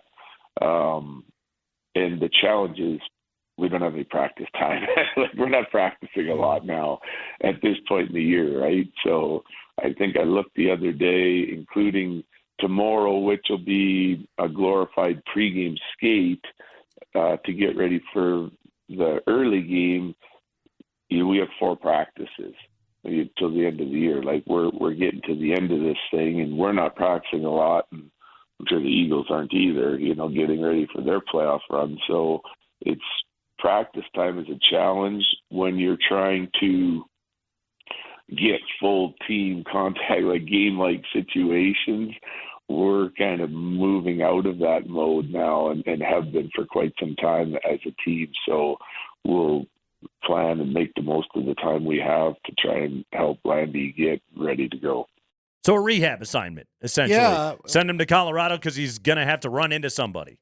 Yeah, and I like the idea. I was a little surprised. I thought we were going to hear, no, we're not going to do that. Mm-hmm. I'm glad to hear that he is, in fact, going to do that. Because flat out in practice right now, they're just trying to keep everybody healthy. Well, not only that, but again, it goes back to what we just talked about. Gabe's got to see what the thing responds to when people aren't playing nice with him, so to speak. Right. When you're not in the non-contact jersey anymore, and some other team who doesn't care who you are wants to go and lay the wood to you. Yeah, I don't even think it's about the hits so much as it's just like all the more unnatural movements you have to make with your legs in those scenarios. Like, do his legs hold up? Can his knees go at odd angles and all that? Can he time all those things correctly? Like, that's. And then what do you feel like the next day? Yeah, exactly. Yeah. What kind of condition are you then in after it? Interesting stuff right there, though. Oh, there's going to be some hot Colorado Eagles tickets if Gabriel Landeskog takes the ice. How about that jersey? You selling that jersey? Ooh, that's a hot one right there. Yeah. One night only. That's a fun one. By the way, I did look it up. I was trying to see if I could find a Mikko Rantanen Hartford Whalers jersey.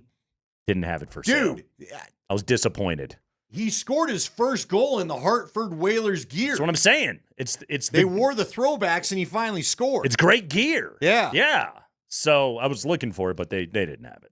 Yeah. It was. I could get like an Aho if I wanted to, but I really don't. It's the Kreckman and Lindahl show. We'll take a quick break. When we come back, we are 2 days away from the Rockies opening up the 2025 campaign. Andy, I got some Rockies numbers that are very troubling, and these are not stats that I'm talking about. I'll tell you what it is next.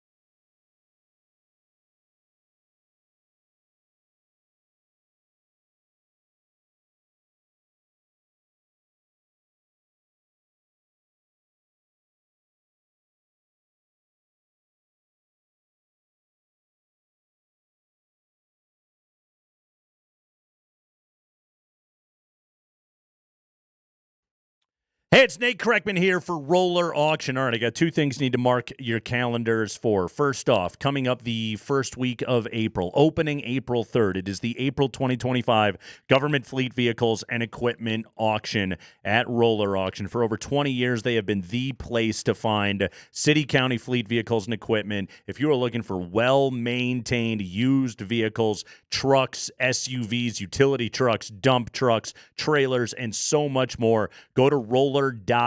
Again, this auction is going to become available for you to bid, and that's anybody and everybody coming up on April 3rd. Plus, they've got a consignment opportunity right now at Roller Auction. They're going to have a big boy toys auction coming up in the month of April. If you have got a boat, motorcycle, ATV, anything that you're looking to unload and you don't want to bother with private sale, well, then check out Roller Auction. Maybe they can help you unload your collector car or whatever else. Let Roller Auction's years of knowledge and marketing expertise take the hassle out of private sale. They will find the right buyer for you at a good price. Go to Roller.bid. That's Roller.bid right now to check this out.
Friday, 2 o'clock.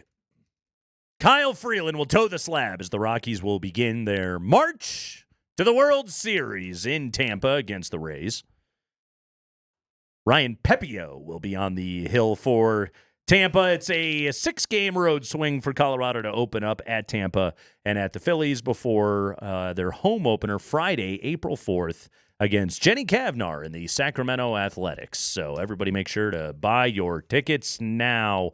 Andy, I was looking at the I was on Fangraphs. I was looking at the Rockies depth chart here. Again, just familiarizing myself with the ball club. And there were some numbers here that I found disturbing. And these aren't stats per se. But it was in the age column. Okay? Yeah. So follow me on this, all right? So the Rockies are, by PECOTA, they are projected to win 55 games this year. Again, most of the projections are looking at Colorado and saying this is a sub-60 win team. This is going to be one of the worst clubs in all of Major League Baseball, which, okay. But if you're going to be that, shouldn't you be, young?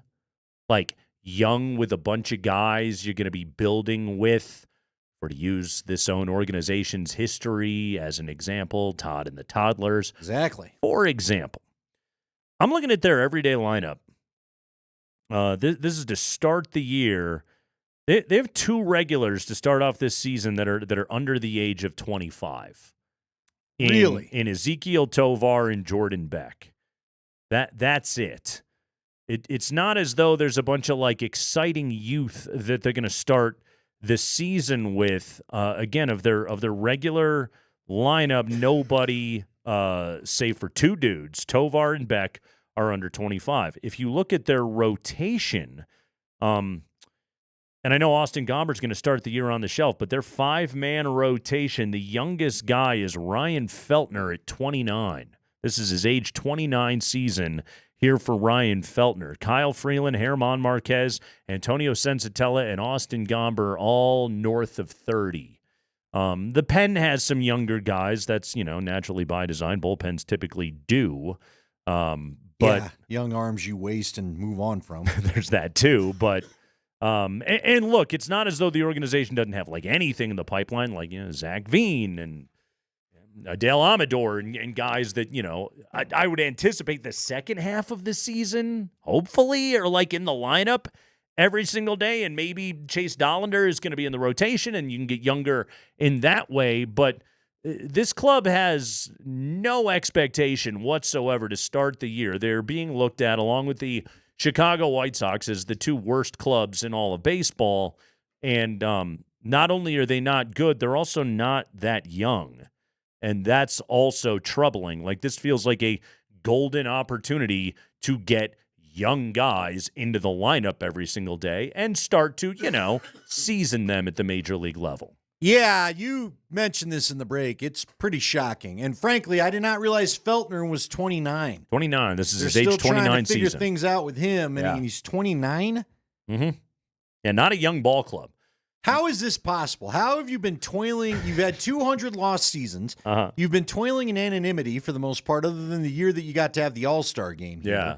Nobody, And the youth is still this far away. You're starting the year, and I know they're manipulating Zach Veen's service time, but also, what are we doing? But again, Nate, this has been going on for, what did we say, 7 years? You reminded me it's been 7 years since they showed up with that fateful series, not even a series. You won a game against Chicago, and then you got to go and get swept by the Brewers. Yeah, they lost 163 to the Dodgers. They go and beat the Cubs. That was exciting. Tony Walter's the hero, and then they falter against the Brewers in a series in which they scored 2 runs. Yeah, okay. So that was 7 years ago this October. Yeah.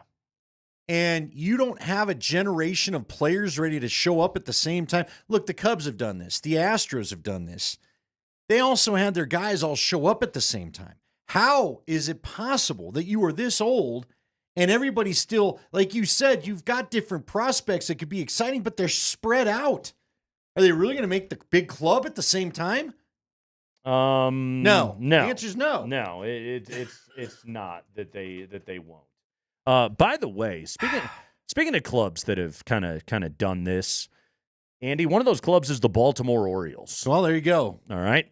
The Baltimore Orioles, their AA affiliate is the Chesapeake Bay Sox.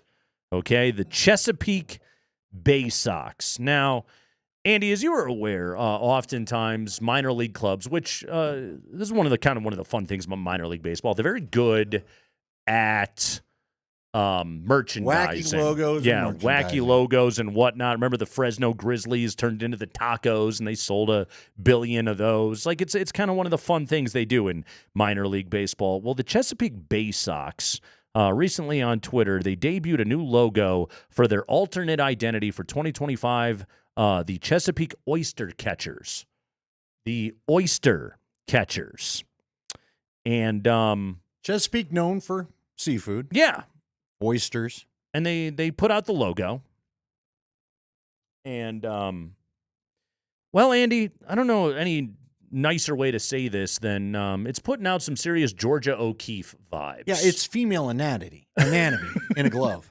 And I read a tweet today, and I'm assuming it was true, that the person in charge of this was in fact female and claimed Ellen Walsh didn't see this. Chief Marketing Officer for Attain Sports, which owns the team, was asked, did you not realize the logo looks exactly like a part of the female anatomy?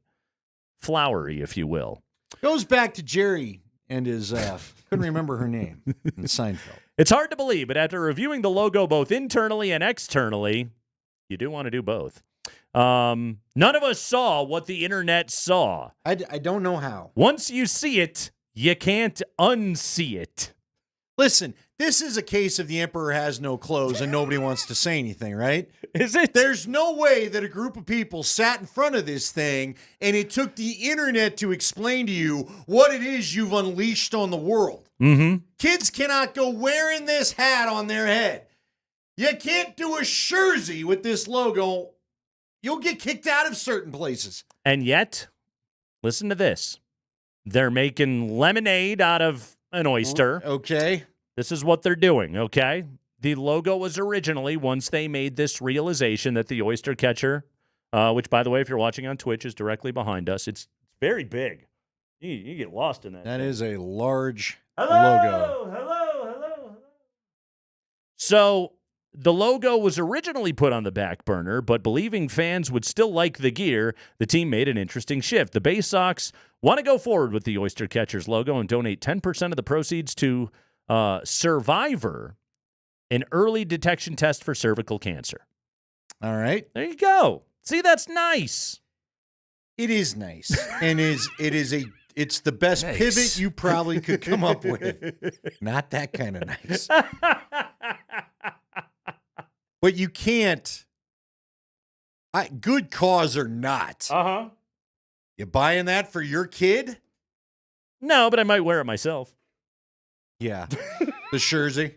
Let me guess what number you're slapping on the back. Once again there, Spring, you want to? Nice. Yeah, that'll be the number. There it is. Uh-huh. The Oyster Catchers. Very anatomically correct, I would say. So how? There's no way I am not buying that a room full of adults saw this. Nobody said and something. Nobody wanted to say, like, what is going on? I realize that companies don't always work as smoothly as we think. Uh-huh. How are you in a big fat boardroom and that thing's staring down at you and nobody is going to say anything? Uh-huh. You are just not a good friend. Well, those hitters are going to have to stay in the box. It is the Kreckman and Lindahl show. We'll take a break. When we come back, Nick Kosmiter previewing Bronco needs for the offseason on Altitude Sports Radio. That was a good look on Altitude Sports Radio 92.5.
All right, it's hour number 2. Let's dive right out to the Ramos Law Hotline. Car accident? You need Ramos Law. Medical doctor and attorney. Visit ramoslaw.com. Oh, we're inside a month. Nick Kosmider. Let's get real drafty right now here on the program. Nick, how you doing, man?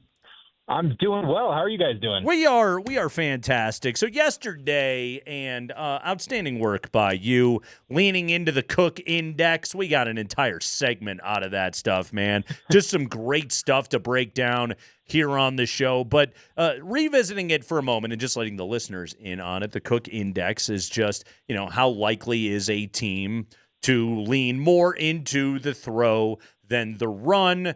It outlines their priorities. What do you do in the first 28 minutes of a game in early down situations when the entire playbook is open to you? If you want to throw, well, then you want to be a passing team. And if you want to run, well, then you want to be a running team. And the Bo Nix, Sean Payton Broncos are very much a passing team. So that said, Nick, what does that do to inform what they could be doing in the first couple of rounds of the draft?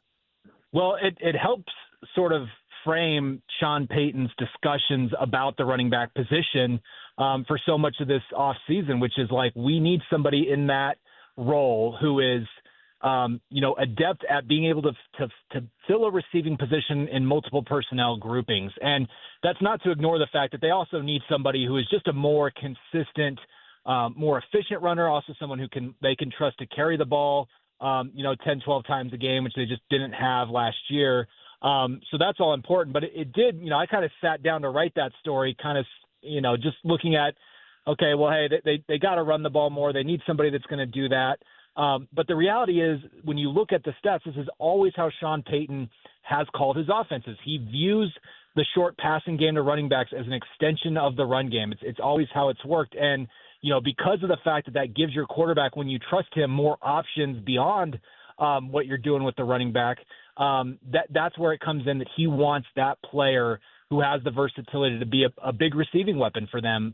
It really kind of helps you understand just sort of his offensive philosophy, and then it helps you kind of categorize, with this deep class of backs, okay, well, yeah, but now which ones really fit what it is that they're trying to do. But see, what I found so interesting about that, Nick, when it came to talking about the number 20 overall pick, I don't know if Sean Payton wants to dial back how often he has Bo throwing early and on the early downs and all that. So even though we know that they are looking for that weapon as you laid out, do you think there's also maybe a hint in there that he won't be looking for a back at number 20? Yeah, I think the thing with the running back position at number 20 is just when you're looking at the value and who's still available versus what you're going to have at other points in the draft, it really is a small collection. I mean, Omarion Hampton is a guy that's constantly getting mocked to the Broncos at 20, but the biggest reason is that he's an available running back at a position of need. It says nothing about what we know of Denver's evaluation of him. There's some projection there in terms of what he's going to do for you in the passing game and as a run blocker, whereas there might be some guys. Travion Henderson certainly done that work a little bit more consistently in Ohio State's offense. So there's just a lot of matching of what the need is, whereas you're not necessarily looking at the overall picture of, okay, yeah, he's available, but what's the evaluation? I think it's a greater likelihood than not that they pick something else other than running back, just because, again, you're going to have more options available to you at that point, especially if you decide to trade back. So, that's sort of the way that I view it in terms of their pursuit of a running back. There's so many in the second and third rounds that you have an opportunity, to kind of go after where it might just make might be more aligned with the value of the pick. Nick Kosmider is with us. We're getting you ready for the Broncos draft, and Denver selecting at number 20 as it stands right now. Nick, yesterday, Andy and I engaged in a PG radio-friendly version of Bleep, Marry, Kill when it comes to what Denver should do at number 20. I went, it's my sexy time pick. I went big-time receiver with Teteroa McMillan. For Mary, I said Omarion Hampton, kind of to your point right there, Nick, because everybody mocks him there. And with Kill, I said Colston Loveland just because he's coming off of a major injury. Andy went with Shamar Stewart, the pass rusher out of Texas A&M, as his we hot were pick. smooching. Yeah. Nick Amanwuri, the safety out of South Carolina, as his Mary pick, and then Colston Loveland as his kill. So we were in lockstep on that one. As you've been looking through all the mock drafts and trying to parse through it and figure out what Denver is going to do, and I know I'm putting you on the spot here, but who would you put in those areas? Who's sexy, who's sensible, and who would you say, nah, I don't think that's the move for Denver? I think that Stewart is the perfect bleep pick because he's like the one that you say, like, I'm going to be the one to fix him, right? Like, got all the beauty, all the beauty. I'm going to be the one to fix him so that it does more than get a sack and a half, which I don't know what the parallel in dating would be to that, but. It's the Toxicati. Just say it. Yeah. He's a Toxicati right there. Works for both men and women. We all know him. It's one of those classic, like, the traits outmatch the production, and because of those traits, if he falls to number 20, you might be in position to take a gamble on it. But again, they just have been so targeted in adding the exact thing that they need versus, like, Sean Payton's so big on just, like, tell me the vision. What's the vision right now? What's the vision in 3 years? What's the vision in 5? Like, they want to really know that, and so that's not saying that they're not going to take some chances on guys. I mean, just look at what they did in free agency. There's an appetite for risk that they have right now based on, I think, the fact that you had a young team outperform expectations and gain a lot of confidence last year. So you feel like you have a pretty good foundation. But I got to say, I like that pick, Andy. I like your sort of alignment there, but you guys are going to feel silly when Colston Loveland is putting up Brock Bowers numbers next year, I guess. Yeah. I'm fairly confident that's not going to happen, if for no other reason that nobody has ever done what Brock Bowers did before. Ever done it. Yes, well, exactly. And he's got the shoulder injury. Let me ask you this, because we had Legwald on, earlier in the week. I know you guys talk a lot out there. He's got great respect for you. Leggy was saying he feels like the Broncos might be going blocking tight end first with the receiving skills second, now that they've signed Ingram. And that's not really Loveland. Could you see them going off the same profile? Yeah, that does make a ton of sense to me. And especially because, like, you look at it's funny, Sean Payton was kind of asked about, the blocking versus receiving at tight end at the combine and talked about how it's kind of easier to take somebody who is a pretty talented pass catcher, who's a good route runner, does all those things that make you kind of a mismatch specialist at tight end, and then sort of teach them how to block. But I think there's a point to which, like, you still have to see some of the latter. You have to see a guy that at least has the physicality. And every time you talk to a tight end coach, a lot of times the blocking component part of it comes down to want to. So can you see enough from a guy that shows you, hey, we drafted you because you're a guy that we know can go out and catch passes and create some mismatches for us. But in order for you to be on the field, as much as you want to be, like, you're going to have to be serviceable in this other area. I do think they have more latitude now that they have Ingram to not force kind of the guy that would be, a pass catching tight end and you learn to deal with the blocking stuff. I look at a guy like Mason Taylor out of LSU because of his size and his, physicality. I think that he's somebody that could kind of give you a little bit of both, get you someone who does both. I think that's what he could kind of be early on. And again, you're talking about a guy that you can maybe get in the second round versus, using that first round pick on him. Here, real quick before we get too far, and I want Nate to jump in after this, but I've got Tannenbaum's mock draft up. Here's what Nick was describing perfectly on Shamar Stewart, who he does have going 21. And when I made the pick yesterday, Nick, I said all of a sudden, right? Bears in his mock draft, Bears have traded back and all this, but I had said, Nick, that all of a sudden Shamar Stewart, I was seeing go so early on, is now falling again. But it says, this is what Nick's describing. Stewart's immense upside is really intriguing at this point in round one. This is a classic traits over production pick. Stewart had 1.5 sacks, but his skill set is great. He's 6'5", 267, and runs a 4.59. Yeah. Never mind the 1.5 sacks. We just slipped that in. Yeah. Let me give you 4 sentences on how great he is. She may have arson charges against her from her ex-boyfriend, but the measurables are off the charts. You had to go bail her out, but she's free tonight. Not just anyone can start a fire with, a magnifying glass and a couple of sticks. So, that's that's a hard number that, you really have to sit in a room and be like, okay, how do we justify that number? Just because it's easy to, say if you bet on a guy that had a lot of production in college, that fit the measurables well enough and produced in big games, that doesn't work out. You can at least say, you know what, like there was a lot to bet on. If you spend a high first round pick or, a first round pick at all, on a guy who you're really trying to project with the traits, and it's a bomb, that's a little bit harder to swallow. But again, it comes down to what they really value, and it's the size, it's the length. I do think there's a lot to like there. Peyton Watson scored 3 points a game his only year at UCLA and came off the bench for Mick Cronin's team. And he's, again, you loved his length, his measurables, all those things that he had, and that's why, the Nuggets used a first-round pick on him, a late first-round pick, but a first-round pick nonetheless. Nick, we buried the lead in this conversation. Nick Kosmider of The Athletic joining us to discuss the Broncos. Michael Burton has returned. He has been re-signed by the Broncos. Why is Denver still hot to trot to keep Michael Burton around?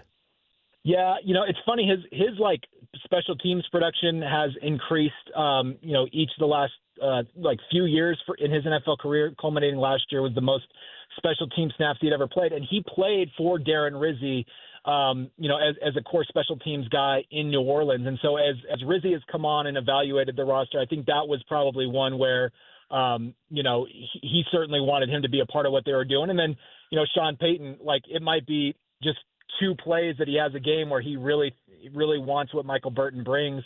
Again, just the familiarity. That one wasn't a huge surprise. They wanted to bring Lil Jordan Humphrey back.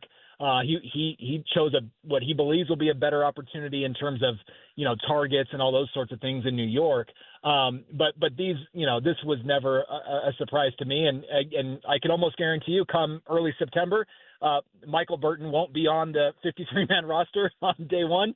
He'll sign thereafter, so that they can do whatever roster math they need to do. Another reason they trust him, he trusts them, and that's how you kind of have some staying power in the league. Yeah, it's funny. I was going to bring that up to you. Burton does that contract still count when he gets cut and we're brought back? And also, will Lil Jordan have signed with the Giants if he knew Russ was going to end up there?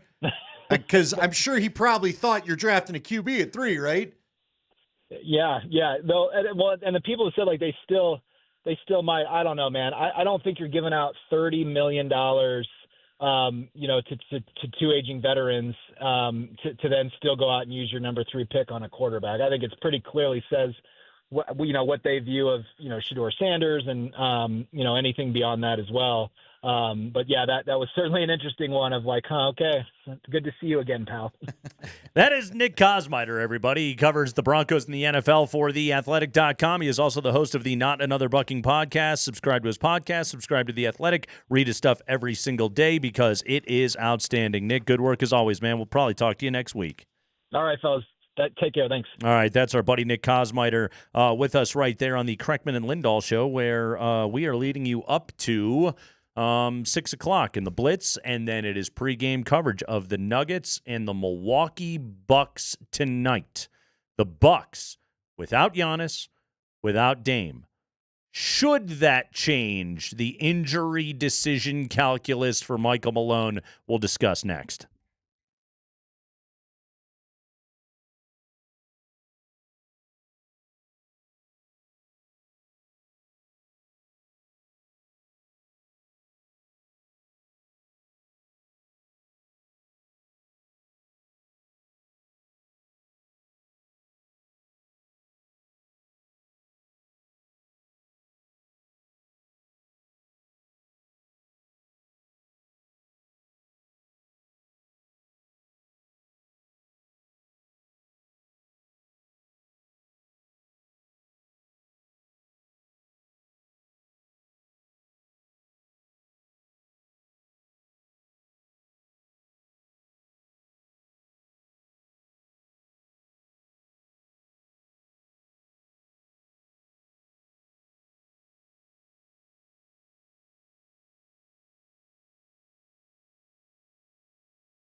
Yeah, we got the Nuggets and the Bucks tonight. Latest update on Jokic, questionable, upgraded to questionable.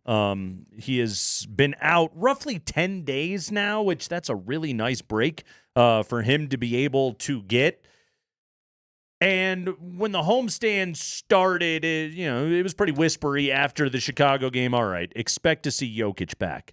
But And I don't know if this should even weigh on the decision at all, Andy, and that's probably something else we should discuss here. But no Giannis tonight for Milwaukee. He's out with a foot sprain. No Damian Lillard. He had missed the last few, but he has been officially diagnosed with deep vein thrombosis. He's getting blood clots in his legs. He's on a blood-thinning medication. Dame is now under treatment. And he is the same thing Wemby has, and why Wemby is missing the rest of the year. So we don't even know if Lillard's going to be back for the playoffs or what's going to happen for Milwaukee. Tough blow for them. So no Damian Lillard and no Giannis tonight, meaning the leading scorer that the Bucks have available this evening is Kyle Kuzma. Hey, and I just want to add, now, maybe it's nothing, but that Giannis foot sprain is something to watch. Yeah. Because that could be the Liz Frank at some point. Yeah. I've seen what is thought to be the foot sprain turn into a Liz Frank injury, and then they're out for a while. It is also late March, so he could have a real foot sprain, or he could have a foot sprain. Or he could say, oh, Dame's out, I'm out too. Yeah. It's the mile. Because we underestimate this sometimes, but if they don't have to have the game in the mile-high air, the altitude takes it out of you. Yeah, can Science you skip has it? proven it. Yeah. They played Phoenix the other night. They're not on a back-to-back, but still, it's if you need. They are on a road trip, though, If you can skip it, skip it. Yes. So we don't know exactly what's going on, but either way, their two best players, their two leading scorers, they're out. Okay. And they don't have Chris Middleton because he's a Wizard. Yeah, which he's is still weird to me. Not on the when team did that anymore. happen? Was that a trade deadline thing? Ish, yeah. It was. Okay. And Kuzma went back to Milwaukee That's in right. that deal. Mm-hmm. So, they got the Ryan Rollins and Gary Trents of the world. Brook Lopez, feel like he always hits a billion threes anytime that he plays Denver. He usually can light it up a little bit. But, these are NBA players, to be sure, but this is not a particularly deep team in Milwaukee, and they are without their stars already. Should be a hobbled opponent, but this is a Denver team that they can't take any victory for granted. What do you think, Andy? Should the Bucks injury situation impact any of Denver's decision-making tonight? Yeah. So Aaron Gordon's still questionable, right? He's not moved up. We haven't seen. I'm looking at the Nuggets Twitter handle right now, and their last tweet was 22 hours ago as far as the injury designation. So I'm torn on Jokic. Part of me says if you can get Big Honey one more night of rest and he doesn't play till Friday, why not? Because that's essentially, that basically you would have bought him 3 more days. Yeah. That's significant rest. Right. For a guy that's been carrying this team in so many ways. But in there a part where you also got to get back, like you said it earlier, and I agree with you. You can't afford to play with your food tonight. You need to handle this business tonight. They need to win this game. Get this thing done. Yeah. So in a perfect world, I play Jokic and hope I'm sitting him an awful lot in the second half because you're handling business. That's a good call. Like the challenge the team essentially to say, make this a 3-quarter game. Like get our dude out of there. If we can bring back Big Honey and he can play 30, 31 minutes tonight instead of 39 or 40 and playing high leverage fourth quarter minutes where every single possession you're absolutely sweating it out. Like that's all right. The number one ideal is you sit Jokic again and Jamal Murray and company go take care of business and you win and be pros. Yeah. But MPJ, what's the team 4-7 this year without Joker on the floor? Let's not get cocky about that. And we had the stat the other day, they never win if they're favored without Jokic. Like literally they don't. So don't get cocky about it, but ideally you would give Jokic another night. Option number 2 is like you talked about, and this is the second most ideal, is they take care of business and they blow these guys out and they're up by 25 to start the fourth and Jokic never sees the floor again.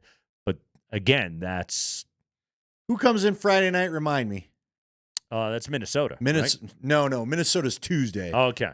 They've got one more, and then it's Minnesota and it's Utah. Oh, Utah that's right, Friday Utah. night. Jazz first, then the All Timberwolves. right, so let me ask you this then. Now, God, this is an Eastern Conference opponent. Technically, your Western Conference opponents are more important. Right. But let's be honest, I haven't looked at the standings. You also yet. just need wins right now. Yeah, you just want to win games. Yeah, you just need period. wins. Do you think about playing Jokic and maybe then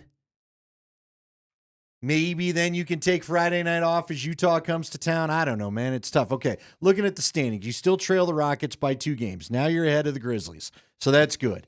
For those that haven't looked lately, technically you're a half game up on the Grizzlies. Yeah. But the Lakers, they're kind of having their problems. You know, they're still waiting to make up the 2 games from the LA Fire situation. Where are the T-Wolves? Lakers are starting to catch up a weird. little bit on that. I know they played 1 makeup game already, Okay. so they're getting closer. Yeah, you still have a couple wins in hand on the Lakers. How about that? Yeah. Here's a number for you. Jamal Murray is games without Jokic this year. 22, 6, and 4, 22 points, 6 assists, 4 rebounds, shooting 49, 44, 90, which is great. Yep. Can you trust Jamal to go and beat a Giannis-less, Dame-less Bucks team tonight? Here's the thing. So you putting it like that changed my mind. Play Joker if he can go. Yeah. Because Jamal looked pretty gassed the other game. He's been picking up, and let's be honest, with some of the shooting around him, Aaron Gordon's been pretty good. We don't know what Aaron Gordon's status is going to be for tonight. We don't know what Porter's going to We don't know what Porter's status is going to be for the night. And look, it's been kind of rare when Aaron Gordon's missed a game like he did on Monday night. They usually give him at least 2, right? I don't remember him just taking a night off and coming right back. So if you think Gordon's not playing, then you better play Jokic, in my mind. You just can't afford to get too deep into your bench. There's also this sounds dumb to say about Nikola Jokic, who is the hardest working dude that there basically is in the NBA. But also, he does need to, ramp himself back up into basketball shape. He is going to have to play. And, no, you're right. And you want this operation clicking on full cylinder. I mean, you want to get the Murray Jokic 2-man game, although that's riding a bike. Those guys will be fine. But Jamal's balling out of his mind right now. If him and Jokic can be clicking on all cylinders, if you can get some offensive version that is sort of close to what Peyton Watson gave you against Chicago, if CB is hitting outside shots, if MPJ fixes his 3-point shot with his long night up in the practice gym the other night, hey, you got an NBA champion, baby. Well, there you go. There you go. But see, here's another reason why I play Jokic tonight. If he comes out of this sore, then you can rest him. And DeAndre Jordan, maybe if Jokic plays, maybe there's not a lot of DeAndre Jordan minutes again, and you can kind of refuel him to go against Utah if you need to. And then Jamal Murray's not doing all the heavy lifting tonight. I would also say this, though. After the game Friday against Utah, you get the weekend off, but then you've basically got a 3-day weekend to ramp yourself up. And I think try to send a message to Minnesota that this is done. Your little fun is over. Don't you want some good feelings going into that Minnesota game? You don't want to keep doing this win one, lose one stuff heading into Minnesota, do you? You'd like to be on a 3-game win streak, especially with how this week is all of a sudden lining up. I think mentally Minnesota is in their head and they need a win. I agree with that. Normally, especially with this group, I don't worry that much about that stuff. But, for example, that Laker game a month ago when J.J. Redick was just I'm game planning for 48 straight hours to get ready for this thing. He wanted his team to get a win against Denver. What did they lose? 14 in a row or whatever it was to the Nuggets? It's getting to that point right now with the Timberwolves. Yeah. Isn't it? What is it at now? 5 in a row that I think they've lost to and Minnesota? The last 2 have not been competitive. Going back to Game 6 and Game 7. So, yeah, you need to get a victory. Haven't they beaten them by 20 the last 2? Ugh. They've had big leads in both because there was the one in the middle of February right before that weird 76er game. Mm-hmm. There's another game, remember? That's another reason why maybe you ought to play Jokic tonight. That was the game I was thinking of where Embiid was out, George was out. Remember? They were down all these dudes, and the Nuggets struggled to get past them. That was at mid-February. It was in the middle of the road trip. Yeah. So bring him back. Bring him back. Get going. Try to ramp up. All right, here's a fun one for you, Andy. Our BYU Cougars will take on Alabama in the round of 16. Sure enough, it has happened. Or Ride of Potatoes on their official Twitter account, which I know you follow, tweets out, Air Richie's got it in the bag. Air like H-E-I-R, get it? Mm-hmm. If his team wins the tournament, we'll drop this limited edition bag of tater shots. Keep cooking, King. Yes, our buddy Richie Saunders of the BYU Cougars, whose great-great-grandfather, or no, just great-grandfather, just one great in there, excuse me, F. Neffy Grigg, great name, founded Ore-Ida along with his brother Golden T. Grigg in 1952. The brothers cashed in on the frozen food craze at the time, selling corn and French fries. Their first plant was located in Ontario, Oregon, a small town near the Idaho border. The story goes that F. Neffy Grigg created tater tots from the scraps of potatoes that were left over and wasted after French fries were cut. Saunders has long been a huge fan. This is his great-grandson, Richie Saunders, who plays for the BYU Cougars, their leading scorer, who is the heir to the Ore-Ida fortune, apparently. Why does he have to win the tournament for this bag to drop? Great question. I don't know. You own the company. There's no NIL problems, right? Maybe the cost of printing new packaging is too much for the Ore-Ida potato people to shoulder. Not going to let the kid have anything. You better earn it. I suppose.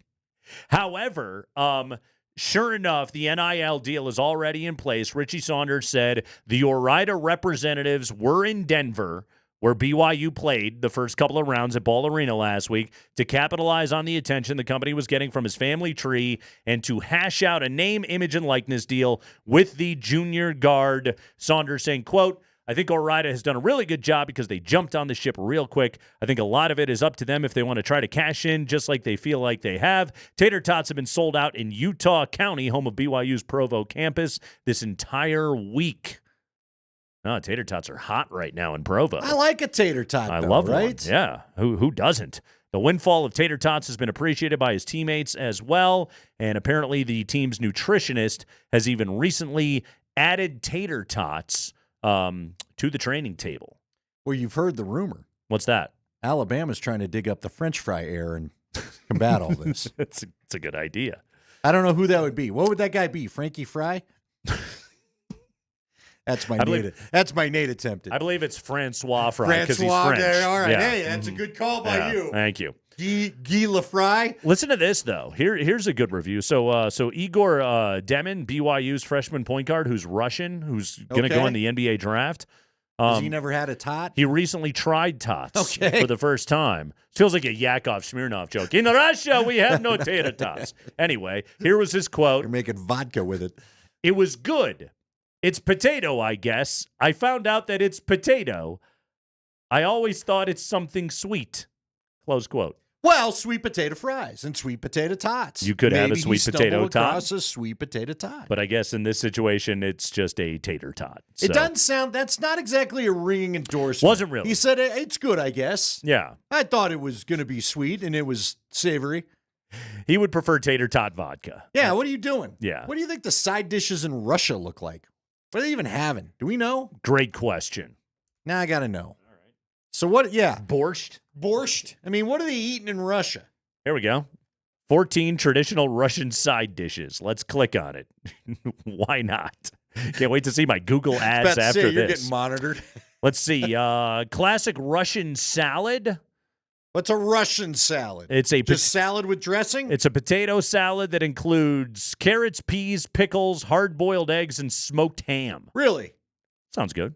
It's fine. Hey. Oh, they have a Russian chicken pie known as a kurnik. That's the side? It's what it says. A chicken pie. Okay. If you want to go that way. Russian potatoes, so they do have those. Really? Read me the Russian potatoes that are apparently so much better than the tot. Let's see. That the Russian point guard at BYU is not impressed. Oh, this is interesting. It's a mashed potato with a caramelized onion layer to it on the top. It kind of looks like a piece of pie, but it's like mashed potatoes with like a creamy onion layer in it. Okay. All right. I'd try that. That sounds not bad. I'd give it a go, but I don't think it's any tot. Braised cabbage? Does that interest you? No, not in the least. What about a creamy Russian mushroom julienne? Maybe.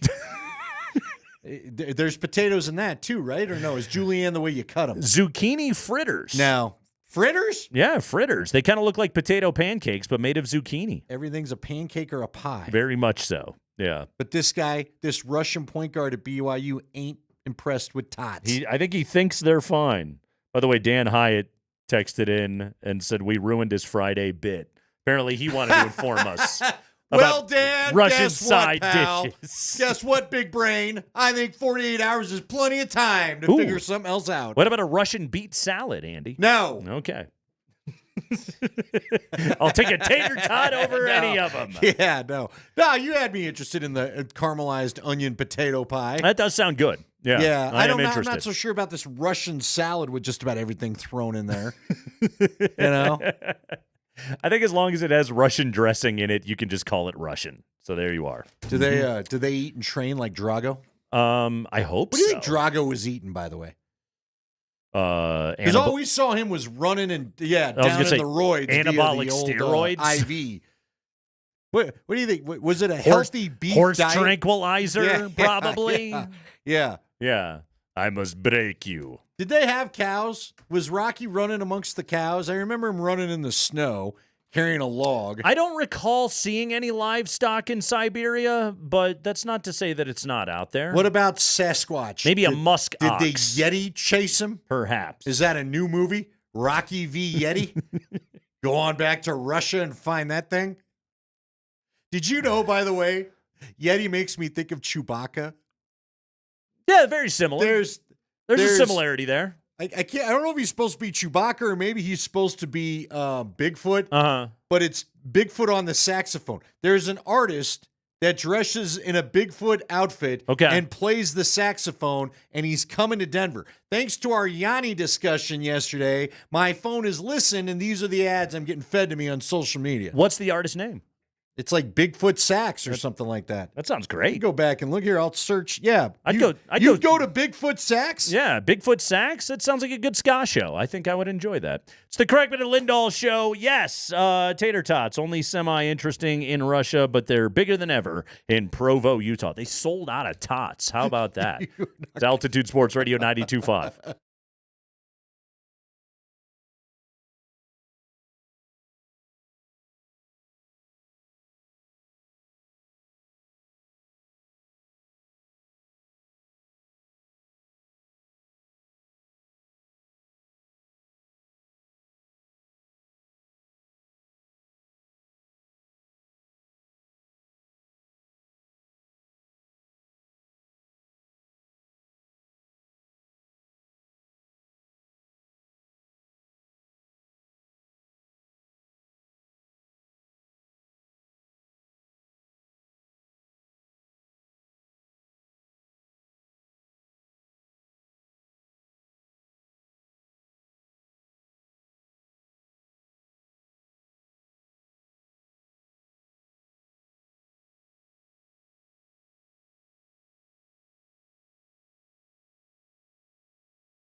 We got football news coming up, top of the hour.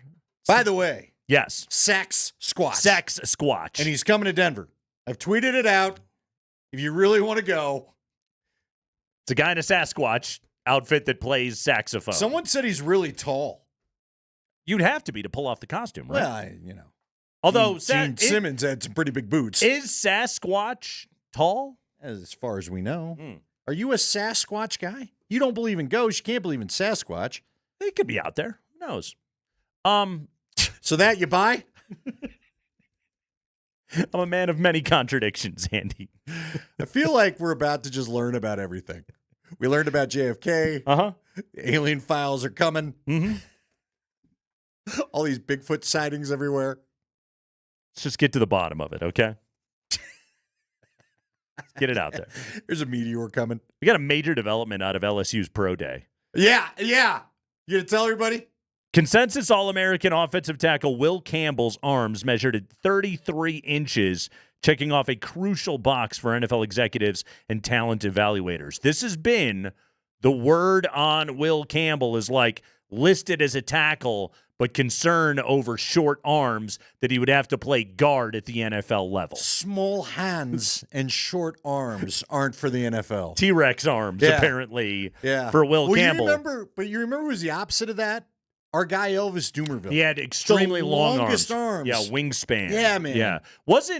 And he used them. Dude, he would get leverage on a D lineman. They could not get a hold of him going around the corner. If I'm not mistaken, I think it was J.D. Walton. That was the word on J.D. Walton with short arms. Is that it? Yeah. But he was a center. Like, you don't need that. Nah. Again, tackles, you want long arms, but apparently Will Campbell's arms are of an acceptable. Did you ever hear the deal with George Foster when they drafted him? No. These are the wild things. So short, you spaz over short arms too much. Probably you don't want to do that. But I'm sure it's relevant, right? Guys will tell you, DeMarcus Ware, Jeb Putzier said he had like go-go gadget arms. Yeah. You could not get to him. He was impossible to block. Did you know George Foster, and I remember I was sitting with Bob Beers when it happened. Bob Beers was the coach of the Colorado Crush, and we were getting ready to play a game because it was a spring season. Beers was also a scout, and he did some work on what was going on with George Foster, who the Broncos took with their top pick somewhere in the early 2000s. Yeah. He said Foster could not bend his wrist back all the way. Like it could only go like maybe a 45-degree angle. And he didn't understand why the Broncos were willing to risk this because he could not flatten his hands back to block properly. I would think you would need to be able to do that. Because he had some wrist injury that screwed up the movement there. Yeah. So Foster was all right. He ended up being all right. He was an all right starter. Foster might have been the guy we were talking about earlier. Your guy that nobody else knows. Your right tackle. George Foster. George Foster. So I saw this great line today. I was reading this. Nate Tice has a fantastic scouting breakdown on Yahoo all about Shedeur Sanders. And it's very even-handed. It's very fair. It's just, okay, these are his weaknesses. Here's what the are things the weaknesses? Do you mind sharing? I am curious. What does he say specifically are the weaknesses? Moves back in the pocket too much, does not have the physical traits, especially the arm, to be able to overcome some bad habits inside the pocket. Fair enough. Was his biggest thing, which I think there's absolutely some truth to that. Like, I think that is something that Shedeur is going to have to work out at the NFL level. But it points out excellent accuracy on the deep ball for Shedeur Sanders. I think you have some great numbers on that when it comes to Shedeur as compared to Cam Ward. And also, there is a toughness to Shedeur Sanders that is both valuable for a guy that's going to be a primarily pocket quarterback in the NFL, but also the kind of toughness that makes for an excellent leader inside the locker room and makes for a guy that's going to be really liked and respected by teammates, which I think there's a lot of truth to that. I think Shedeur has a lot of that going on, but also, there are size concerns and there are arm strength concerns with Shedeur Sanders, which I can see. I don't think he has a bad arm, but he doesn't have an elite NFL arm. Yeah, listen, the size concerns are out there. Leggy's been warning me about it in private. I think he said something about it in one of our recent interviews where he's 6'1". They'd like you to be at least 6'2", 6'3". Yeah. And again, 1 inch, what are you arguing over? But this is the NFL. Yeah. They want you to be able to see over your lineman and get a clean look out of the pocket. Yeah, here are the numbers you referred to. These came from Dane Brugler, and Spring sent this our way. Yeah. This is nuts. I did not know this. So Cam Ward and Shedeur Sanders stats on throws of 20-plus yards in 2024 are identical, basically. Deep balls. The deep balls. Ward, 34 for 75. Shedeur, 34 for 75. Wow. Ward, 1148. Sanders, 1184. That's Just yardage. flip the two numbers in yards. 14 TDs to 0 interceptions for Ward. 14 TDs to 1 pick for Sanders. They have identical deep ball numbers. Yeah, he throws a nice go ball, man. Like Shedeur's got that going for him. You know, NFL arm strength is not just simply about your ability to be able to loft it over the top. It's mostly about being able to fit things into tight windows. But like that part of his game, like Shedeur can get the damn ball down the field. He showed it again and again, and he showed his ability to do it very accurately. Well, but what guys are going to want to see, where I do think it's fair with the criticism that you had laid out there, will he stand in the pocket? And that we didn't get a read on, right? That what you're talking about there, NFL teams don't want to see you trying to retreat out the back door, because guess what? The edge rushers are going to catch you. You know, you got to be able to stand in whatever pocket's created, but I think it's a tough read on Shedeur, because he never really had a pocket created for him. Their line struggled most of his career here. That's what's so interesting about it, and Tice does a great job on this. We should tweet this out. Spring, do me a solid and tweet out this Nate Tice evaluation on Yahoo. It's loaded with video clips. He didn't cut any corners at all in this evaluation. But what's so funny about it is, like, it does highlight that at times Shedeur is too jittery in the pocket. And again, his reaction more often than it should have been was to tiptoe backwards, which is a major concern. Like, basically, you have to be Jordan Love if you want to be able to do that consistently and have success. And Jordan Love has an elite arm. Shedeur, I think, has a fine arm. Yeah. And that's why Love is able to get away with it and make those throws a lot of the time. However, like, he also, I mean, there's plenty of video evidence at the same time of other plays where Shedeur stood in and took the contact and made a tough throw. At times he could retreat, but when he hung in there, he had no problem absorbing a shot and getting the ball out. But there is something to be. Look, I believe in him. I've told you before. Well, I'll say it again. Someone's going to talk themselves out of a good quarterback. I completely agree with you, and I also think, like, some of his backward retreating was his desire to try and make a play when he knew that getting the ball out quickly, even if he was going to get hit, meant that was what it was going to take to make the play. I think he did more often than not. Shedeur Sanders was a lot of things, but he certainly wasn't a guy I thought that gave up on plays. Oh, no. He made a lot sometimes of things to his own happen. detriment. Yeah. What the NFL gets concerned about, though, and it's fair, I've watched both levels of football from the sideline. I've watched the violent hits in the NFL that's a Mack truck compared to the Prius in college sometimes. Yeah. All right. And some of the hits that he took, he's not going to stay in the game after. I'll just put it that way. Some of the hits that he would stand in there for, who was our guy? If that's Melvin Ingram from the Chargers that basically ended it for Trevor Siemian, you're going to get blasted, dude. You're going to get blasted. And it's going to be tough to get up from that no matter how tough you are. Yeah. Especially if they get the run like Ingram got on Trevor in that Charger game years ago. So Tice put this at the top of his story, by the way. Here's the line. I've never actually heard this one before. I thought it was quite good. An old scouting line that if Hannibal Lecter ran a 4.3 40, NFL teams would diagnose him with just an eating disorder. Yeah, you can talk yourself into anybody. Yeah, we've said this 1,000 times. It's it only takes one. Mm-hmm. It only takes one team to decide you're their guy. Right. And if it's not going to be the Giants, and them signing Russ would suggest you're not really going in a Shedeur Sanders direction. Or, well, here's the other thing. Yeah. Could it signal that they think Cleveland's either got a trade partner at 2, or if they're just going to take Or Shedeur they think they're going to 2. take him. That could also be a possibility. Here's the other thing, too. They don't have to keep Jameis Winston. See that, but that's the signing that throws me off. Right. I'm not really shocked by the Russ thing because it's been out there for so long. But I don't get why you signed Jameis unless you just decided we'll use these two guys. Hey, they're each good for about 6-7 games a year. That gets you through most of the year. Yeah, other than just Jameis is a good time. Yeah, well, maybe. But see, to me, Jameis, now I understood Jameis when it looked like they were going to maybe draft because Jameis, I think, would be a great mentor for a young QB. Yeah, I think so. Is he going to mentor Russ? Well, is Jameis older than Russ? Who comes in more positive in the day? No, Russ is older than Jameis Winston. Who, dude, could my guy Nate Kreckman couldn't last 5 minutes in that quarterback meeting. Nate would stand up. Would one of you have a bad day? One of you must have had a pet die at some point. Toxic positivity is not my favorite trait. Both of them, though? I mean, both of them. Are they going to pray to the Lord to deliver him from picks after one of them throws it? Are they going to get together and just have a two-man prayer circle? Russ is asking, he's going to pray to be delivered from sacks, and Jameis will pray to be delivered from pick sixes. Mm-hmm. That is going to be...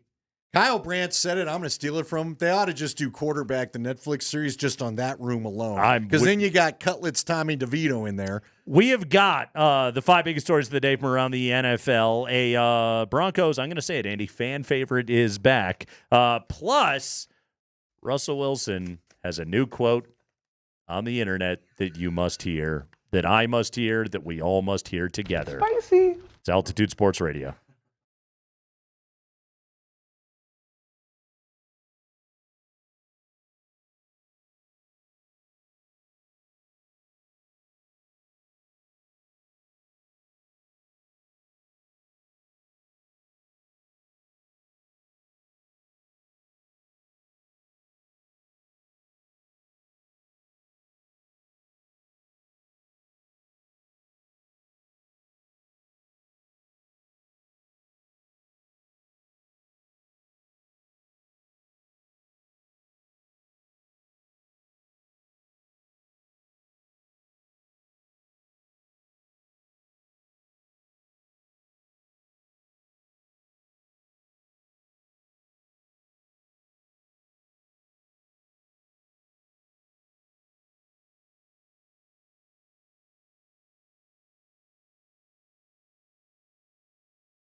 We start the 5 o'clock hour with the 5 biggest stories of the day from around the NFL. Let's dive right in. Mark Springer.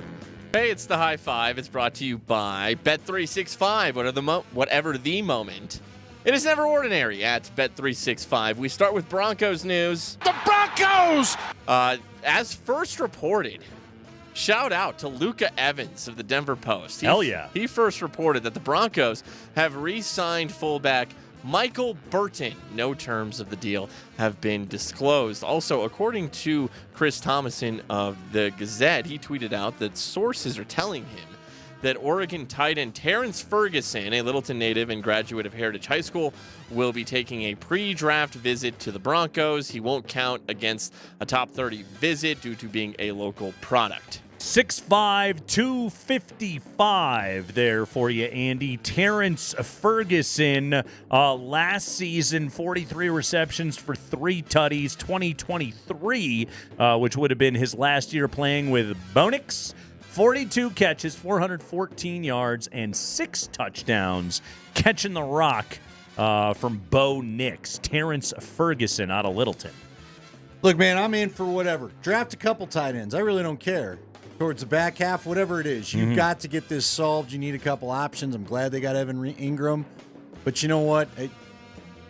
Gary Kubiak used to get creative with 3 tight ends. So I'm all for whatever. And Sean Payton is not averse to using jumbo packages and tight formations and all those kind of things. So, yeah, by all means, I'm with you on that one. Michael Burton will return for his 3rd season in a Denver uniform. It also happens to be Sean Payton's 3rd season coaching the Broncos. Over-under on the opening day roster. He's the guy that always gets left off. Yeah. Brought back the next week. You know what's wild, though? Before they do all the weird machinations and all that. He has been a Bronco for 2 years. He has played in 34 of 34 possible regular season games. And yet he's been on the practice squad. He's been a practice squad elevation plenty of those times until they just got to sign him. Every single time. He's the guy that they do a little bit of, roster flubbing with. And then on Saturday, the email goes out. The Broncos have activated fullback Michael Burton. Yeah, he's going to be on this team. He is going to play. There is still a need for a lead blocking fullback, some guy that is signing up for CTE. Sean Payton will give this guy a job, and hey, Michael Burton will, if he's healthy, Andy, he'll play all 17 again. He will. Yeah. And look, he's been an effective Bronco. He's one of those guys we kind of talk about. Fan favorite, right? There you go. Yeah. Big number 20. Go pick up a Michael Burton jersey. Go ahead, Spring. High five. All right, I'd like to apologize in advance for the audio. No, look, it's funny when it's not your problem. I am about to play. Are we sure? It's not your problem. Will I be amused by it? I don't think you will. We're making the sound of his voice makes you, they jump back up when you hear it. We're going to make it through the first clip, okay? Okay. You're going to have to, it's only 7 seconds long. So Russell Wilson was introduced to the New York media today. His first press conference as a New York Giant. All right. He put out a little social media video a la Let's Ride. What's his catchphrase with the New York Giants? What's up, guys? Russell Wilson here, quarterback of the New York Giants. Man, I'm so excited to be here, and let's make sure we make this happen. Let's do whatever it takes. Go Big Blue. Go Big Blue.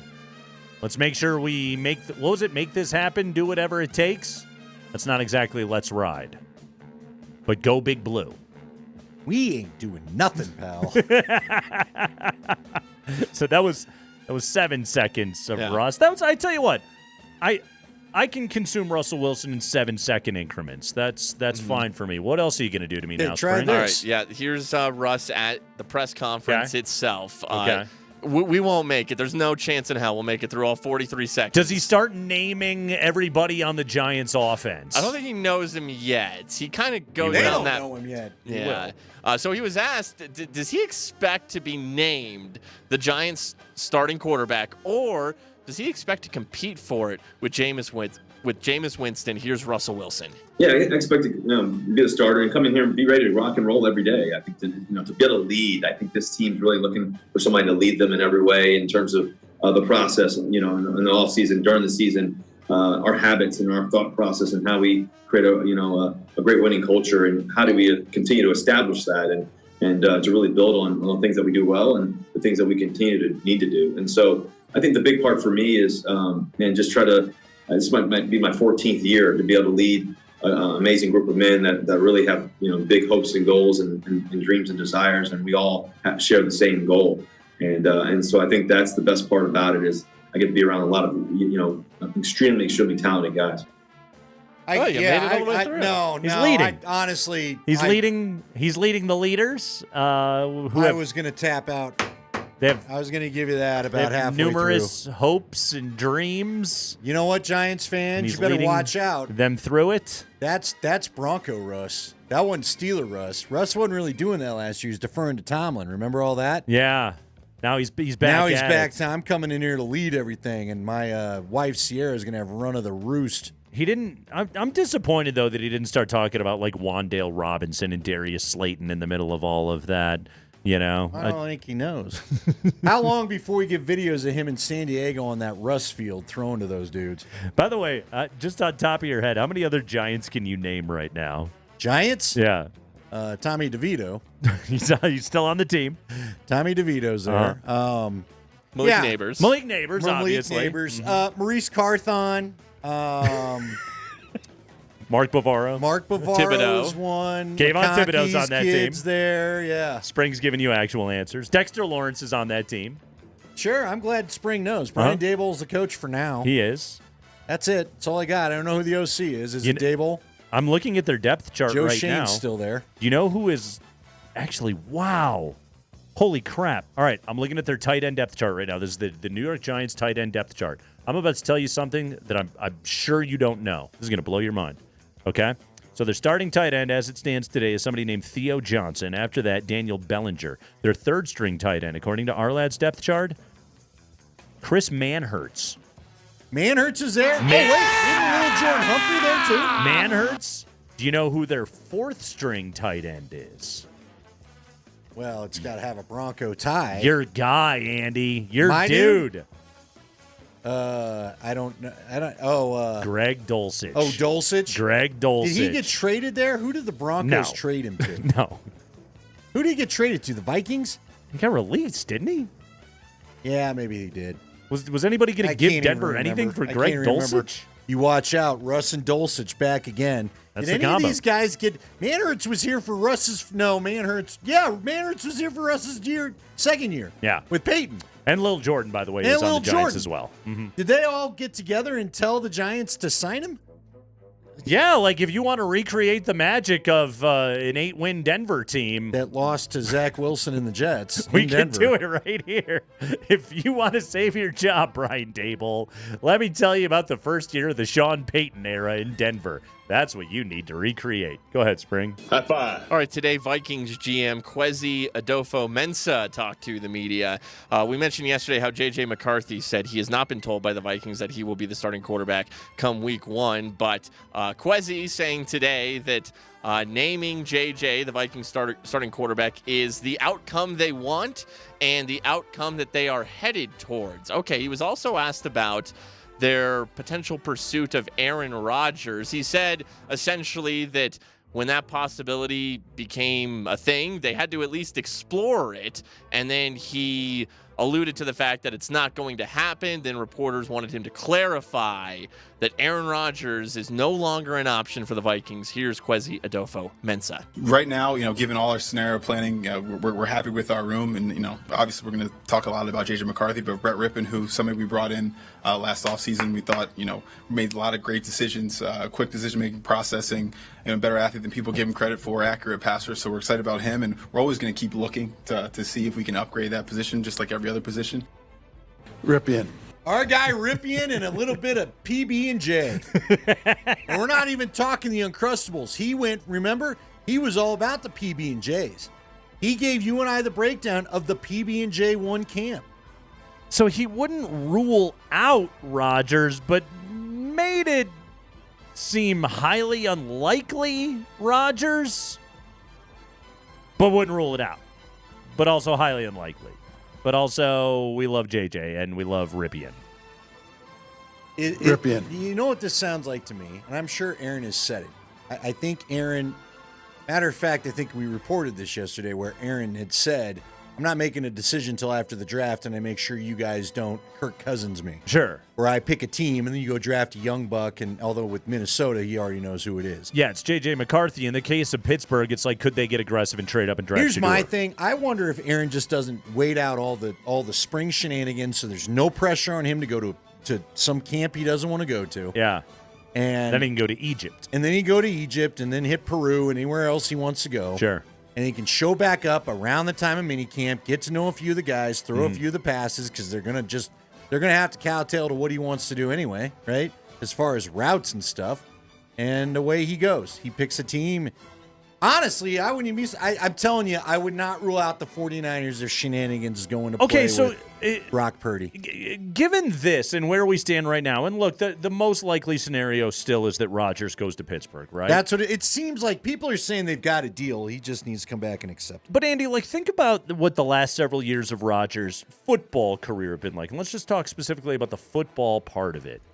So in Green Bay, after he finally got rid of McCarthy, they hire Matt LaFleur. There was some with him for a while, butting of the heads, but ultimately it led to some very good football from Aaron Rodgers and a few MVP awards and 13-win seasons, not postseason success, but things went really, really well. Okay, eventually Green Bay decides we've had enough of this mess. They move on. They go to Jordan Love. Rodgers has to go to the Jets. Year one, obviously a disaster. Year two, a mess as well. But through all of that, the Jets organization, which has a shaky infrastructure at best to begin with, they allowed for him to bring in his own offensive coordinator, handpicked in Nathaniel Hackett, a.k.a. the worst football coach alive. They allowed him to bring in basically anybody from his Green Bay days that he wanted around on that offense. Given that that's like the track record for Rodgers, it's like in order for me to be all in on what you're doing, I have to be happy in this situation, and you've got to surround me with the people that I want in place. Given how badly it failed with the Jets, there's no NFL team that would do it again.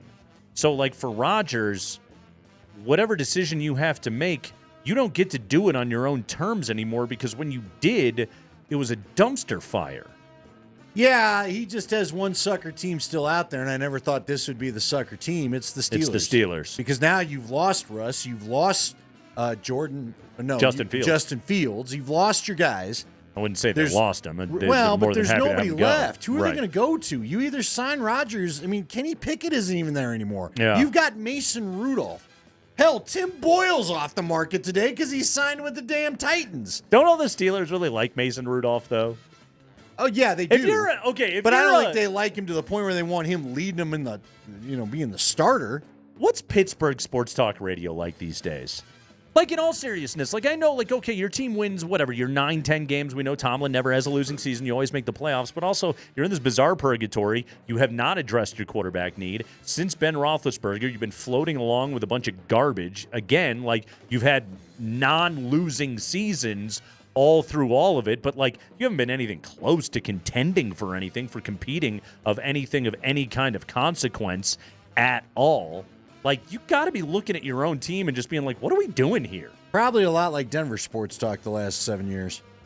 Because they've got a defense, and you're always going, well, if we could just figure this out and paste it together, the defense will get us, just got to get to the playoffs. Or is it sort of similar to the end of the Shanahan era here in Denver, where you're looking at a legendary coach and just being like, do you have a plan? Right. No, I think there's that. You've changed offensive coordinators. You've changed quarterbacks. You can't seem to get out of the 500 hell. Right. So you're never high enough to pick the replacement. Look, maybe their plan, maybe we just said it right there. Maybe the plan is they just are going to eat their broccoli, as Jeff Legwald says, suck with Mason Rudolph, and try to get in the Arch Manning sweepstakes. I don't even know if you can do that with Tomlin. That's the thing. I don't even know if you're capable Mason of doing Rudolph it. is your starter, you're going to give it a good run. Probably the best run under his time. Dude, they made the playoffs last year with Fields and Russ. Mason Rudolph's not any worse. Yeah, but again, Russ pulled the same thing he did with Sean, where he gave you 6 or 7 good games. Yeah. That's how they got there. And frankly, Fields did the thing in Chicago where he was fine for a little bit. I bet you Mike Tomlin could take Mason Rudolph to the playoffs. We may find out. We honestly may find out. It's Kreckman and Lindahl. We'll take a break. When we come back, the Avs continue to steamroll. The Nuggets continue to tread water. Right now, where are we at in the old championship parade line? We'll talk about that next.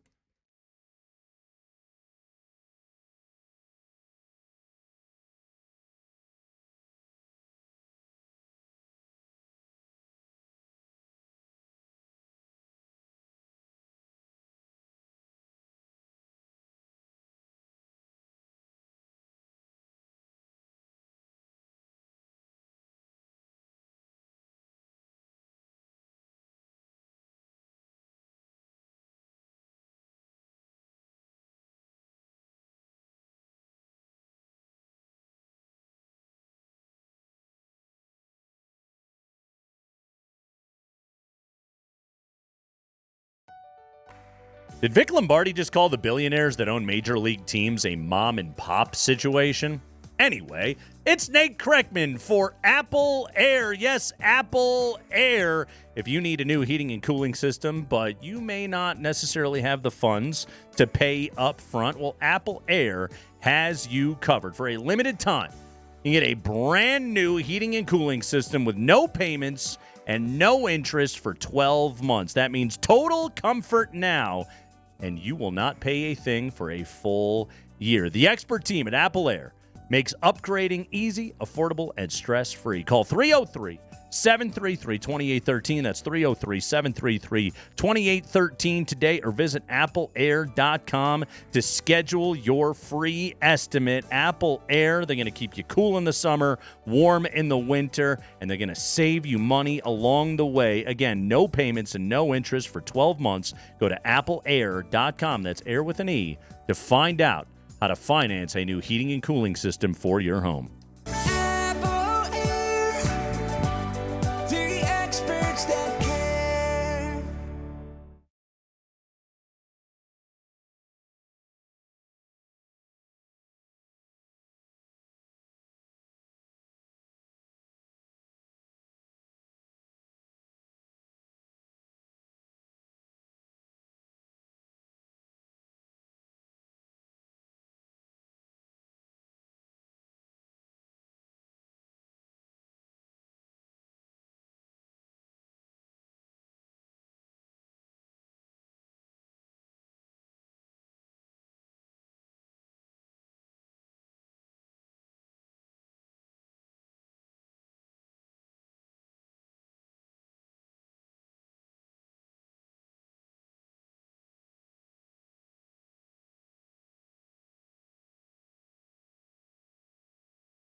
You can watch the Kreckman and Lindahl show via Twitch, and then you can engage in the comment section. It's a lot of fun. Well, our Twitch feed is presented by Safeway. Order online. Safeway does the rest. Get easy delivery or free pickup with the same great deals. Get started at Safeway.com or the Safeway app. Safeway, fresh foods, local flavors. Check it all out, everybody. Latest update from Ball Arena. Michael Malone says Nikola Jokic and Aaron Gordon are still questionable, adding, quote, and this is from the Twitter account of our buddy Vic Lombardi, all signs point toward both of them being available, close quote. They're playing, right? Jokic is playing. That's a very, Magic 8-Ball quote right there. All signs point to yes. All signs point to both of them being available. I do like that. I hadn't thought about the old Magic 8-Ball, but you're dead on. Yes. From the Twitter account of Brendan Vogt of DNVR, he adds, Michael Malone said that Michael Porter's back strain is a recent development. He believes he's in a relatively good place as far as the shooting slump. Quote, I have no doubt that Michael Porter will snap out of that, close quote. So that's encouraging. Good stuff right there from Michael Malone. But they're going to go out, they're going to go through a pregame warm-up, and then they'll make a final determination. To your point, Andy, sure sounds like they're both going, right? You know Jokic wants to play. He was getting into it with refs the other night in street clothes. He's probably sick of sitting on the bench. Are you going to put Nikola Jokic through a pregame warm-up and then have Big Fella be like, I don't think I got it? Yeah. I don't think he's capable of doing that. So I think he goes tonight. No Giannis tonight. No Damian Lillard for Milwaukee, which is Algonquin for the Goodland. However, the Nuggets must watch out for the three-point shooting of Brook Lopez, which is a very real thing, by the way. Also, look at sometime, Andy, if you want to be entertained by the way that the NBA has evolved, look at the basketball reference page of one Brook Lopez. It's really funny. So his Brook Lopez out of Stanford, as you recall. All right. In terms of career totals, I'm looking at career totals. Brook Lopez's first 6 years in the NBA, he attempted 7 threes. 7 threes total. Year 7, he attempted 10. Year 8, he attempted 14. This is when he was still in Brooklyn, still with the Nets. Year 9, he made a jump from 14 three-point attempts total in the entire season to 387. Wow. Yeah. Wow. Yeah. He put up a career-high 512 his first year in Milwaukee. He has been north of 300 basically every year since that he has been healthy, including 336 in 70 games played so far this year. So 7'1" Brook Lopez came into the NBA, and it was like, you are a back-to-the-basket big. And then Brook Lopez, and to his credit, he put the work in. He's a really good three-point shooter, but he put the work in, and eventually the league had to get to a point where it was just like, yeah, dude, go shoot 400 threes a year. You know, Scott's talked about it on his show of what he could have been if they would have let guys like him shoot Hastings, in his era. The kind of shooter that he was, he would have had a different looking NBA career. Absolutely. Yeah, just big men weren't allowed to do that. It's one thing to say big men didn't really shoot threes in the late aughts and early 2010s, whatever the hell we call these decades. But in the 80s and 90s, it was like verboten. Oh, yeah. Yeah. You didn't do it. Hey, they didn't really want the guards shooting threes. Exactly. It was like the early NFL where they're like, we'll allow the forward pass, but we frown on it. Right. And now it's just like, wait a minute, you can make that shot? Go ahead and take it. Yeah. Go right ahead, sir. And look at that. If our big man is on the perimeter, the lane is wide open. Go score, guards, and that is the NBA these days. So, yeah, no Giannis, no Dame. Sounds like Jokic is going to go. Sounds like AG is going to go. And the Nuggets hopefully will take care of business tonight against the Bucks in a game that they absolutely have to have. We'll have it for you right here on Altitude Sports Radio 92.5 with tip-off at 7 o'clock with Kaz on the call. Mark Bertinoli will be here to give you pregame coverage starting at 6:30. All right, so that's what's going on with the Nuggets right now. They're trying to get Jokic back, but basically, Andy, this team has been trading wins and losses in some form or another for what feels like weeks. Meanwhile, your Avalanche are 11-1-1 over their last 13 games. 10-0 now at home since January 31st. Pretty good. Pretty good. And I don't even know if they played great last night, and they still just by all accounts they didn't. Yeah, just dominated the Red Wings in that game. Cale Makar scored again. Val Nichushkin, who first off, the Cale Makar goal, right off the ass, hit Moritz Seider right in the butt, and then bounces in there. Why not? Val scored after that. 19th goal, just crammed it in. Beautiful goal. Taves had a power play goal, one-timer, just a bomb. Pretty good screen by Ben Sherratt on his own goalkeeper. And then McKinnon scores early in the third, late in the power play. Very funny goal. And Logan O'Connor against the empty netter. The Avalanche are comfortably the 3 seed right now with 10 games to go in the Central. You're looking at this team. First off, Cale Makar is, I looked it up today, he's minus 700 to win the Norris, Andy. Like, it's done. It's his. He's winning it. That's number 2. Nathan McKinnon leads the NHL in points at 107. He's 6 up on Kucher. Has a great chance to be able to win his first Art Ross. And in terms of the Hart Trophy betting odds, he's number 2 behind Connor Hellebuck. Speaking of Kucher, did you see what happened to him last night? Oh, I thought you were going to bring up the Chesapeake Bay Sox. No. Okay. No. Okay. Yeah, get rid of that logo. Uh-huh. Scored a goal. Went Yeah. crashing into the net. Lost a tooth. Ow. I think he lost a tooth early, then still scored the goal, celebrated, came back to look for the tooth. Hockey, man. It's different. Did he go straight back to the dentist in between periods? I don't know, but dude, it was crazy. Did they have the guy back there? It was crazy. Scored. You giving up a tooth for a goal? When you've scored as many as he has, are you giving up a tooth for a goal? I'd rather not. Yeah, probably not. Like, I mean, if it's a playoff game, then Sure. yeah, If they probably it's a all would say yes. cup-winning game, right. yeah. Right. No. If I'm giving up a tooth, we better be clinching something. Yeah. Mackenzie Blackwood, who had 21 saves last night in the victory. And his missing teeth. He's 28-3 since he has been the Avalanche goaltender, since being their number 1. I looked up his numbers. So 2.22 goals against and a .917 save percentage. Okay, like, obviously you'd have to extrapolate this, but like since getting traded to Colorado of regular goaltenders in the NHL, his .917 save percentage would be third best. His 2.22 goals against would be third best among starting goalies. Like, obviously, like Hellebuck is, regular season god, and he could win the Hart, and he's going to win the Vezina and all that good stuff. But Mackenzie Blackwood has basically been the third best goalie in the NHL since he arrived via trade.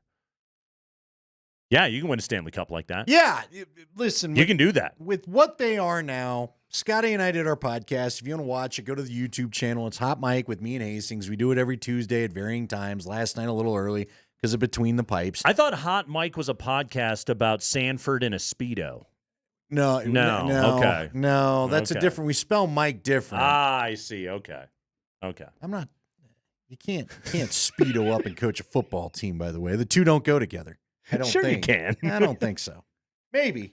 We'll see. It's 2025, Andy. What he does in Mexico is his own business. Exactly. No, but we were talking about Which this. NFL coach is most likely to wear a Speedo to the beach in Cancun? McDaniel in Miami. I could see him going Speedo, sure. All of the Shanahan tree with their svelte bodies. So McVay, Shanahan himself. Let me tell you who we're overlooking. Who? This would be my number one draft pick on the NFL head coaches in a Speedo.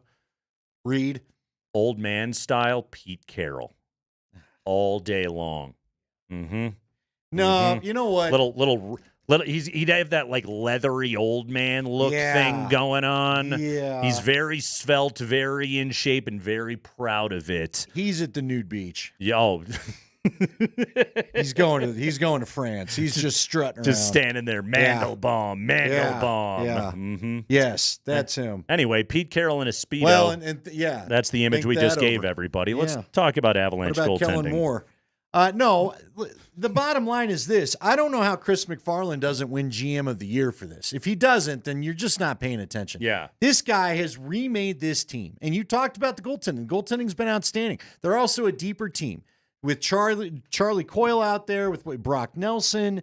I I did see a terrifying tweet of what they think that. Who did we give up? Who was our top prospect we gave up in the Nelson trade? Cal Ritchie. Cal Ritchie, what they think he could be. It's all right. It's all right. You're in a win now window. It's about the now. Yeah. It's about the now. No, but Sanford's texting in, so he's going to respond to you. Mm-hmm.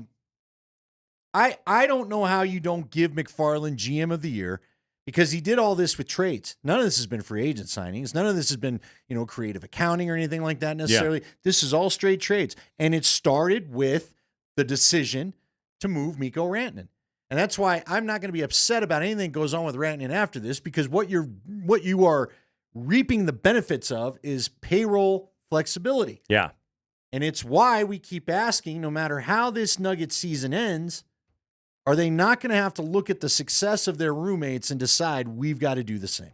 It's a good point. Now, obviously, the NHL, this is what's so funny about it. The hard cap NHL, believe it or not, actually gives you kind of more flexibility. Right, because you can mess with the LTIR and yeah. There's a couple ways anyway. And you say it started with Mikko. Really started with them just being like, our goalies suck. No, you're right. Yeah. With Georgie and Eustace. Just flat out, this is not going to be good enough. And so they got the two Woods in there, and those guys are crushing it. So all is well right there.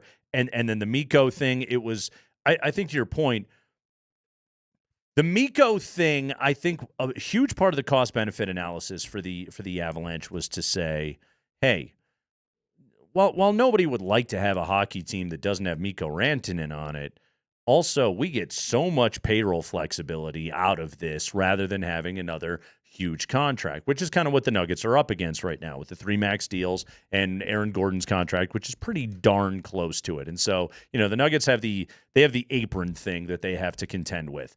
The decision that they made was to say, we will let Kentavious Caldwell-Pope go for the sake of having some flexibility. Now, they didn't do anything with that flexibility at the deadline. Yeah. But also, they were also low on tradable assets. You couldn't trade Jamal Murray at that time. Porter is a tricky one to move to begin with, and nobody wanted the contract of Zeke Nagy. What's so funny about it, Andy, is the recent run of play by Zeke Nagy, which has been much better. If you could have gotten that in November and December, you probably got a dance partner. You might have been able to move him. Yeah, but to your point, Nate, the other thing is, the Avalanche right now, when we talk about payroll flexibility, we're talking about, they won't. But just to use an example, Marty Necas is like a $6 million player. Right. That's a lot easier to move than a $12 million contract. Without a doubt. Yeah. The Nuggets. The funny thing is a $12 million contract in the NHL is equivalent to a $45 million contract in the NBA. It's equivalent to the MPJ or the Aaron Gordon contract, which by annual value, they're very close to each other. Yeah. You're talking about large, and if you were, let's say even if you wanted to trade Jamal Murray, that is a hard contract to move because of the annual value to it. Mm-hmm. So it's tough to trade max guys. And so there's your payroll flexibility. If you want to trade Coyle again, if you wanted to trade some of these guys, you're talking about more digestible numbers that teams could take on. Let me ask you this, because here's what I'd like to see. I'd like to find, I don't know how it all works. I'm not as deep into the cap knowledge as, say, Spring or Raj. But I'd love to figure out a way. Good thing we got Spring right there. Well, Spring, I'd like to see them. I know they can't bring everybody back. I'd like to see most of this team come back next year with a true year to gel and see what they could be. See, with what they put together, people forget the first year you got Ray Bourque, they got to the Western Conference Finals against Dallas and lost. Yeah. It was the year after where he decided to stay around for another year that they really put it all together. I think this Avs team could be a machine if you could keep most of them together. Maybe a Drew N gets moved out because he signed that 1-year deal. Yeah. But you got to keep a Nelson. Coyle's already under contract. I want to see you keep Lindgren around. Frankly, I'd like to see you keep Wedgwood around. You just have a lot of good pieces that I think you could really roll with next year. Nathan McKinnon is top two forward, top 2 center in the world. Cal McCarr's the best defenseman in the world, okay? Val Nichushkin is back and healthy and producing, man. He is the X factor. 19th goal last night. Great creation on the part of Nathan McKinnon to set that all up. But yeah, Val Nichushkin is crushing it. Devon Taves is awesome. Scored a pretty sweet goal last night. Continues to be phenomenal. You put good veterans around it. But to me, Andy, the biggest thing is Mackenzie Blackwood at his ceiling, at his peak, is I think, a cup-worthy goaltender. I would agree. And the Avalanche have that in place. I know the Landeskog thing is there's so much emotion tied up in that, I think, for both the fan base and the organization. I don't pretend for 1 second it doesn't impact all those guys as well. But I'm here to tell you, man, this team right now that has won 11 of their last 13 games, they can win the Stanley Cup just like this. It is the strongest goaltending they've had since Varlamov. If you're healthy, if you're healthy through the postseason, which is always a tricky proposition in that sport, but if they stay whole and healthy through the playoffs, they could absolutely win it. Right now, I trust the Avalanche more than I trust the Nuggets. The parade tracker, it's on the Avs side. Back on the Avs side.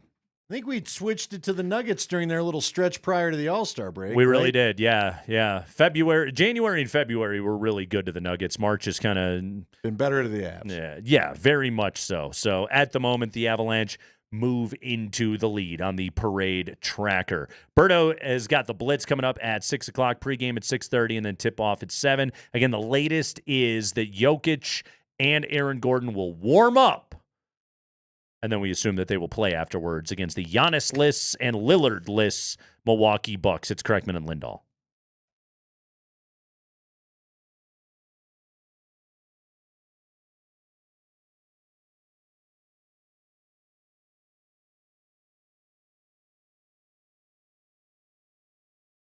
And guys, Andy Lindahl here for Colorado Off-Road. Are you looking for truck or 4x4 accessories? If you are, Colorado Off-Road's the place. Bed covers, step rails, power bed covers.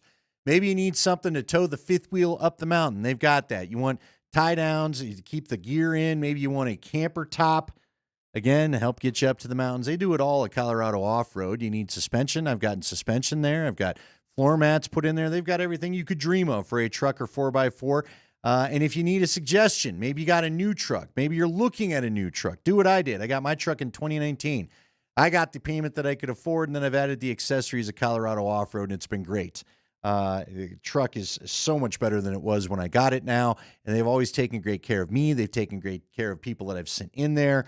I talk to customers all the time. People text in that I don't know, telling me how great they think the service is over at Colorado Off-Road. Again, and if you're a commercial builder or a commercial tradesman and you need a truck topper that's a little extra for you and what you've got to do, they've got the Workforce Pro. They're an exclusive dealer of this topper.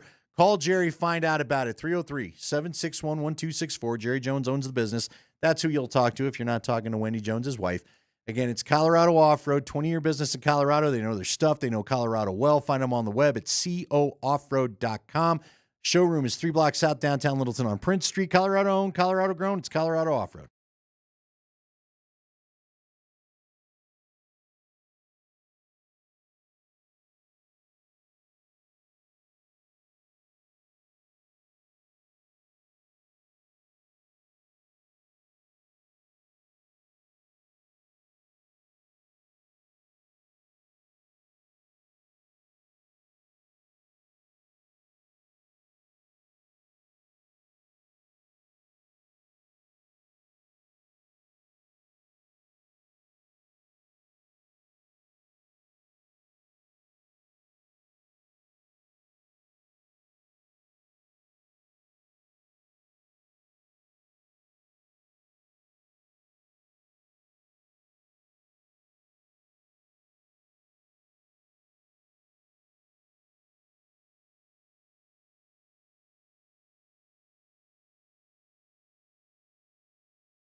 Well, all right, so we got broken news and breaking news out of Fort Collins. Can I get some sound there, Spring? Kevin Sweeney of SI tweeting. This is about as unsurprising as it gets. Colorado State is hiring associate head coach Ali Farouk-Manesh to replace Niko Medved. CSU did a short search, but this was a no-brainer. Farouk-Manesh has been essential to the Rams' success under Medved as one of the best young assistants in the sport. Yep, no-brainer. You just do it. You don't even think twice about it. You just promote Ali. This is what the program needed to do. Andy, look, Colorado State has been to 3 tournaments in the last 4 years. You have to try and maintain the closest thing you can to continuity as humanly possible. With Nico taking the Minnesota job, this is it. Ali Farouk-Manesh is the dude that got Nick Clifford out of the portal from Colorado and got him up to CSU. He had a recruiting tie with him, having recruited him out of Colorado Springs in high school, stayed in contact with the kid, and eventually was able to land him here. This gives you a chance to be able to keep, guys like Kyan Evans and Kyle Ferguson in place, a couple of young dudes that have a promising future. It's admittedly going to be tough because it is the NIL world and the money is absolutely flying around right now. But this is an absolute no-brainer that CSU is going to promote Ali Farouk-Manesh to replace Niko Medved as the head coach. Well, and they need to do it because you can't afford to waste time on a coaching search. Too. The portal opened yesterday. We had already had, Tuesday. Yesterday was Tuesday, right? Yep. Portal opens. We're getting news of kids already leaving that are on Sweet 16 teams. Are you kidding me? Right. You got to get down to business. You don't have time for a coaching search. I told you a couple of my CSU friends were speculating that maybe they would do one of these coaching searches and try to make this thing look as sexy as possible is the right decision. Good for them. Mm-hmm. Absolute no-brainer. Get it done. And indeed they do. By the way, speaking of NIL stuff really quickly, I just want to run through this. I sent you this tweet over. And shout out to my buddy Jeff Grammer down in Albuquerque, who's doing all of the outstanding reporting on this. So I'm sure you saw the news. Richard Pitino is taking the Xavier job. Okay, Sean Miller went to Texas. That opens the Xavier job. It's a Big East opportunity. They pay their head coach $4 million a year. I think that Richard Pitino was making like 1.8 or something like that in New Mexico, which is great money if you can get it. But if you can double it and go coach in the Big East against your dad, you go and do it. So Richard Pitino takes the Xavier job. As soon as that happened, or actually it was a few hours before that, Donovan Dent, who was the Mountain West Player of the Year, the point guard for New Mexico, he announced he was going into the portal. Right now, Kentucky and UCLA rumored to be offering as much as $2+ million to Donovan Dent to get him into their program. They lost their starting shooting guard as well. Going back the last 4 months, this is the New Mexico Lobos. Their football head coach, Bronco Mendenhall, remember after 1 year turning around the New Mexico program, took the Utah State job. So Bronco Mendenhall is already out of there. Their quarterback, Devin Dampier, who was awesome this past year, he is already at Utah. Their running back, Eli Sanders, he's at USC. They also lost their number 2 running back, their starting tight end, their top 4 wide receivers, and their top 2 tacklers this past season to other schools because of again, guys just getting raises in NIL and programs and athletic departments like the University of New Mexico can't compete. And what's so funny about that is New Mexico, not their football program because it's been down and doesn't have a lot of passion for it. People freaking love that basketball program. There is money to be able to pay those guys, and yet still they can't compete with the Kentuckys and UCLAs of the world. Yeah, that list was pretty shocking that you sent us. It's got to be massively frustrating, maddening, probably even more stronger words if you're an actual New Mexico Lobo fan about what has gone on to your athletic program over the last, 6 months, if that, 5 months. Mm-hmm. But this is the way of the new world. This is it. Let's be honest about it. I get a little nervous that a few more local schools around here are going to be dealing with the exact same thing. Well, they are, and this is why right now it's a part of the reason why. I don't think it's the only explanation for it, but I think it's a huge one, is this NCAA tournament right now, and the Sweet 16 starts tomorrow, and the lowest seed that we have is a number 10, and it's Arkansas with John Calipari. They've got pretty deep pockets down there. That's not at St. John. That's not at, I don't know. Exactly. Pick your small it's not school. McNeese. Hell, it's not Colorado State. Yep. Which CSU was 3 seconds or one fewer step away from being able to go to the Sweet 16, and it's frustrating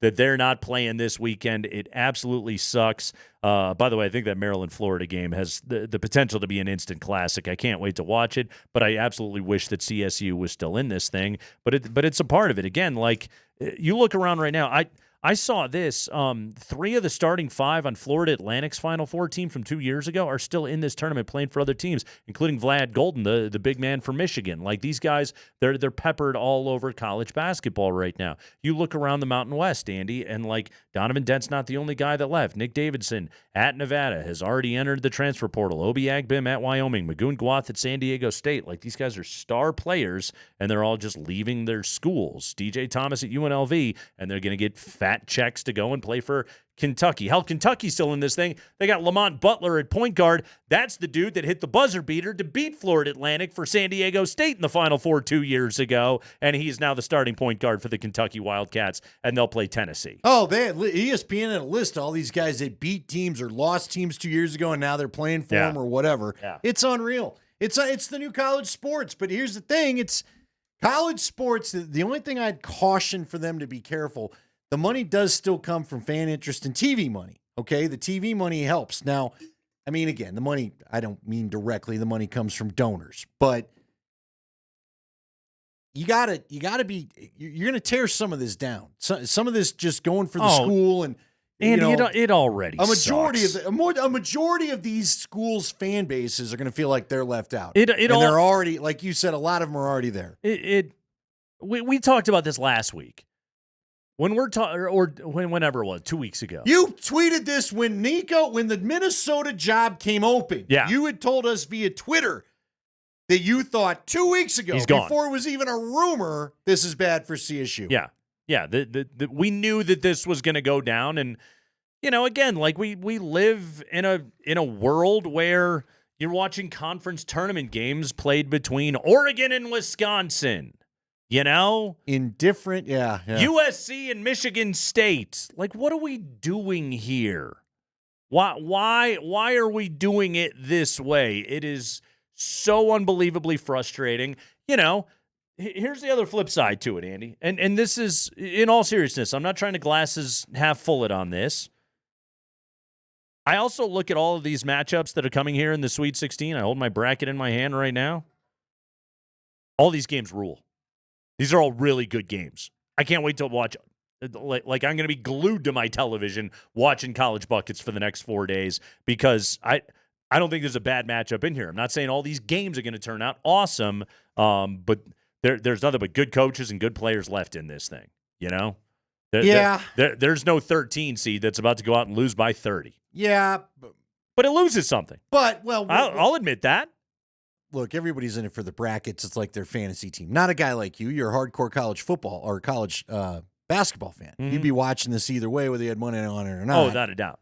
But I'm glad the games are great.